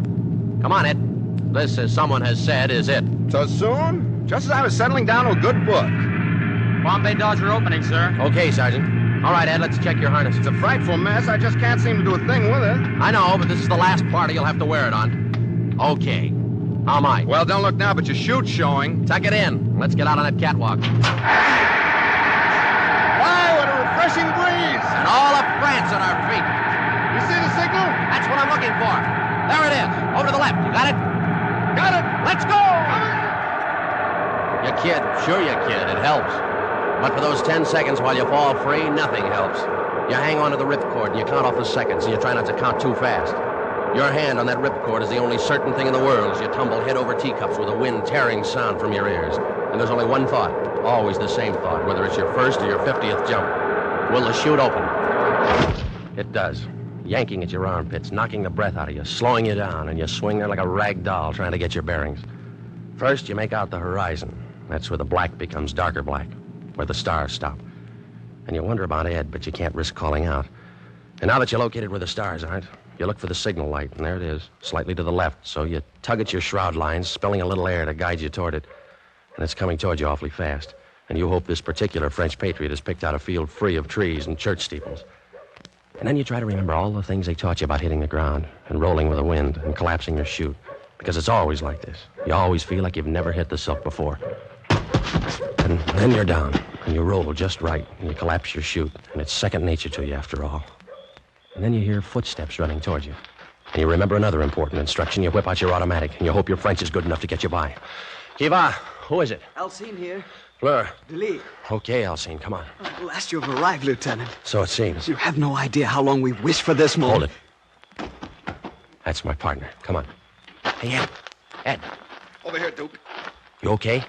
My empennage is slightly damaged, otherwise okay. This is Alcine, our contact. Alcine, Lieutenant Hill. Hello, Alcine. Lieutenant, it is a great pleasure to make your acquaintance. And on behalf of my countrymen... Yeah, well, let's get these chutes buried and blow this place. Where's your transportation, Alcine? We haven't any. What? Where's the safe house? You might be able to stay at my aunt's. I don't think she'd talk. You don't think, aren't you sure? Oh, yes, I'm supremely confident that Where are the Germans? They're everywhere. And that is why I'm so glad you're here. Now we can fight again. With your help, we will kill many Boche. Oh, wait a minute. How many are there in your Marquis? Myself and 2 others. Just 3 of you? Oh, my aching back. But now that the Americans are here, we can do anything. Oh, why don't they get these things straight in London? How can we block roads with a 3-man Marquis? 3 men and an aunt who perhaps will not talk. Well, let's get cracking. Duke, you're not going through with this mad venture, are you? What would you suggest? Well, as for me, I'm all for taking the next plane back to London.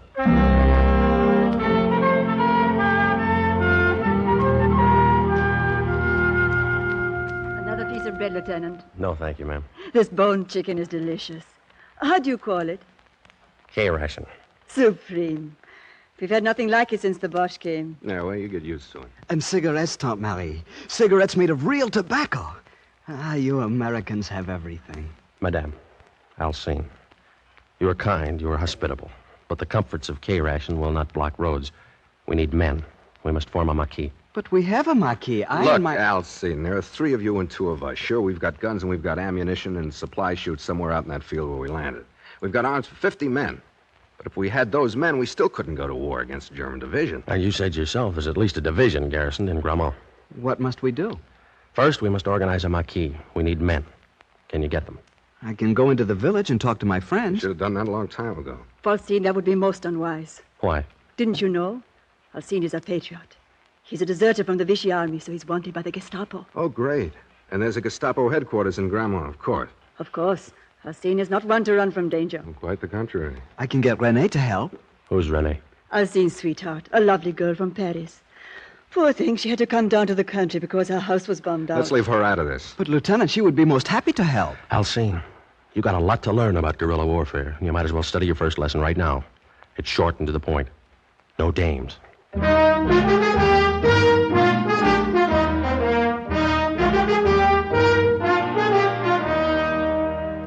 Well, the next day, we collected the supplies, which had been dropped with us, And we set up a camp deep in the woods. Hill and I were loaded with French money, so we were able to buy food from the friendly farmers. Maybe it was the food as much as patriotism that brought us recruits. Anyway, after a week, we had nearly 30 men. Our marquee wasn't big enough for the job we had to do, but it was growing in the right direction. And then one night, as I was winding up a report to London... Oh? What do they say? What do they ever say? Message acknowledged. Carry on. Well, what about new batteries for the radio? What about extra ammunition for the Buck Rogers guns? When are they going to get another drop to us? Why don't you ask them? Yeah, I know. They do the best they can, I guess. After all, we're not the only Boy Scouts in this jamboree. Mm-hmm. Hey, Duke. Yeah? There goes Alcine again, off toward the road. What the... Hey, Alcine! Yes? Come here a minute. Yes, Lieutenant. Where are you going? I was just taking a stroll. You on night guard? Not tonight. You weren't on night guard last night, were you? No, Lieutenant. Or the night before? No, sir. But you weren't in camp all night, were you? No, sir. What's the matter? Don't you like the camp? Rather sleep at your aunt's? Is it too rugged out here for you? No, sir. Then where were you? In the village. You know the orders. No one is to go into the village. Yes, Lieutenant, but I only go in at night. That makes no difference. But it does. You see, Lieutenant, I'm so in love. Oh, great. The girl from Paris? Yes. You should see her, Lieutenant. She's the most beautiful, the most charming, Don't you know you're endangering the whole marquee by disobeying my orders? Oh, no, sir. There's no danger with Renee. She hates the bush. Why, she wants to join us. You've told her about us? Oh, yes, sir. Are you out of your mind?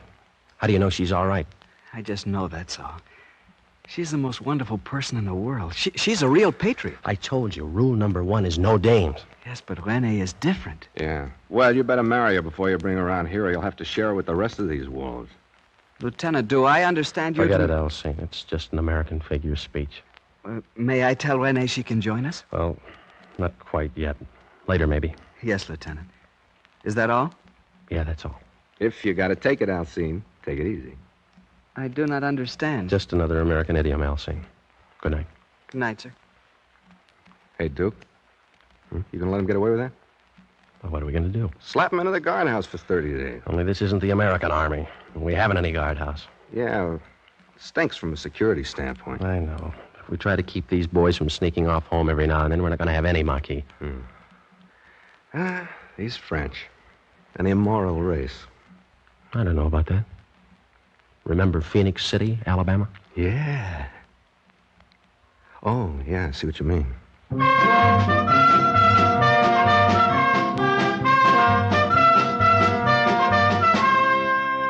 There wasn't anything we could do. If we'd ordered Alcine to stay in camp, he'd have sneaked off anyway. He had that dreamy, faraway look that's baffled parents, teachers, and first lieutenants since the beginning of time. I didn't worry too much about it because our marquee was growing, and Ed Hill and I were breaking our backs pushing those French kids through an ersatz basic in 3 weeks. Headquarters in London didn't tell us much, but we did know from the BBC that the boys had landed at Omaha Beach, and it wouldn't be long before they'd be needing our roadblocks. And then one morning, about D+4, I think it was, I was out in the woods running a squad through concealment drill. No. Hit the dirt. Don't wait or you're dead. When you see the signal, hit the dirt right now. Pardon me, Lieutenant. Huh? Oh, Alcine. Where have you been all night as though I didn't know? Lieutenant, I've got to talk to you. Okay, I'll be through here in a half hour or so. I've got to talk to you now. Huh? All right, Alcine. Okay, boys, take 5. Come along, Alcine. What's on your mind? Lieutenant, my family's been killed. Oh, no. Yes, by the Gestapo. They set fire to the house. My mother, my father, my 2 sisters. They ran out. The Gestapo shot them. You're sure of this? Yes, I heard it this morning from a neighbor who saw it happen. You poor kid. When can we attack, Lieutenant? When can we stop this endless training and fight the Boche? No, I want only to kill and kill and kill until I pay them back for my father, my mother, my 2 sisters. Yeah, I know. You'll get your chance, Alcine, but not yet. We gotta wait. We're not ready yet. I'm ready. Before I wanted to fight the Boche for my country. Now I want to kill him again and again. For them. I know, but you gotta be patient. This should happen to me now. Only last night Renee said she'd marry me, come to live here with me in the camp. I was so happy. And this morning I learned this news. When did you hear from your mother last? Not for a month since we began to work, but I've written her every week. You have? Who mailed the letters? Renee mailed them for me. She's so kind and thoughtful. She offered to mail letters home for the other boys, too. Oh, that was nice of her. Did they take advantage of her offer? A couple of them. Who? Paul and Jean. I told them about it, and they wrote their families. And Renee mailed the letters, huh? Yes, she's a wonderful person, Lieutenant. You're going to love her. Yeah, I think I am. She's all I've got in the world now.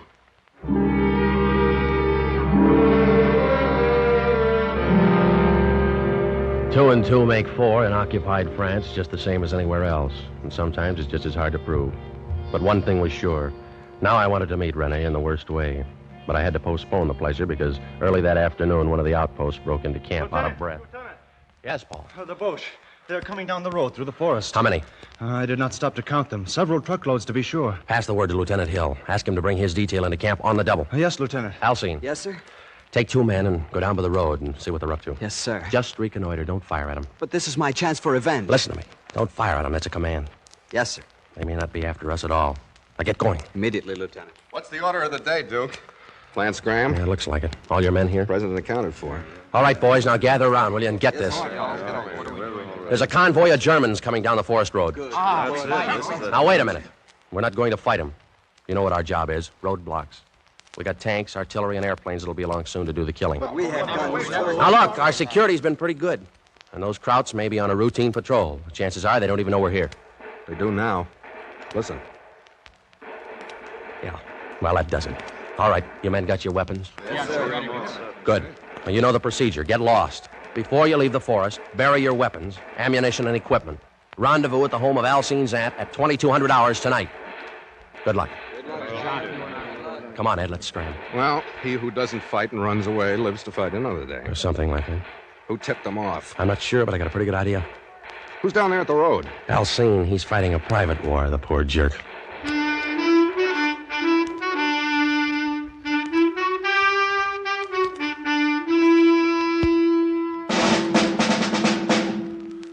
The basic rule of 3 in guerrilla warfare is surprise, kill, vanish.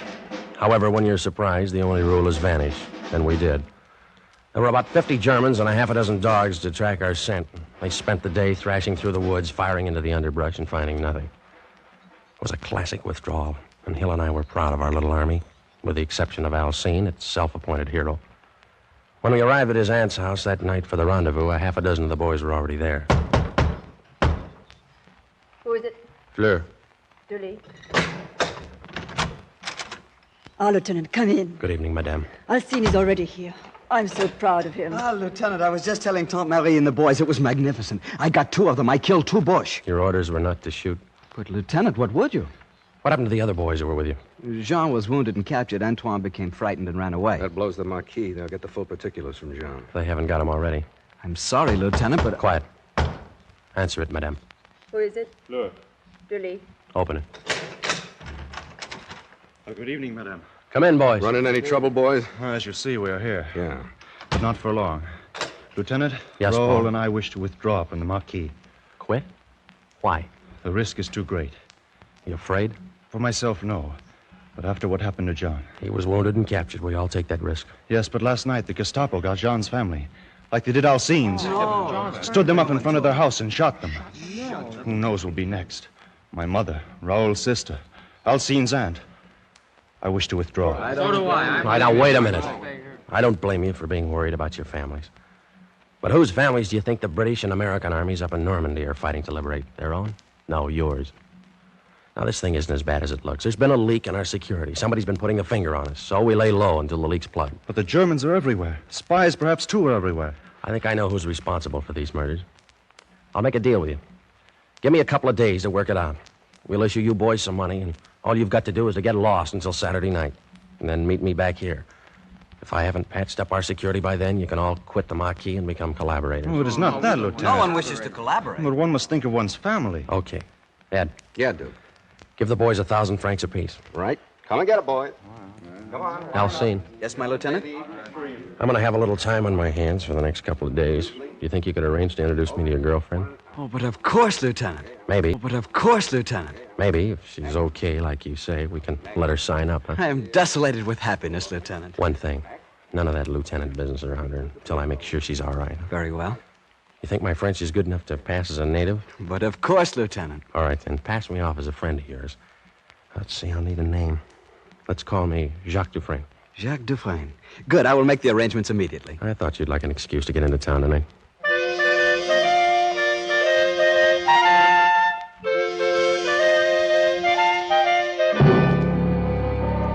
The next afternoon, Alcine brought the girl out to the woods near his aunt's house. I stood behind a tree to watch and make sure they weren't being followed. She was all right. Tall, long, sunburned legs, her hair caught in a blue ribbon like a little girl's. I let them walk by, and then I stepped from behind my tree. Oh, there you are, Jacques. Hello, Alcine. René, this is my good friend Jacques Dufresne. He's from Paris, too. Jacques, this is René de Cibourg. Glad to meet you, mademoiselle. And I'm honored to meet you, monsieur. Where do you live in Paris? Near the Porte du Lilas, but my home is no longer there. It was bombed out. Alas, so was mine. My family remain with friends, but I've come out into the country to fight with the resistance. Jacques has much influence with the commander of our Maquis. Oh, I hope you will be able to persuade him to let me join you, monsieur. I shall do what I can. It would be a privilege and an honor to work with a patriot like you. See, Jacques, I told you René was all right. You didn't tell me the half of it. Mademoiselle, you understand that we must be cautious. There are questions I must ask of a confidential nature. Why don't we meet again? Alone. Why not? Say, tonight? I have a little car. But- We might take a drive. Fine. But, René, you promised me I that... can see you some other time, ma chère. Remember, France comes first.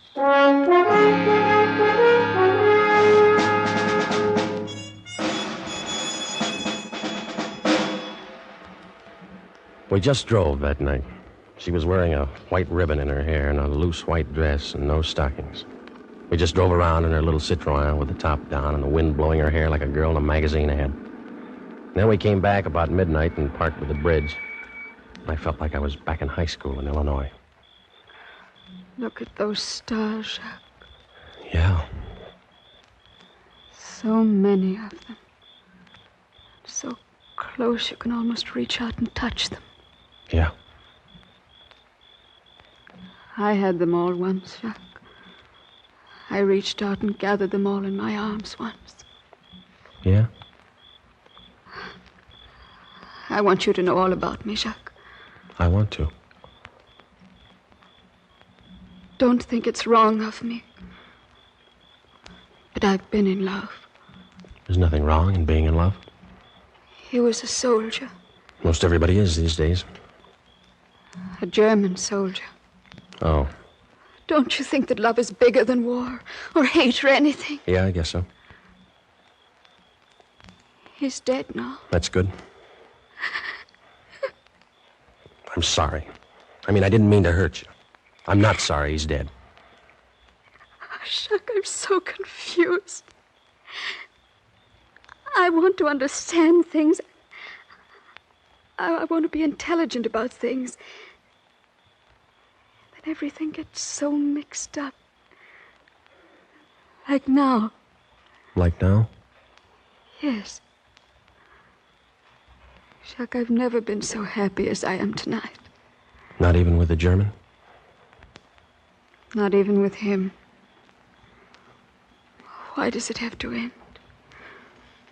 Why do those blessed stars have to go out one by one to make way for another day of war? Why can't we stop time, you and I, and gather all the stars together, just for us? I don't know, baby. It's never been done before. But we can try.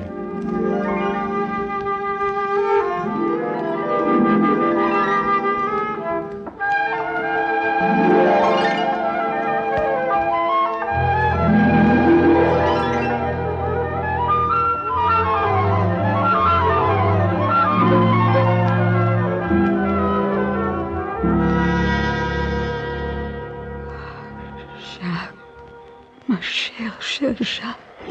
Yeah. Tomorrow night. Same time, same place. Forever if you say the word. Forever. Sure, why not? Who knows how long forever is in this crazy world? Why not have it together? Why not get married? Why not, my most beloved? See you tomorrow night. I'll only be half alive until then. Sherry, if you want to write to your family in Paris, give me the letter tomorrow night, and I'll mail it for you.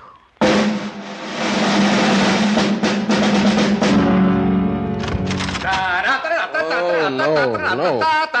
All right, drop that rock and grab a sock. Rise and shine, lover boy. I brought you a cup of chocolate. Figured you want breakfast in bed this morning. Oh, thanks. How'd you make out last night? Okay. Details. Let's have the details. Nothing much to report. We drove, and then we parked for a while and talked. Did she give anything away? No information. She's a funny kid. Her dialogue's as corny as a bobby soxer. She knows she's pretty, so she wants to be admired for her mind. But I'm sure she's our Matahari. How come? She offered to mail a letter to my family. That's consistent. I asked her to marry me. What? She didn't believe me, but she pretended like she did. Oh, I don't know why she's doing what she's doing. Thrills, maybe. French juvenile delinquent, huh? Maybe. Tonight's the night. The night you get married? No, the night we get her. The boys are meeting us here at midnight, you know. What's the plan? Well, I'll take another ride with her. And about midnight, we'll be back in park by the bridge. Mm-hmm. You'll be there out of sight. I'll have some brandy along, and I'll slug her drink with a capture pill. When she's passed out, I'll give you the come on, and you join me.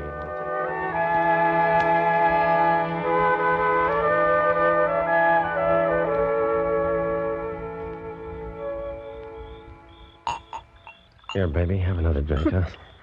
I shouldn't, Jack. Brandy always makes me sleepy. Well, what of it? This is a celebration of our engagement. Oh, kiss me, Jack. Again and again. Sure. Jack, the stars are nearer.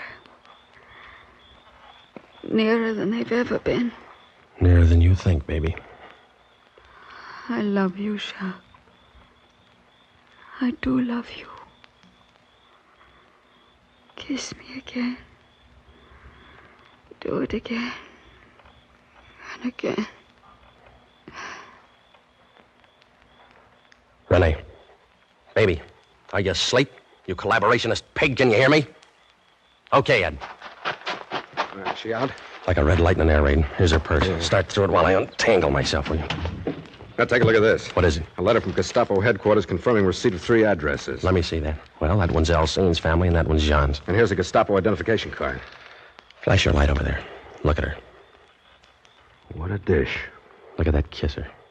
And she's responsible for the death of 6 people whose only crime was being born French.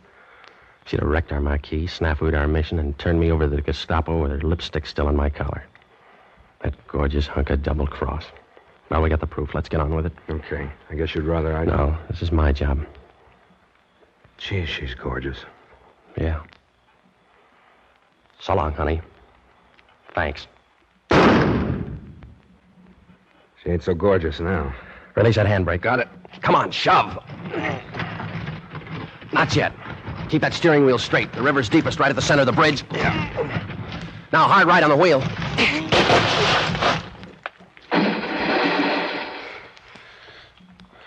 You know something, Ed? Huh? I think she finally did gather that armful of stars.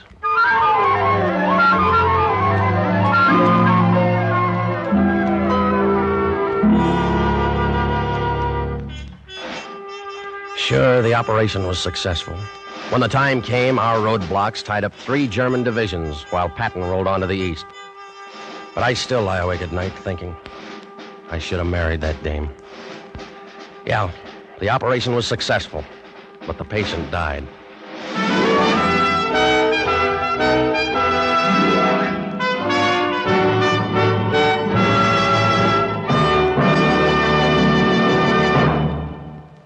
Operation Fleur-de-Lis was written, directed, and produced by William N. Robeson with Jack Webb as Duke, Elliot Lewis as Hill, Peggy Weber as Renee, and Harry Bartell as Alcine. Operation Fleur-de-Lis was based on an incident from the files of the OSS, recorded in Sub Rosa by Stuart Alsop and Thomas Braden. The special musical score was conceived and conducted by Cy Feuer.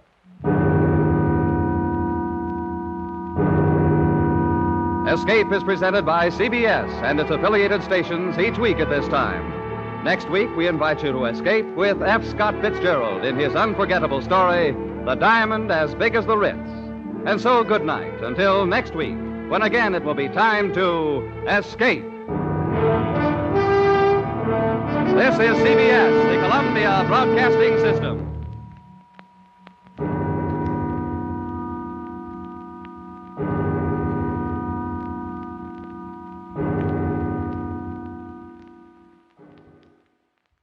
We tip our hats tonight to our partners at CBS.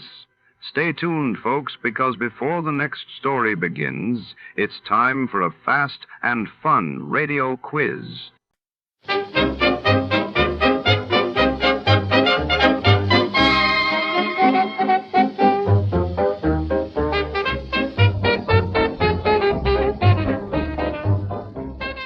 Tonight, the shadows creep into the heart of the city's most prestigious ornithology research lab, where secrets are kept in steel cages and canaries sing behind locked doors. When a world-renowned scientist is found dead beside a mysterious unopened can of bird feed, Detective Malone must untangle a web of envy, betrayal, and silent witnesses with feathers. The sterile glow of laboratory lights hides more than test tubes and specimens. It hides the truth. Before to start, let's see what happened the day it was aired. It was April 12, 1951, and that day General Douglas MacArthur was relieved of his command by President Truman, shaking the course of the Korean War.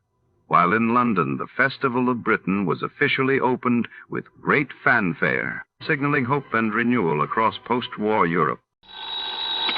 Johnny Dollar. This is Jack Price, Johnny. Corpus Christi, Texas? That's right. Try Western Life Insurance Company. No. No? No, Johnny.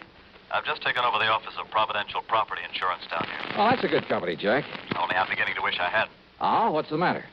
Less than a week heading up this operation, and I get presented with a claim for $465,000. Wowee. But maybe, I hope, you could keep us from having to pay it. Well, I don't know about So, that. Johnny, if you'd like to earn yourself a nice big commission in addition to your expense account, of course. Now, let me see. My commission on $465,000. Tell me all, Jackson. You fly on down here, and I'll be glad to. Right. I'll grab the first plane I can.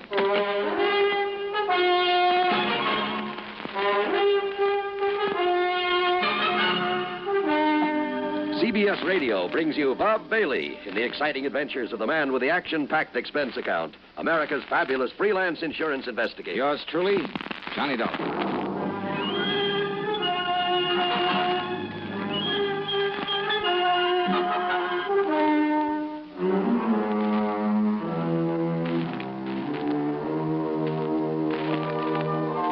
Expense account submitted by Special Investigator Johnny Dollar to the Providential Property Insurance Company, Corpus Christi, Texas office.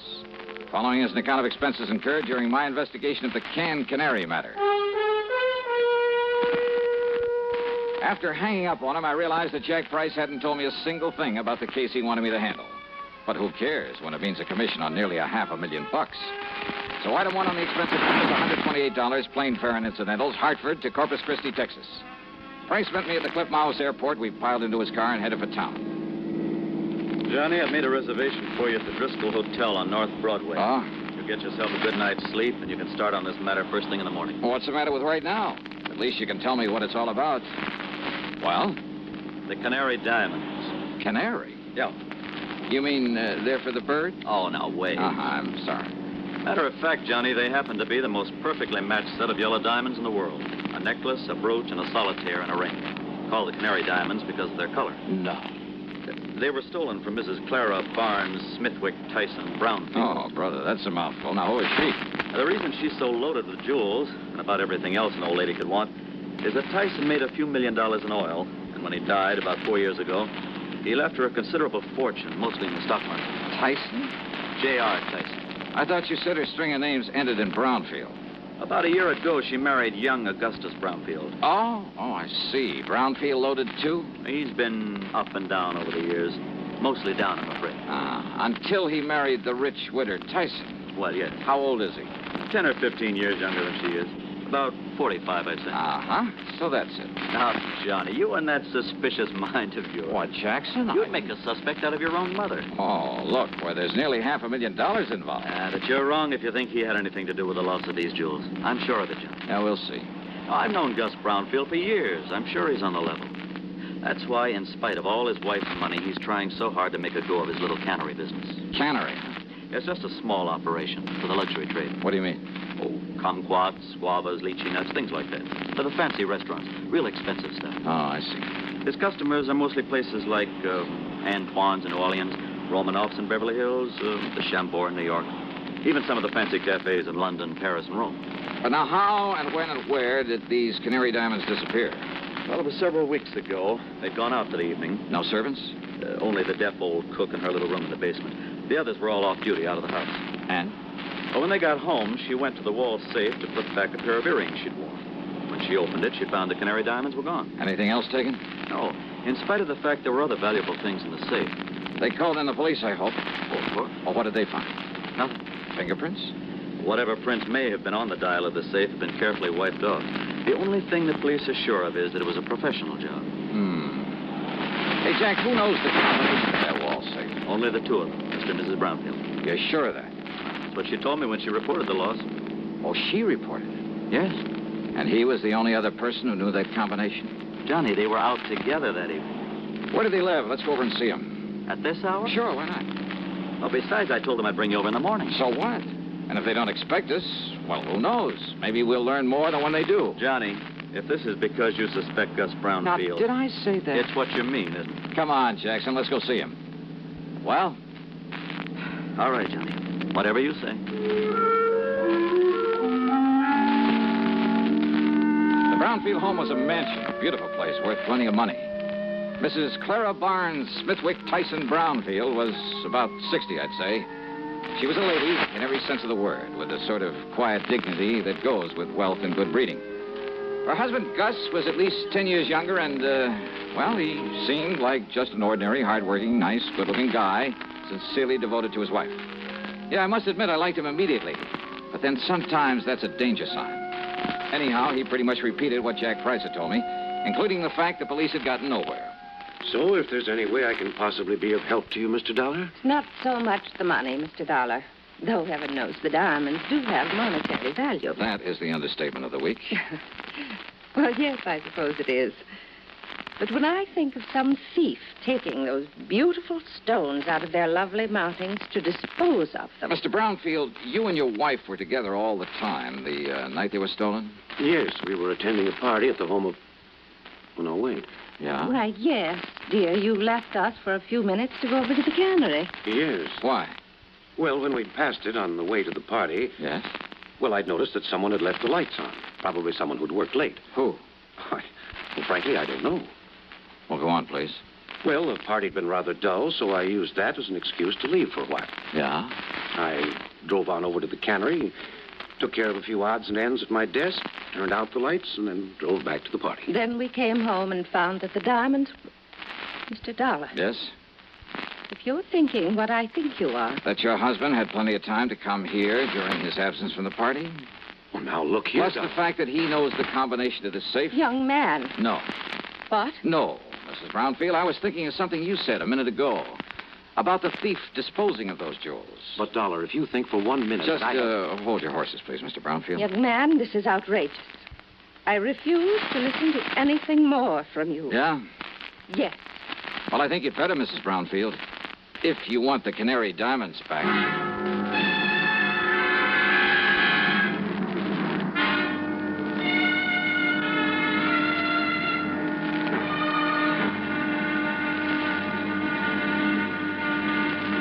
Next time you refresh, enjoy a frosty, ice-cold Pepsi-Cola. Sociability, Charlie. All right, Kay, how's this?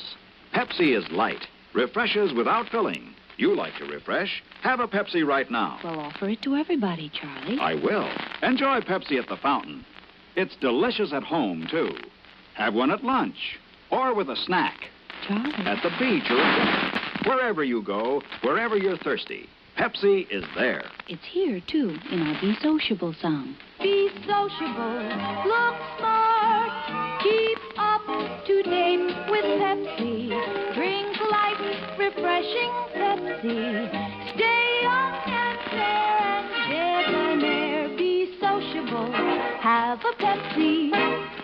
for the weekend, have plenty of Pepsi around. Pick up an extra carton today. CK, I'm sociable. With Pepsi, everyone is. And now, Act Two of yours truly, Johnny Dollar.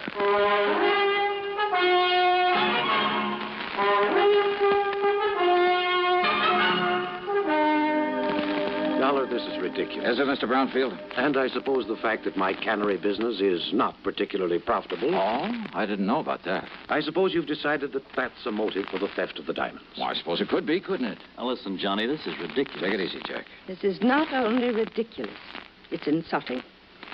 I must ask that you gentlemen leave this house immediately. Mr. Price? Of course, Mrs. Brown. Now, just a minute. No. I've had enough of this. Did I say I suspected your husband, Mrs. Brownfield? Did you need to? No, because I didn't mean to. What? That's right. But I did say that your talk about how a thief might dispose of the stones gave me an idea.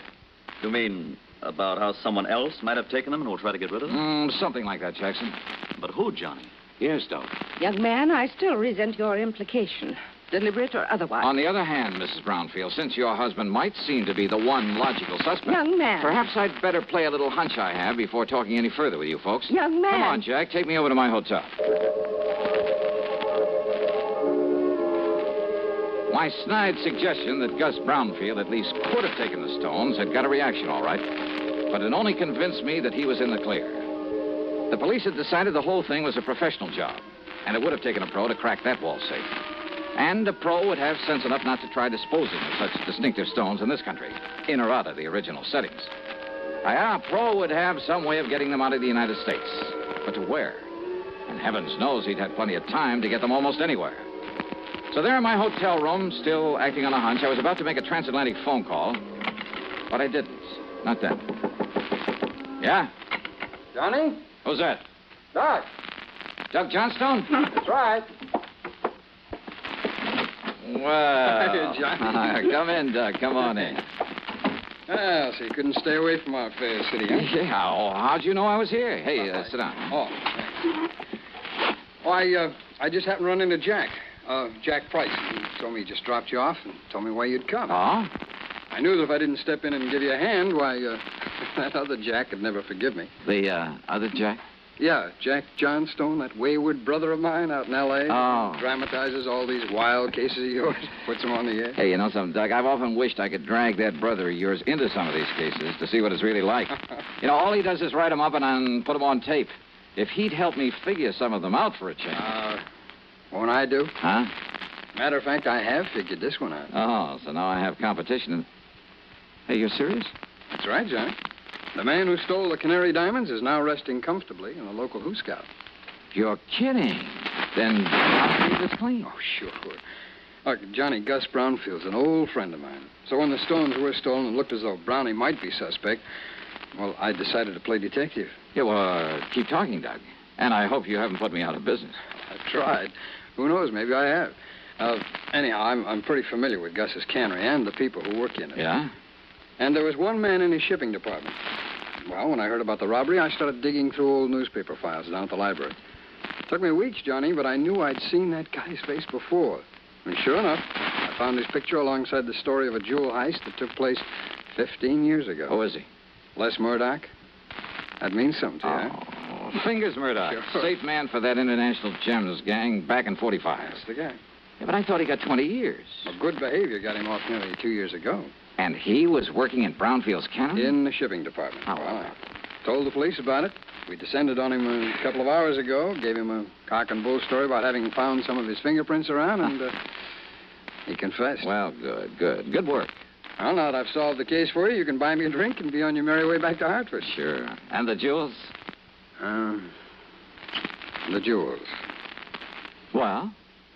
Well, Johnny, the police have tried every trick in the book on him. He won't say what he's done with them. In other words, my end of this case is only beginning. What do you mean? Bring the dirty criminal to justice? That's for the police, not me. What I'm hired to do is get those diamonds back. Johnny, if Murdoch won't say what he's done with them, and believe me, there's nothing in the world that's going to make him. You got any bright ideas? What'll you do? Well, you want to know something, Doug? You got a good question.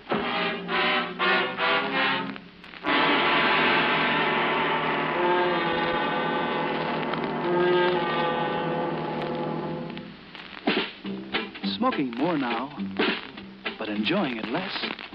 Have a real cigarette. Have a Camel. So good. Have a Camel cigarette. So rich. Have a real cigarette. Have a Camel. So mild. Have a Camel cigarette. And here's the reason why. Best tobacco makes the best smoke. Have a Camel cigarette. You can say that again. Best tobacco makes the best smoke.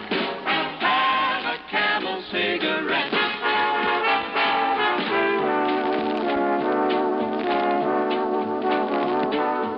If you're smoking more these days, but enjoying it less, then change to Camels, the best tasting cigarette of all. Start to really enjoy smoking again. Now back to yours truly, Johnny Dollar, and the canned canary matter.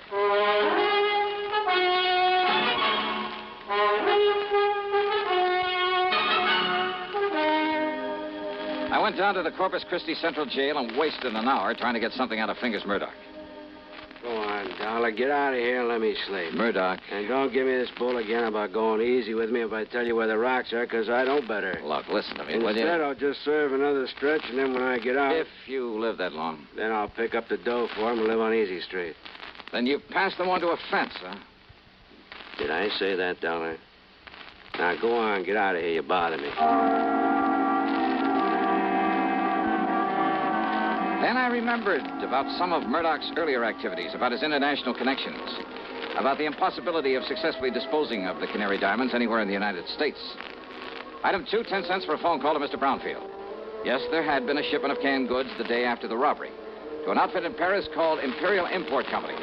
The shipment was supposed to arrive there late today. Item 3, $12 for a transatlantic phone call to Paris to a wormy little character named Louis Dumassac, who had another name for himself. Oui, monsieur. This is your oldest, your dearest, your most devoted friend, Le Jacques, the Great Cat. Yeah, devoted friend, huh?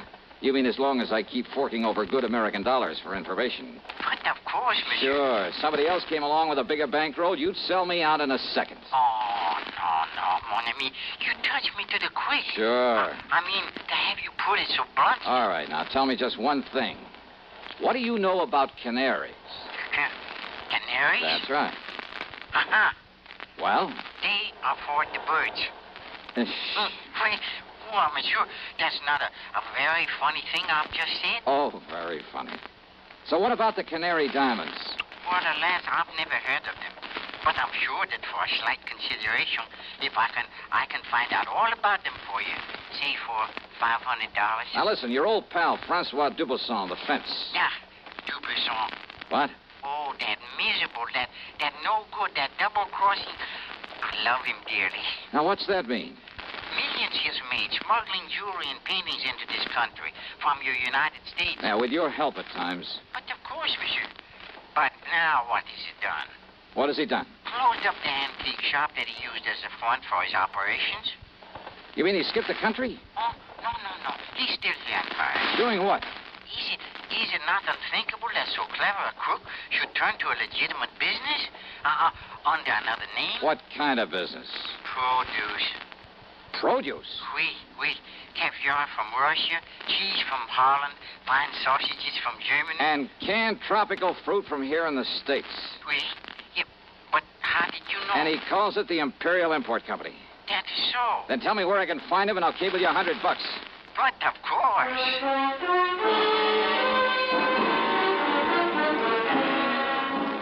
Item 4, a real wild one. $488, transportation to the airport, to Chicago, to Paris, France. Then a cab to the little warehouse called the Imperial Import Company. And somewhere along the way, I picked up a 39-cent kitchen item that just might help solve this case for me. Francois Dubuisson was more than a little surprised to see me. Monsieur Dolar? Yeah, surprise, huh? And what are you doing here in Paris, huh? Well, I want you to help me find some stolen jewels, Dubuisson. I help you? Mm-hmm. After the trouble you have made for me in the past, it is to laugh, monsieur. Well, you go right ahead and laugh, but maybe I can persuade you. By waving that pistol in my face, huh? I want to look at your latest shipment of canned goods from the United States. Canned goods?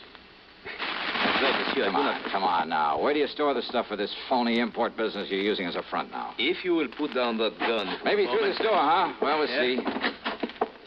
Monsieur! Well, now how about this? Will you kindly explain what you mean by this intrusion, huh? Yep. 10 cases of fancy tropical fruits from the Brownfield Cannery in Corpus Christi, Texas. And why not, sir? Only one of these cans doesn't contain fruit. I beg your pardon. As if you didn't know. All right, here you are. Take this and we'll get to work. And just what is this, eh? Well, now, Dubuisson, that's a fine old American institution. It's called a can opener. Yeah, I'll pry open the cases and you open the can. Monsieur. Uh-huh. Until we find the canary diamonds. All right, here now. We'll start with this case. We'll start with this case right here. Oh, I know nothing of the canary diamonds. You are going to wield that can opener until you do. Monsieur Dolar. 24 cans to a case, 10 cases. That shouldn't take you too long, though you might raise a handful of blisters. There you are. Get started, brother. Have you forgotten? You have no authority here in Paris. Oh, have you forgotten this 38 might give me all I need? And, of course, I can always call in the police. Police? But I won't unless you make me, Dubuisson. I would not like the police. Oh, I know. And if you want the truth when it happens, I'll kind of hate to see them catch up with you. Huh? Sure, with you and the clink, I wouldn't know where to turn when I'm over here looking for something smuggled in from the States. Then, but all I'm interested in at the moment is watching you get to work with that can opener. Well, go ahead, Dubuisson. No. No? What do you mean by that? It will not be necessary. I shall show you the case, the very can that contains the canary diamonds. That easy, huh? Oui, monsieur. Each of them bears a mark known only to me. And, of course, to the unfortunate fingers murder who stole them. Too bad, Dubuisson. Eh? Well, I'm really kind of sorry to hear that. You are sorry? Yeah. I'd kind of hoped to stand here and watch you sweat some of the rottenness out of your system.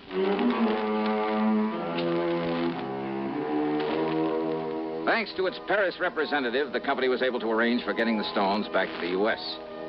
As for Dubuisson, well, I suspect he was long gone when the police arrived at his place. Expense account total, including the trip home, $1,121 even.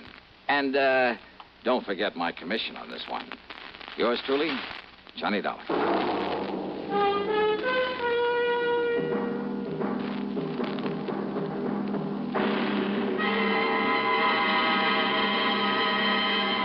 Hi. Maybe you'll recall this tuneful reminder of times past.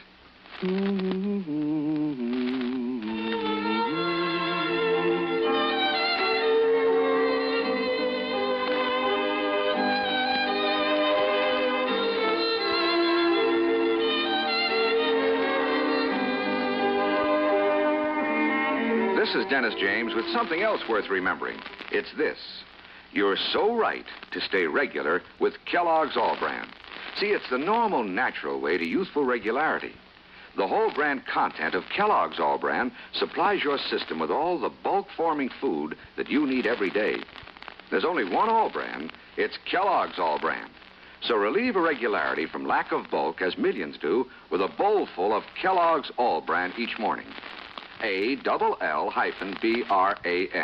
It's Kellogg's All-Bran. Now, here's our star to tell us about next week's story. Next week, a wild flight across the country after a beautiful girl, and possibly a murder. Join us, won't you? Yours truly, Johnny Dollar.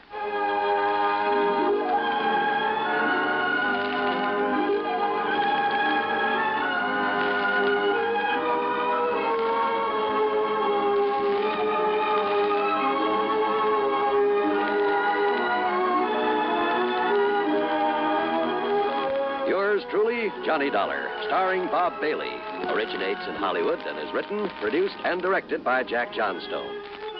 Heard in our cast were Virginia Gregg, Jack Edwards, Russell Thorson, Stacey Harris, Jack Crucian, Forrest Lewis, and Tony Barrett.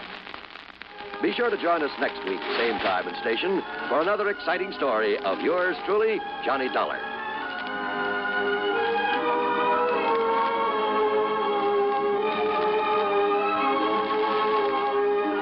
This is John Wall speaking. Greed for gold promises doom from Suspense on the CBS radio network. You know, Dooley, I've been reading up on hypnosis. Come here and let me try it on you.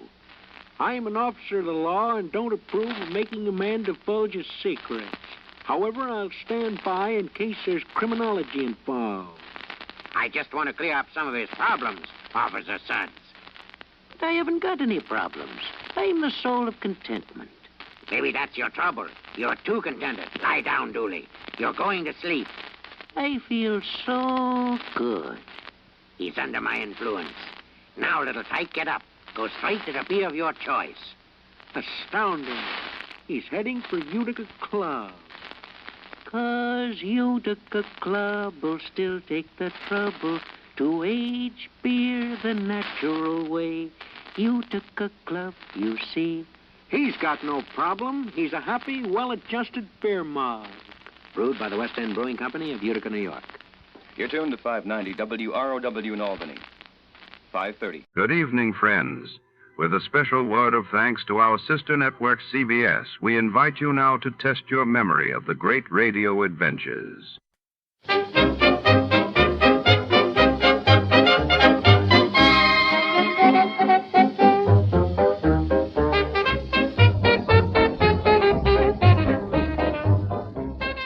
In a city shrouded by secrets and rain-soaked alleys, a hard-boiled detective faces his most enigmatic case yet. An heiress desperate for one final miracle. A wish that may cost more than she's willing to pay. Tonight, shadows whisper and time runs out. In The Last Wish, every clue is a trap, and every truth comes at a price. Don't blink, because wishes, like lives, can vanish in the dark. Before we begin, let's see what happened on the day it aired. It was April 5, 1947, that day. The world watched as Britain ended its colonial rule in India's Punjab, sparking hope and unrest. While in Paris, the Louvre unveiled its restored art collection to a war-weary public. Get this and get it straight. Crime is a sucker's road, and those who travel it wind up in the gutter, the prison, or the grave. There's no other end, but they never learn. Wrigley's Spearmint Chewing Gum, the refreshing, delicious treat that gives you chewing enjoyment, presents for your listening enjoyment Raymond Chandler's most famous character in The Adventures of Philip Marlowe.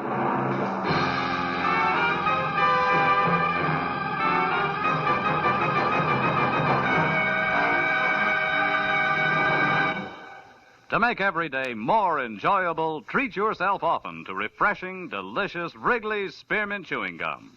Here's a taste treat you can enjoy indoors, outdoors, at work, or at play. The cool, long-lasting mint flavor refreshes you. The smooth, steady chewing helps keep you fresh and alert. Adds enjoyment to whatever you're doing. Wrigley's Spearmint Chewing Gum. Healthful, refreshing, delicious. Now, with Gerald Moore starred as Philip Marlowe, the makers of Wrigley's Spearmint Chewing Gum are glad to bring you tonight's transcribed story, The Last Wish.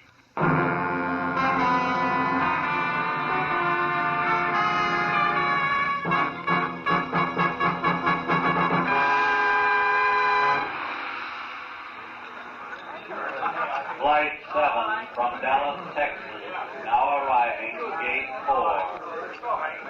Flight 7 from Dallas. Here we are, sir. Just coffee. Still can't tell you on a running mate, huh? Pie, cake, sandwich. Hot or No, honey, just coffee, nothing else. Oh, wait a minute. Make it another coffee, will you? Sure. Oh, Lieutenant, Matthews, over here. Oh, hi, Phil. Hi. Sit down. I just ordered some coffee for you. Oh, that's wonderful, Marlowe. Now that the niceties are over, where is he? He's around, Matthews. Where around, Marlowe? Look, why all the hocus pocus? When you called, you told me to get over to the airport here in a hurry. You said you had him. I do. Also, I've got a story. Well, that can keep till we get to headquarters, Phil. No, it can't keep, Lieutenant. It's... Listen. Now loading at gate 9. It can't keep any longer than that, Lieutenant. I don't follow you, Marlowe. A guy the law wants in a cozy cell on a plane going to New York. Where's the connection? That's the story, Lieutenant. We got 20 minutes before that plane takes off. Here, have your coffee. Anything else, sir? No. All right, Marlowe, let's have it. But make it snappy. I can't make it snappy, Matthews. It's not that kind of a story. Not parts of it, anyway. All right, Phil, do it your way. Well, it began early this evening, Lieutenant, about 5:30, when I got a call from a doctor in my neighborhood. A nice elderly guy named Sam Towman who once took a bullet out of my shoulder. Oh, I remember, yeah. Yeah, well, he wanted me to come over to his office right away, Matthews. He was excited. But not for himself. Excited for a patient, an old man who was dying.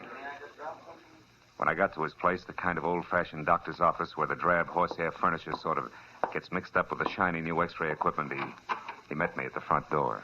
He's inside with my nurse, Phil, and he's going fast. You've got to be quick. Now, what did I tell you on the phone? Well, almost nothing, Doc, just that he's old. Yes, 70, Phil. Maybe more. Anyhow, his name's Schiller, Jacob Schiller. He's a good friend of mine from San Francisco, and he was on his way to Israel, to Tel Aviv. Oh. It was his life ambition. Sit down, Phil. Oh, thanks. He's not going to make it, Doc? Not a chance. It's his heart. He had an attack this afternoon. I can't even move him out of here. He's through. A little too soon. He wanted to go to the new country, is that it? Yes. A pioneer's measured by his spirit, not his years, he said. Anyhow, Phil, he came down here to see his son before he caught a plane tonight for New York and the first leg of the trip to Israel. And that's where you come in. I don't know where Jack Schiller is. Jack's his boy's name. Oh. But the old man would like to see him once more. It's his last wish. He knows he hasn't much time left. Uh-huh. Well, why me, Doc? Why not the police? Well, I didn't think... I mean, Phil, Well, Oh, you see, the kid doesn't sit too well with the law, huh? I'm afraid not. Excuse me. Sure. Dr. Towman, hello? Oh, yes, Mrs. Caller, yes. 1 every 3 hours, like it says on the bottle. Yes. Goodbye, Mrs. Caller. Where was I, Phil? Jack Schiller and the law, the reason they don't get along. Oh, well, you see, Phil, Jack came down here to L.A. about 3 months ago, and as his father's old friend, he looked me up. So we had him over for dinner a couple of times. But pretty soon he started coming less and less. And when he did, it was a different Jack Schiller. Smart, flashy clothes, a new way of talking. You know, big shot kind of talking. Yeah, I know. The police are dumb and there's easy money to be made. That kind of talking. And he never would say what his business was, if he had any. But believe me, Marlowe, whatever it wasn't too much on the up and up. And there was some kind of a girl mixed in. There always is. What's Jack Schiller look like, Doc? Look like? Yeah. Oh, yes. Here, Phil. A picture we took of him when he first came to the house. A barbecue we were having. He's about 30 years old. Kind of good looking, huh? Maybe too good looking, Phil. Maybe that's the trouble. Anyhow, for Jacob's sake, Phil, for my old friend, do you think you can find him? Well, that depends, Doc. What else do you know? Like last address, friend's name, favorite bar. That's the kind of information that counts. I was afraid it would be like that. Phil, I never did know his address. Oh, yeah, but, Doc, there's got to be someplace I can start. Oh. One thing, Phil. What? Twice or maybe 3 times I saw him going to a fancy apartment house on Wilshire Boulevard, the Sherry Towers. Sherry Towers, huh? I passed it late at night coming from the clinic. I didn't bother stopping to call him. Well, you know, Phil, if he wanted no part of me, I wanted no part of him. And I wouldn't care about him now either, but for Jacob. Jacob's been a good man, Phil. Always. Phil, you'll try? Yeah. Sure, Doc, I'll try. Doc Towman smiled his thanks without moving his lips, turned and shuffled toward a room behind him.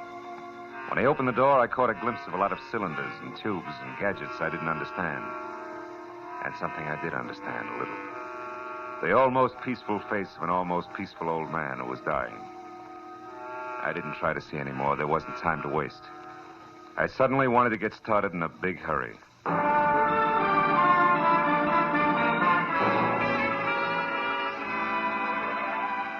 The Sherry Towers on Wilshire was made out of plaster, glass, brick, and acute angles. And it was anybody's guess what held it all together. The only person in the plush lobby was a tall man with a red turkey neck who had a toothpick and a cigarette jammed in one corner of his mouth. I walked over to the receptionist. Yes, that's right. Mr. Lederman's car at 9, Mr. Kelly's at 9:30, Washington Gas. That's it, Steve. Goodbye. Oh, yes, sir. Can I help you? I hope so. I'm looking for Jack Schiller. I'm an old friend of his from out of town. I tried his place, and a neighbor said I might find him here. The neighbor was right. Mm-hmm. But you're early. Miss Grant isn't through at the club until 10 at least. Miss Grant? Mm-hmm. Peggy Grant. She sings at the Crown Club. She's the one who lives here. Didn't the neighbor tell you that, too? Yeah, but the way he said it, I thought he was kidding. You are from out of town, aren't you? Yeah, Pitchfork Corners. Well, good night, ma'am. Good night. Look for you later, Mr. Pitchfork. Oh, you big city slicker, you. Huh? Yeah? Pardon me for butting in, but I couldn't help overhearing you. I can tell you something about your friend Jack Schiller. All right, start telling. Well, let's step outside. I'd rather only you heard it. Oh, sure thing.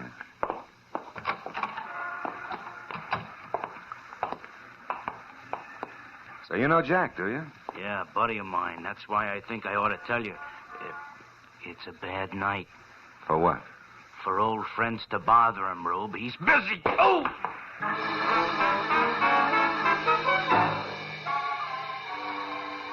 The roll of nickels it. Turkey neck must have had clenched in his palm. Folded me fast. By the time I climbed back onto a pair of wobbly knees, he was across the street into an alley and gone. But I cheered myself up at the thought that it was better this way. After all, with Turkey Neck coming out on top, I was only a friend of Schiller's from the sticks, so nobody had to worry about. And that thought helped all right. Helped everything from the blood that trickled out of my mouth right down to the side. I hoped it would stop by the time I got to the Crown Club. Good evening. A table for one, sir? No, thanks. I think I'll watch from the bar. Yes. Oh, tell me, Captain, does Ross Holland still run this club? Oh, yes, sir. You are a friend of Mr. Holland's? An acquaintance. Oh, well, in that case, sir, I must insist. A table. Oh. Andre, a table for one, vivement. This way, sir. The chanteurs will be on in a moment, so you cannot see us well from the bar. Uh-huh, thanks. I did want to catch her number. But this way, sir. Sir, there is something wrong? Hmm? Oh, no, I just changed my mind, Skipper. I think I'll go to the bar after all. It was Jack Schiller, no doubt about it. At a corner booth just beyond the bar and huddled close to a girl who was almost dressed in something strapless and spangled and who matched the display poster I'd just seen in the lobby labeled Peggy Grant. I ordered a drink at the bar and then walked it over to a celebrity picture gallery on the wall near them and listened as Schiller, all now, smiles, darling, raised to the the drink to unhappy toast. end of Mr. George Mancini's squeeze play. And to your letters, back safe and sound in the lily white hands that wrote them. Hey, sweet, you're supposed to drink a toast, not stare it down. Baby, what is it? But, Jack, I'm worried. I do want everything to go right. Why, if you don't go get those letters from Mancini, everything I worked so hard I for couldn't will be catch it lost. all. Everything. But it was easy to fit together. Peggy Grant, who was now going up fast as a vocalist, had once been in love with and under the personal management of George Mancini. A preserved in alcohol combination agent producer was now going down even faster. And although she had never had a contract with Mancini beyond an oral agreement, her old love letters had included enough business with Mancini to drag them into court where they could stand up in lieu of a written contract and thus net Brother Mancini the customary 10% of Peggy's earnings. Baby, And to you say just so look about worried future to leave every engagements little that neither detail of on them me. wanted. I haven't spent all this time cultivating Mr. Mancini at his lair on top of Sweetser Drive for fun, you know. Believe me, doll, we're in. Honest. All right, Jack, if you say so, darling, but will you know the letters I are... know, love letters. Forget it, Angel. I won't even open them. They belong to a long time ago, and I'm not interested. Now, you go on out there and sing for your supper. I knew that That's once your Schiller left the club, he was going to be busy. So as they started to tear themselves away from each other, I figured it was the right time for me to step in. What I didn't figure on was Ross Holland, the king of the Crown Club, standing at my elbow. Hello, Marlowe. Pretty picture, isn't it? Yeah, if you like ingenues with bags under their eyes. I wasn't talking about the one on the wall, Detective. I meant Peggy. You were staring, remember? I do. Your move, Holland. Now, take the chip off your shoulder, Phil. I don't mind if you stare. She gets paid for it. But you pay her. Sure. But also I pay the waiters, the doorman, and so on. That was all you were doing, wasn't it? I mean, staring, window shopping. I'd hate to think you were here on business. Oh, sensitive, aren't you? You know, Marlowe, I've piled up a lot of enemies raking in the blue chips. That figures. What are you getting at, Holland? A job I think you might fit. Oh? Let's try the office, if you can spare the time, can you? Phil. Sure. I've got nothing but time. Ross. Let's go. As I trailed Harlan out of the bar as far as an unmarked heavy oak door, I caught a glimpse of Jack Schiller picking up his hat and coat at the entrance. Operation Mancini was underway. Now, I never get these keys straight, Marlowe. Round key on top, square one on the bottom. You'd think I'd remember that, huh? Yeah, the switch to a revolving door. Oh, well, I like my privacy. So do my boys. Now, go on in, make yourself comfortable. I'll get a couple of drinks going. As I moved into the vault Harlan called home, one thought alone stood out in my mind. Every second that mine host wasted was a second that old Jacob Schiller couldn't afford to lose.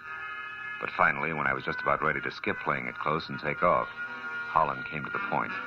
His proposition that I go to work for his enemies, play spy, and get paid for both parties. That I needed like a weekend in a leaky submarine. Well, that's it, Marlowe. Yes or no? Yes and no, Ross. I'd like to sleep on it. Fair enough? Fair enough. Good night, Phil. Get to bed early, huh? It was all the cue I needed. I bum-joked my way out of his office, hurried through the club to the street, then ran for my car and pointed it for the top of Sweetser Drive in the Hollywood Hills. And the Schiller-George Mancini rendezvous I couldn't afford to miss.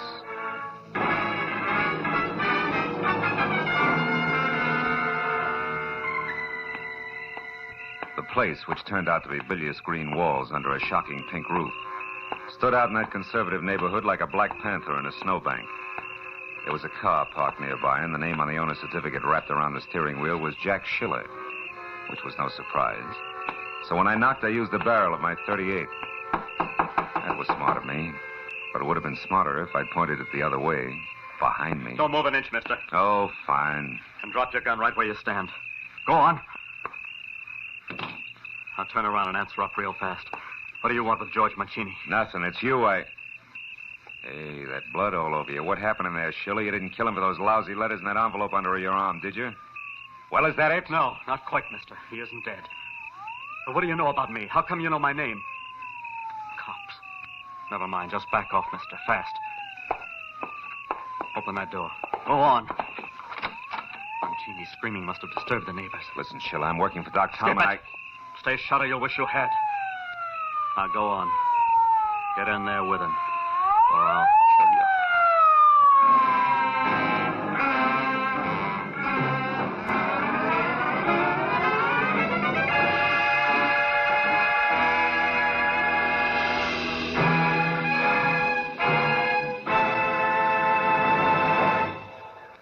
To make every day more enjoyable, treat yourself often to refreshing, delicious Wrigley's Spearmint Chewing Gum. The lively, full-bodied, real mint flavor cools your mouth, moistens your throat, freshens your taste. And the chewing itself gives you a little lift, helps you keep going at your best.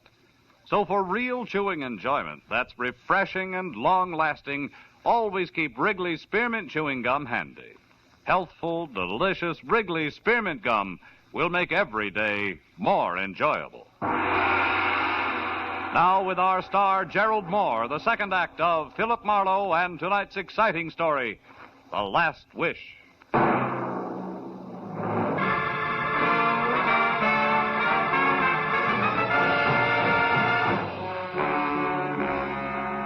It only took one look at the unconscious pulp on the floor inside to tell me that George Mancini had tried hard to hang on to the letters. Almost too hard. I rolled him over. He was as limp as a slice of raw bacon, but still alive.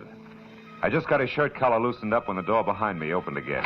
Easy, bud. Now, Marlowe. Hello, Matthews. A little early for a lieutenant from homicide. How come they sent you? They didn't. Becker and I were driving by when the call came out over the radio. Oh. One of the neighbors out here heard something and phoned in. Who is he, Marlowe? A guy named George Mancini. Uh-huh. Becker, see what you can do for him. Okay, Lieutenant. Oh, looks like he soaked up a lot of punishment. He did, but not from me, Matthews. Oh, no? What were you, Marlowe? Referee? Who did it? It was over when I got here. And the guy who did it didn't give me much time to talk. He had a gun. All of which still doesn't answer my question. I don't know his name. His occupation is loving a blonde. Is that why you're here, the blonde? Yeah, more or less. She was afraid of Mancini. He had some letters. Letters, huh? Which are long gone now, no doubt. No doubt. What's the blonde's name? Hey, Lieutenant. Hmm? I think we better have an ambulance. This guy a long ways out. Okay, take care of it, Becker. Yeah, okay. Well, Marlowe. Now, look, Matthews, nothing's actually happened so far but this beating, and it's probably well-deserved. But the situation's touchy. Girl's worried silly if a name gets mixed up in a thing like this. All right. Now, listen to me. I want the guy who dished up this mess. Either that or the whole story down at headquarters. Now, which? Okay, you'll have him, but just give me a little time alone, and I'll deliver him on a platter. Oh, not I again. promise. 930, top of the hill. Oh, come on. It means a lot to me, Matthews.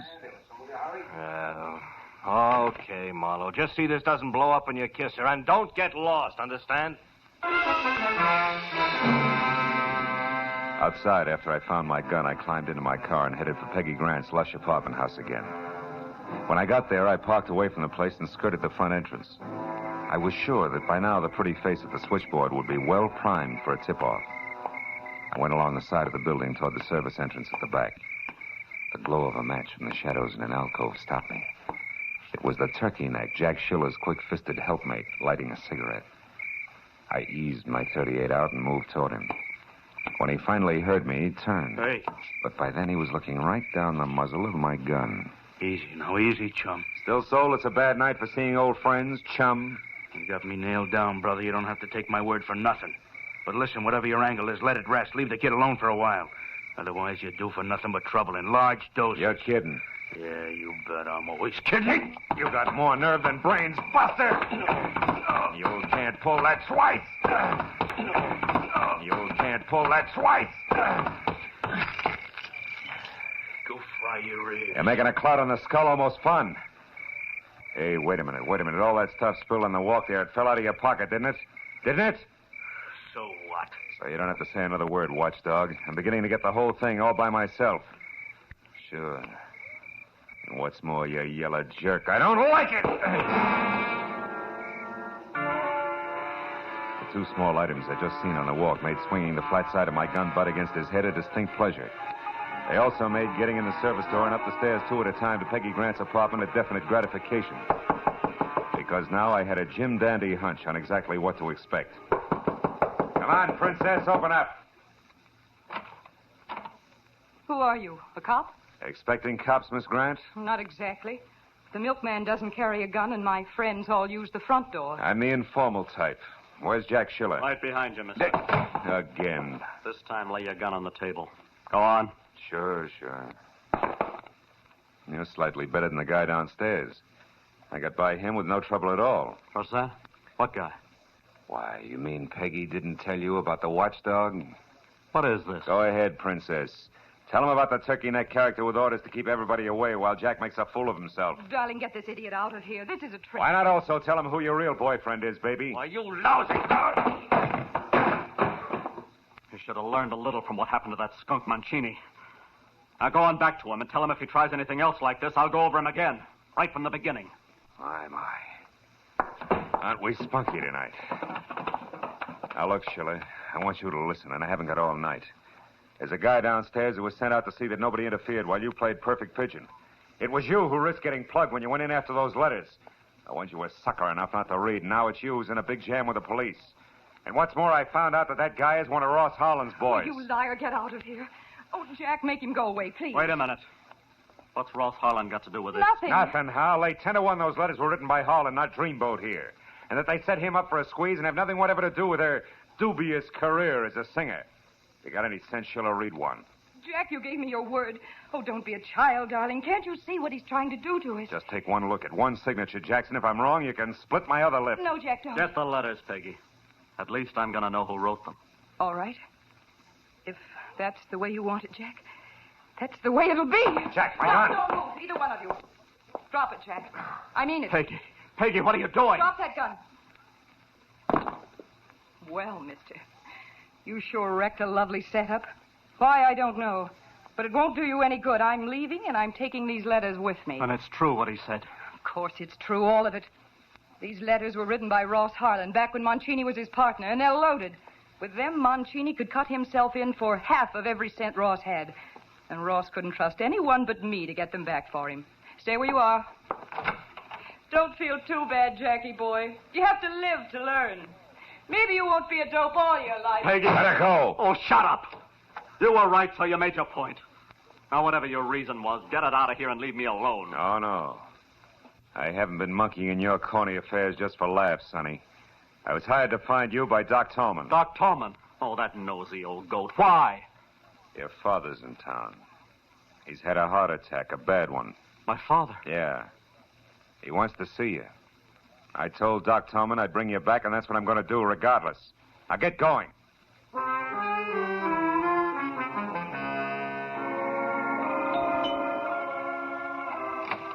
Oh, Phil, come in.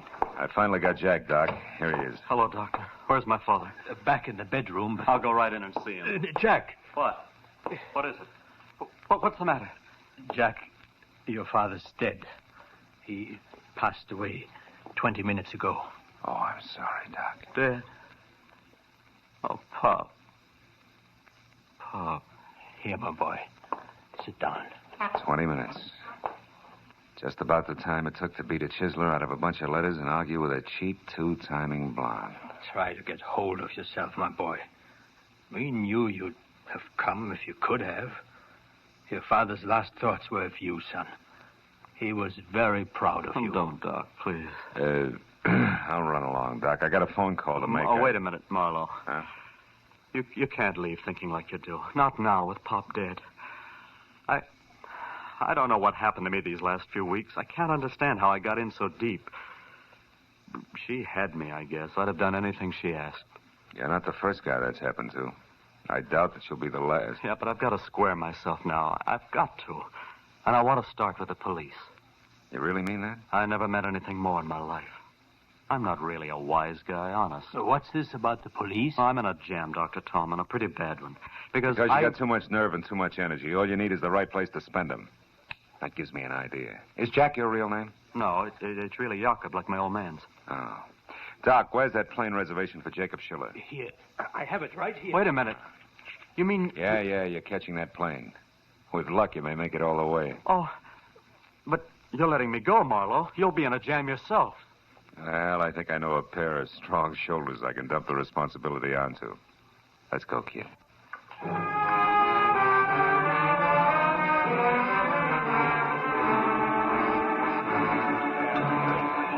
Flight 17 to New York, now loading at Gate 5. Flight 17. Well, that's the story to hear, Matthews. Now loading at Gate 5. Just whose shoulders did you have in mind in that responsibility business? You're wearing them, you lug. Yeah. Oh, give me that napkin, will you? Yeah, here. Hey, just tell me something else to make it all nice and tight.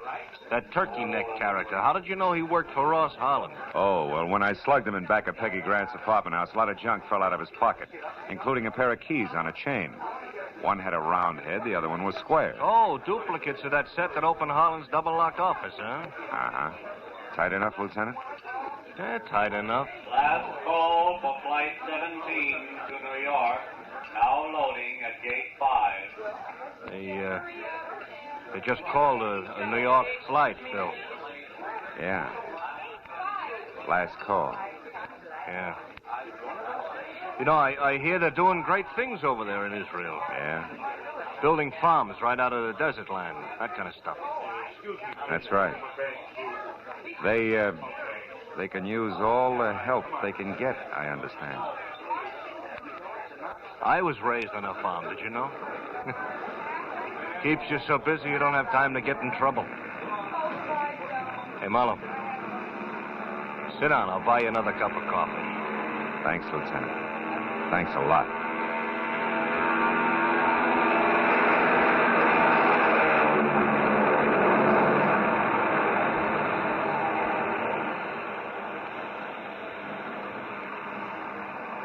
We watched the plane take off, swing in heavy, thundering grace, and head east. I guess we were both thinking the same thing. Two Jacob Schillers were on their way to the fulfillment of a promise. The old and the new promised land.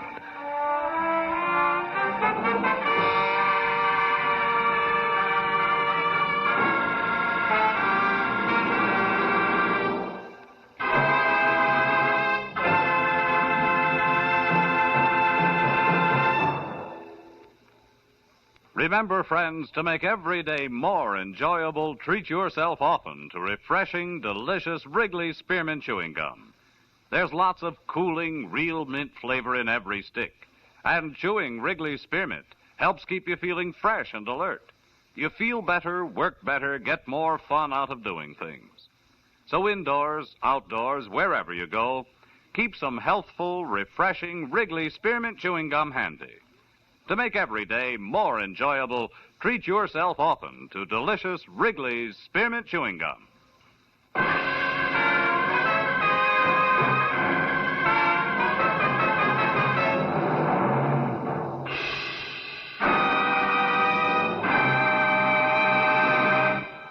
The Adventures of Philip Marlowe, presented by Wrigley's Spearmint Gum, bring you Raymond Chandler's most famous character and star, Gerald Moore. Philip Marlowe is produced and directed by Norman MacDonald and written for radio by Robert Mitchell and Gene Levitt. Featured in the transcribed cast were Jack Edwards, June Foray, Larry Dobkin, Harold Deerenforth, Jack Crucian, Lynn Allen, and Stan Waxman. The special music is composed and conducted by Richard Arant. The makers of Wrigley's Spearmint Chewing Gum hope you've enjoyed tonight's adventure of Philip Marlowe and that you're enjoying Wrigley's Spearmint Gum every day.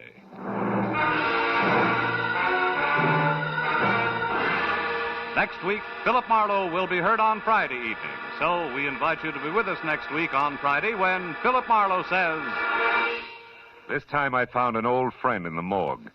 Watched a man with a burned hand die in a quiet garden and listened to a pathetic killer give up. All because a little glass donkey came to town.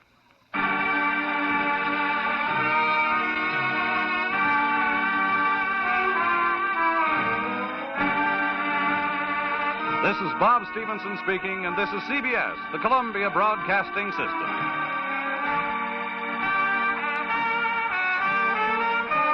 Here at Escape Radio, we proudly thank our partners at CBS. And now, folks, a quick challenge before the next thrilling chapter.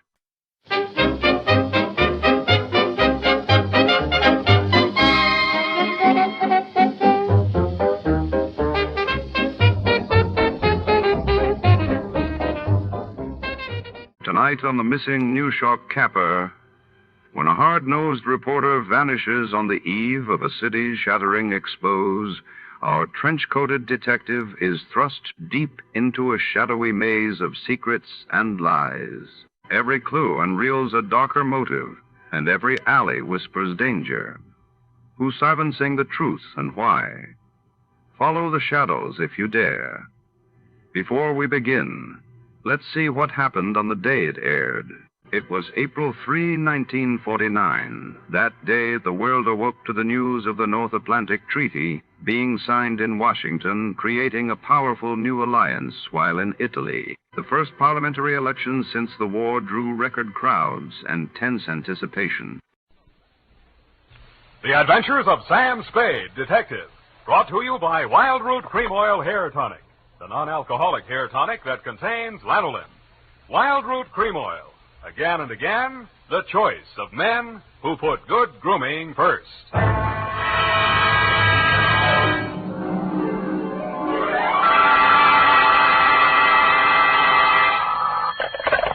Spade Detective Agency. Bernadine, anything wrong? You sound almost human. It's not Bernadine, Sam. It's me, Effie. F. But I'll tell Bernadine about your compliment. How are things? Well, I've made out as best I could. I don't want you to think that I begrudged you a vacation. After all, you have worked hard. You did deserve it. Sam Spade, is that all you have to say to me? I'm not putting the blame on you. After all, it is a state law, so I can hardly accuse you of letting me down at a time when I needed you most. Well, you might at least ask me if I had a good time. I'm sorry if your conscience bothered you. Oh, well, it didn't. I had a divine time, and I met all sorts of interesting people. Mostly men. You don't say. What else? Well, it was this desert ranch, you know, with a lot of buttes around. You mentioned those. No, Sam, no. They're the result of erosion. Those outdoor types, they go to pieces. Sam, are you pulling my leg? Not over the phone, Effie, but stay where you are. I'll be right down to look at your snapshots. And when you have the time, I'll dictate my report on the missing news hawk caper.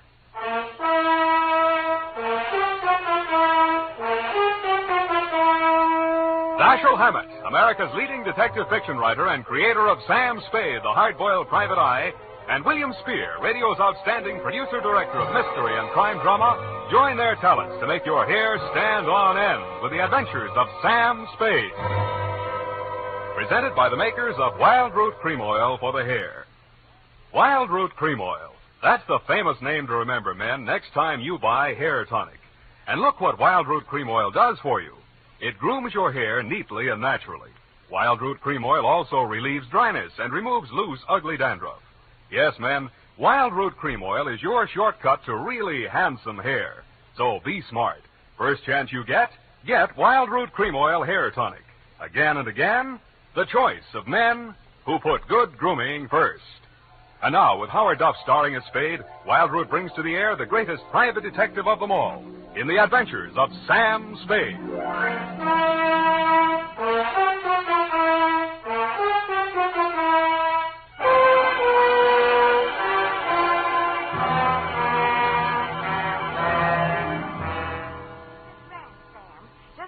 Kanab on Virgin River. Kanab, the Pearl of the West. Uh-huh. And did I mention the buttes?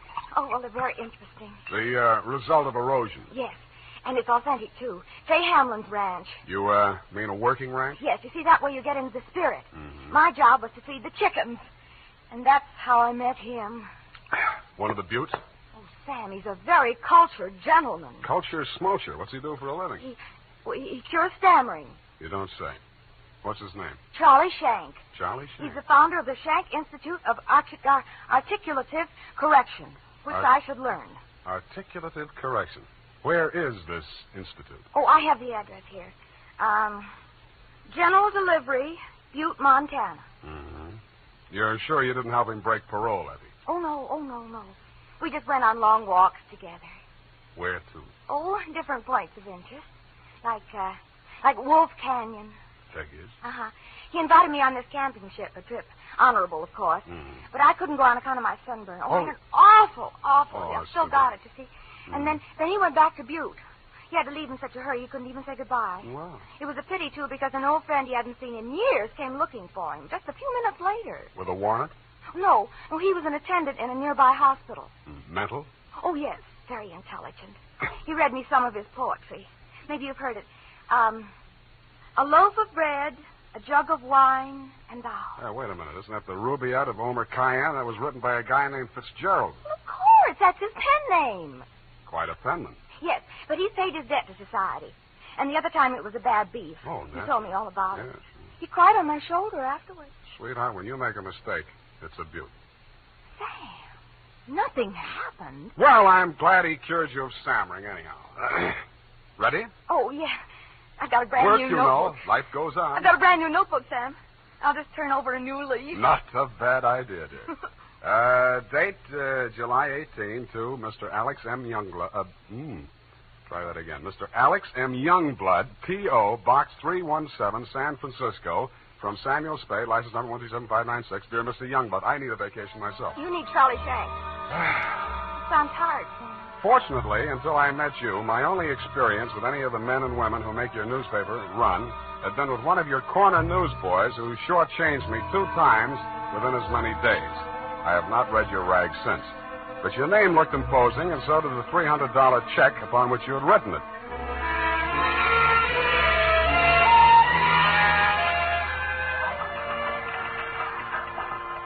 Per your instructions, promptly at 4 p.m. on the 15th inst., I munched through the litter of your city room toward a door marked A.M. Youngblood, publisher, managing editor, and city editor. I wondered if you were ambitious, frugal, or 3 men. I did not know that you had good taste until I saw the trim, 20-ish, and toothsome secretary in your outer office. Hello. You're new here, aren't you? Well, I'm not exactly here. I'm just here to see Mr. Youngblood. Oh. The name is Spade. Samuel Spade? Sam, except for my most intimate friend. Well, my advice to you, Sam, is to beat a hasty retreat. He's in a foul mood. Oh? Why? Is he blind or older than he feels? I refer, of course, to your spectacular charm, Miss, if I may call you Miss. Please, this is neither the time nor the place. My name is Phyllis Watson, and my phone number is in the directory, if you're really interested. I could be. Thank you. And if a man answers, tell him you're my French teacher. Oui. You better go in now. If you're late to an appointment with him, you're through. You have any more words of wisdom? No, but I hope you can do something to improve his state of mind. He's been awful lately. Good luck, Sam. Thank you, Phyllis Watson. Come in. 1 minute past 4. You must be Mr. Spade. That's right. You're almost late. Sit down, Spade. Cigar? No, thanks. Well, don't expect me to offer a drink. You aren't a drinker, I hope. You don't listen to the radio, do you? Well, you'll not drink in this office. Nothing here but a cooler filled with water from a clean, gurgling, laughing mountain stream. You sound like a reformed drunk, Mr. Youngblood. What's that? Well, it was a good many years ago. If you don't mind, I'll just paste up the weather report for my morning edition before we talk. Oh, you do that too, huh? Yes, obviously. And with good reasons. I remind myself that I was once a copy boy, and I find it a splendid way to, at least once each day, to lower myself to the level of the working man. There we are. Very hot in Phoenix, I see. Mm-hmm. Just what do you want a detective for, Mr. Youngblood? I was coming to that, Mr. Spade. Sorry. Now, well, first let me warn you that your assignment is a highly confidential one. They all are. In this case, a man's life may be at stake. Mm-hmm. The situation, my newspaper, at my order and under my guidance, has launched a campaign against crime. Not aimed at the petty criminal, but at the easy-living leeches at the controls of the rackets, the hoods in bankers' clothing, the mansion-house parasites who direct the pickpockets, the second-story men, the housebreakers, who gamble away $500,000 a year and pay income tax. Don't go to pieces. Of that amount. Yes, I understand. You're after the boys on the safer side of the fences. Nicely put, Spade, yes. Thank you. Well, the long and short of it is this. The author of the expose series, Ray McCulley, my top crime reporter, has been missing for 2 days. I want you to find him. What makes you think he's still alive? Good heavens, Spade. Why must you suggest that he isn't? Because if I were a mansion-housed parasite in danger of being unhoused by a newshawk, I'd see said newshawk standing in a cement block on the bottom of the bay. I will accept that only when no stone has been left unturned. Every straw and every haystack has been searched. Every... nook and cranny? Yes. Sounds as though you need at least one police force, Mr. Youngblood. Now, why don't you No. Impossible. We've already had a brush with the police over the expose. I'll not be dictated to at this stage of the game. I started this investigation, and I'll finish it alone. Well, it's a pretty big order, Mr. Youngblood, but times are tough. I'll see what I can do. Good. I hereby turn over to you all the resources and power of this, my newspaper. When one of my reporters is in trouble or danger, sir, I will spend every penny of my fortune, if necessary, to deliver aid and succor to his side.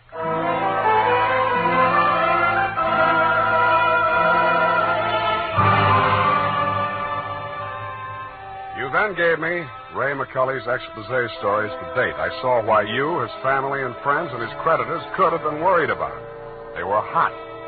One followed a stolen car from the time of the heist through the alteration of the body color, tire brands, license number, motor serial number to the time it was shoved onto a used car lot. They named names all the way through. And another did the same to the firm of Otter, Badger, and Mole, furriers, and alleged manufacturers of coats from clouted pelts. Ray McCulley had dropped out of sight right after that story had been published. So I left your office hoping that I'd reach the address of Otter, Badger, and Mole before closing time. I did. The plushy showroom was occupied by a dozen attractive fur-bearing models, female, but wax. The live models, male, were wearing padded shoulders, pointed shoes, and coats tailored for underarm artillery. They would have looked more natural at Madame Tussaud's waxworks, Bertram the burglar section. Hey, what'll it be? Something for the little woman? Where do I find Mr. Otter? You the law? Leo sent me. He's in his office. Come on. Oh, wait a minute. Don't crowd me. You say you want to see the boss? On business. Stop nudging me with a rod. In there, hey, move. Okay. Hey, boss. Yes, Woody? Here's Joe here to see you. Leo sent him. Well, nudge him in, Woody. No nudging, Woody. Well. So Leo's sending a man to see me. I wonder why. If you'll comb this character here out of my hair, I'll try and tell you. Sit down, Woody. Thanks. You're new in town. Yeah, that's why Leo sent me. A local muckraker named Ray McCulley interviewed you. He also interviewed Leo, but it didn't get printed yet. Leo wants to find him. So do I. How can I help? Well, he walked out of here, went to his hotel, wrote the story, and mailed it in. That's the last anybody's seen of him. Leo was just sort of hoping that you'd already taken care of him. Not yet. That's all I wanted to know. Thanks. Just a moment. Yeah? Leo sending you out alone? Why not? That's a tough boy, that McCulley. He's got plenty of protection. That's what you need. What kind of protection? Go along with him, Woody. Who, me? You're Woody, aren't you? Now, look, Mr. Otter, I don't want to look a gift horse in the mouth, but the way I see it, this is a lone wolf type caper. Hey, what's the matter, hey? You think I'm too good for you? Well, Woody, I wouldn't say that. Good. It's settled then. Take care of him, Woody, and don't mix it up with any of Leo's boys. If he's out to get that rat McCulley, he's our friend.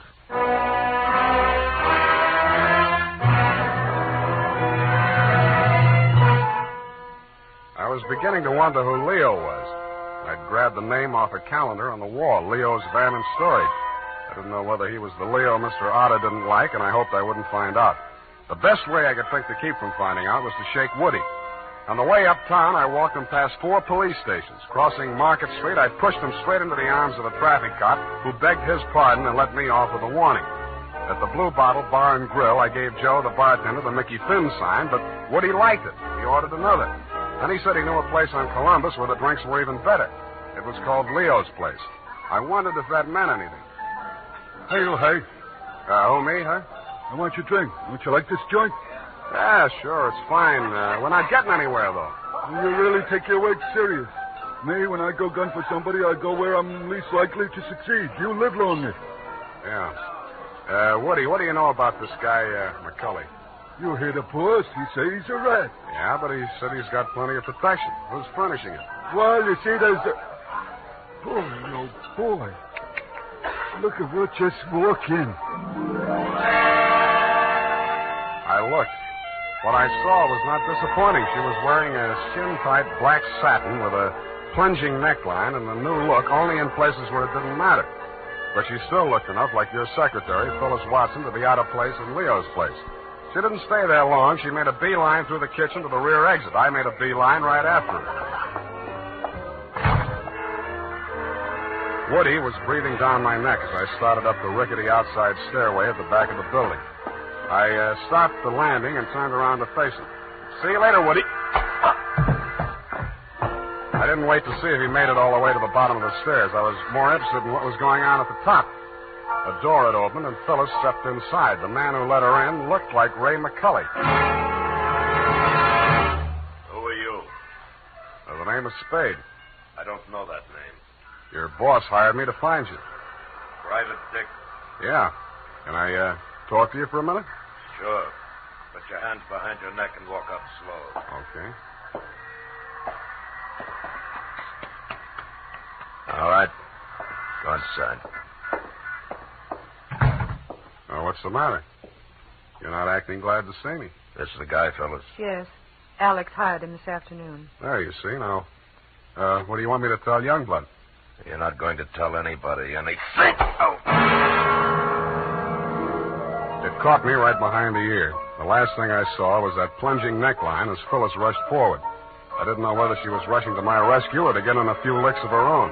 5 seconds later, I didn't care. As the design of the linoleum slammed up at me, I had just time to wonder why, of all the people who were looking for Ray McCulley, I had to find him. Then I was out. Boing. Maced for my pains.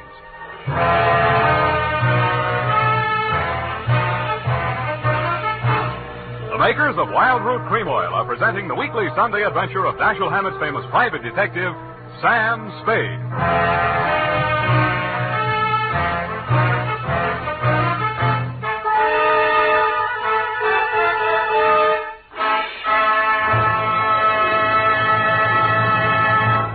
If you want the well-groomed look that helps you get ahead, socially and on the job, listen.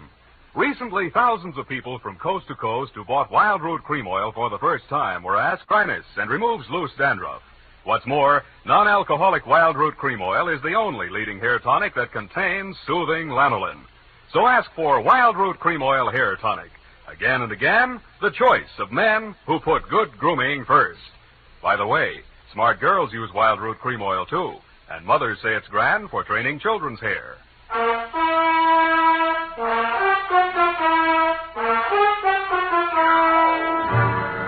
And now, back to the missing news hawk caper. Tonight's adventure with Sam Spade.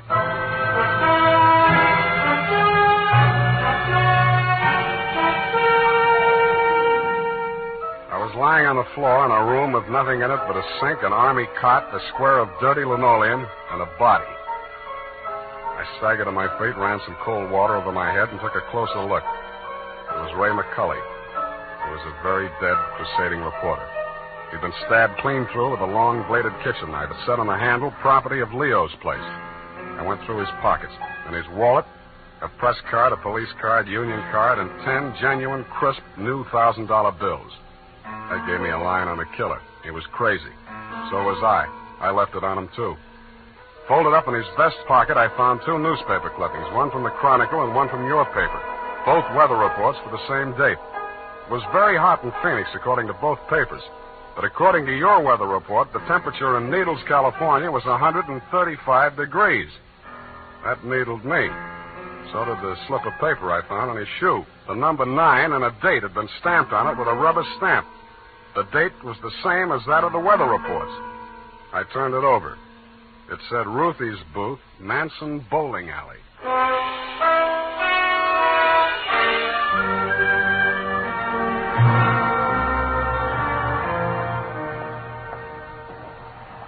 Don't tell me yes. You're the cigar type. Coronas or Panicellas? Thanks. I'm just shopping. I got a nice line of notions. So have I. No, I mean the dolls, the Hollywood dolls. You know, for the bed, only $1 plus tax. Very reasonable. Say, what's on your mind? Leo sent me. Oh. Are you going to collect the slips hereafter? Well, not tonight. You see, I'm sort of a troubleshooter. Leo's checking up on some of the numbers that didn't come out right. Listen, I'll tell him to his face, I don't want any part of those wrong numbers. They're scary. Nuts. Who bought this one? Let me see. Oh, last Thursday. Oh, number 9. How can I forget? He put $500. And honest, if he's been around once, he's been around 100 times to see if it paid off. Did it? What's his name? Mr. Spinelli. He buys a slip every day. And if you ask me, he's learned a system. Because he's been winning, you know. Dimes and then $1 and then $5. And then when he come in with 500 on number 9 until he dropped dead, did it win? Until he dropped dead, did it win? Where does he live? It did. Wait, I'll look on the sheet. Hey, somebody else was in just this afternoon. Give me that address. Hurry up, will you? It's right around the corner on Manson, 810. Say, maybe that's his system, 8 and 1. Don't that add up to 9? Hey, what's the matter? Where are you going in such a rush?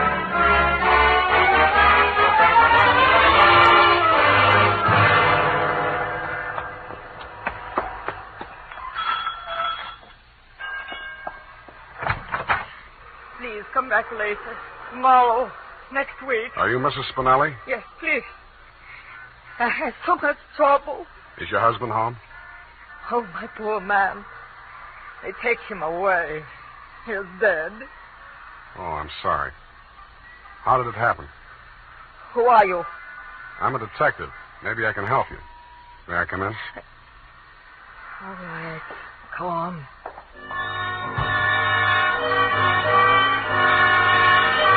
It took quite a while to gain her confidence, and after that it took still quite a while to piece together the grief-stricken grumble of words that poured out of her. When I got it down in the form of a statement, I asked her to read it over. Item, statement by Mrs. Arturo Spinelli.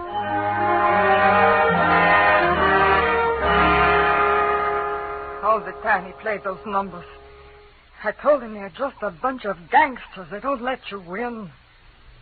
Then he met this man McCulley, a writer for the newspaper. My husband says this man shows him how to win. He wins and wins. Then he goes to bank and takes out all our savings. I begged for him not to do it. But no, he was greedy. And this McCulley poisoned his mind. Sure, he won. He brought the money home in his hand. $10,000. I don't want it. I'm scared. I took it while he was sleeping with wine and gave it to the men. I tell him all I want is the 500. It's right to tell me we do good. We help catch the big gangsters. I say we don't want to do so good we get murdered in our bed. So he says, okay. But if I change mine, here is address. I don't change my mind. Because already my husband, he is dead. Has home. Staff. No, I don't change my mind.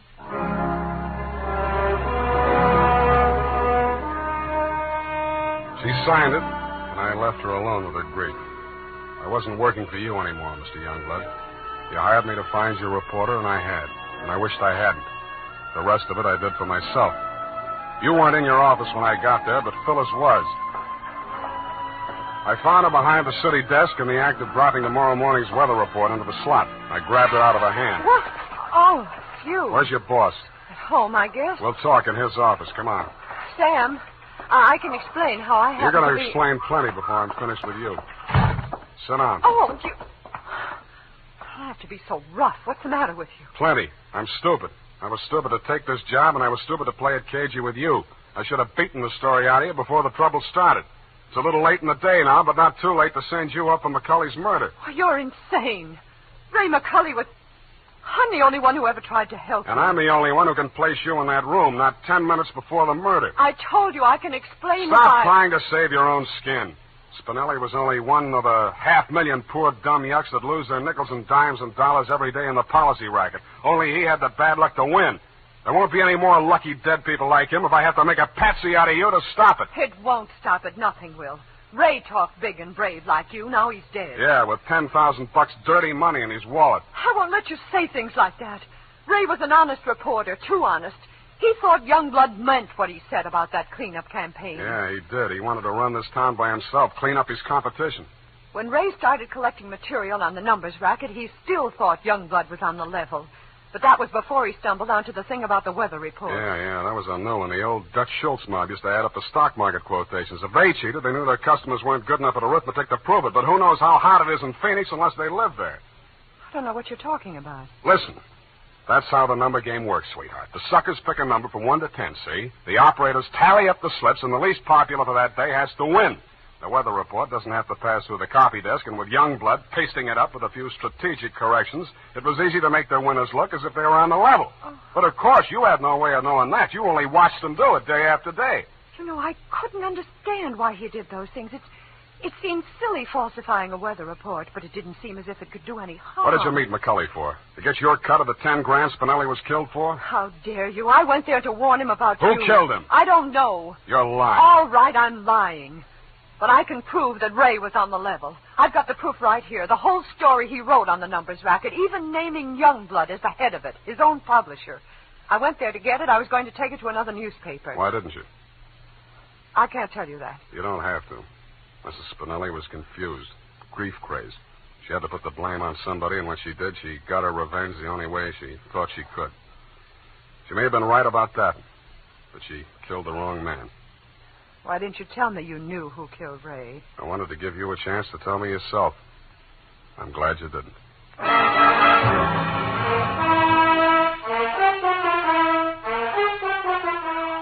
And that, Mr. Youngblood, is the crop. I'm sure you appreciate the fact that I gave the double scoop to your paper. Like Mrs. Spinelli, I have my own ideas of vengeance. Besides, it may up your circulation a little, and you can certainly use a little extra money for your defense. By the way, who's Leo? Period, end of report. But, Sam, Yes, Evie. I thought Mrs. Spinelli killed Ray McCulley. The vacation helped. You were absolutely correct. Mrs. Spinelli killed Mr. McCulley, if you'll pardon the expression. Well, why did she kill her husband? I was wrong. The vacation didn't help. You mean she didn't? She killed McCulley to avenge the murder of her husband. You mean Mr. McCulley killed Mr. Spinelli? Effie, stop. I'll go mad. Oh, you need a vacation, Sam. Look, type that up. The clatter of the keys may stimulate you to further cerebral activity. I beg your pardon, Sam? Brain work. Now, shoot. Oh, brain work. Oh, well, you know best. Tonight, men, or first thing tomorrow, get Wild Root Cream Oil and see what wonders it does for your hair. Notice how easy it is to apply. Notice what a neat, natural job it does of grooming your hair. Notice, too, how effectively Wild Root Cream Oil relieves annoying dryness and removes loose, ugly dandruff. No getting around it. Once you try it, you'll never be without it. So tonight, or first thing tomorrow, call at your drug or toilet goods counter for Wild Root Cream Oil. Get the big economy bottle and the handy new tube that's easy to pack when you travel. Also, ask your barber for a professional application of Wild Root Cream Oil Hair Tonic. Again and again, the choice of men who put good grooming first. Well, here it is, Sam. And you were absolutely right. The typing cleared my mind. It's all clear now except for one thing. Well, let's clear that up right away. Why did Mrs. Spinelli kill her husband? She did not kill her husband. Oh, I'm sorry. I mean, why did Mr. McCulley kill Mr. Spinelli? Kelly did not kill Spinelli. Who's Kelly? McCulley. McCulley's real name was Kelly? Now, let's start all over again. Disregard everything we said up until now. Make your mind a complete blank. All right, Sam. In the first place, McCulley did not kill Spinelli. That's what I said. It was his wife, wasn't it? Now, wasn't it, Sam? Oh, stop teasing me. Hey, why do you look at me like that? Effie, Mr. Spinelli was killed by one of the policy racket hoods to get back the $10,000 he won on the numbers game. Then how did the money get into Kelly's pocket? McCulley's. Why do you insist on using his alias, Sam? Effie, that was a tip of the tongue. I mean, look, Mrs. Spinelli took it to him because she was afraid her husband might be killed for Then it. why didn't they take the money when they killed him? Because Mrs. Spinelli had already taken it. Then she did kill him. Go home, Effie! All right, Sam. I'm sorry I'm so irritable to you, but I thought it... Well, it's been so long since I've been here, you know, Sam. Angel, you're just tired. Vacations have a habit of doing that to you. After a week or two in the office, you'll be all rested up again. I'll take it You act as though you thought my mind were affected. Come here. Sam, now don't. My sunburn. Yeah. Oh, it hurts. It's nice to have you back. You look good, too. All tanned and healthy. You're roof. It's great. I think my nose is peeling. Well, don't pick at it. I won't. Good night, Sam. Good night, sweetheart.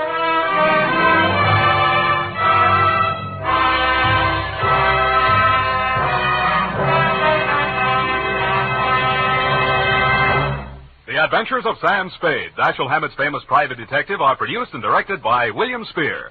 Sam Spade is played by Howard Duff. Lorene Tuttle is Effie. The Adventures of Sam Spade are written for radio by Bob Tallman and Gil Dowd, with musical direction by Lud Gluskin. Gil Dowd directed tonight's broadcast in William Spear's absence. Join us again next Sunday for another adventure with Sam Spade, brought to you by Wild Root Cream Oil. Again and again, the choice of men who put good grooming first. This is Dick Joy reminding you to... Get Wild Root Cream Oil, Charlie. It keeps your hair in trim.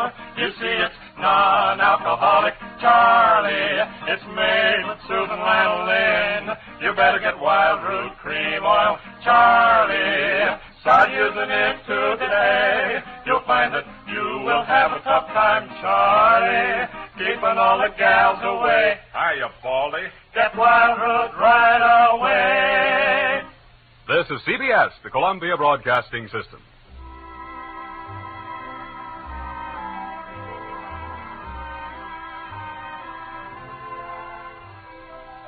Here at Escape Radio, we proudly thank our partners at CBS. And now, folks, a quick challenge before the next thrilling chapter.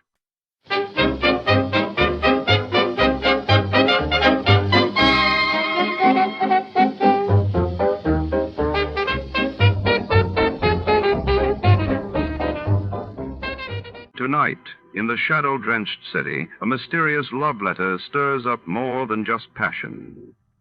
When a cryptic note lands in the wrong hands, Detective Archer finds himself tangled in a web of secrets, lies, and dangerous liaison. As midnight approaches, everyone becomes a suspect, and every word could be a clue. Who penned the letter, and what secrets does it conceal? Grab your hat, turn down the lights, and prepare for the love letter capper. Before we begin, let's see what happened on the day it aired. It was March 17, 1948, that day. President Truman urged Congress to approve emergency aid for Europe, while across the globe, Britain announced the withdrawal of its troops from Palestine, setting the stage for conflict in the Middle East. Sam Spade, detective.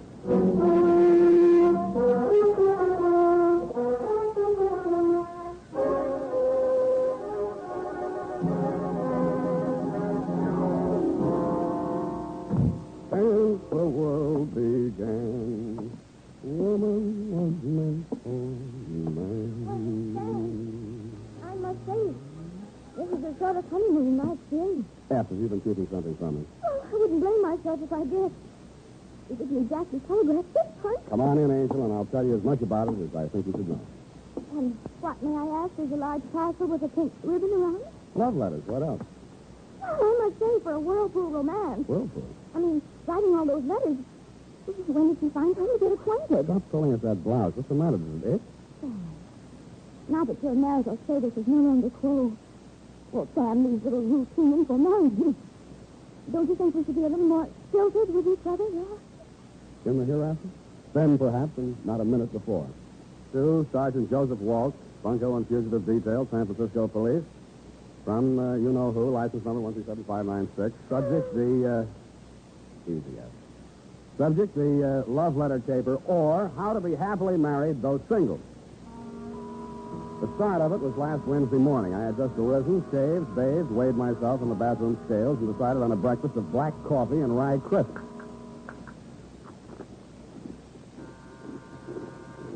Noisy stuff.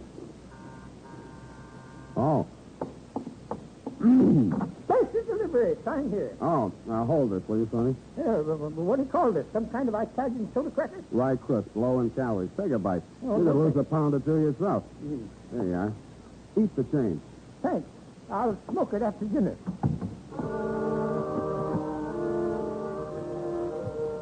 First thing that fell out of the envelope was a photograph, glamour type. It was inscribed, to Sam, body and soul, Ella. The letter was in the same tone of voice. Sam. Oh, Sam, my darling. Last night was so beautiful, but now my arms are empty and I'm filled with strange fears for the future. Unless I see you soon, I don't know how I can go on living. Come to me tonight, my darling. Wait until the house is dark. Then slip in through the west gate and I'll meet you beside the fountain. If you fail me, I don't know what I'll do. But I know you won't. All my love, forever. Ella.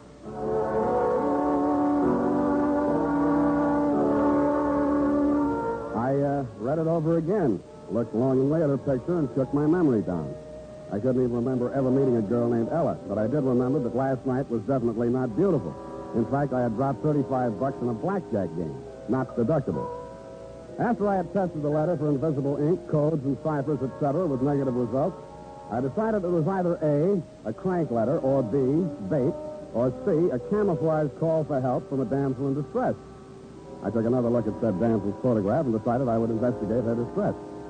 I then phoned my secretary and told her to look up the night bus schedule to Atherton, the return address on the envelope containing said love letter.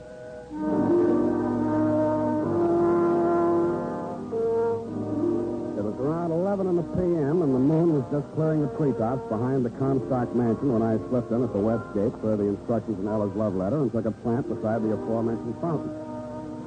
The house was in darkness, and I didn't see the ladder until the moon cleared the chimney pot. There was a girl climbing down the ladder from the second story, and she had a suitcase in her hand.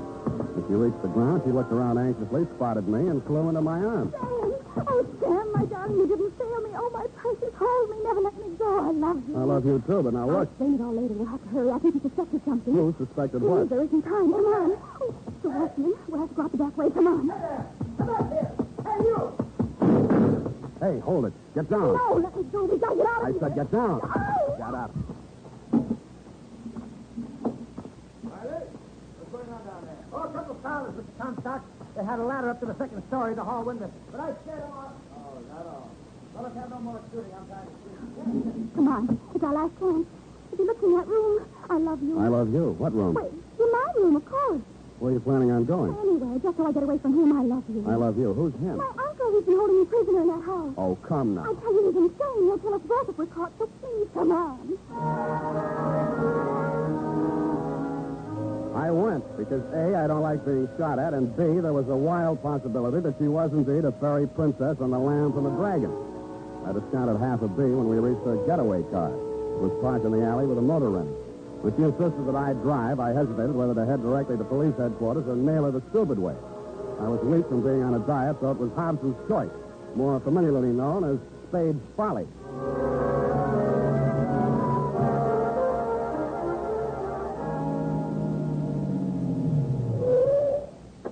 What is this place? It's where I live. You wouldn't lie to me. Not about that. Look at the address. Your love letter arrived here. Come on.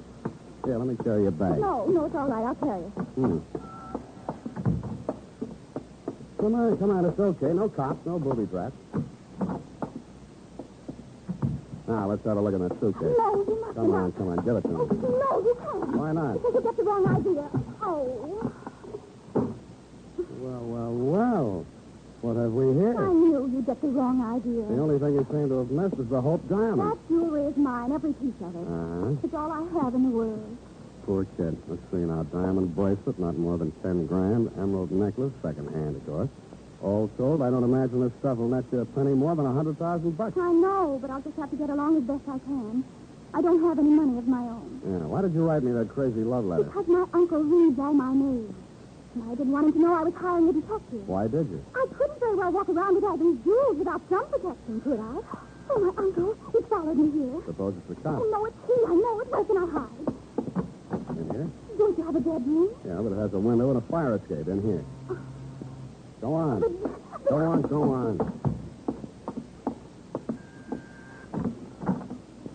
Spade? Yeah. I suppose she's told you about me. You her uncle? Oh, good heavens, no. I'm Stuart Mason. I'm her fiancé. Or was, till she ran away with you.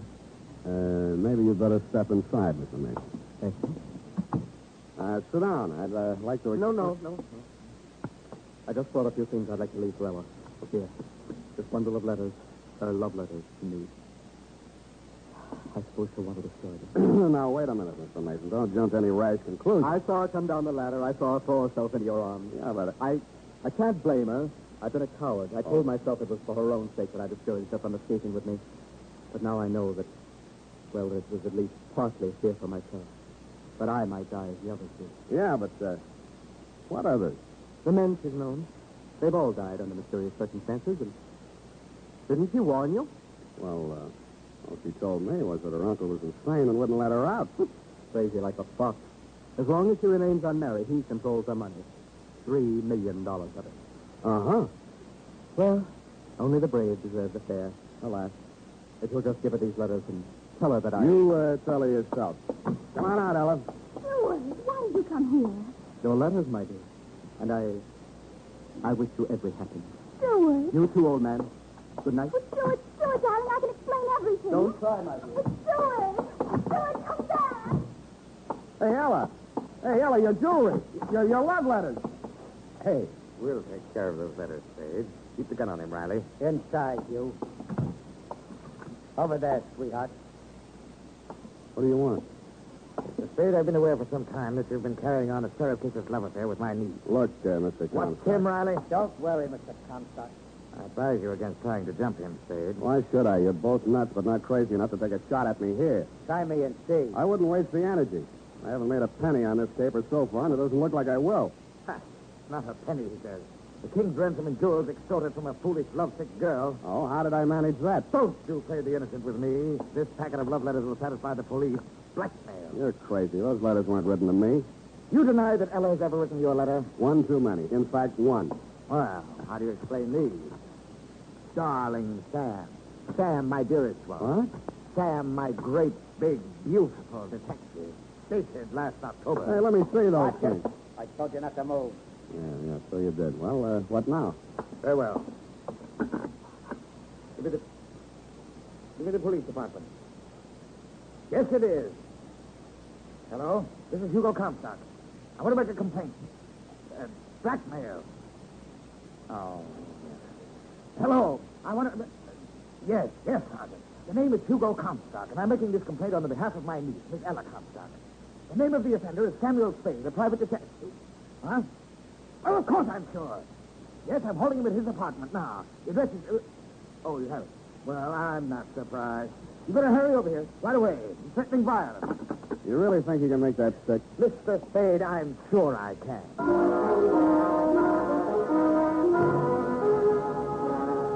Dirty words and foul imprecations were forming on my trembling lips.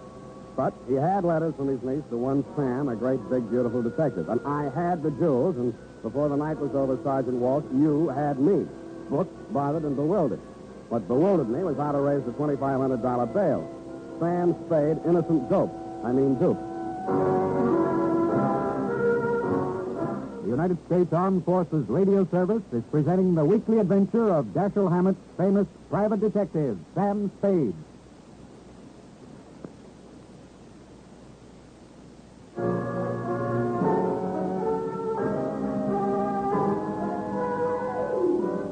Up the Times for my breakfast of rude prison fare. They didn't serve any rye crisp, but what they did serve was even less fattening. I thrust my emaciated arms through the bars of my cell and clawed at the lapels of a passing bondsman and begged him for succor. He says I didn't need any because I was it. I hurled him aside and sat down to think. About then, you, Sergeant Walt, hove to in front of my cell. Okay, Sam, get moving. You're free. Gee, thanks. Who stood my bail? Great kidder, aren't you? Sergeant, am I to understand that the charges have been dropped? Get out of here. All right, I know when I'm not wanted. Mine not the reason why. And don't come back. Your inhospitable words cut me to the quick, Sergeant, but I bit my lip, swallowed my pride, very low calorie, and strode bravely out into the sunlight a free man. I thought, until I bought a newspaper. Right there on page 1, it said, Heiress reveals secret marriage to private detective. Blackmail charges against Sam Spade dropped. All a mistake, says Uncle. Next to the item was a picture of Ella leaning over a hot stove in my kitchen. It was captioned, Surprise bride prepares breakfast for incarcerated mate. We'll keep things hot for him, says Mrs. Spade. Sam, darling, your breakfast is ready. I'm on a diet. Take off that apron and sit I down. did it for your sake, Sam, darling. Wouldn't it have been simpler just to have dropped the Oh, charges? it wasn't difficult. The nicest man forged the license and the certificate for only $10. I know a guy who would have done it for $5 and thrown in some fingerprints for free, but that's not the point. Darling, don't you see? If you'd just gone free without being married to me, Uncle Hugo might have done something worse to you. Like kill you. Nuts. Who are these ex-admirers of yours who are supposed to have been knocked off by your uncle? Name 3. Well, there was Ralph Bettington. He died of vapor loss. Of what? It happened in the mountains. Something went wrong with his car, but they couldn't prove it because it blew up and burned after it went over the cliff. And then there was poor Freddie Poor.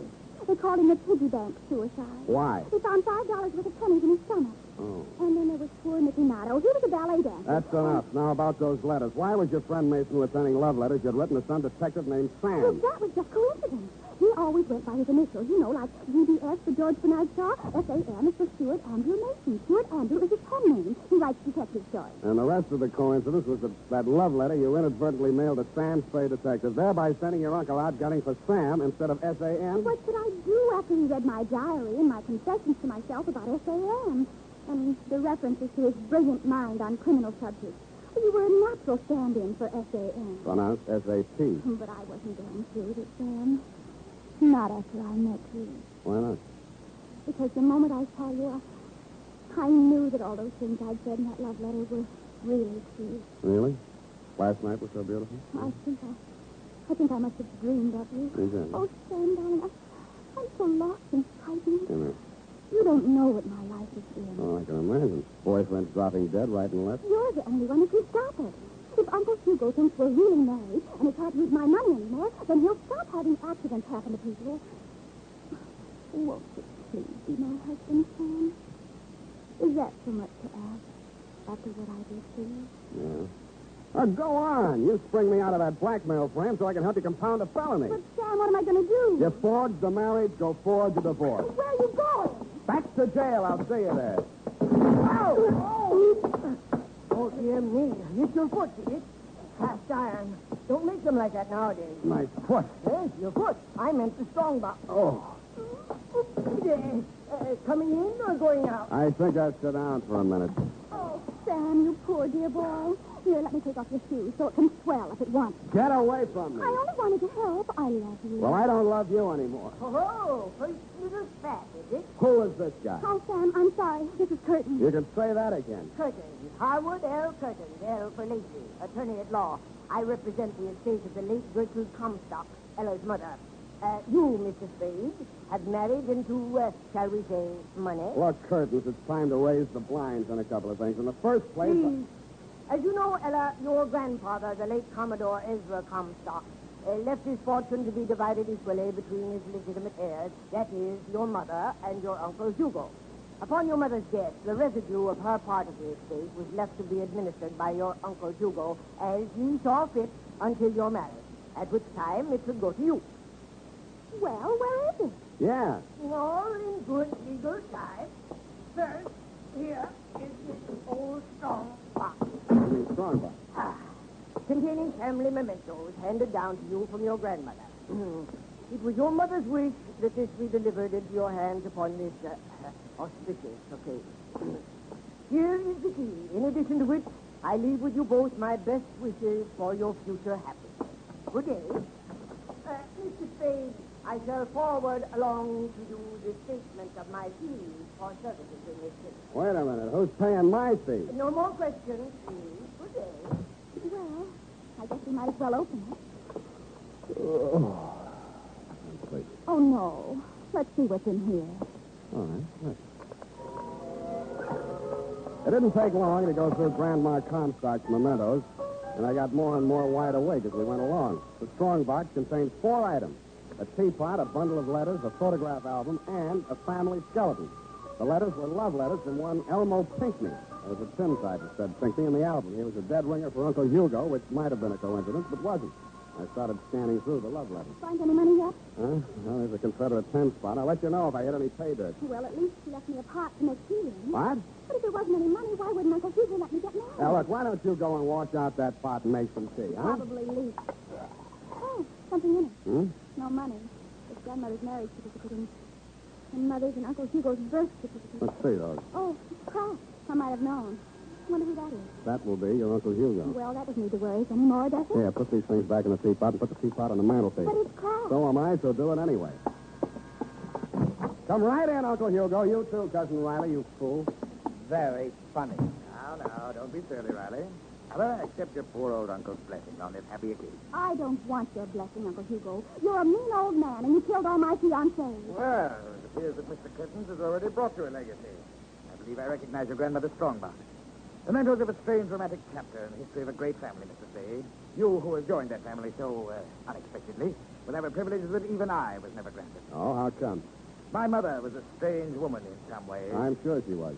I suppose we shall never know what prompted us to leave these personal oddments to Ella's mother, nor why my late sister chose to keep their contents a secret from me. I don't suppose I might be allowed to just a peek into that Pandora's box. Go ahead, help yourself. Really?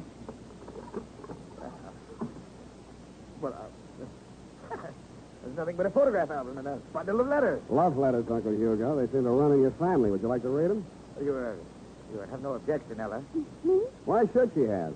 And I can give the whole story to you in a nutshell, Uncle Hugo. It seems that Grandma Comstock fell in love with a handsome rascal named Pinckney, a deserter from the Confederate Army, and eloped with him to New Orleans. Her family pursued her there, had Pinckney arrested, got an annulment, and whisked her back home in time for her scheduled wedding to Ezra Comstock. These letters were written to her by Pinckney while he languished in prison awaiting court-martial. Here's the last one. Read it for yourself. Oh. Lydia, my darling, in a few hours I face a firing squad. Please, no tears, no regrets. I'm glad that you are married to a man who is worthy of you. Comstock will be a better father for our child than I would ever have been. Farewell, my love. So that was the secret. Nothing so extraordinary about that. I think it's very tragic. Think of her married to a man she didn't love, about to have a child, and her lover facing a firing squad. Nonsense. Sentimental nonsense. What do you know about such things? I should know a little. After all, I was that child. Oh, I'm sorry, Uncle Hugo. Ah, wow. Fine old piece of spode. What? This teapot. I don't remember seeing this. Fine old piece of spode. What? This teapot. I don't remember seeing this here before. Just something I picked up in a junk shop. It's a very rare piece. Do you mind if I look at the mark? Go ahead.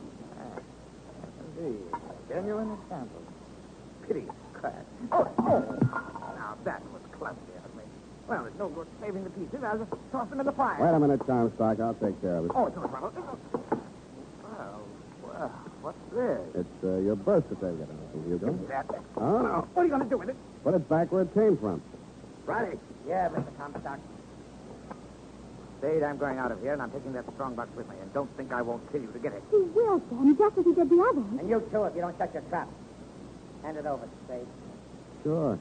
Come and get it. Okay, let's have it. There you are. Riley, what's wrong with you? Oh, my foot is broken. Oh! Sit down and rest it. Oh! Hold it, Comstock. I've got the gun now. Well, Spade, seems you've won the day. How does it feel to be a rich man? You'll have to tell me, Comstock. The reports of my marriage to your niece are slightly exaggerated.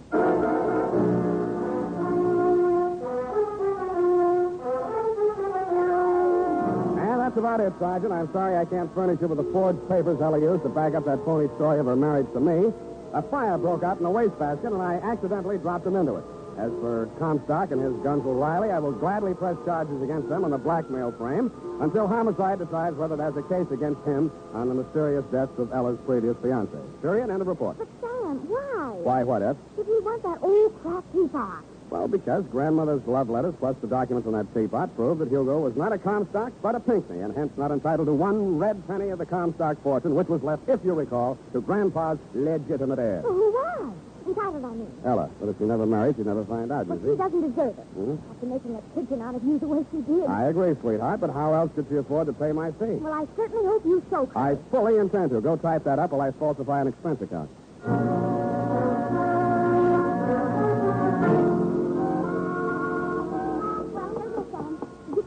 No, still a couple of fingers in there. Break out another glass. No, I meant the expense account. Oh, that. Well, it was nothing much, just bus fare. Free breakfast in the pokey? No, that was nothing. Well, I took the liberty, Sam, of drawing up a statement. Did you look it over? Yeah. New letterhead. Well, it's only a sample I had done. Huh? Pending your approval. Do you? Well, yes, very classy. I like the coat of arms, but I'm not quite sure about the motto. Oh, but Sam, you are the greatest private detective of them all. You know best, Effie. And then, for an extra $100, we could have it printed in Raby ink. In what? Luminous ink, Sam. Shines in the dark. Even as you and I. Oh, Sam. I'm glad you told that, too. Go home, all the same. Good night, Sam. Good night, sweetheart.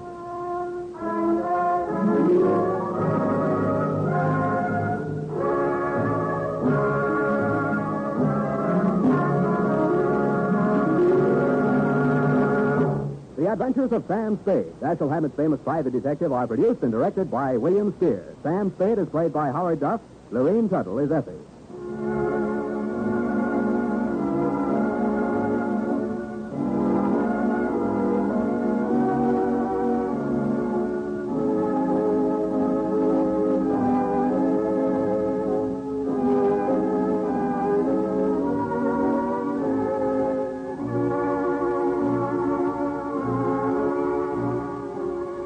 The Adventures of Sam Spade, Private Detective, is a presentation of the United States Armed Forces Radio Service, the voice of information and education.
Before we continue tonight's excitement here on Escape Radio, we'd like to thank our friends over at CBS. And now, a quick quiz for our loyal listeners.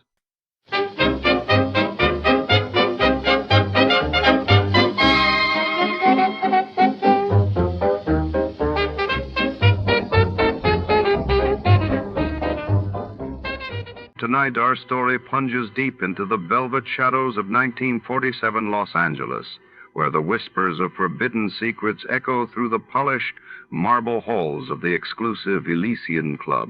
Behind its gilded doors, power brokers and starlets gather, weaving a tangled web of desire and deceit, when a revered judge turns up dead in the club's clandestine poker room. Only a world-weary private eye can navigate the smoke-filled corridors to expose the truth. Prepare for a tale where loyalty is a luxury and the stakes are life or death before to start. Let's see what happened the day it was aired. It was February 10, 1950, that day. Senator Joseph McCarthy made headlines by claiming to possess a list of communists working in the U.S. State Department, while across the Atlantic, the United Kingdom was gripped by news of the great Brinks robbery trial unfolding in London.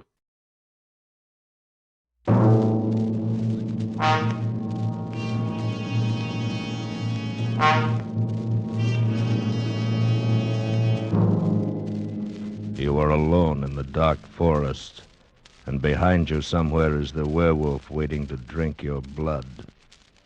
And you desperately desire the impossible, to escape.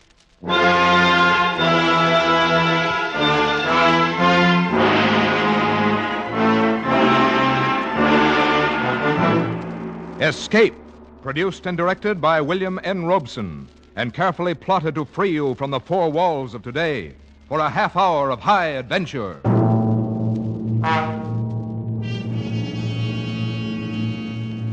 Tonight we escape to the backward world of Eastern Europe, where ancient superstitions still live in the minds of men. Tonight we escape with Geoffrey Household's grim story, Taboo.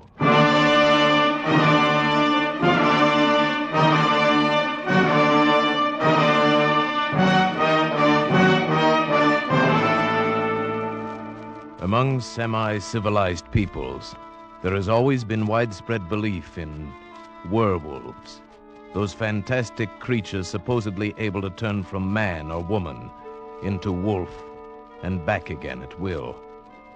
This belief is still widespread among the simple folk of eastern Hungary, in the district around Zweibergen, high in the gloomy Carpathian Mountains, and I must admit not without some reason. Before the late war, I often spent my vacations in that area, drawn to the dark loneliness by the pool of my Slavic blood. It was the same with her, perhaps, and our kindred ancestry no doubt drew us together. Her name was Kira Vaughan, and she was there with her husband, a pleasant young Englishman. They were obviously much in love, and I felt almost like an intruder when I found myself the only other vacationer in the village. However, they made me welcome and invited me to dinner. It was an excellent dinner. Won't you have some more strawberries, Mr. Shirabiev? Huh? Thank you, no, Mrs. Vaughan. I've eaten far too much already. I cannot say when I've had so excellent a dinner. Thank you. I'm sure I shall get nothing like it at the inn. I should hate to have to stay at the inn. You see, Shirabiev, my wife is one of those delightful creatures who cannot stand to be shut in. She must run free, preferably in the woods, with her hair streaming in the wind. She's quite unusual. Indeed she is, my dear Vaughan. And you may count yourself most fortunate. Oh, I do. Where else should I find so good a cook? Oh, very true. I've never tasted venison quite like that tonight. Delightful. Thank you. Another of her little victories. She delights in outdoing the ordinary housewife. She disdains the village shop and gets her meat right off the hoof. Oh? You do your own hunting? Oh, dear, no. Not that. She's much too kind-hearted and loving a person for that. She's found a new source. The district game warden brings fresh venison to our door. Oh, it's not he, but his son. True. The game warden's slightly moronic son, who is, I'm sure, in love with her. Oh, that's ridiculous. Oh, not so. It's quite understandable. I'm beginning to fall in love with her myself. You see, my dear. Thank you, sir. Seriously, though, I can understand this wild desire to be free. This wish to, as you put it, run in the woods with the wind in your hair. It is some legacy of our Slavic blood, no doubt. Yours and mine and the game warden's moronic son. Somehow we feel at home in these dark forests. Oh, you too. Yes. And I don't. I confess it, I don't. There's something here that frightens me. Something strange and inhuman and taboo. Darling. I'll confess something, Shirabiev. I don't like Kira to go out into these forests alone. Maybe I'm afraid that someday this emotional impulse of hers will get the better of her and she'll just disappear. Like those two men last week. Oh? What was that? Have I missed some exciting happening? No, not really. Though you'd think so to hear the villagers talk. A fellow coming home through the woods after dark just disappeared. Probably got fed up with life here in the village and lit out for Budapest. And, what about the other one? Oh, yes. Well, a search party went out the next day to look for the fellow. When they got back, they found one of their party was missing. Evidently, he'd taken the opportunity to skip out, too. Is that what you really think? Well, why not, my dear? If those men had been done away with, it might have been by something supernatural. And there's no such thing. But might it not have been some wild animal? Oh, the bears around here are harmless and the wolves are not in pack. At any rate, there would have been some sign, some blood, track, something. There was nothing. They simply disappeared, vanished, skipped out. Richard, how can you be so callous? You see the paradox? My wife, who loves the woods, believes the fantastic tales of the villagers. I, who confess to finding the woods strange and frightening, do not believe them. Perhaps it is because you are frightened that you are afraid to believe them. What do the villagers say? Well, you know this district well enough. They're talking of werewolves and such tommy rot. Oh, it's utterly fantastic. Yes, to you, an Englishman, it would be. And it isn't to you? Fantastic, yes, I suppose, but perhaps Mrs. Vaughn and I, who feel at home in this forest, can understand and believe such fantasy a little more easily than you. Yes, I remember many times as a child, I dreamt of being an animal. I thought then that I would love it. The freedom of the forest. Exactly. That primitive instinct is so deep within us all. A heritage of some dim, distant past. In us Slavs, it lies closer to the surface. Takes very little to bring it to light. Yes, that is true. Well, you've placed my wife in a new life, Shuravyev. You'll have me suspecting her of changing into a wolf and running out to the forest to murder people. Oh, please, Vaughn. You take me too literally. And besides, it is a shame to spoil so delightful a dinner with so gloomy a conversation. Right. Shall we go into the living room? There's a cheerful fire in there. Oh, yes? What is it, Frida? Beg your pardon, sir. But a message just came from the village. Oh? What is it? They want you and Mr. Sharaviev to come down there now. They're organizing another search party. What? Yes. There's another man missing. Kira! Catch her, Sharaviev. She's fainted.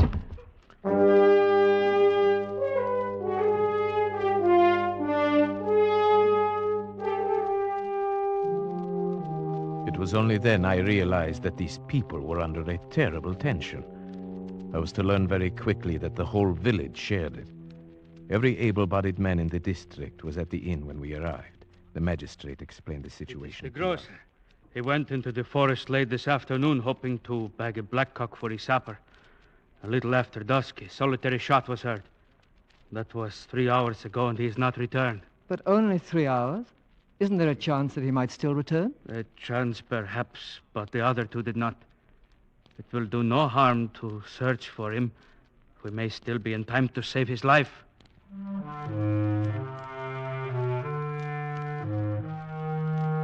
We searched most of the night, and then next morning, Vaughn and I went out again. We climbed to my favorite spot for hunting blackcock, and then followed the trail down to the village, the trail the missing grocer would have taken. I was beginning to be a little exasperated at Vaughn. He seemed to be so casual and uninterested, as if he were convinced that this one, too, had merely skipped out. But I underestimated him. He was a skilled tracker, and suddenly he did show some interest. Wait a minute. Someone has turned aside from the path here. Hmm? He was in a hurry. I wonder why. I think you are right. There are some broken branches. Why? Why here? It's hardly likely anyone would go plunging into that thicket unless he had a reason. Wait. See that big white rock behind the thicket? When you're being followed, it's comforting to have a clear space around you. You'd feel safe up on top of that rock with a gun in your hands, if you got there in time. You may be right. Let's go up. Righto. We forced our way through the underbrush to the rock. It was 30 feet high on the downslope side, and a hot spring at the foot of it bubbled out of a cavity scarcely 2 feet wide. We made our way up to the slope, around it, and came out on top. There was nothing there except for some ivy in the cracks, and one small stunted tree. Aha! Look at that. Where? The tree. The entire base has been shattered by a charge at close quarters. Perhaps that was the shot that was heard. Oh, you're right, it must be. They say there is always a tree between you and it. What do you mean, it? The werewolf. Well, this must have been a baby one then. That mark is only 6 inches off the ground. No. I think the man's gun went off as he fell. Perhaps he was followed too close as he scrambled up.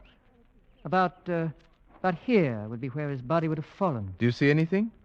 I don't. No blood stain. Yeah, wait. Look here. Oh, but it's just a tiny spot. Well, it's enough. It's blood, all right. And something more. A tiny bit of tissue. Let me see. Yes. Brain tissue. It must have come from a deep wound in the skull, made by something like an arrow or a bird's beak. Or maybe even a sharp tooth. Mm-hmm. But where's the body? There is absolutely no other sign. No evidence of its being dragged off anywhere. No, I can't see any either. It's very strange. But at least we know one thing, Vaughn. This man did not just skip out. This man was dead or dying.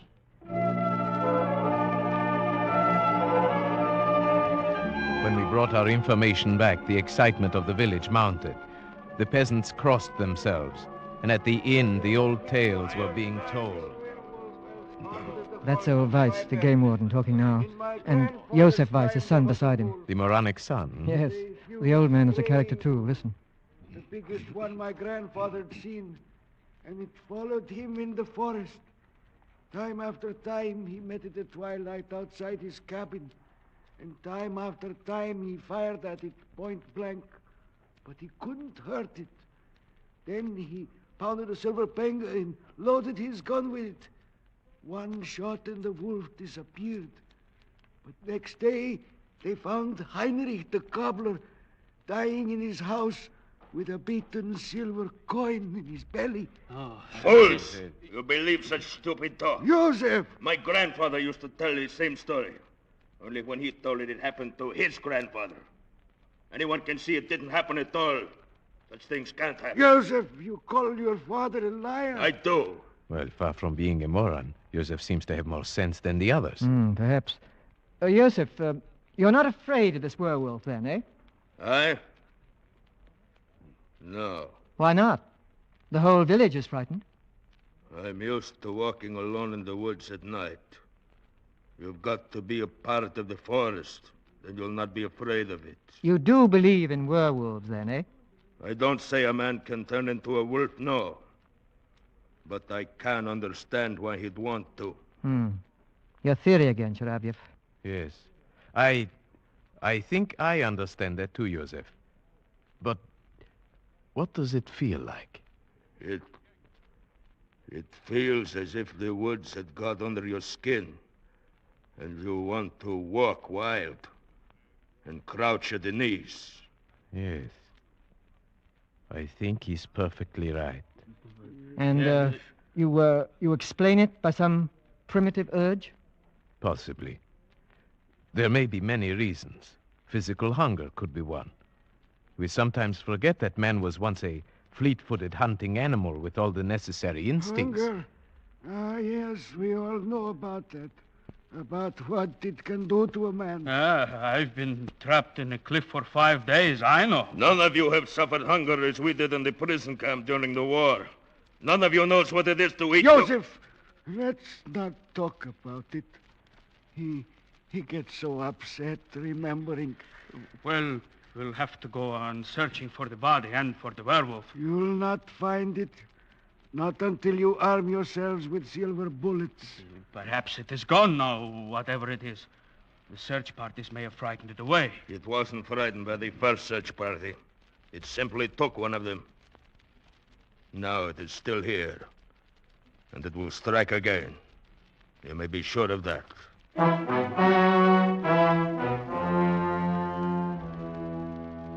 The whole village believed that Joseph Weiss was right. They traveled in the woods by twos now. No one went alone. For a week, village life was disrupted. The men beat the forest, the women tried to comfort each other. Kira wore herself out trying to be useful. The village women could not help loving her. But there was something else. Something strange. One day I spoke to Frida, the maid, about it. Yes, she is a strange one, Mr. Sharipiev. Even I have seen her going out to walk alone in the woods at twilight. The women in the village think she is possessed. What do you mean, possessed? I hesitate to say, sir. Come, tell me. They are beginning to say sometimes the werewolf can be a woman.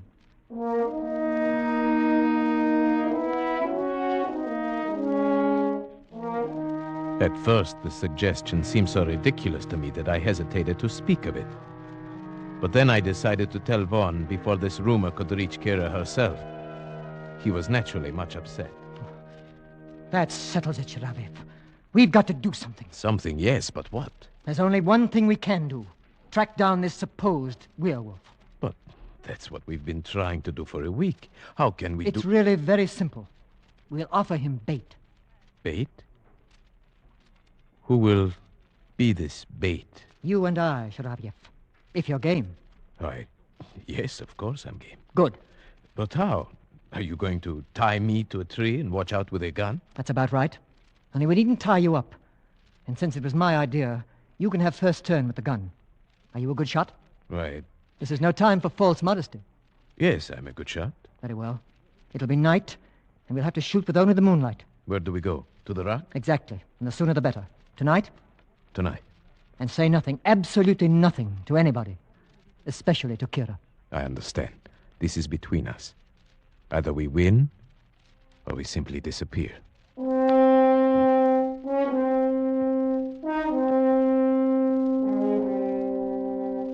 It was difficult getting away without telling Kira what we were going to do.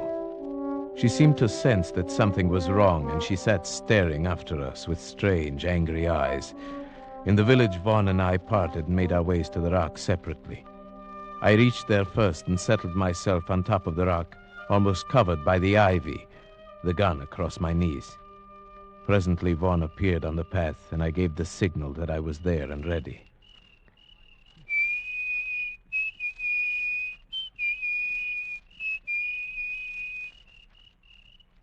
The trap was set. In the eerie stillness of the dark forest, we waited. Vaughn paced slowly on the path. I kept the gun sight trained a yard in back of him as he walked. Minutes passed in silence. Hours went by. Nothing happened. It was almost midnight, the end of our vigil. Vaughn waved his hand and started off down the trail. He would go fast in case he was followed, taking a shortcut down an old timber slide. He'd be in the village in 10 minutes. I was to follow presently. Then suddenly I got an intense feeling of dread. I was alone on the rock. My spine tingled, and then I heard a quick rustle in the ivy behind me. Something brushed my face. It was only a bird. A night bird had lit in the ivy and now swooshed past me and flew away. My nerves were still tingling when I got back to the village.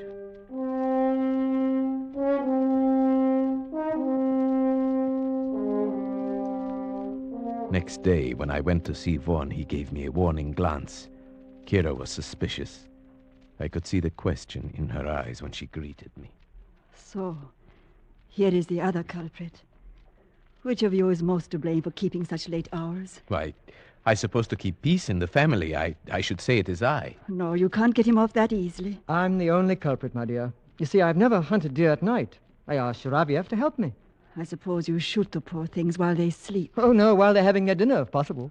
You're cruel and heartless, both of you. Oh, it's no use letting her start an argument, Sharavev. I'll go get us a drink. Oh, yes, thank you. I'd like that. Why do you look at me like that? Was the hunting good last night? No, not very. We didn't get anything, as you see. I'm afraid you'll still have to depend upon Joseph for your venison. Where did you hunt? Why, simply in the forest. Nowhere in particular. You're not telling me the truth, are you? My dear, I don't know what you're thinking, but I assure you... Oh, never mind. I suppose it is best I don't know. But take care of him, please. Of course I will. If anything should happen to him. But what could happen? You know. You understand these things.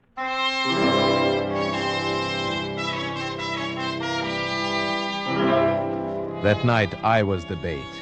And I confess, walking there on the moonlit path, the dense undergrowth pressing close on both sides, the forest all around me, that I felt a strange terror. But nothing happened. Once a bear ambled across the path, paused, sniffed, and disappeared into the brush. Then a little later, I thought I saw a flicker of white in the clearing below, but it never reappeared, and I decided it must have been a ripple of grass in the moonlight. At midnight, we returned to the village, and I was beginning to wonder if our trap would ever be sprung. We must keep on, Shiravyev. I have a feeling that tomorrow night, perhaps, or the next night... I'm game as long as you are, but so far we've only lost sleep. I've got to keep on. Have you forgotten about Kira? The things they're saying about her? No, of course not, but surely these people would not do anything to her? It's not that. It's what it might do to her spirit if she were to hear those insane rumors. She's so sensitive. I don't like to think about it. Then, shall we go out again tomorrow night? Yes. You must come to dinner, though, first. Weiss is bringing down more venison. Kira will want you to come. All right. Till tomorrow night, then.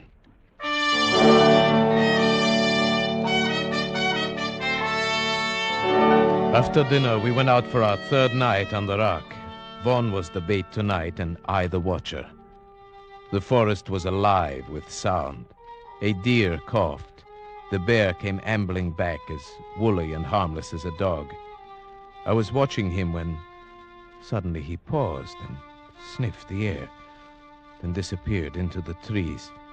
The animal sounds quieted one by one, and a tense stillness fell over the forest. My hand tightened on the gun, and suddenly I saw it. That flicker of white moving fast through the trees. It was coming up the path toward Vaughn, a soft, bulky white blur, coming surprisingly fast. Vaughn's back was turned. He did not see it. My finger tightened on the trigger. It was only a few yards away when he turned. Kira! I started to press the trigger. No, Sheriff, no! Richard! Kira, what are you doing here? Oh, darling, I was looking for you. I looked last night, too. Oh, Richard. Kira, you shouldn't have. It was foolish, terribly foolish. Richard, there was something after me. I know it. That's why I was running. Kira, you shouldn't be out here alone. But what about you?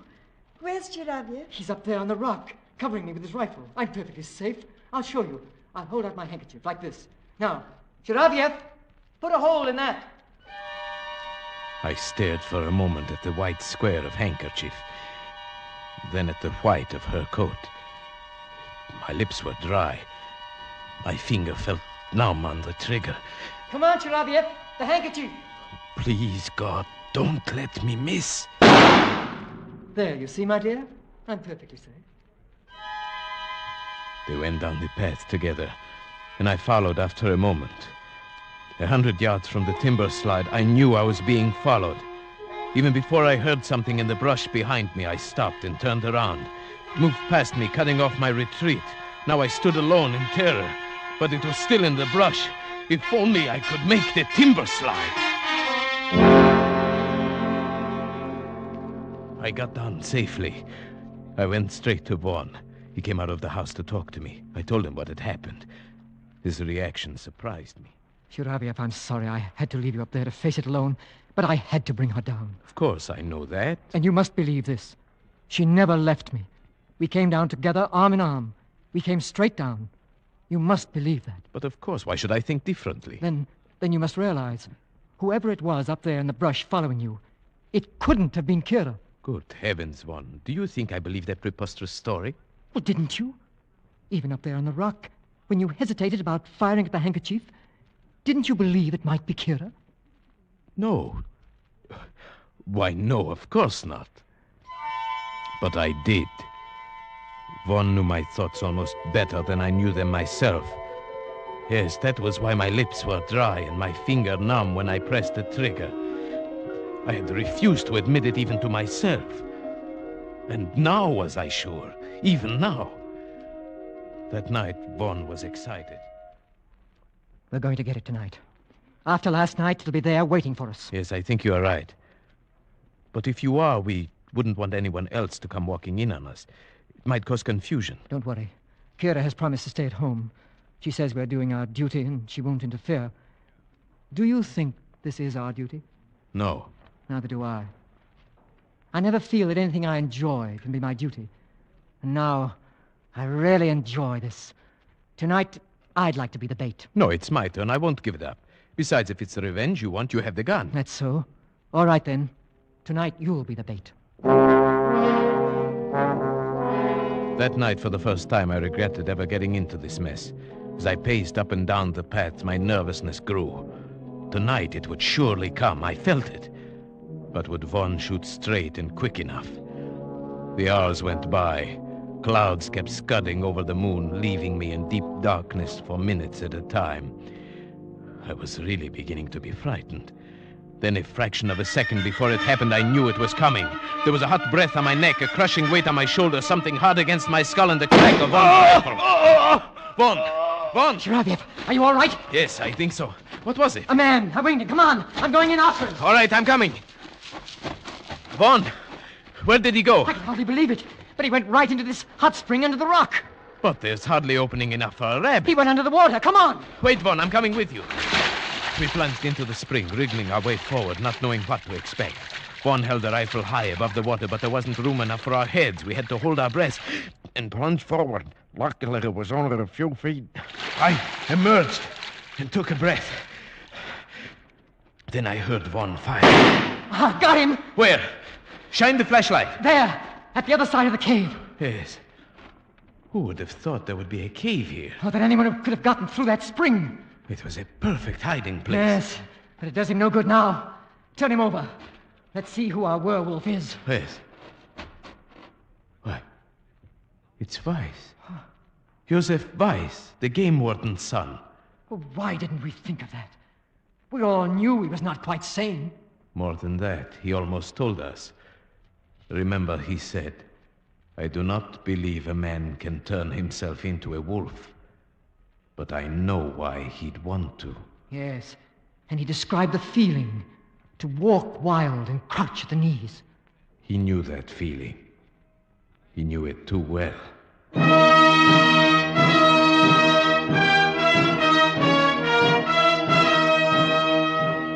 Beside Joseph Weiss, we found a murder weapon. It was a patented animal killer, a heavy iron muzzle that gripped the scalp, a heavy spike that was released by a spring. His hiding place was even more perfect than we had supposed. When the magistrate investigated, he found a passage from that cave which led underground for more than a mile, and finally to the game warden's house, where a ladder led into his cellar. Undoubtedly, Weiss found that dry underground river one day and realized he could use it. Perhaps that is what caused his mind to snap. Yes, it released a long pent-up spring in him, like that weapon he used. He saw that he could run in the woods like an animal, disappearing and reappearing with perfect safety. It even offered a place to bury his victims without a trace. And so your theory proved correct, that there's a murderous, primitive instinct lurking in some people. Yes. Well, it's all explained excepting what he did with the bodies. It would serve no useful purpose to speculate on that now. Yes, I suppose you're right.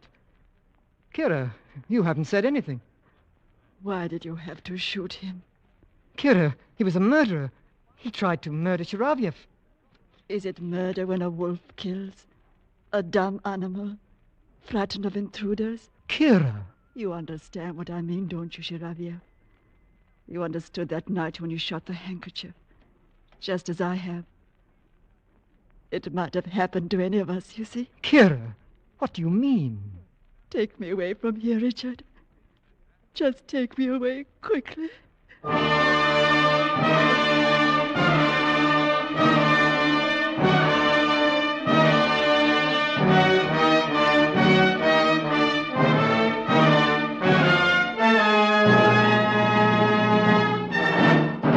Escape is produced and directed by William N. Robeson, and tonight brought you Taboo by Jeffrey Household, adapted for radio by John Dunkel with Paul Frees as Shiravyev, Marta Mitrovich as Kira, and Morgan Farley as Vaughn.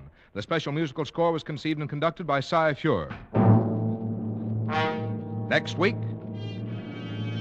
You were standing on a bridge over Owl Creek with a noose around your neck. You have only a few seconds left to live. A few seconds left to plan your escape. Next week, we escape with Ambrose Bierce's famous story, An Occurrence at Owl Creek Bridge. Good night, then, until the same time next week when we again offer you Escape. This is CBS, the Columbia Broadcasting System.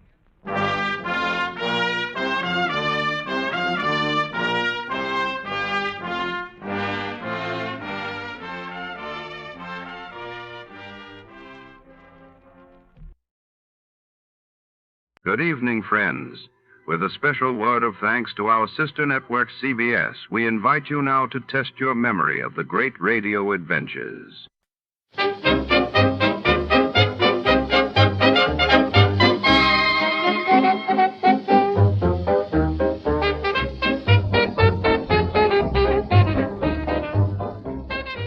tonight, mystery ignites at the edge of the city's industrial quarter. A luxury convertible erupts in flames inside the cavernous underground parking garage of the prestigious Leclerc Hotel. Among the charred remains, secrets smolder, and the scent of gasoline lingers. Was it sabotage, revenge, or something more sinister? As Detective Carr arrives, the shadows of high society flicker against concrete pillars. A story of betrayal and danger unfolds. Before to start, let's see what happened the day it was aired. Just a thriller. It was March 29, 1957, and that day the world watched as the Treaty of Rome was signed, establishing the European Economic Community, while in the United States headlines reported the tragic crash of a TWA superconstellation near Cincinnati, claiming 15 lives. From Hollywood, it's time now for... Johnny Dolar. Earl Foreman here. Foreman? Tri-State Life and Casualty. I'm the branch office manager down here. Oh, sorry, Mr. Foreman, but the answer is no. Well, this is an arson case, Dolar, and we're already having to make one payoff on I'm sorry, but it'll have to wait. I'm going to get as far away from this New England winter as I can. Well, for that, I don't blame you, but there's no reason you shouldn't come Look, down. I've had a rough year of it. I'm tired, and I'm cold. And unless I can get down to where the warm, balmy breezes waft in... Dolar, I have got to have you on this case. There's a lot at stake. Now, my office is down here No, sir, I'm sorry. You down see... here in Sarasota. I just can't do it, Mr. Foreman. I've already made a plane reservation for Sarasota, Florida. And this is one time I'm going to... Where did you say your branch office is? Sarasota, Florida.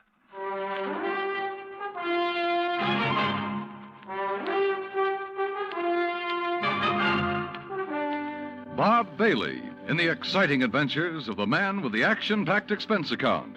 America's fabulous freelance insurance investigator. Yours truly, Johnny Dolar.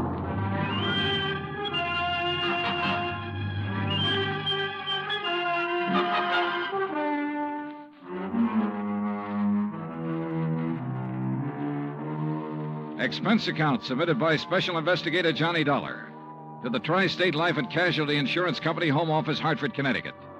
Following is an account of expenses incurred during my investigation of the burning car matter. Expense account item 1, which I'd thought I was going to have to absorb myself. $129, transportation and incidentals to Sarasota, Florida. It was nearly 5 p.m. when I got there, so instead of checking into a hotel, I taxied, that's item 2, $1 even, I taxied to Earl Foreman's office in the Conroy building. He turned out to be a tall, lanky, easygoing fellow with clear blue eyes and a ready smile. Sit in an office and talk business this time of day? You're in Florida now, Johnny. Well, I thought from your call this was a pretty urgent matter, Mr. Foreman. It is. Arson, you said. Yeah, probably, but here's no reason we can't go out to my little shack on the quay and be comfortable while we talk about it. Besides, Michael wants you for dinner. Mike? My wife, Gertrude. Oh. Come on, my jalopy's right out at the curb. Come on, Johnny. Foreman was a misnomer for this man because his jalopy turned out to be a spanking new Cadillac, complete with air conditioning and all the fixings. And the shack, anything but. It was on St. Armand's Quay across Sarasota Bay from the mainland, a beautiful 2-story concrete and stucco job. The big yard backed on a quiet bayou, and there, tied up at a private dock, was a 24-foot lap-strake speedboat, ideal for fishing the Gulf of Mexico. After all, as long as you're down here on expense account. Yeah, but it's charged to your company, remember? Oh. Hey, there she is at the door. Huh? The big, fat, overbearing broad I'm married to. This was another switch. For Earl's wife, standing in the doorway, was the cutest little trick I'd seen in a long time. Petite, pretty, and blonde, and with eyes that you noticed right away because they were almost green. Eyes that suddenly narrowed as she looked at me. And I wondered why. Johnny? Dollar, did you say? That's right. Insurance investigator down here to look into those fires. Oh. Any objections? No. No, of course not. Just set your bags here in the hall, Johnny. All right, thanks. And wouldn't you like a drink after your long trip? Yeah, and you can get me one, too. Scotch, Johnny? Martin's VVO. Oh, great. Well, soda, please. Sit down, sit down. Thanks. I take it Mike isn't too interested in the insurance business, huh? You know, He used to be a singer, dancer. Oh, well, this is a little different. But now tell me all. Well, actually, I guess we ought to wait until Arnold Carr gets back. Carr? Carr Brothers, Lumber Enterprises. Arnold runs the business, and his brother Edward, well, Ed just shares the profits. Real black sheep of the family, from what I've been able to learn. Oh? Anyway, they have yards all over the state. There's one here in Sarasota, one up the coast a ways at Fort Pierce, and still another at Arcadia. That's about 40 miles inland, just east of here. And there was one up in Orlando. Was? Completely destroyed by fire a couple of weeks ago. And a $120,000 claim has been filed. Wow. That's where Arnold Carr is then, in Orlando, trying to clear things up. Here's your drink. Oh, thanks. Here, Earl. Yeah. Well, to the gods and goddesses and us. But shouldn't I be up in Orlando then? Arnold's on his way back here now. He lives here. He just went up there to arrange for clearing off and selling the property. You mean he's planning to just pocket the money? If Tri-State pays off, I mean. Looks like it. But I take it you suspect arson. Yes, Earl suspects arson, Johnny, and so does Arnold Carr. At least he says he does, but they have no reason. No? How about the other fires? Or attempted fires? Oh, where? At Arcadia, for one, but they got it out in time. At least that's the way Arnold Carr reported it. The way he Let tells me tell it, Mike. Oh. There was another at the yard here in Sarasota. Arnold himself discovered it one night when he was just driving around. But nothing to indicate it was attempted arson. No, Well, and the authorities up in Orlando found no indication of it there. Mike, you know as well as I do that a lumberyard fire will obliterate signs of arson better than any other kind of fire in the world. Yeah, but she has a point, though, Earl. Unless there's some evidence of arson. Of course. Yeah, why send for me? Well, mostly because... Actually, because Arnold Carr suspects it. But he's given you no real reason. None at all. I think he has a real reason, but he just won't tell us. Wait till you see him. He's going to call when he gets in. We'll run over to his place on Longboat Key. What about his brother? Edward, did you say? I've never met him. He's always stayed in Orlando. I was wondering if he might tell things that Arnold is holding back. Edward Carr wouldn't know anything. You can never be too sure. Look, why can't you agree with me for a... that must be Arnie now. Excuse me. Hello. This is Arnold Carr. Oh, hi, Arnie. Johnny Dolar arrived, so we'll be... Well, here, I'll let you talk to him. Here, Johnny. No. Okay. No, Earl, listen. What? I told you before it was arson. It was arson again tonight. Tonight? What's that? Arcadia just went up in flames. The whole yard. Good Lord. Did you hear that, Johnny? Yeah, I heard it. Well, can you prove it was arson tonight in Arcadia and before in Orlando? I have proof. Well, Arnie, we'll be over just as fast No. What? No. Wait for me there at your home. Well, but look now. You mustn't come here. And I mustn't stay here because I... Now, listen, man. You, Arnie? Well, I guess he's ready to tell us now. A suspicion began to grow in my mind. A suspicion that Mike apparently shared with me.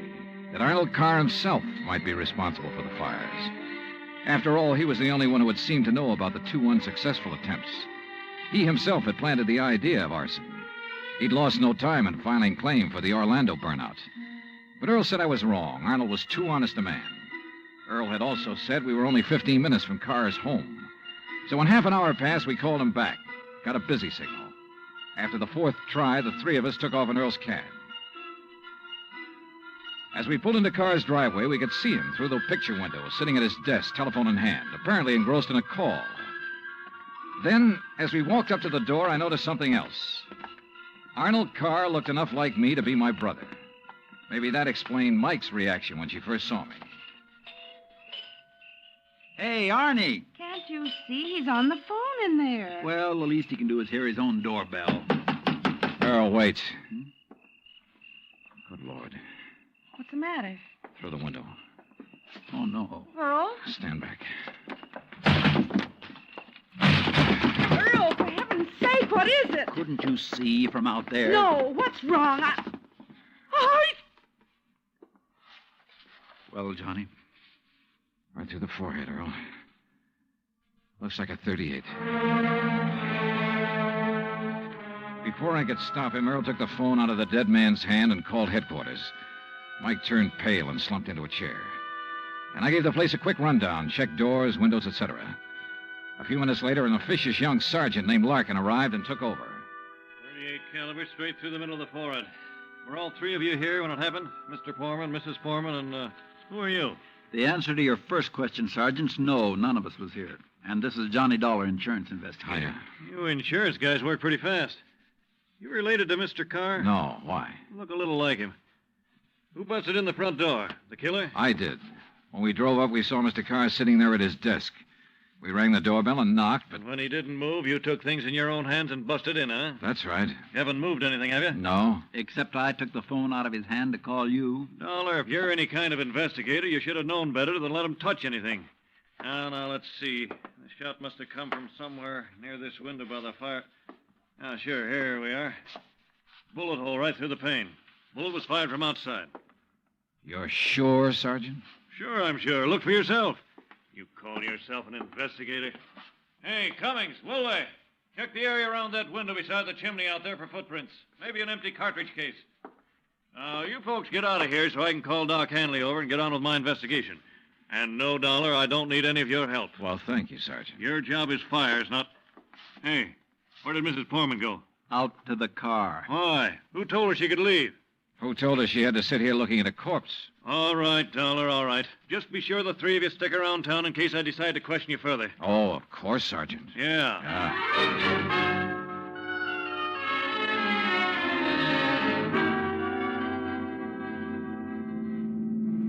Not shot by somebody standing outside? What do you mean, Johnny? Oh, I spotted that bullet hole in the window, too. So? I also noticed there were no particles of glass on the inside sill. But there were some on the outside. Yeah. The shot that made that hole was fired from inside that room to make it look as though it had come from outside.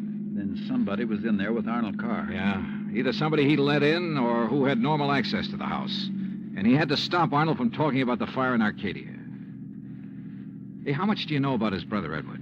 Well, nothing really, outside of what Arnold told me. Was either of them married? Family of any sort? Arnie wasn't. But Arnold's death means Edward will own the business then. Well, yes. And he lives up in Orlando, scene of the first big fire. Yes, very good heavens. Johnny, you don't think his own brother... Where can I rent a car? Take Mike's Chevy. It's in the carport at the house. But what are you going to do? Drive up to Orlando by way of Arcadia.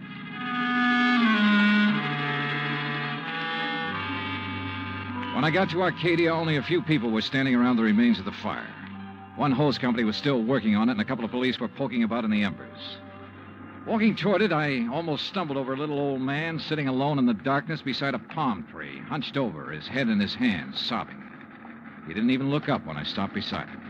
It's like losing part of my own life, it is. You lost someone in the fire, sir? No, son. Only part of my life. I helped build up that yard. Me and Mr. Arnie. Arnold Carr. All along, he's been worried about it. And last week, when him and me smelled smoke and come over here and put out the barrel of trash that was smoldering, he knew. Knew what? That somebody was trying to burn him out? That's why he stopped by tonight on his way home. That's why we drove over here, him and me. And I brought my gun just in case. Yeah. Well, we got here too late. It was already blazing. And when he seen the automobile pulling away... What auto? Yes, Frank, he said to me. I knowed he was the one trying to burn me out, he said. Who, old-timer? Who do you mean? He didn't say. Then he called the fire department. That car that pulled away, what was it? Just a auto, big white Buick. But he tied it in with whoever set the fire. All he said was, I knowed he was the one. Do you know who it was he meant? Well, he told me even if I did know, I should never tell. Even the police. Well, who do you think it was? Break my word to Mr. Arnie? Never, son. All right, look, old man, I'm sorry to have to tell you this. Mr. Arnie's dead. What? But he can't be. He was... You. Huh? Maybe you thought in the darkness I would know you. But I do know you. Oh, now, just a minute, old If timer. Mr. Arnie's dead, it's because you killed him. What? Just like you set the No, fires. no, I'm not who you And think I I'll am. kill you. That's what I'll do. Put down that gun. I'll kill you.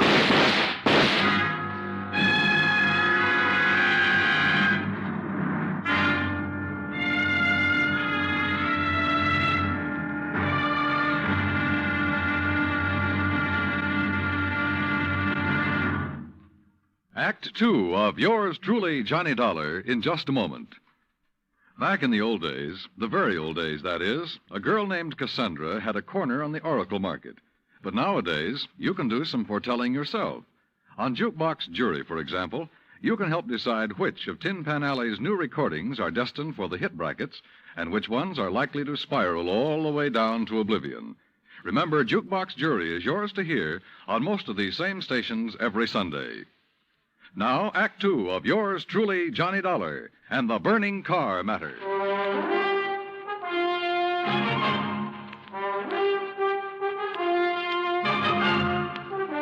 Expense account, item 3, $5.15, gas for the borrowed Chevy to keep me going to Orlando.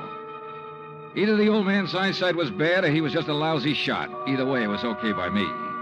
I hated to slap him down, but there was no point hanging around Arcadia trying to explain things to the local authorities. So after making sure I hadn't really hurt him, I appropriated his gun and took off fast. He'd thought I was someone else. Even I had noticed a family-type resemblance to myself in Arnold Carr. Sergeant Larkin had asked me if I was related to him. And now the old man at the fire had apparently thought I was the one who... Oh, well, I'm afraid I made the rest of the trip to Orlando in somewhat less than legal time. And at police headquarters, I barged into the office of Lieutenant Cal Hudson without bothering to be announced. So early in the morning? Sit down while I finish up a report, Mr. Carr. Thanks. I was trying to reach you, but we got no answer to the phone at your house. Well, that's very interesting, Lieutenant. I'm afraid I have the painful duty of notifying you that your brother Arnold down in Sarasota last night... Why did you say very interesting, Mr. Carr? Or had you already learned... I'll be doggone. Yeah. You're not the first one. Who are you? Johnny Dollar, insurance investigator. I can't believe it. Dollar, you look enough like Edward Carr to be his twin. You even sound a lot like him. I take it you haven't located Edward yet?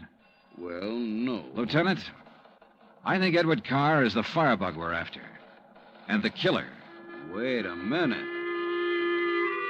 Briefly as possible, I told him of Arnold Carr's phone call to Earl Poorman, his emotional upset just before he was killed.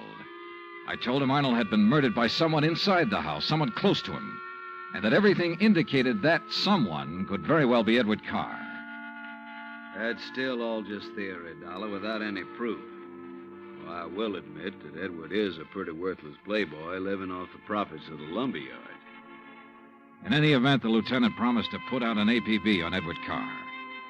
That was at breakfast for the two of us, item 4, $3.25. Before I left him, he gave me Ed Carr's address, 1726 Allen Place. As I expected, there was no answer to the doorbell at 1726, so I tried visiting up the street.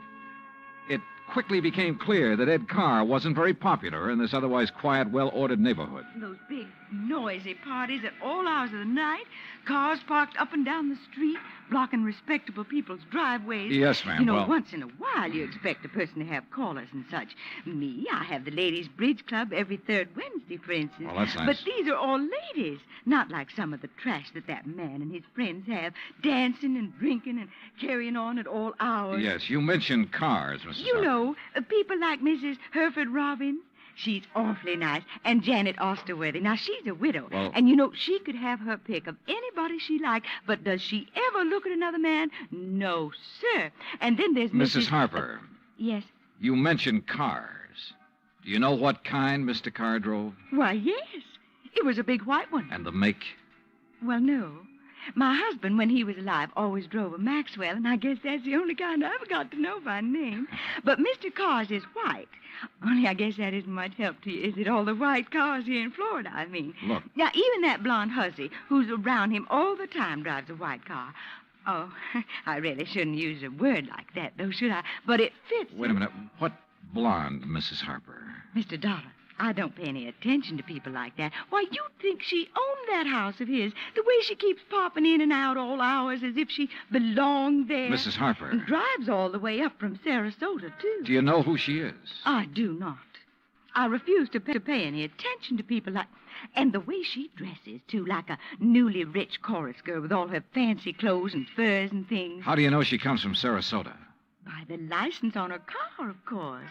Every city has its own number. You know that very well. And hers is 12WW something. And you don't know her name? Of course not. Flaunting all those expensive furs as though she bought and paid for them herself. And if there's anything I hate to see, it's a little shrimp loaded down with furs. Now, a tall person I like see. me... And Well, her thanks. Eyes, if there's anyone I don't trust, it's a person with green eyes. Why, Thank you, Mrs. Harper. Her description of Carr's girlfriend stopped me in my tracks. That description could fit Mike Corman to the letter. Petite, blonde, green eyes, and she came from Sarasota. And then I remembered Mike's reaction when she first saw me. Her dismissal of Edward as a possible suspect. There was obvious friction between Earl and Mike, too. I figured it was just normal in a couple who'd been married for a while. But now... Item 5, a $1.30 phone call from the nearest booth I could find to Earl Poorman at his office in Sarasota.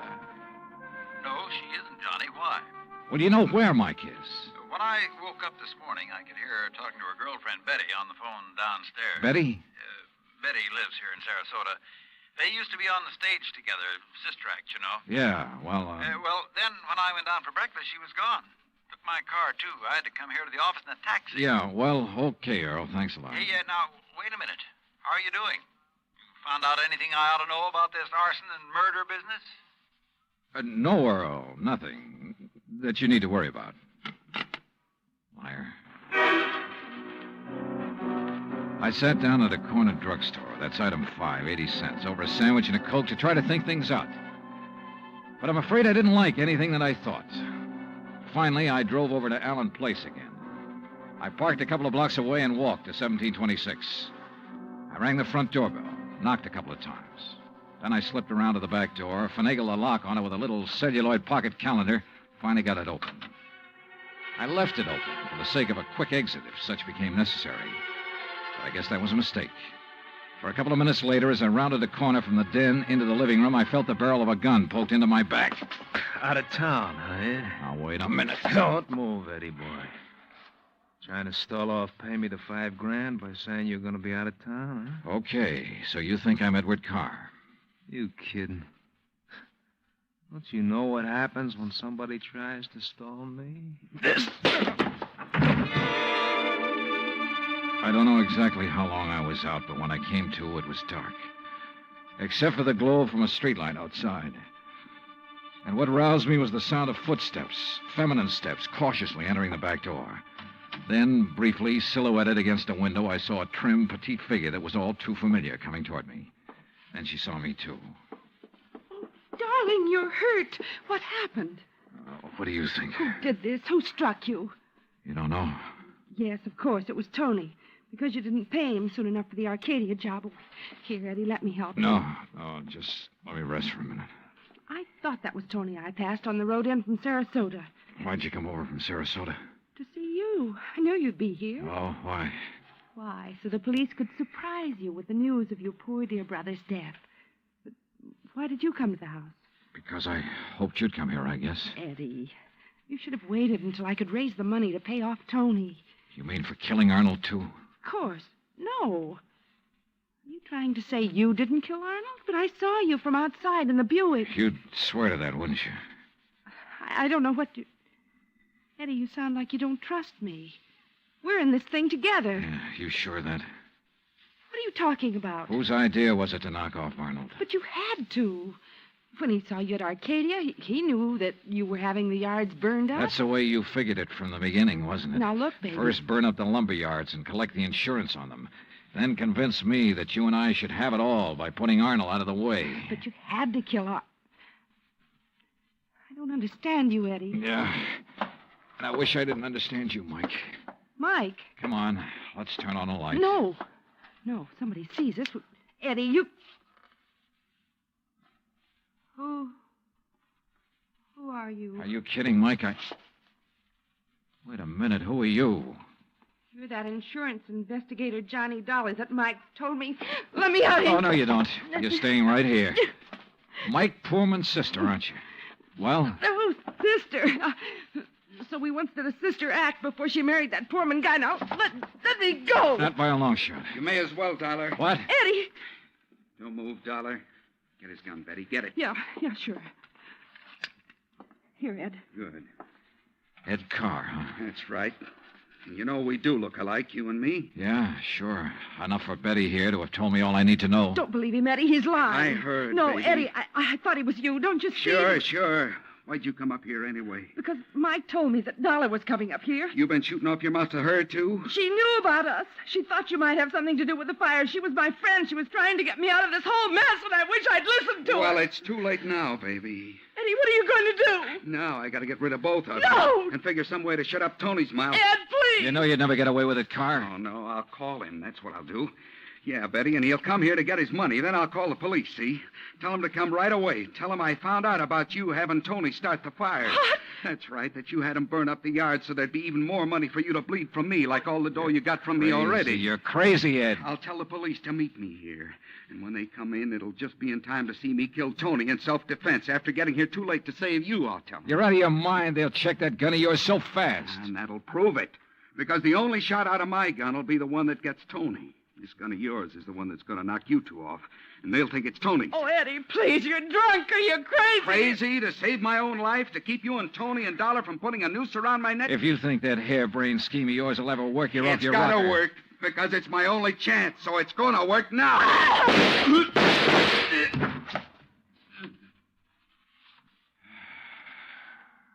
Thanks, Lieutenant.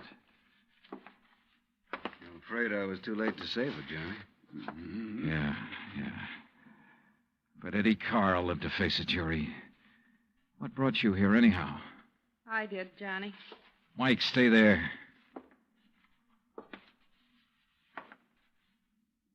Stay right here, Mike. I know. I don't want to see it. She was my friend. Where's Earl? I came alone.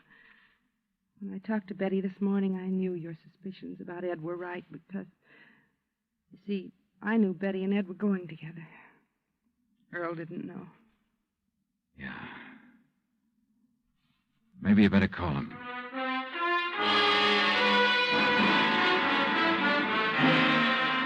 Expense account item 6, $9.80, gas and incidentals for the drive for the two of us back to Sarasota. Remarks?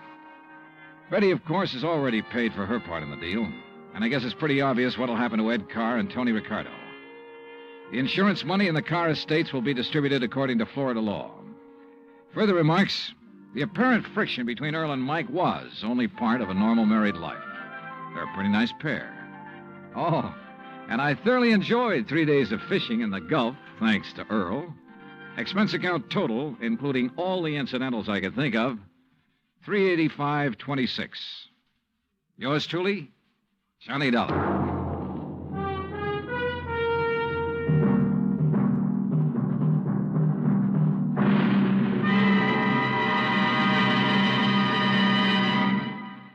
Our star will return in just a moment. You don't have to be an efficiency expert to figure out that it's easier to lend your support to several worthwhile fundraising campaigns all at once than it would be helping one campaign at a time. That kind of efficiency is yours to enjoy through the United Community Campaigns. CBS Radio hopes that when the United Community Campaigns are underway in your town, that you'll remember how much good you can accomplish with one gesture of support. Now, here is our star to tell you about next week's story. Next week, a case with a real twist. One that I think will just about tear your heart out. Join us, won't you? Yours truly, Johnny Dollar.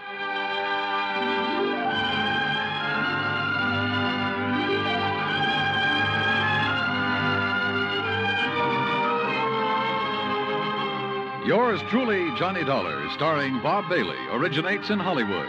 It is produced and directed by Jack Johnstone, who also wrote tonight's story. Heard in our cast were Virginia Gregg, Harley Bear, Victor Perrin, Bob Bruce, Harry Bartell, Vivi Janis, Tony Barrett, and Junius Matthews. Musical supervision is by Amerigo Marino. Be sure to join us next week, same time and station, for another exciting story of yours truly, Johnny Dollar. Dan Cubberly speaking.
Ladies and gentlemen, we begin tonight by thanking our good neighbors at CBS.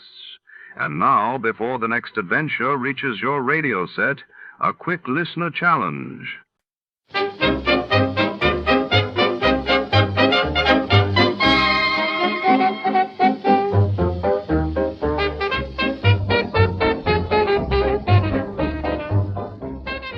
Tonight, under the shadowy neon haze of the city, a priceless Soviet jewel, the Red Star, vanishes without a trace.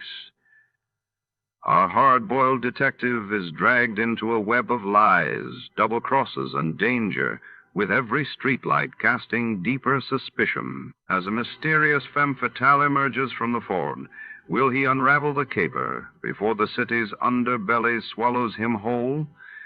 Stay tuned for a night where trust is a luxury and betrayal waits in every shadow. Before we begin, let's see what happened on the day it aired. It was March 12, 1948.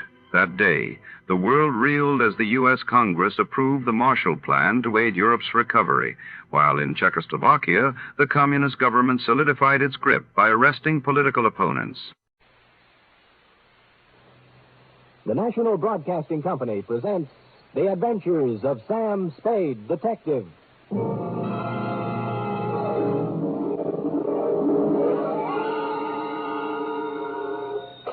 Sam Spade Detective Agency. Me, sweetheart. Sam! Most of the day is gone and you haven't even come into the office. I slept in, Effie. Did you have a busy night? Rather. Didn't you read the papers today? What?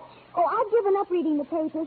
They're so full of bad news lately. Well, they're especially full of bad news today, Eff. What happened? Oh. Did your bowling team lose again? Effie, I'll thank you not to mention my bowling team in public. It's just a matter of getting a little exercise. And it didn't lose, it won, even without me. It only seems to win when you don't play on it, Sam. Effie, don't forget your position. Sorry, Sam. Anyway, how do we get on this bowling kick? We're supposed to be talking about something else. About last night. Oh, yes. Well, this one has more than local complications. Intrigue, F, foreign correspondence, dirty work on a grand scale. It's international in scope. You'll chill with me, you'll thrill with me, half rogue and half renegade. It's Sam Spade in the Red Star caper.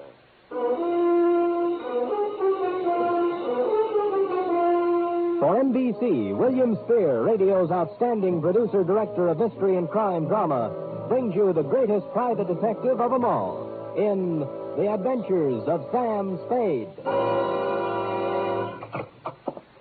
Effie? Yes, Sam. Yeah, I'm here. It's about time. Well, I'm here. It's about time. Effie, you sound more like a shrew every day. Thank you, Sam. I'm just being practical, you know. How can we make money if you don't show up? Well, I had to turn away 3 clients today. Well, that's right. I'm thinking of quitting private detecting anyway. You are?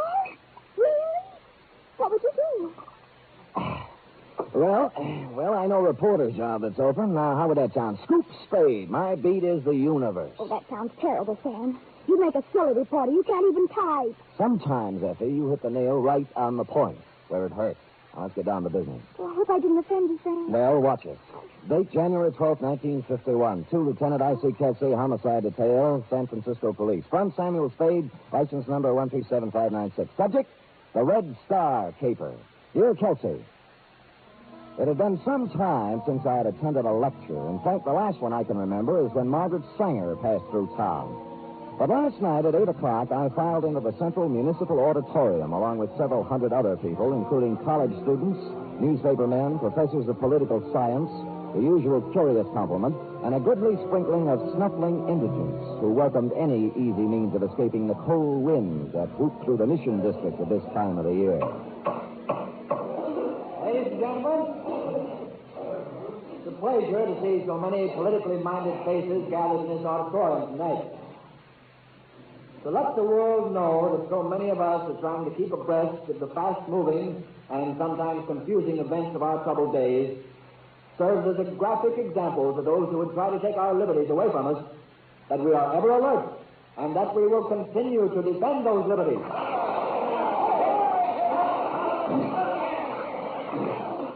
Only by taking every opportunity to display our willingness to understand and act on the problems that face us can we serve notice to the world that we are ever ready to pick up the gauntlet of international challenge whenever or wherever it may be thrown down.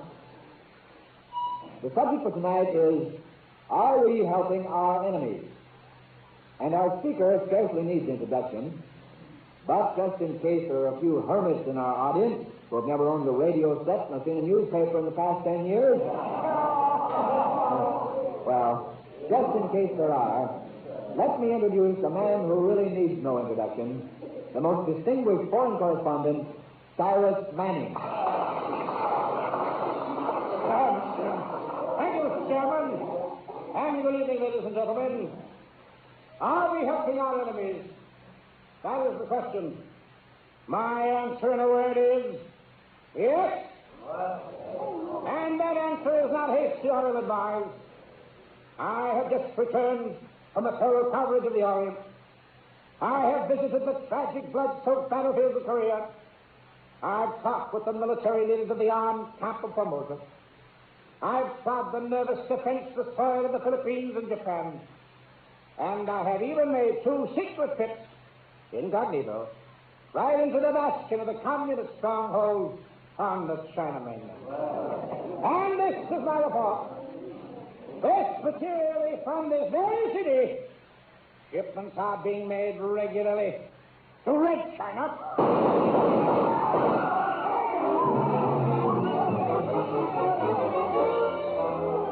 I was sitting halfway up the hall when the lights went out. I cut for a side aisle and raced for the stage. Someone was running for a back exit, and I followed. I was too late. The car had roared out of a back alley and was gone. On the stage, someone had rung down the curtain. Cyrus Manning was on the floor, and the chairman was bending over him. He's dead. They almost shot me, too. Let me see. Yeah, you're right. There's nothing anybody can do for him right now. The lights went out, and then the shot. Oh, this is the most terrible thing that ever happened to me. To you? Shall I ask him to get up and call the police, or do you think that with one last dying effort you might do it? I'll call him. Oh, I guess he did get the worst of it. I guess he did. And that's how the news reached you, Kelsey. Now, suppose you want to know how I happened to be at a lecture where the lecturer happened to be shot. Well, I'll tell you, and don't think it makes me happy. You see, I was supposed to be his bodyguard. Now, let's start at the beginning, shall we? It's early afternoon. Our stupid hero is sitting around trying to break the code on a scratch sheet. Sam, are you in? Only the client, Seth. Who is it? Dick Davis, foreign news editor on the Tribune. Well, he probably has me confused with Mr. X, but I'll take it. Yeah, Dick? You ever hear of Cyrus Manning, Sam? A foreign correspondent? Yeah, that's the one. He's in town. He got here yesterday. Well, what is it, a benefit? You want me to do card tricks or something? He needs a bodyguard. I don't know anybody else who'd be crazy enough to take the job, so I called you. Oh, gee, thanks. Read the letters to the editor column tomorrow for my reply. I didn't know whether you'd take the job, but I sent him over to see you anyway. Who does he want to be bodyguarded against? Well, I'll let him tell you about it, Sam, but I'll give you a clue. Their home base runs west from the center of Berlin, east to slightly below the 38th parallel. Oh, those people, huh? Well, there are only 200 or 300 million of them. I shouldn't have any trouble. Then you'll take the job, Sam? Who's paying? We are, 50 a day. 60. Haven't you heard of the cost of living index? Yeah, all right, it's a deal. Good. Just one thing, Sam. If you have a good picture of yourself, taken recently, kid, we'd appreciate a copy. Why? Probable, that is, possible obituary. Davis, what are you saying? If I don't see you again, Sam, good luck. I quit. I won't take the job. Davis! Effie! I'm leaving town for a few days, F. Look, throw some things in my suitcase in the closet. All right, then. But wait, there's someone here to see you. I don't suppose his name is Cyrus now. Did you ever guess, Sam? Oh, it was easy. I just thought of the name of a man I would least like to see. Send him in. Sam, sometimes I just can't understand you. I have the same trouble, F. I'll send him in and forget about the suitcase. I am not going to succumb to hysteria. Are you sure you're all right? Of course I am. On these troubled times, we must keep our heads cool and our powder dry. Well, I try to. I'll send him in. All right. You let him in now, Mr. Marlowe. Thank you. How do you do, Spade? Sit down. Oh, thank you, old man. Could you lift up your hat brim so I could see your face and maybe even take off your trench? Yeah, I never take them off, Spade. Oh? They're the mark of my profession. Oh. The life of a foreign correspondent isn't as old, you know. I might be whisked off to Berlin or Siberia in a matter of minutes. Sometimes I even sleep in these clothes. Well, you know best. I wore this trench coat when I interviewed Hitler. When I stood knee-deep in water on the shores of the Philippines. Next to MacArthur. Really? Why, the commandant of the prison camp didn't dare take it off of me when I was captured by the Chinese guerrillas. And when Mussolini... Would you care for a drink? Drink? Yeah. Thank you, sir. I see you pouring deep. Well, here's the crime. No, Spade, no. Just a minute. I never drink without first offering special toast. Offer. Oh, may the great white wings of the thunderbird brush lightly over your grave. A little translation of an old Tibetan toast. Swell. Of course, it probably loses something in the translation. It's good to get back to the States where they have real liquor. I'm getting tired of sake and Korean moonshine. I didn't know they had time to make it. Well, let's get down to business, Spade. This is my problem. I have been no respecter of censorship or official red tape. That's why I've scored some of my biggest news beats. I take it you're working on one now. Oh, the biggest. Did you know that material is being shipped out of San Francisco to the Chinese Communist forces? Stuff that they are even now using against us on the battlefield? Well, no, I didn't, but I could believe it. Well, for weeks now, I have been tracking down the truth, documenting the facts, ferreting out the cover-ups, the lies, the falsehoods. Good for you. Tonight I'm giving a lecture at the Central Municipal Auditorium. Press representatives from every newspaper and syndicate will be there. Of course. I'll give the general outline of my revelations, and it'll hit every newspaper in the country. Then, when the public's appetite is whetted, I'll publish the specific details in the Tribune the following day, and we'll score a clean scoop. I see, and you feel somebody's gunning for you. I know they are. Anybody specific? I'm not at liberty to name names just now. Oh. But after I give my first lecture tonight, it might be 30 for me. Well, the Tribune's hired me, and I'll do my best. I've been in tight spots before, Spade, but my duty is clear before me, and I'll not shirk it. I won't need you before the lecture, but immediately after, your services will be appreciated. Well, why don't I stick with the starting right now? Now, after the lecture will be 2 minutes. You know best? They think I'm afraid to talk, but I guess I'm going to give them a surprise, huh? Yeah? One that they can read in their morning newspapers, huh, Spade? Yeah? Yeah?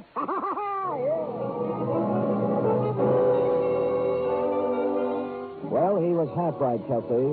Might not have been a surprise, but they were able to read it in the morning papers. And at least Manning got a laugh out of it, which is more than I did. You arrived at the murder scene 3 minutes after you were called. He was shot, Sam. I would say so, Kelsey. I would say so. Well, then it's easy. We'll search everybody in the audience before we let them go. Kelsey, I was in the audience. Manning was shot from backstage, and whoever did it ran out the back door. Oh, that's right, Sam. You already told me that. That makes it a little harder.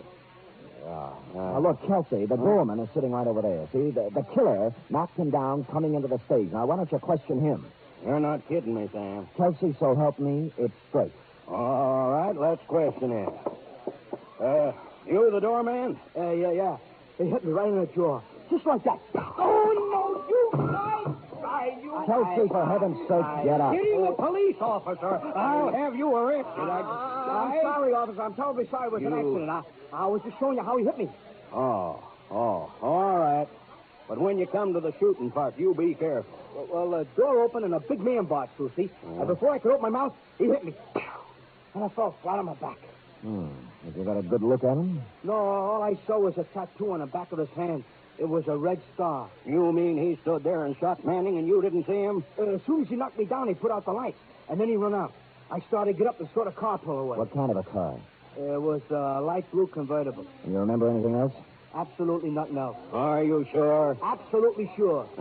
I don't suppose it's worth much, but the license number was 4N75323. No, I don't think. Oh, yeah. After you recovered from your apoplexy, Kelsey, and checked the license number, we were more confused than ever. Belonged to Cyrus Manning himself. While you were calling headquarters, I searched Manning, and the notes from which he was speaking were gone.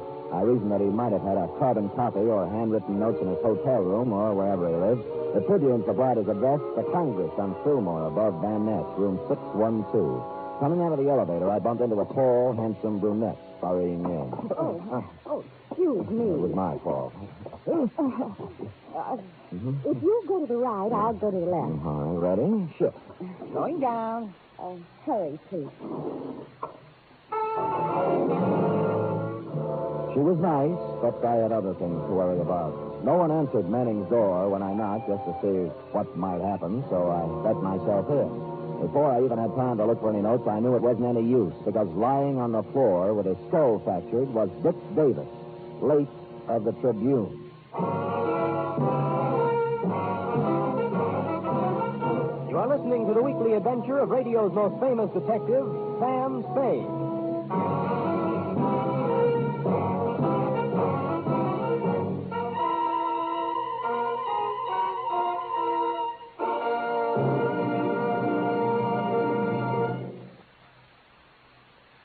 90 minutes of comedy, music, and drama, all presided over by the glamorous Tallulah Bankhead. That's The Big Show, brought to you every Sunday on NBC. This Sunday's Big Show features such bright stars as Jack Carter, Jimmy Durante, Louis Calhern, Martha Ray, and many more. Plus music by Fran Warren and Meredith Wilson's chorus and orchestra. It's The Big Show. And Sunday over most of these NBC stations also means a one-hour adaptation of a famous play or story by Theater Guild on the Air. This Sunday's Theater Guild production is Philby, starring Rex Harrison and Teresa Wright.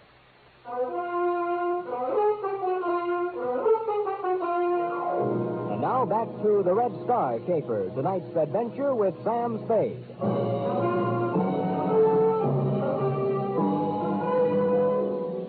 Cyrus Manning's room had been worked over thoroughly, and there were no notes lying around which described the activities of anyone sending war material to the Chinese communists.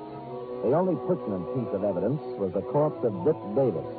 I didn't call your office right away, Kelsey, because I wanted to get out of there and begin asking some questions before the trail was cold. Strangely enough, in a man's hotel room, there were many items that belonged to a woman, clothes, makeup, and so on. And they recalled to mind the girl I'd bumped into getting out of the elevator. And this recalled to me the elevator operator. I seen her coming up and down a few times. I don't know who she is. You know Manning when you saw him? Yeah, I knew him, the celebrities. But I can't remember like everybody. Was the girl ever with him, if you remember? Well, not that I remember. Do you recall a short, dark, thin man coming up, name of Davis? They don't pay me to remember the people. I just get paid to take them up and down. And not very much, either. Will this help you remember anything? What $10 will do for your memory. A thin, dark man went up about 8:30. Didn't see him come down, though. He was alone. Good memory. Did anyone else in the elevator tonight stick in your mind? The only guy I can remember is one who didn't look like he belonged here. Big. Had a pockmarked face. Huh? Oh, and on the back of one hand, he had a red star tattooed. Manning was going to reveal something about materiel being shipped to China. Shipped was the word I'd overlooked. And someone tattooed who looked as if he didn't belong in a good hotel and had the smell of a waterfront on him. So I slashed myself with cologne and went looking for the man who knows most about the strange smells of a waterfront. In fact, he's one of them. He's an indescribably low man, a fungus on the tree trunk of honesty, a spider in the lunch pail of lawfulness, porky grouse, a stool pigeon, so low he has to climb down a ladder to tie his shoelaces. I found him at the Blue Lantern bar, took a capsule to settle my stomach, ordered a bottle and 2 glasses, and somehow forced myself to wave him. Well, if it ain't my old buddy, my old drinking pal, good time Charlie Spade. Buddy. You pouring, Sam? Porky, the other side of the table, please. I might need room in case of fire. I like it on this side, Sam. I can keep my eye on the window. All right, I'll move. Oh, Sam, you're too far away. I can hardly see you. Pork loud. Now, look, tell me something, Porky. Do you know anybody who's shipping stuff to China from here, or someone with a red star tattooed on his hand? Honey, search your heart. I don't think I could squeeze a word out of it. All right, here's one. You're Prince Sam. Please. It's still kind of dry, Sam. Okay. Oh, there's nobody like you, Sam. You're beautiful. Other way. Where was we? Who was that stooling on? Usually me, but if you can't think of anything else, try to remember where these drinks came from and talk accordingly. What do you want me to talk about, Sam? You better get me quick before my throat dries up now. Have you ever heard of anyone shipping war goods to China, Porky, or a man with a red star in his hand? Ask me something else, Sam. I'd rather not answer that. I'll see if this changes your effort. Not again. Oh, you're a prince, Sam. Now, let me see. I heard about somebody shipping goods to the heathen Chinese. Yeah? But Sam, I gotta get going. I'll see you. Grant, come back here. I'm sorry, Sam. I just remembered I left something home on the stove. You don't have a home. I turned around to watch him scuttle out the door, and I saw for the first time what must have caused his hate. A face as evil as any I've seen these days outside of yours, Kelsey, was staring through the dirty window. The face moved for the door and entered, perched upon a big body under a sea cap. His arms were shoved into a pea jacket, and his legs hit the floor like slow jackhammers as he walked toward me. You trying to pump information out of grout, pal? Why else would anyone in his right mind give Porky Grant free drinks? Or stand that close to him? Who are you? What are you trying to find out? Frankly, it's none of your business. Look, pal, I grew up on the waterfront the hard way. I've knocked guys like you all over every port in the world. Now, don't make me mad. Why don't you make it easy and tell me who you are and what you want? I never answer questions. I just do the asking. Oh? Are you going to tell me something, or am I going to beat it out of you? Well, I guess it's going to have to be the hard way. Okay, pal. But just remember this. After I get through with you, I don't want never to see you down around here again. Because you bother me.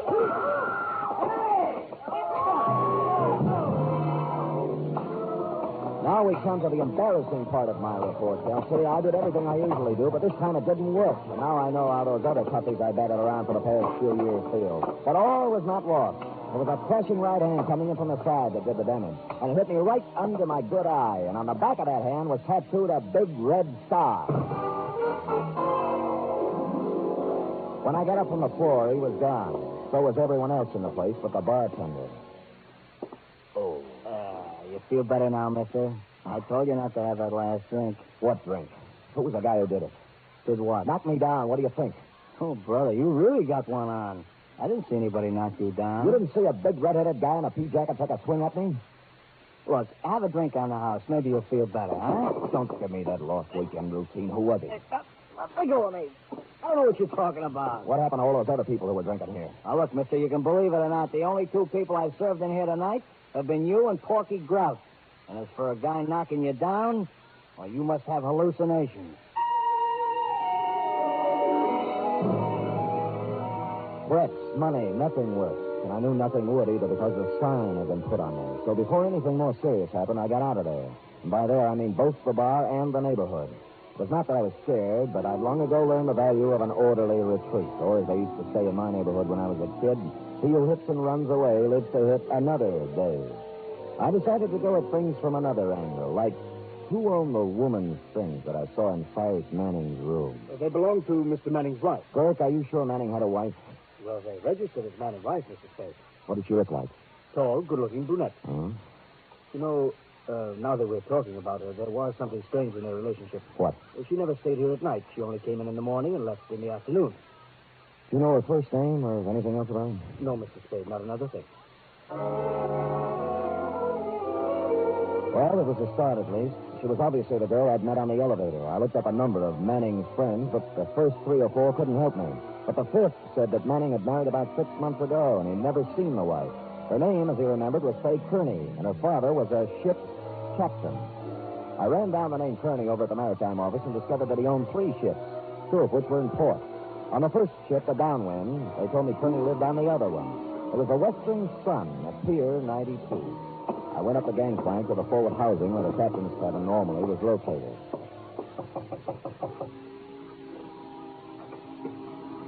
Yes? Hey, Kearney. Yes, who are you?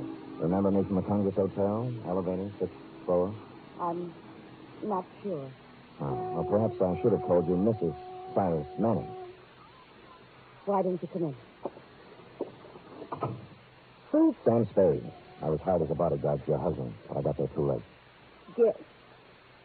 Everybody did. Mostly me. Oh, please don't cry just yet. Why do you say mostly me? I might have done something about it. Why were you running out of the hotel? I found Missy Davis. Yes. Have you any idea who did it? Yes. Who?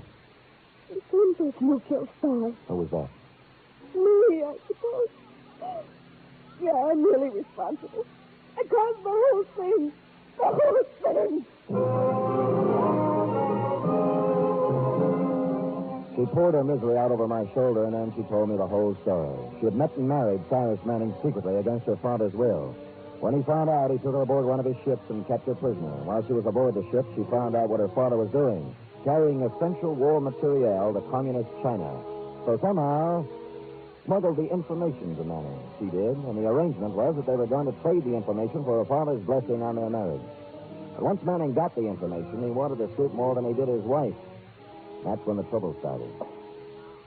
Here he comes, Sam. Here he comes. You get out of the way. If he finds you here... Get in the back room.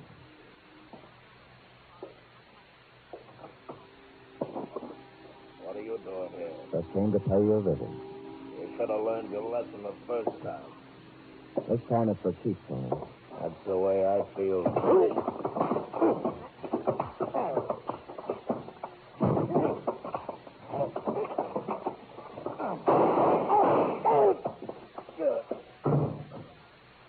I couldn't let him kill again. I just couldn't.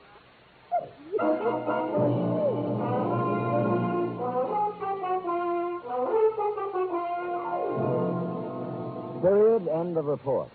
Did he die, Sam? It was a matter of seconds, yes. Oh, Sam. All that poor girl wanted was love. Oh. And look what happened to her. Her father. Yeah. You were the only witness, Sam. You think tonight try to push the evidence to self-defense. I'm tempted, Effie. I'll say that much. Now, go type that up. Oh, Sam, I will.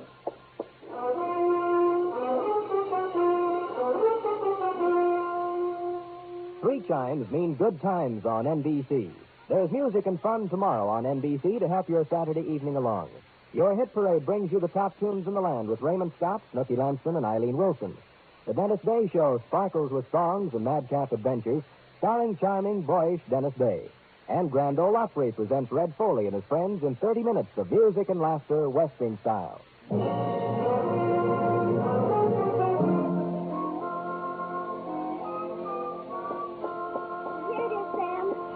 Believe me, I didn't enjoy typing it at all. I didn't expect that you would, F. As a matter of fact, it surprised me that you enjoy any of them. Well, I never liked the killing part, Sam. Oh? But sometimes you're the funniest people for clients, and when I write down the things they say, I can't help but laugh. Well, if it makes you happy, I'll try to get more comedians for clients. In the meantime, you'll have to suffer along on whatever dregs of humanity the winds of fate blow into my office. Sam, that was absolutely poetic. The winds of fate. Oh, it's nothing. I expect to appear in the next edition of Bartlett's Familiar Quotations. Now, would you like to hear one of my longer attempts at poetic phrasing? Oh, yes, Sam, I'd love to hear it. Oh, good. This is called cigar. A cigar isn't far from a large cigarette in the raw material it employs, but the smoke is no joke, if you haven't learned yet, for it weeds out the men from the boys. Oh, Sam, that's wonderful. Yes, You ought to be able to sell that to someone. Effie, I can't even sell me. Give me another one, Sam. All right. There was a young girl with a heart as big as the wheels on a cart. At the end of the day, she always would say... Good night, Sam. No. Good night, sweetheart. Oh, Sam, you're wonderful.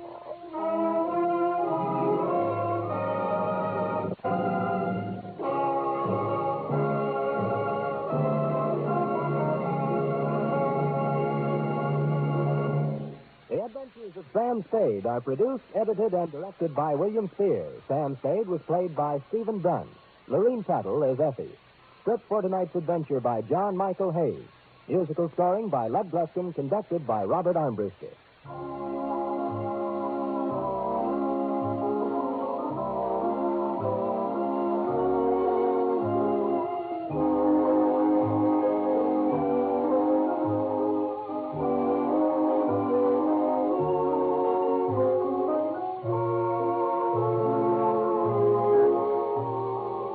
Join us again next week, same time, for another adventure with Sam Spade. Enjoy the magnificent Montague. Then it's Duffy's Tavern. This is Escape Radio speaking, with our thanks to the fine folks at CBS. And now, ladies and gentlemen, a little challenge for true fans of adventure radio.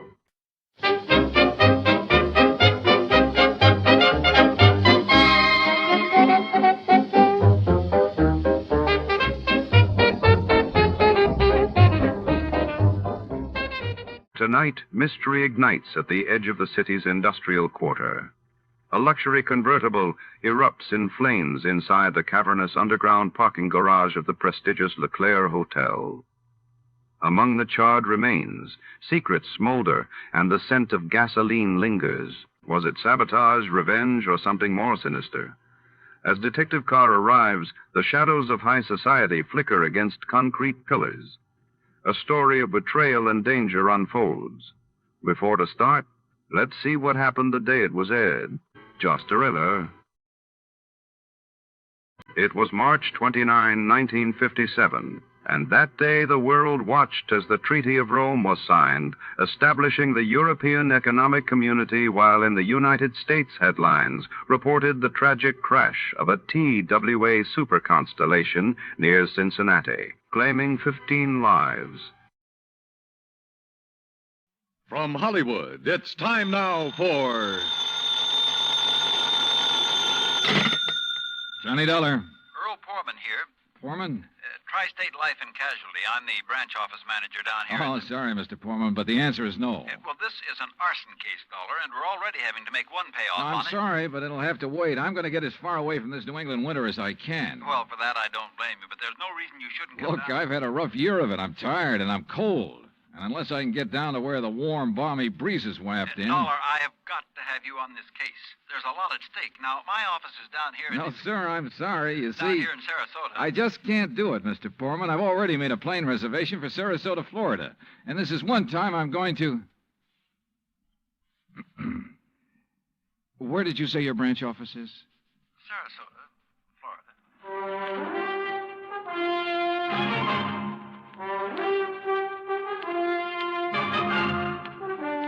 Bob Bailey in the exciting adventures of the man with the action-packed expense account, America's fabulous freelance insurance investigator. Yours truly, Johnny Dollar.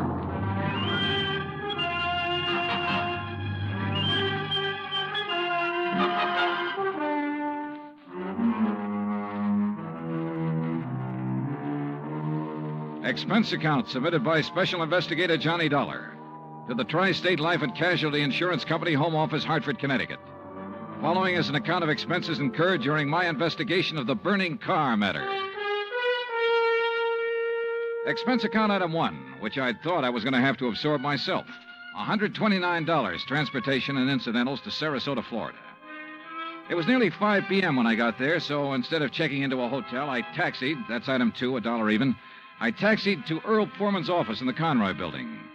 He turned out to be a tall, lanky, easygoing fellow with clear blue eyes and a ready smile.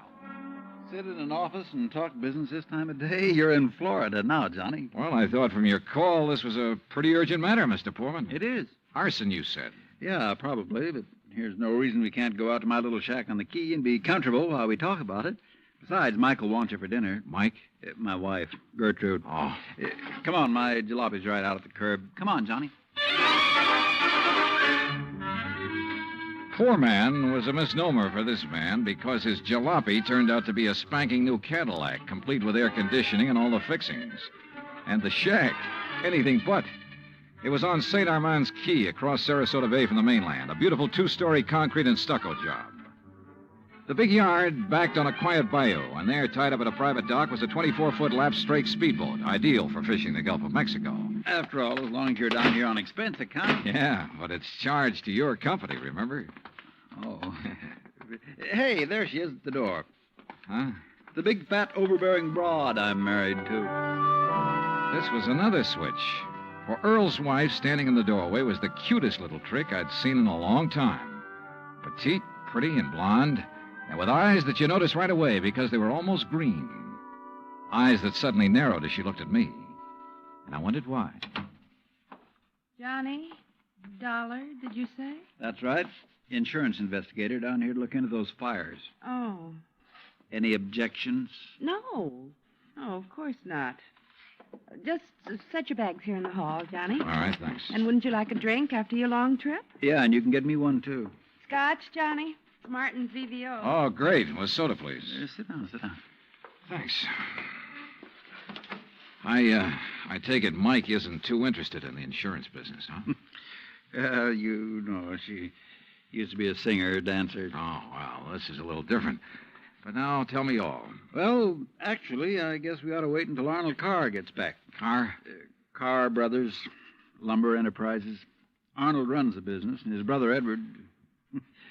Well, Ed just shares the profits. Real black sheep of the family, from what I've been able to learn. Oh?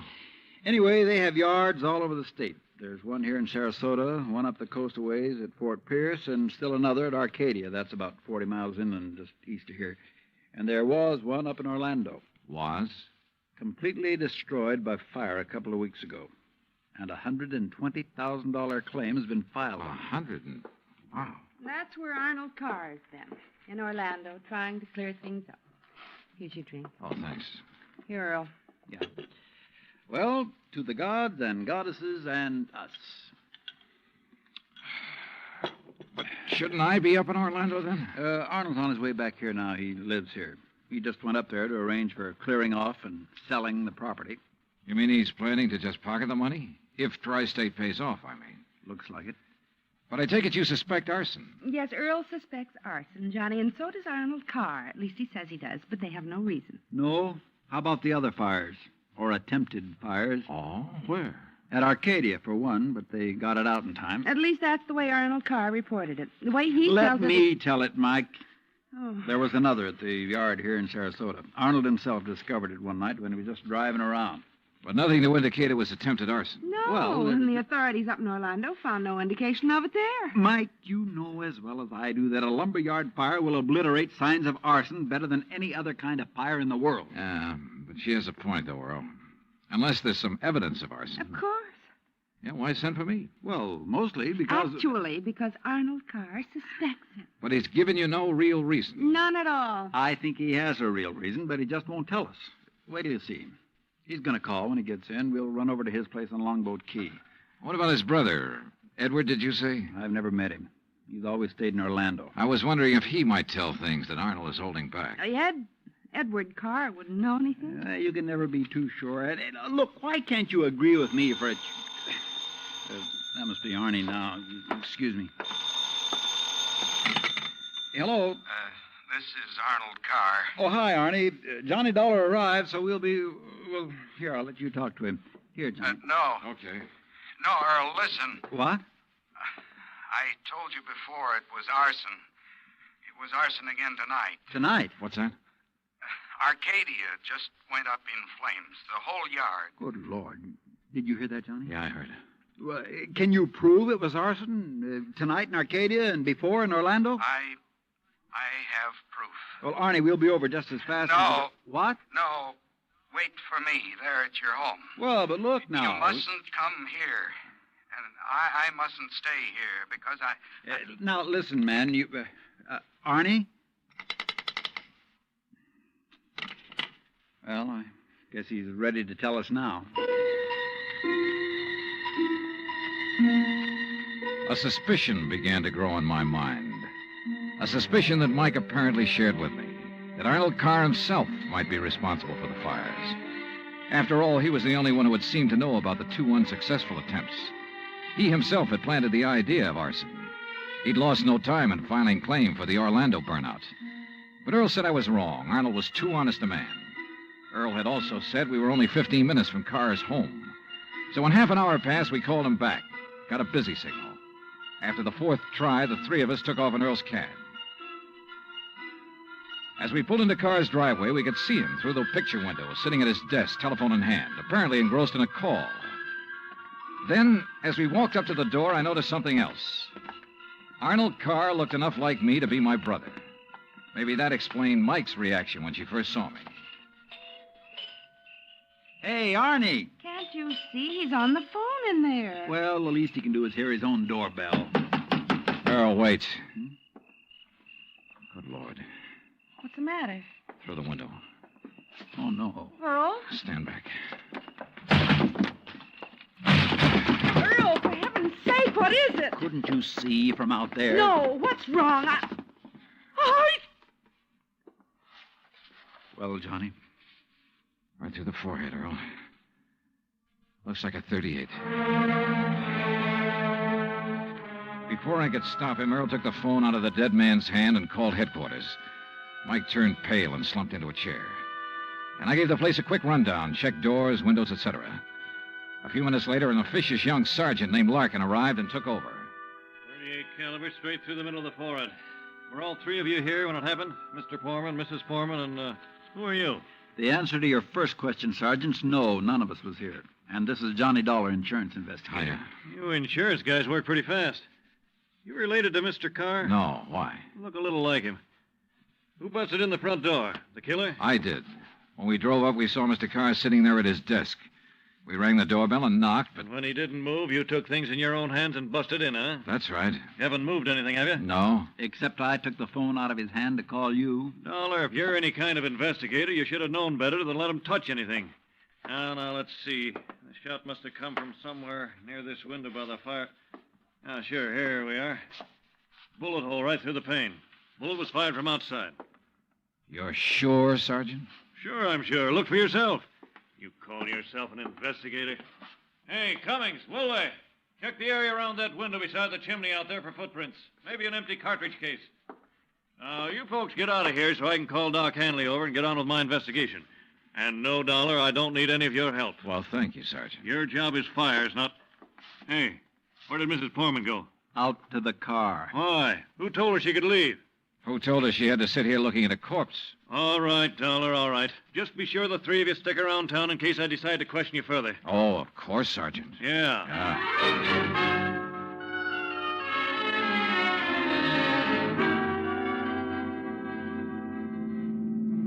Not shot by somebody standing outside? What do you mean, Johnny? Oh, I spotted that bullet hole in the window, too. So? I also noticed there were no particles of glass on the inside sill. But there were some on the outside. Yeah.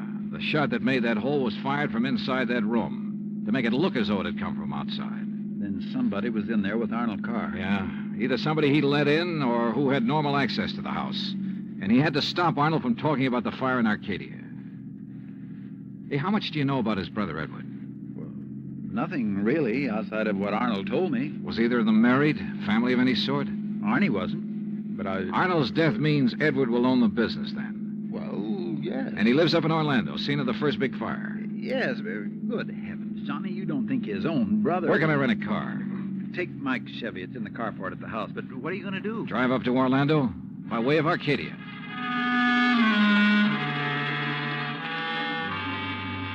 When I got to Arcadia, only a few people were standing around the remains of the fire. One hose company was still working on it, and a couple of police were poking about in the embers. Walking toward it, I almost stumbled over a little old man sitting alone in the darkness beside a palm tree, hunched over, his head in his hands, sobbing. He didn't even look up when I stopped beside him. It's like losing part of my own life, it is. You lost someone in the fire, sir? No, son. Only part of my life. I helped build up that yard, me and Mr. Arnie. Arnold Carr. All along, he's been worried about it.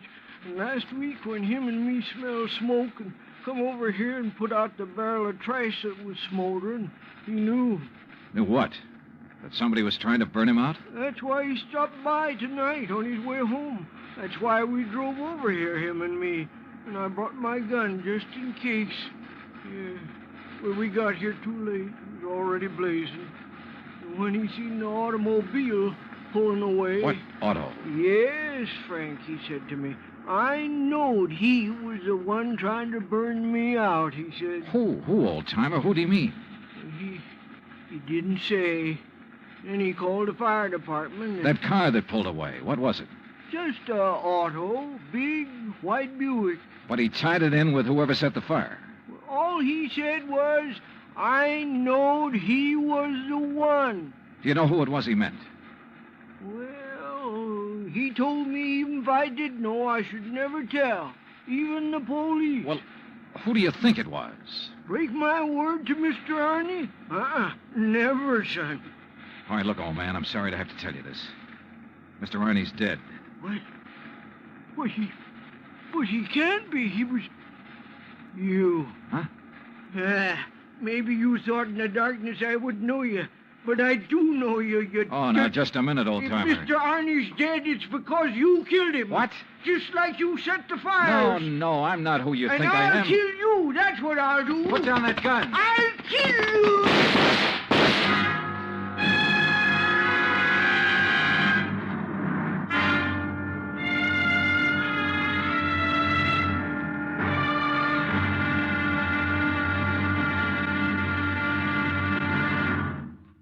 Act two of yours truly, Johnny Dollar, in just a moment. Back in the old days, the very old days, that is, a girl named Cassandra had a corner on the oracle market. But nowadays, you can do some foretelling yourself.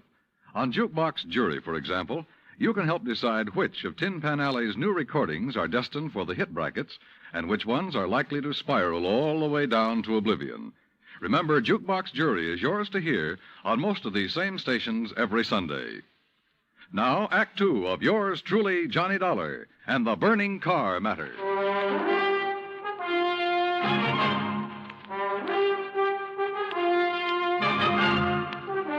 Expense account, item 3, $5.15, gas for the borrowed Chevy to keep me going to Orlando. Either the old man's eyesight was bad or he was just a lousy shot. Either way, it was okay by me. I hated to slap him down, but there was no point hanging around Arcadia trying to explain things to the local authorities. So after making sure I hadn't really hurt him, I appropriated his gun and took off fast. He'd thought I was someone else. Even I had noticed a family-type resemblance to myself in Arnold Carr. Sergeant Larkin had asked me if I was related to him. And now the old man at the fire had apparently thought I was the one who... Oh, well, I'm afraid I made the rest of the trip to Orlando in somewhat less than legal time. And at police headquarters, I barged into the office of Lieutenant Cal Hudson without bothering to be announced. So early in the morning? Sit down while I finish up a report, Mr. Carr. Thanks. I was trying to reach you, but we got no answer to the phone at your house. Well, that's very interesting, Lieutenant. I'm afraid I have the painful duty of notifying you that your brother Arnold down in Sarasota last night... Why did you say very interesting, Mr. Carr? Or had you already learned... Well, I'll be doggone. Yeah. You're not the first one. Who are you? Johnny Dollar, insurance investigator. I can't believe it. Dollar, you look enough like Edward Carr to be his twin. You even sound a lot like him. I take it you haven't located Edward yet? Well, no. Lieutenant, I think Edward Carr is the firebug we're after. And the killer. Wait a minute. Briefly as possible, I told him of Arnold Carr's phone call to Earl Poorman, his emotional upset just before he was killed. I told him Arnold had been murdered by someone inside the house, someone close to him, and that everything indicated that someone could very well be Edward Carr. That's still all just theory, Dollar, without any proof. Well, I will admit that Edward is a pretty worthless playboy living off the profits of the lumberyard. In any event, the lieutenant promised to put out an APB on Edward Carr. That was at breakfast for the two of us, item 4, $3.25. Before I left him, he gave me Ed Carr's address, 1726 Allen Place. As I expected, there was no answer to the doorbell at 1726, so I tried visiting up the street. It quickly became clear that Ed Carr wasn't very popular in this otherwise quiet, well-ordered neighborhood. Those big, noisy parties at all hours of the night, cars parked up and down the street, blocking respectable people's driveways. Yes, ma'am. You know, Well- once in a while you expect a person to have callers and such. Me, I have the ladies' bridge club every third Wednesday, for instance. Well, that's nice. But these are all ladies, not like some of the trash that man and his friends have, dancing and drinking and carrying on at all hours. Yes, you mentioned cars, Mrs. You Harper. know, people like Mrs. Hereford Robbins. She's awfully nice. And Janet Osterworthy. Now, she's a widow. Well- And, you know, she could have her pick of anybody she liked. But does she ever look at another man? No, sir. And then there's Mrs. Harper, Yes. you mentioned cars. Do you know what kind Mr. Carr drove? Why, yes. It was a big white one. And the make? Well, no. My husband, when he was alive, always drove a Maxwell, and I guess that's the only kind I ever got to know by name. But Mr. Carr's is white. Only I guess that isn't much help to you, is it? All the white cars here in Florida, I mean. Look. Now, even that blonde hussy who's around him all the time drives a white car. Oh, I really shouldn't use a word like that, though, should I? But it fits. Wait a minute. What blonde, Mrs. Harper? Mr. Dollar, I don't pay any attention to people like that. Why, you'd think she owned that house of his, the way she keeps popping in and out all hours as if she belonged there. Mrs. Harper. And drives all the way up from Sarasota, too. Do you know who she is? I do not. I refuse to pay any attention to people like... And the way she dresses, too, like a newly rich chorus girl with all her fancy clothes and furs and things. How do you know she comes from Sarasota? By the license on her car, of course. Every city has its own number. You know that very well. And hers is 12WW something. And you don't know her name? Of course not. Flaunting all those expensive furs as though she bought and paid for them herself. And if there's anything I hate to see, it's a little shrimp loaded down with furs. Now, a tall person I like see. me... And Well, her thanks. eyes... If there's anyone I don't trust, it's a person with green eyes. Why, Thank you, Mrs. Harper. Her description of Carr's girlfriend stopped me in my tracks. That description could fit Mike Portman to the letter. Petite, blonde, green eyes, and she came from Sarasota. And then I remembered Mike's reaction when she first saw me. Her dismissal of Edward as a possible suspect. There was obvious friction between Earl and Mike, too. I figured it was just normal in a couple who'd been married for a while. But now... Item 5, a $1.30 phone call from the nearest booth I could find to Earl Portman at his office in Sarasota. No, she isn't, Johnny. Why? Well, do you know where Mike is? When I woke up this morning, I could hear her talking to her girlfriend, Betty, on the phone downstairs. Betty? Betty lives here in Sarasota. They used to be on the stage together, sister act, you know. Yeah, well, Well, then when I went down for breakfast, she was gone. Took my car, too. I had to come here to the office in a taxi. Yeah, well, okay, Earl. Thanks a lot. Hey, now, wait a minute. How are you doing? You found out anything I ought to know about this arson and murder business? No, Earl, nothing that you need to worry about. Liar. I sat down at a corner drugstore. That's item 5, 80 cents, over a sandwich and a Coke to try to think things out. But I'm afraid I didn't like anything that I thought. Finally, I drove over to Allen Place again. I parked a couple of blocks away and walked to 1726. I rang the front doorbell, knocked a couple of times. Then I slipped around to the back door, finagled a lock on it with a little celluloid pocket calendar, finally got it open. I left it open for the sake of a quick exit if such became necessary. But I guess that was a mistake. For a couple of minutes later, as I rounded the corner from the den into the living room, I felt the barrel of a gun poked into my back. Out of town, huh? Now, wait a minute. Don't move, Eddie boy. Trying to stall off pay me the $5,000 by saying you're going to be out of town, huh? Okay, so you think I'm Edward Carr. You kidding? Don't you know what happens when somebody tries to stall me? I don't know exactly how long I was out, but when I came to, it was dark. Except for the glow from a streetlight outside. And what roused me was the sound of footsteps, feminine steps, cautiously entering the back door. Then, briefly, silhouetted against a window, I saw a trim, petite figure that was all too familiar coming toward me. Then she saw me, too.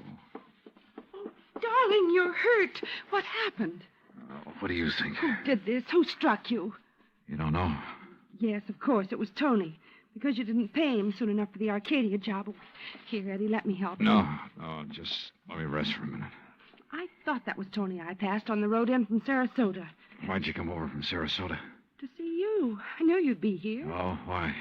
Why? So the police could surprise you with the news of your poor dear brother's death. But why did you come to the house? Because I hoped you'd come here, I guess. Eddie, you should have waited until I could raise the money to pay off Tony.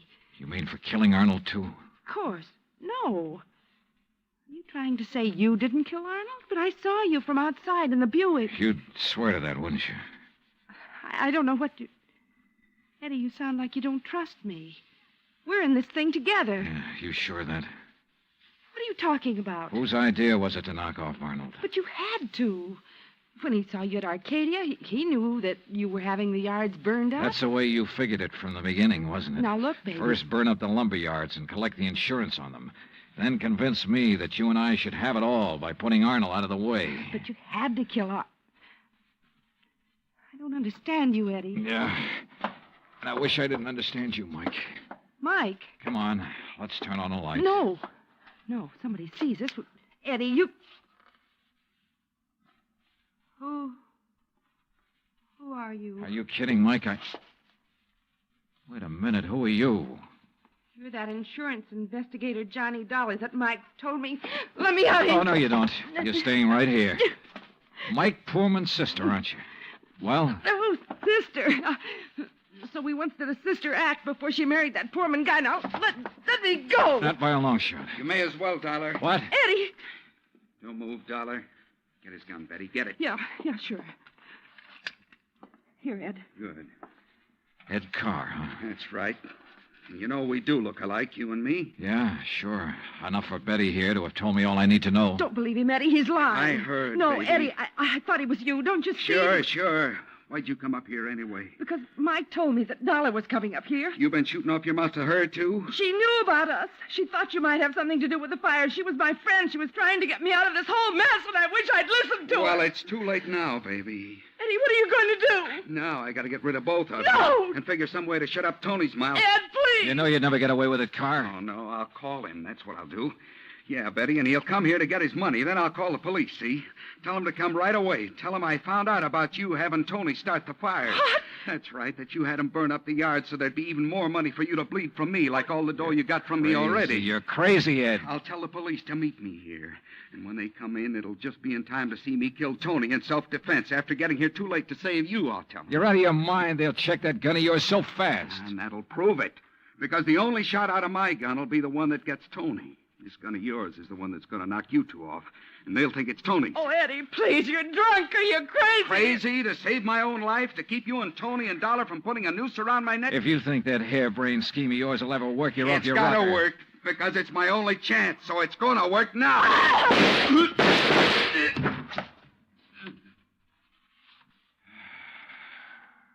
Thanks, Lieutenant. I'm afraid I was too late to save it, Johnny. Mm-hmm. Yeah. But Eddie Carr will live to face a jury. What brought you here, anyhow? I did, Johnny. Mike, stay there.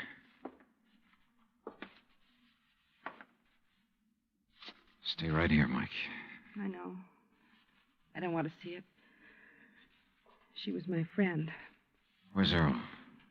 I came alone. When I talked to Betty this morning, I knew your suspicions about Ed were right because, you see, I knew Betty and Ed were going together. Earl didn't know. Yeah. Maybe you better call him.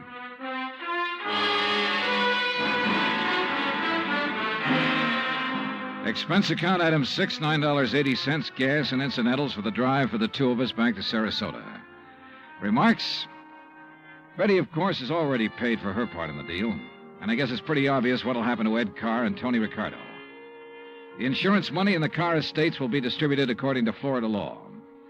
Further remarks, the apparent friction between Earl and Mike was only part of a normal married life. They're a pretty nice pair. Oh, and I thoroughly enjoyed 3 days of fishing in the Gulf, thanks to Earl. Expense account total, including all the incidentals I could think of, $385.26. Yours truly, Johnny Dollar.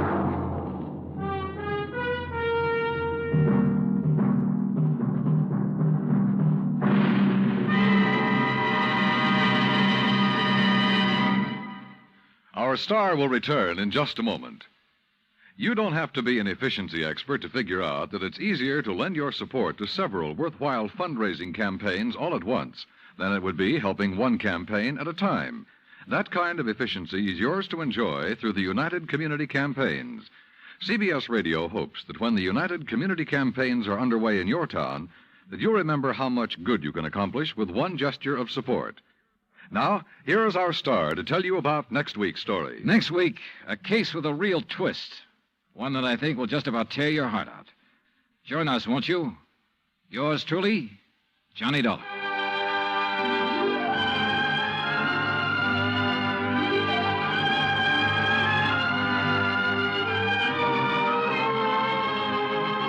Yours truly, Johnny Dollar, starring Bob Bailey, originates in Hollywood. It is produced and directed by Jack Johnstone, who also wrote tonight's story. Heard in our cast were Virginia Gregg, Harley Bear, Victor Perrin, Bob Bruce, Harry Bartell, Vivi Janis, Tony Barrett, and Junius Matthews. Musical supervision is by Amerigo Marino. Be sure to join us next week, same time and station, for another exciting story of yours truly, Johnny Dollar. Dan Cubberly speaking.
Ladies and gentlemen, we begin tonight by thanking our good neighbors at CBS. And now, before the next adventure reaches your radio set, a quick listener challenge.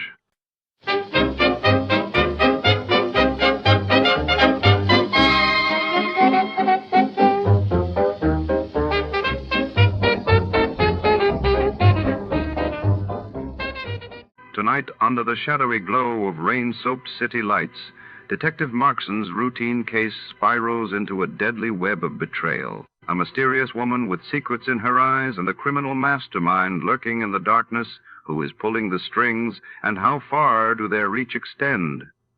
As the clock ticks, every clue draws Markson closer to danger. Will justice prevail, or will the long arm of crime claim another victim?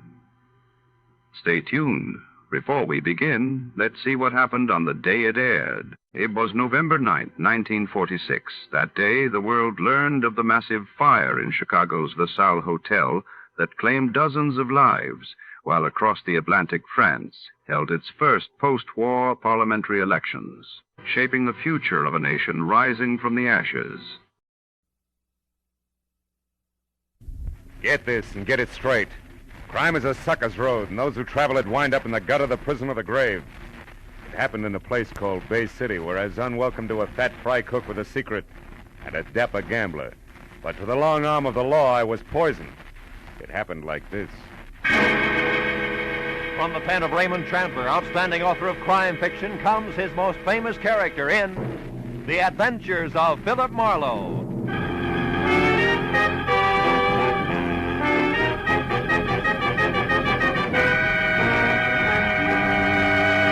Now, with Gerald Moore starred as Philip Marlowe, we bring you tonight's exciting story, The Long Arm.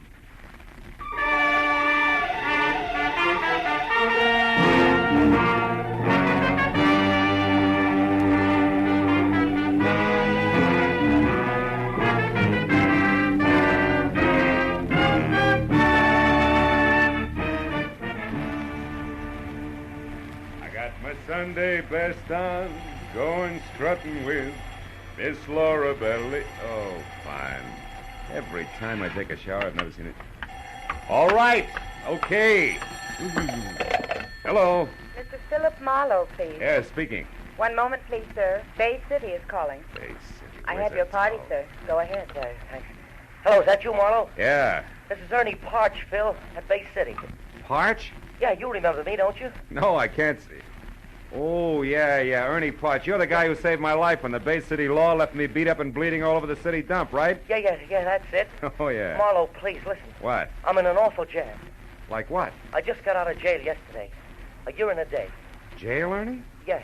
A very neat frame, Phil, but Oh? not half as neat as the one they're trying to hang on me now. This one's worse. You remember my wife, don't you? Grace, tall, blonde. Yeah. What about her? She's dead, Marlowe. Oh, no. She was murdered. They're going to try to pin it on me. You'll come right away, huh? Well, look, Ernie, I'm poisoned in Bay City. You know that. Please. Rake Thurman would give a year's pay just to watch me break an arm. 5 if I drown. But, Marlowe, you don't know it was Thurman who had you messed up for sticking your nose into Bay City politics? No, but I can sure second guess it. It was tough cop tactics all the way. And you mean you won't help me? Yeah, well, Ernie, really, I'm sorry, kid, but you better get yourself an honest lawyer In Bay City? You know better than that, Phil. Who'd have the guts to knock heads with the police in this town? Especially when they got a custom-tailored pigeon like me standing by with one wing already clipped. Phil, I tell you, it looks like I murdered Grace. Yeah, now look, kid. Phil, I saved your life once. Okay. What's your address, Ernie? It's 38 Orlando Drive.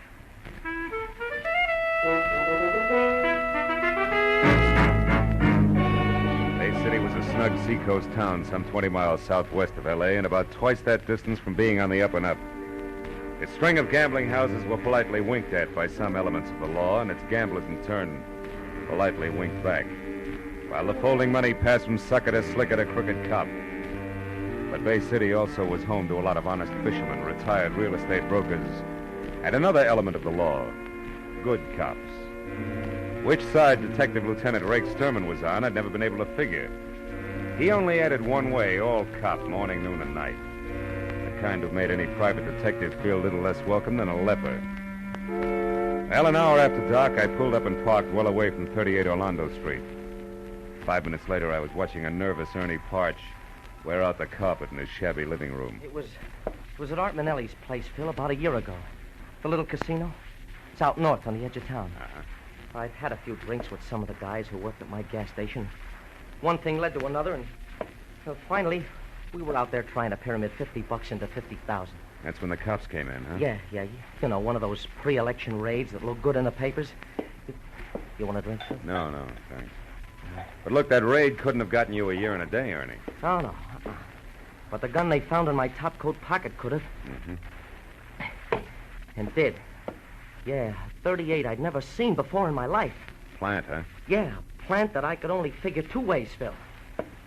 Either someone at Art Manelli's place just happened to choose my pocket to drop his gun into, or someone just happened to drop it in on purpose. Someone who was sweet on Grace and wanted me out of the way. Now, look, you're sure you know what you're saying, Ernie? I'm positive. 366 days in prison with only one miserable letter from her convinced me. That and the word I got at Gumbo's place late this afternoon. Gumbo's place? Yeah, Gumbo's shanty. The chicken joint run by a fat fry cook named Lou Gomborski. Grace worked there. I stopped in just before I ran into Lieutenant Rake Sturman. Wait a minute. What do you mean ran into Sturman? What happened? Well, Phil, I was on the street getting into my sedan, you see? Yeah. I picked it up from a guy who was using it while I was away. When Sturman pulled up alongside of me in a squad car, and he started to tell me how much he liked seeing ex-cons back in Bay City. What interrupted him? Oh, a call on the police radio. But before he left, he promised to drop around here sometime tonight and chat a while. Mm-hmm. And before that, at Gumbo's place? I found Grace. Now, wait a minute. You've had enough, Ernie. No. You found Grace in what? We had a fight. She admitted running around, said I wasn't worth waiting for. But she wouldn't say who was. I slapped her. Hard. All right, take it easy. Grace is dead now, murdered, remember? Yeah. Yeah, she's dead. Yeah, and they're going to tag me for it. Maybe. Now, tell me what happened after you left Gumbo's.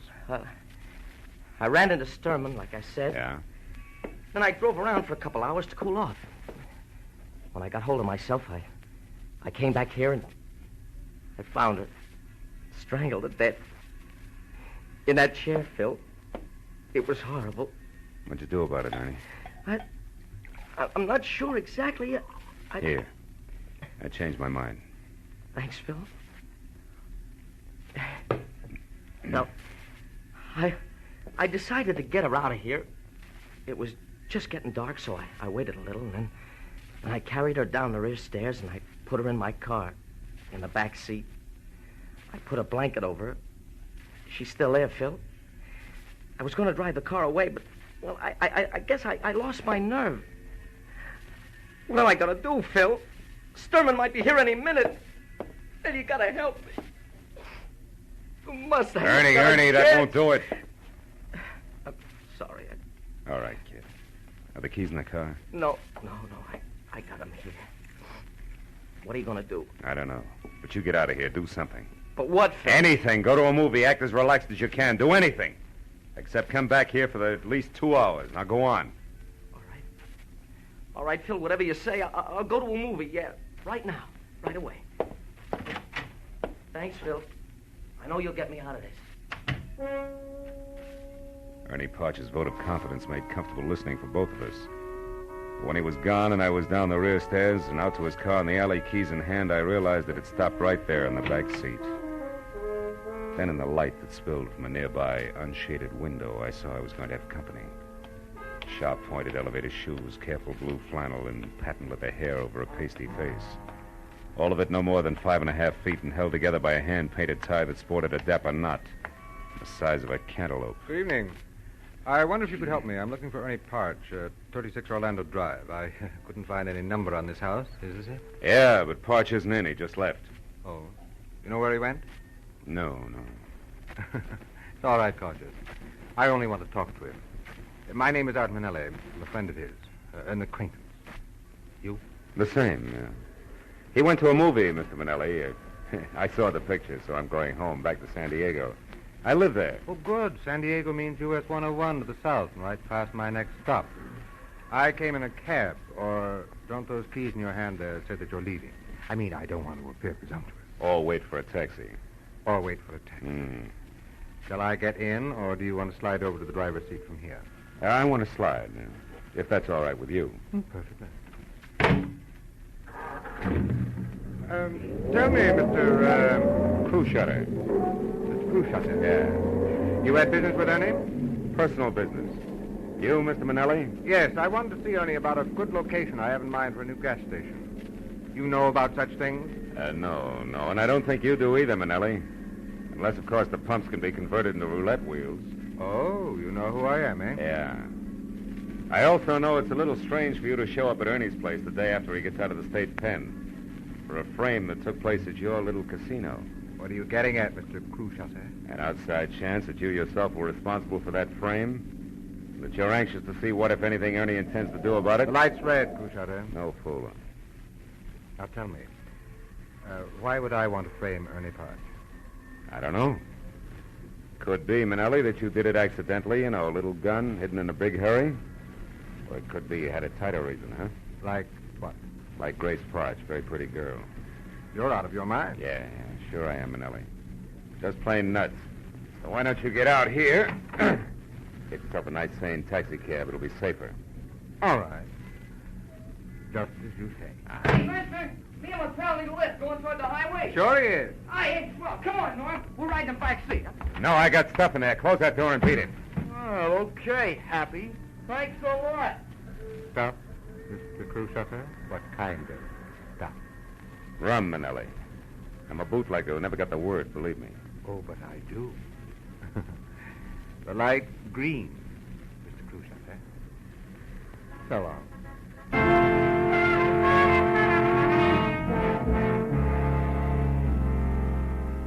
I went 3 short blocks, then I got out of the traffic and drove as far back toward Orlando Street as a vacant lot that was only a block away from Ernie's. Thereafter, I wiped the wheel, the gear shift, everything else I touched clean as prints. I left the sedan as is and walked back to where I originally parked my own car. Behind the wheel of my coupe, I spent the next 20 minutes finding Gumbo's shanty, where Grace Parch and Daddy Longlegs, standing knee-deep in the Pacific Ocean, encircled at the waist by an imitation ship's deck for summertime outdoor eating. A gangplank led up from the street level, and when I'd gone about half the length of it, I saw something at the door ahead.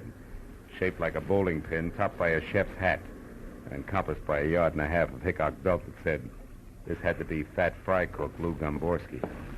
He was turning the reversible sign from open to close. Sorry, mister, I'm closing early tonight. Food's all gone. Oh, now how about a drink?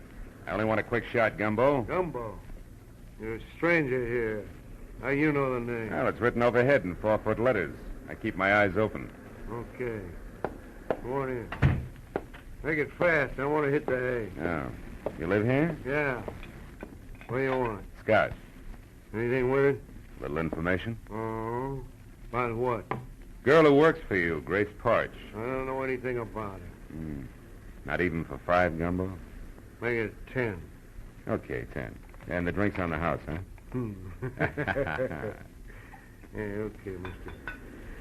Grace Parch is 5'2", eyes are blue. Also, she quit work at 6 tonight like she does every night, period. Uh-huh. Here's to you. Now tell me, where's she been going while Ernie's been in stir? For another 10? Yeah, for another 10. On one condition, no more lousy poems, Gumbo. Just a few straight facts, huh? Sure. Sure.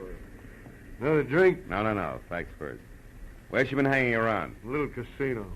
Oh, it's Manelli's joint, huh? Yeah, Manelli's place, where a lot of people hang out. What is it? What are you staring at, Gumbo? A window, I thought I saw someone out there on a deck looking in. Probably seagulls. Forget it. Now, look, I'd like to know... Sure, it is someone getting away in a car. Oh, any idea who it was? Huh? I said any I idea... heard you. Now, go on home, mister. Get out of here. Take it easy, big guy. You got $20. Give it. Yeah. There's your lousy $20 and the drinks on the house, and good night. After one question. The guy in that car that just took off, was it Manelli? I'll repeat myself. Good night, mister. Okay. We'll let it go at good night, Gumbo, but just for now. I wasn't going to get any more out of Gumbo, so I went back to my car, pointed it north toward the edge of town in the little casino where I figured I might get a lead on Manelli's whereabouts. But 30 minutes later, when I was there out of my car and standing in front of what looked like an oversized concrete blockhouse alone in a parking lot the size of the Coliseum, I figured different. A huge sign out front read, "Closed for alterations, will reopen soon, bigger and better than ever." Gambling in Bay City was obviously on the QT like an artillery barrage.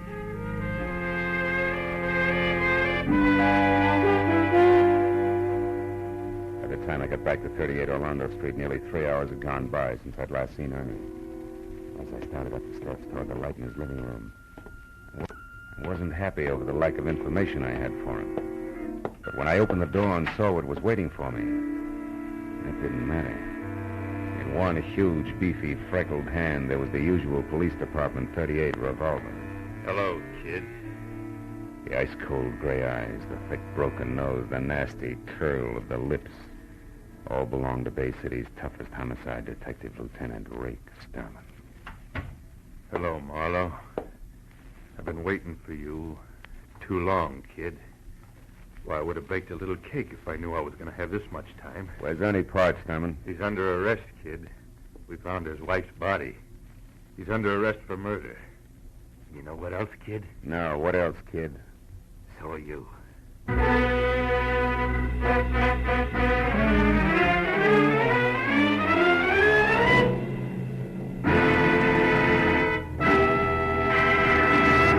In just a moment, the second act of Philip Marlowe. But first, Fred Allen's crack that it's no wonder comedians can't find work when singers go comical has had a fast reply from Bing Crosby.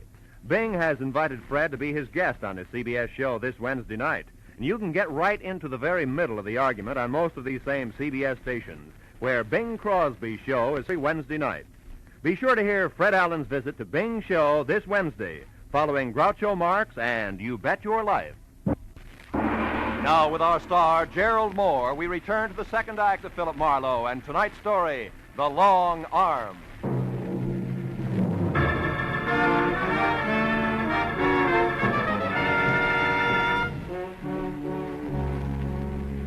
Lieutenant Sturman moved toward me. He curled the thick fingers of his left hand into a fist. I braced myself, but the blow never came. Instead, he shoved his face up close to mine, and his mouth twisted into a one-sided grin that was as full of fun as a set of thumb screws.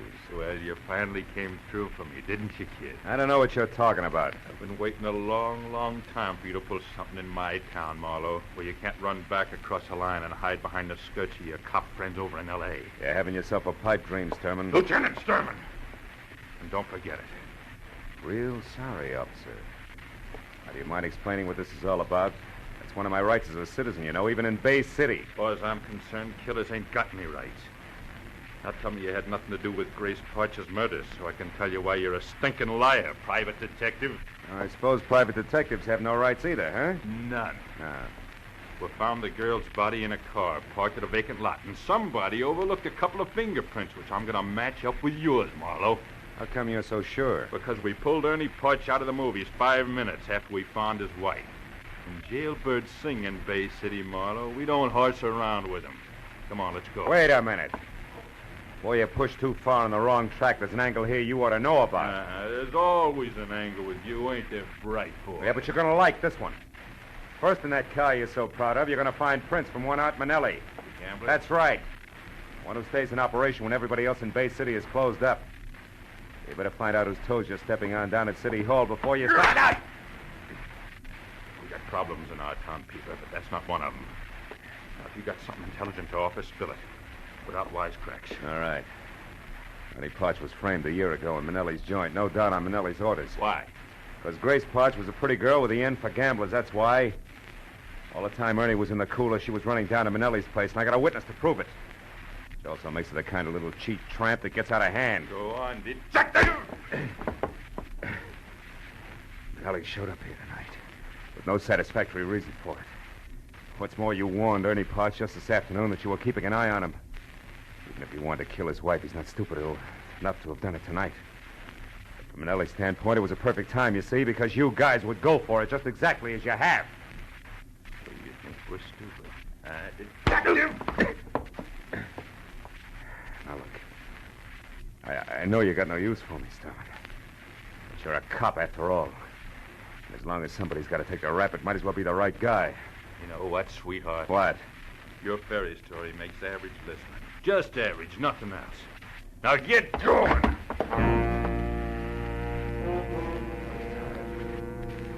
Too tired to take what I know I'd be given. Once Rick Sturman got me inside the Bay City headquarters, I made my decision fast. There were 3 steps in the front porch to the wall, and he was right behind me. I took the first 2, then turned and grabbed!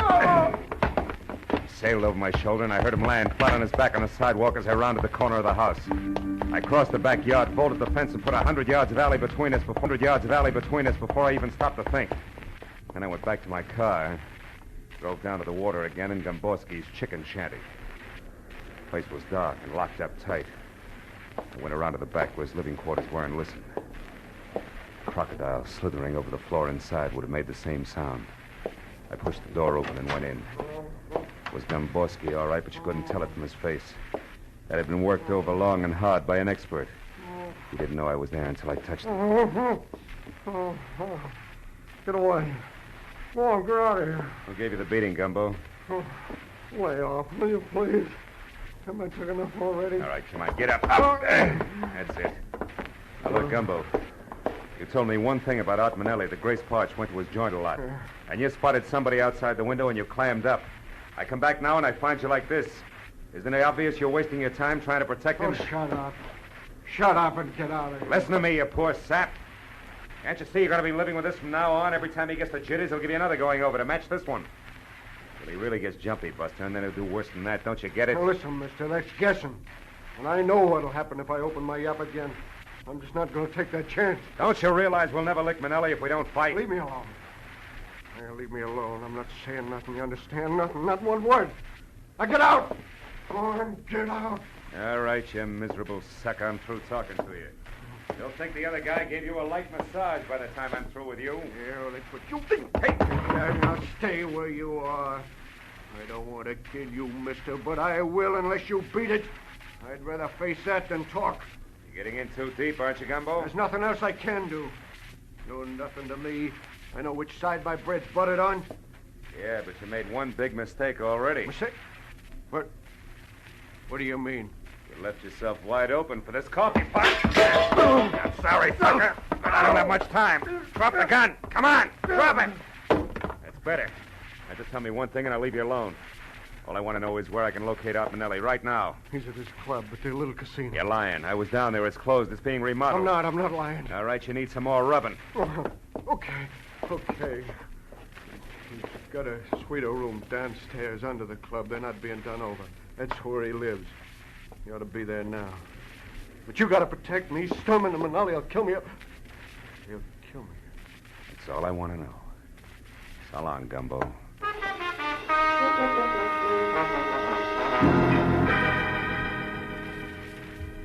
At the first phone booth I came to, I stopped, looked up a Bay City number, and made a call, which took 5 minutes. Then I went on to the little casino.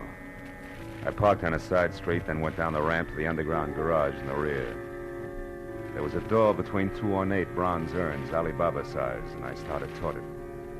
But on a hunch, I stopped and studied the decoration on one of the urns. I finally found it. A small hole in the side. I took my handkerchief out and stuffed it into the hole. From somewhere inside the apartment, I heard a chime ring. I got my gun out, then tried the door, and it opened. Into a long, lush hallway draped at the far end with a heavy gold curtain.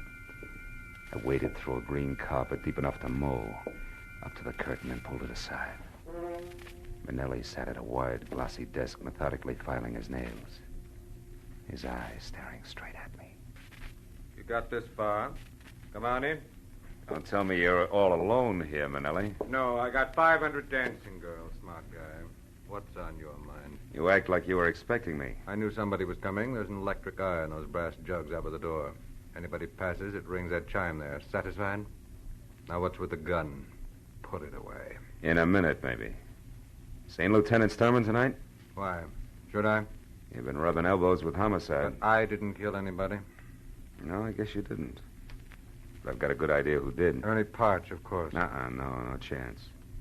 It was your business partner, Lieutenant Rake Sturman himself, and 5 will get you 10. He's got big news for you. Yeah? Hey, Rake. Steady, Marlowe. Don't move. Well, look what crawled out of the woodwork. I'll get his gun, Rake. Sit down, Manelli. I'll take it myself. Yeah, that's better. Now, don't budge, either one of you. Wait a minute. What is this? Shut up. You said you killed Grace Parch, but you were in love with her. We used to meet her right here in this room. Yeah, that was before she found out a couple of things and began to put the pressure on me. We got in a beef today, and I lost my head. Now, shut up. Okay, Marlowe. Let's have it. How'd you dope it? Oh? Gamborski took a beating tonight just because he mentioned Manelli here. With a little more pressure, he mentioned someone else. You, Sturman. And why would you shut Gamborski up about Manelli unless you and Manelli were connected? That connection was all I needed. Uh-huh. Right on the button, sweetheart. For all the good it'll do you. Listen, I don't get this. I don't understand. You don't have to anymore. You're through. What are you saying, Rake? You know too much about me, Manelli. You know it all. Now, wait, you can't do this? Yes, I can. In fact, Marlowe here gave me the idea. He even worked out all the motives. So it's easy. I came here to arrest you for Grace Parch's murder. You resisted, and I had to shoot you. Ain't that a shame? But about this Ernie Parch. I intended to hang it on him, Manelli, but he's nothing to me. I don't care if he lives or dies. But you're getting too big for your britches anyway. So this is better, and I get 3 birds with 1 stone. Grace, Manelli, and you, Marlowe. Before you start pulling the trigger, Sturman, you better ask your boys. Huh? A couple of them are waiting for you behind that gold curtain there. Ah, you're a liar, Marlowe. The electric guy would have tipped us off if anybody else came in. I blinded that eye with my handkerchief on my way in. Right, Lieutenant What? Sturman. Dirty. How long you been there? About long enough. Better drop it, Lieutenant. I don't take orders from you, Sergeant. You do tonight. Chief himself sent us out. Yeah, I took the liberty of going over your head, Lieutenant, just before I came in. Under the circumstances, you'll understand. Why, right? you... Better drop it, Lieutenant. Drop it! Okay, now come on. You 2 guys, too. Come along quietly. Sure. Always glad to ride with old Rake Sturman any time at all. Just as long as there's a couple of policemen in the same car.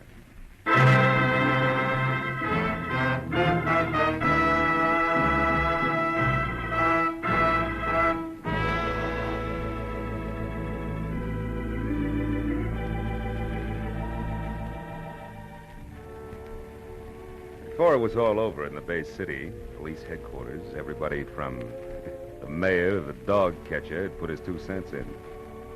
And I'd given the same answers to the same questions at least 50 times. All about crooked cops, and Rake Sturman in particular. But finally, hours later, I was free to go home. And as I drove through the quiet streets, I was still thinking about cops. This time the other kind. The underpaid, overworked cops that pound the city's sidewalks day and night. You know the guys who do everything from telling kids the way to the grocery store to untangling the rush hour traffic. Yeah. And I thought about each one of those cops who someday chases a hopped-up gunman down a blind alley and doesn't get home that night. Or any night. Ever again. And then I forgot all about Rake Sturman. Because after all, he was just one bad one in a multitude of good ones. An insignificant sore on the long arm of the law.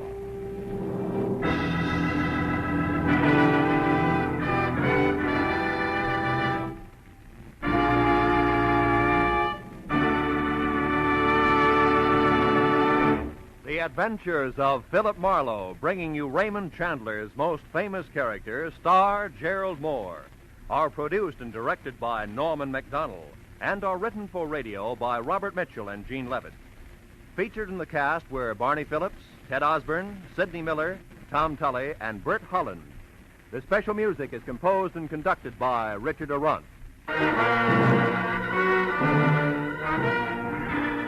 Be sure and be with us again next week when Philip Marlowe says... It could have been perfect. Snowbound in a mountain lodge with a girl who was falling in love. But also present were a widow sick with rage, a bitter old woman, and a jealous man. All with reason to hate me more than anyone else in the world.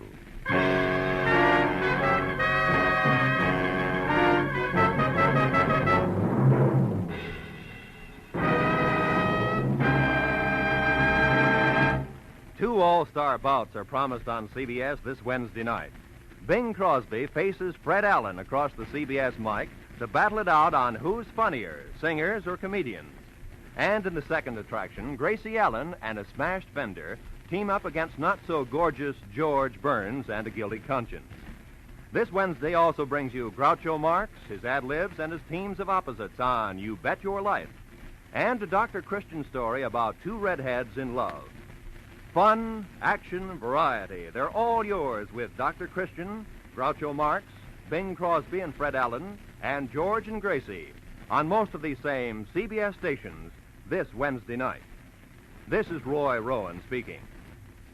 Now, stay tuned for Pursuit, which follows immediately on most of these same CBS stations.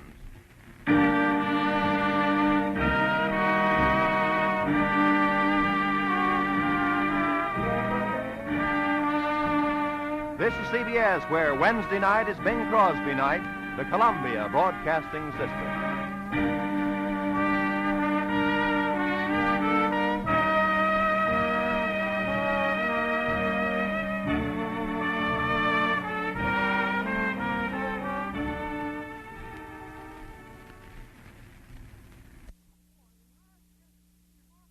America's airwaves shine a little brighter thanks to our friends at CBS. And now, ladies and gentlemen, let's see if you're ready for tonight's radio quiz.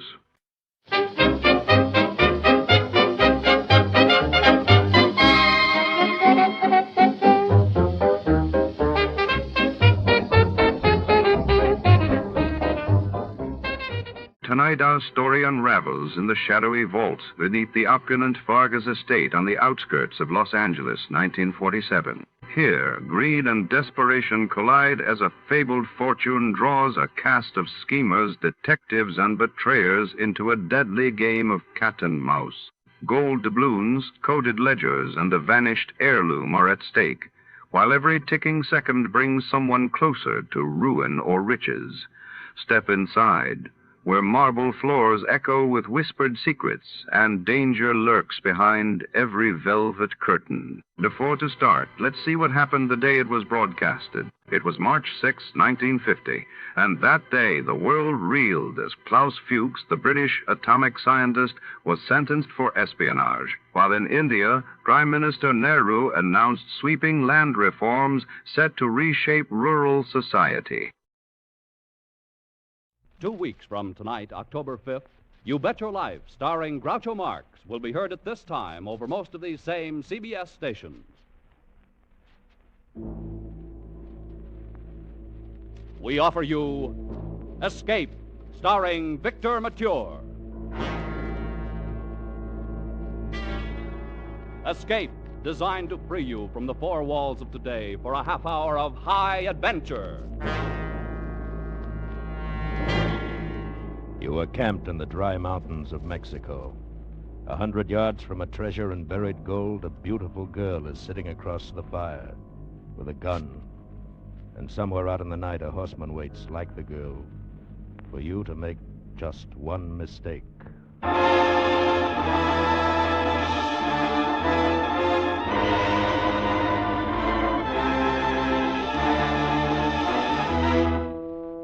Tonight, with Victor Mature as Toby Manning, we escape to Mexico with a story of conflict between love and